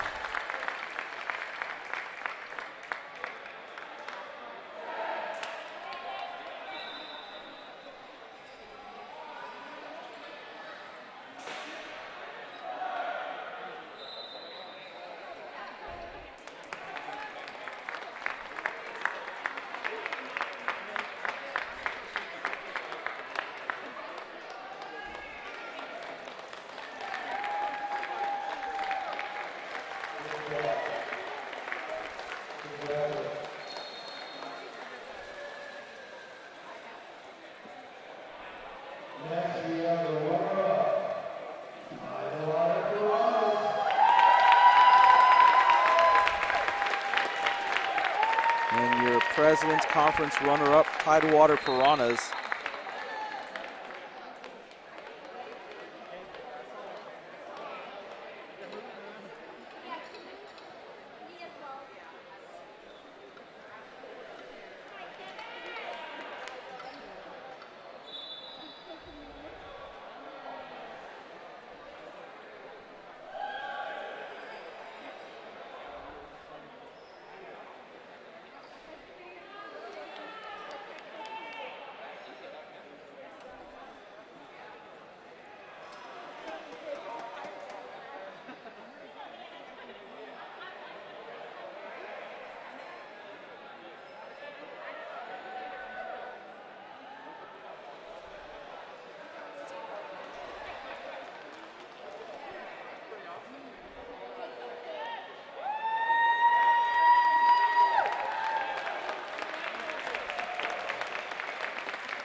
Tidewater Piranhas, your runner-up in the President's Conference.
And your champions, the winners of the President's Conference Fin Cup, the Shepherd Strikers.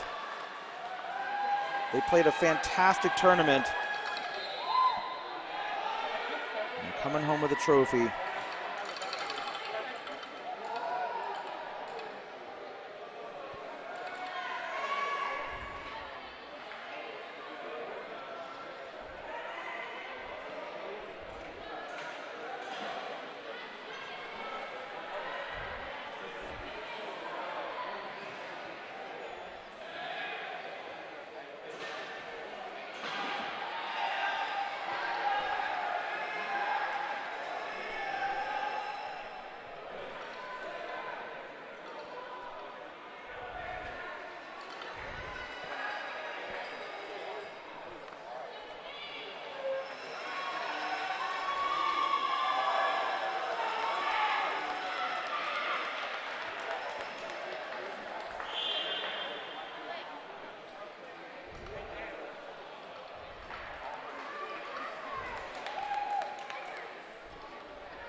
And there they are.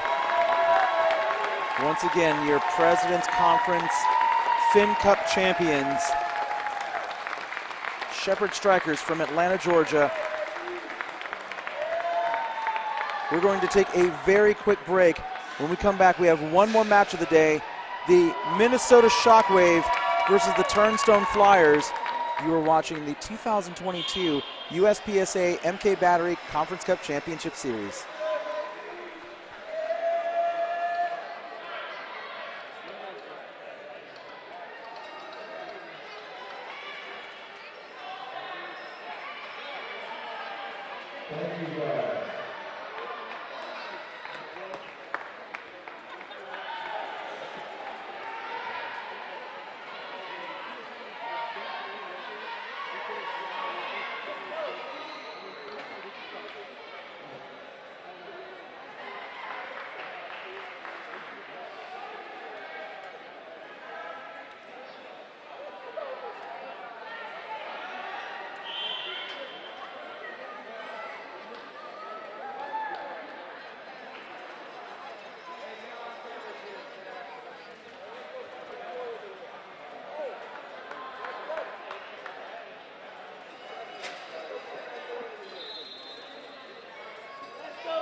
to pass it up to Dowling, and there's the pass to Dowling. Dowling going to take a shot. Audrey Keener across to Keyser. Keyser shot in and goal!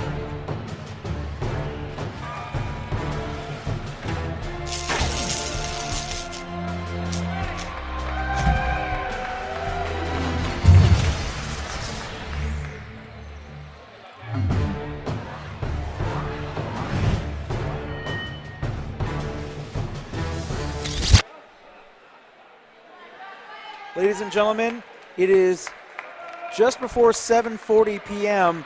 here at the Plassman Athletic Center, and we are about to begin our final match of the day, day 3 of the 2022 USPSA MK Battery Conference Cup Series.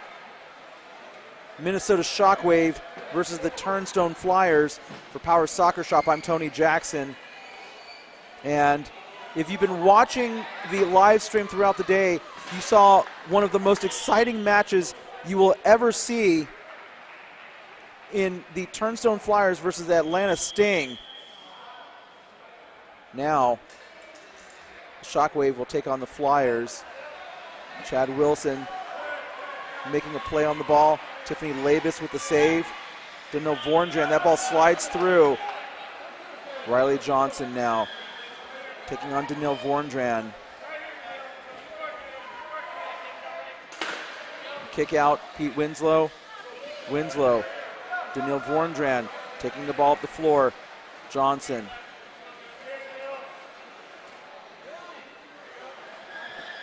And that ball just out of play.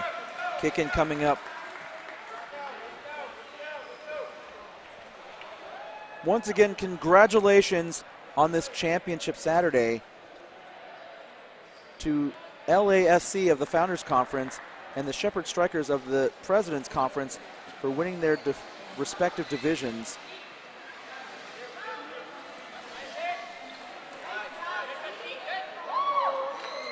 And that ball out of play, kick in.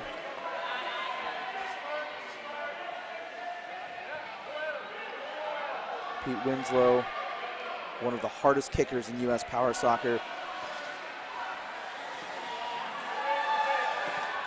That ball off of Vorndran. Johnson with the ball. Riley Johnson moving in. Tiffany Labus touches it last. It goes out for a corner kick.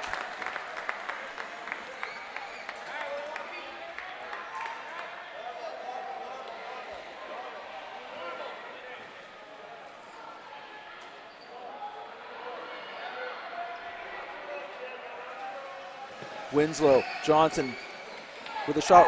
Chad Wilson just wide.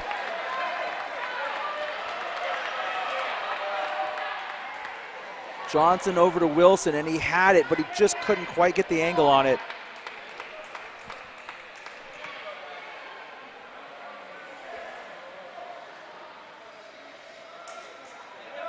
David Dowling now going to kick the ball, looking for Vorndran. Wilson's there. Vorndran gets around Wilson. Now Johnson. Riley Johnson looking for a pass. David Dowling's there. Now Johnson on Tiffany Labus. Dowling and Labus combining here. Johnson trying to get around Labus. David Dowling's right there covering her back. Johnson off of Dowling, corner kick coming up.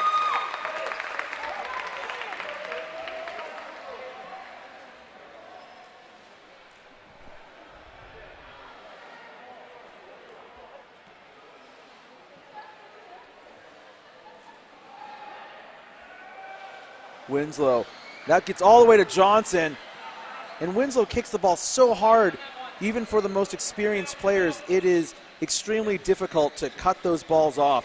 Johnson, cut off by Vorndran. Wilson, also cut off by Vorndran. Kick-in coming up for the Shockwave. Shockwave, the defending Premier Conference champions. Winslow, off of Dowling. Winslow. Dowling taking on Winslow now. That ball's out of play. Kicking coming up for Turnstone.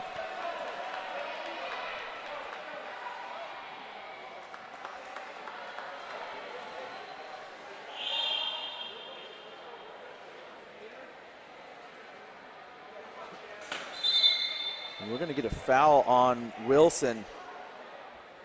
Free kick coming up for Turnstone.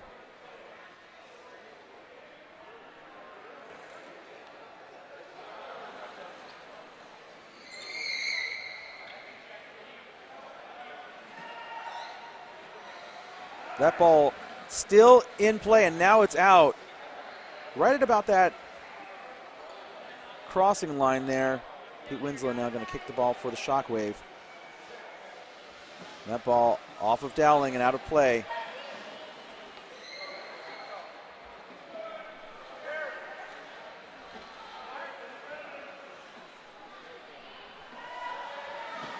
Johnson with a shot off of Vorndran and out of play. Again, that is one of the fastest balls you're going to see in U.S. Power Soccer, coming off the guard of Pete Winslow.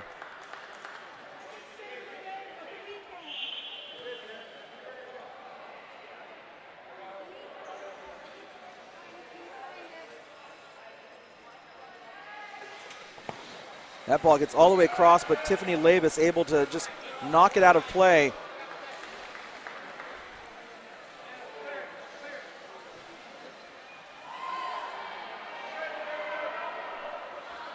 Winslow off of Labus again.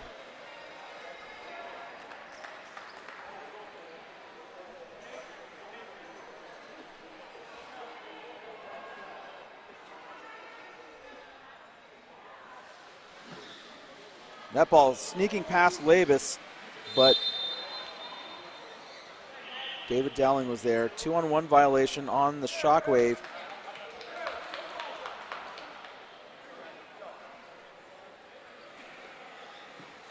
Danielle Vorndran. Wilson turns the ball, keeps it in. Now 1-on-1 against Labus. We've got a potential foul. 2-on-1 violation. It looks like maybe a 3 in the box. Either way, it's going to be a free kick for the Shockwave.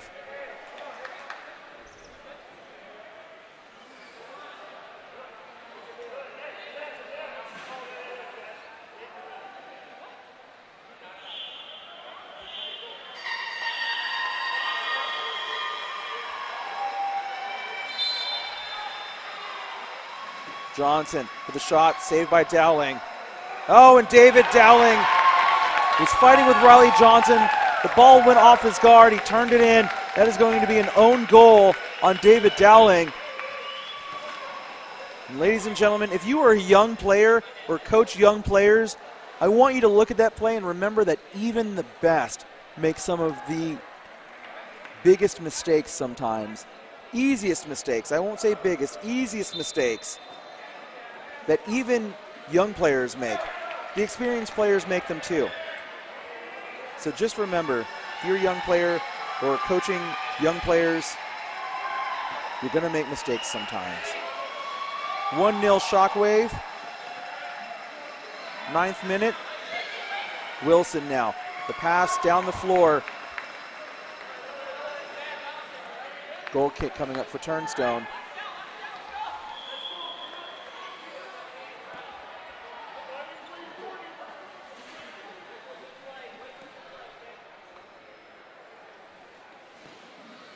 Vorndran trying to get around Wilson. The pass over to Winslow. Pete Winslow, David Dowling doing battle. And that ball's out of play. Turnstone kick in.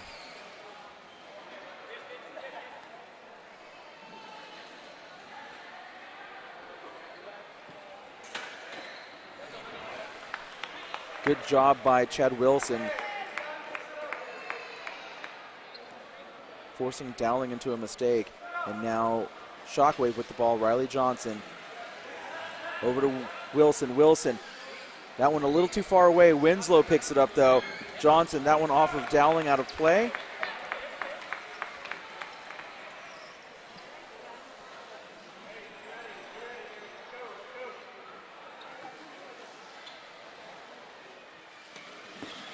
That ball cut off by Daniil Vorndran. Riley Johnson there to pick it up, however.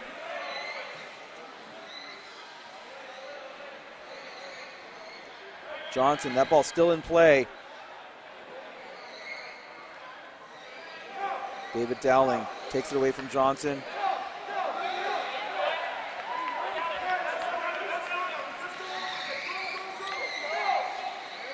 That ball springs out.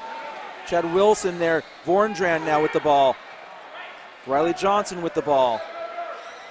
Turnstone threatening here just outside the Shockwave goal area, but Riley Johnson trying to push Vorndran away. Vorndran gets the best of Johnson right there. Vorndran driving in. Johnson clears the area, and there's a foul on Vorndran.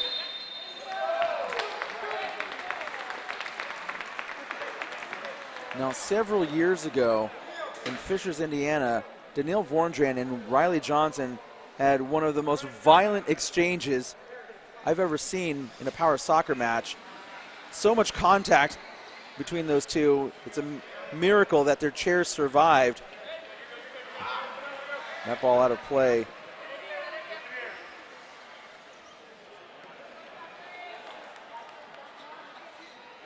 Vorndran looking to go to Dowling. Now Dowling was trying to go back to Vorndran, but it was a little bit too far behind him. Winslow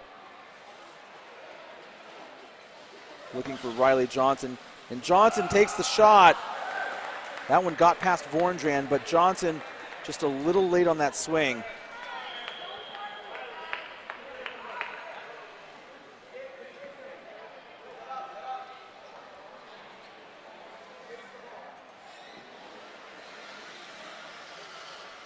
That ball is out of play.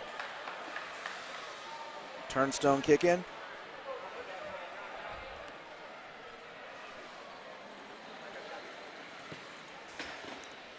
That ball off of Wilson.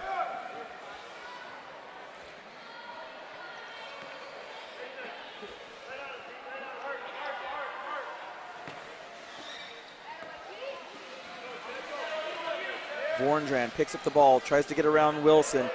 That ball comes out to Johnson. Johnson off of Vorndran.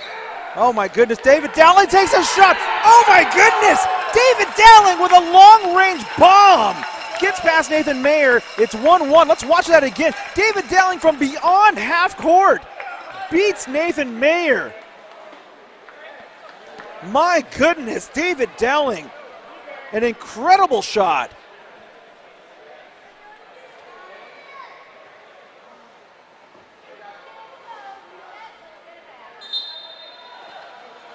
And David Dowling more than making up for the mistake he made earlier, giving up the goal. Now Tiffany Labus called into action here. Riley Johnson going to take a shot, blocked by Dowling.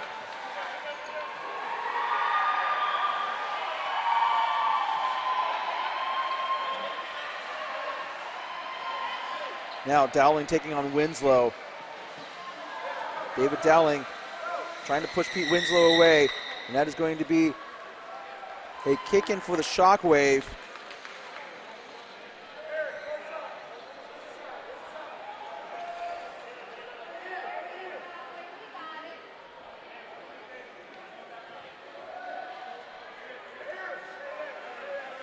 Pete Winslow all the way across to Chad Wilson, and Wilson just could not get that ball in front of him.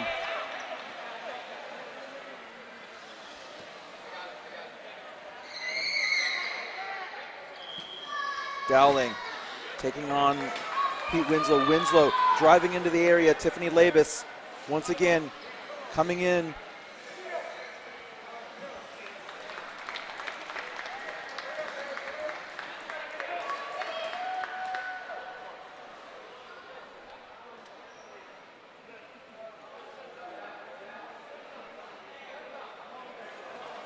Winslow. Oh, and that one goes behind Tiffany Labus. Shockwave get a second goal. Pete Winslow. I'm not quite sure that was intentional or he just missed the gap between Dowling and Labus, but either way, it's 2-1 Shockwave. Now coming into the match for Turnstone in place of Derek Sellers, Autry Keener.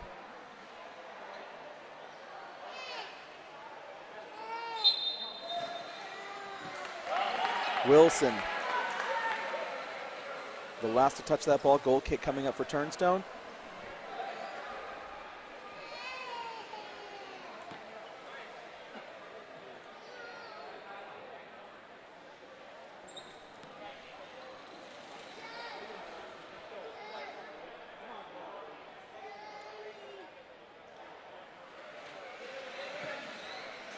Johnson with the ball. Winslow, foul on the play.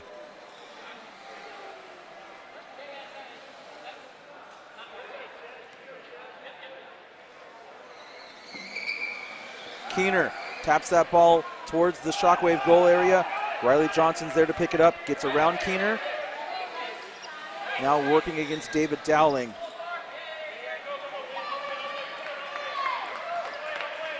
David Dowling going to have to try to save that before it goes out, and he does. The pass comes off of Dowling. Autry Keener's there. Nathan Mayer going to step up, and now Keener's got an opportunity. He almost got away from Nathan Mayer there. That ball off of Autry Keener. He tried to get it off of Mayer.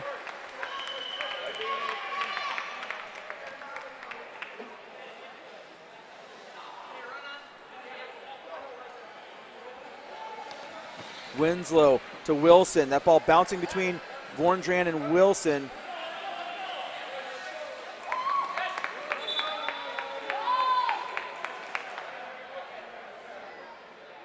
Kick in for Turnstone coming up.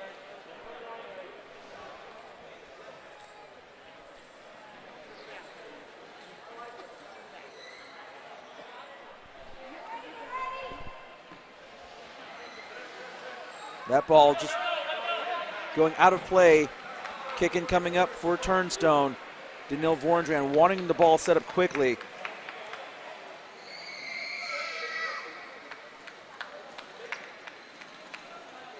That ball into Mayer. Now that comes across.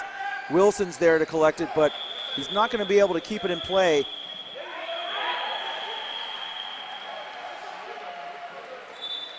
The referees are going to come together and talk. It looks like that went off of the Shockwave last. The referees are unable to figure out who last touched it, so we're going to have a set ball here. David Dowling versus Pete Winslow. And Winslow able to keep it in. Winslow working against Dowling. Winslow trying to turn Dowling.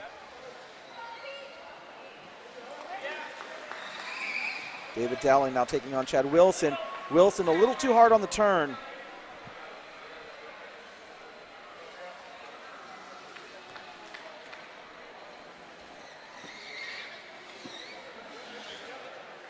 Vorndran now taking on Pete Winslow. Close to a foul there. Off of Riley Johnson now. Shockwave with an opportunity here. That's going to go out for a goal kick.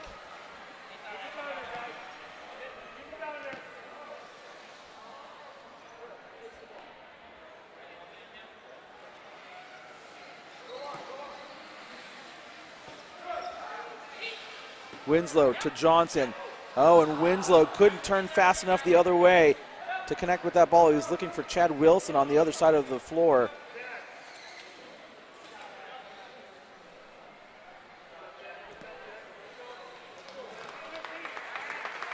And now coming into the match for Chad Wilson, Lindsey Mensch. Pete Winslow, that's a 2-on-1 violation on the Shockwave.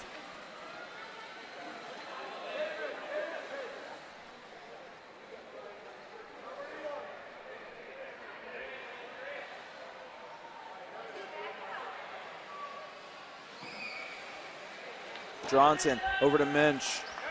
Daniil Vorndran now. Ball bounces to Mensch. David Dowling's there.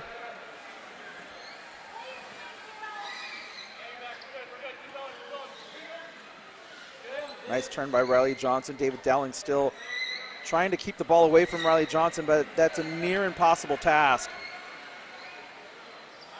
David Dowling doing very well, turning Johnson around. And now David Dowling moving down the floor. Keener has to peel out of the way to avoid the 2-on-1.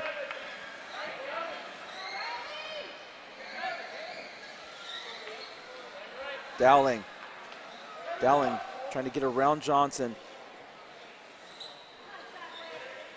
He's got Autry Keener and Daniil Vorndran as options in the kick out, but Johnson just holds on to it. Lindsey Munch there couldn't connect on the ball. It goes out of play. Kicking coming up for Turnstone. Added time here in the first half. Turnstone trailing 2-1.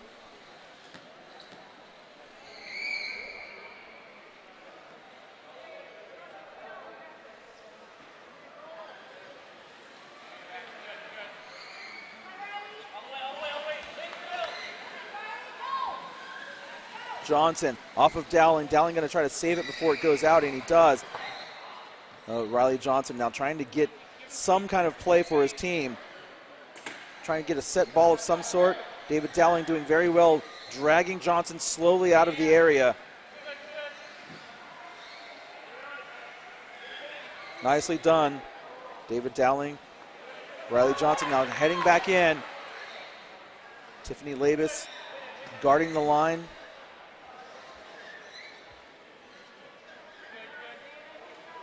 David Dowling. Oh, Riley Johnson gets a moment away from David Dowling. These two are so good at what they do. And now David Dowling trying to get out of the area. And he does. A 2-on-1, but advantage called. And that ball is out of play. Kick in coming up. And actually, that's going to be the halftime whistle. Minnesota Shockwave scored 2 goals. Turnstone Flyers trail by 1. We'll be back with the final 20 minutes of day 3. You're watching the 2022 USPSA MK Battery Conference Cup Championship Series.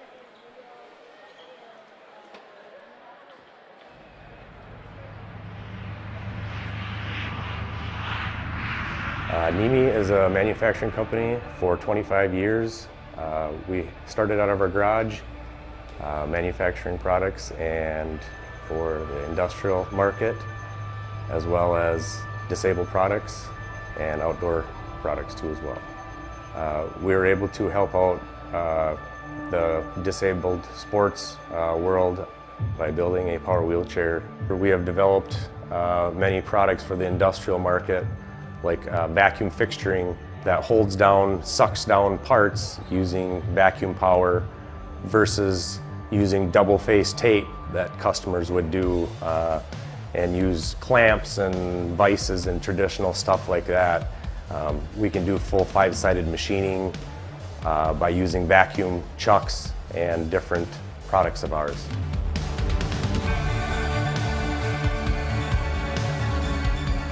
The Strike Force has redefined power soccer game, giving the individual the ability to express inside of him how to play the game without holding back.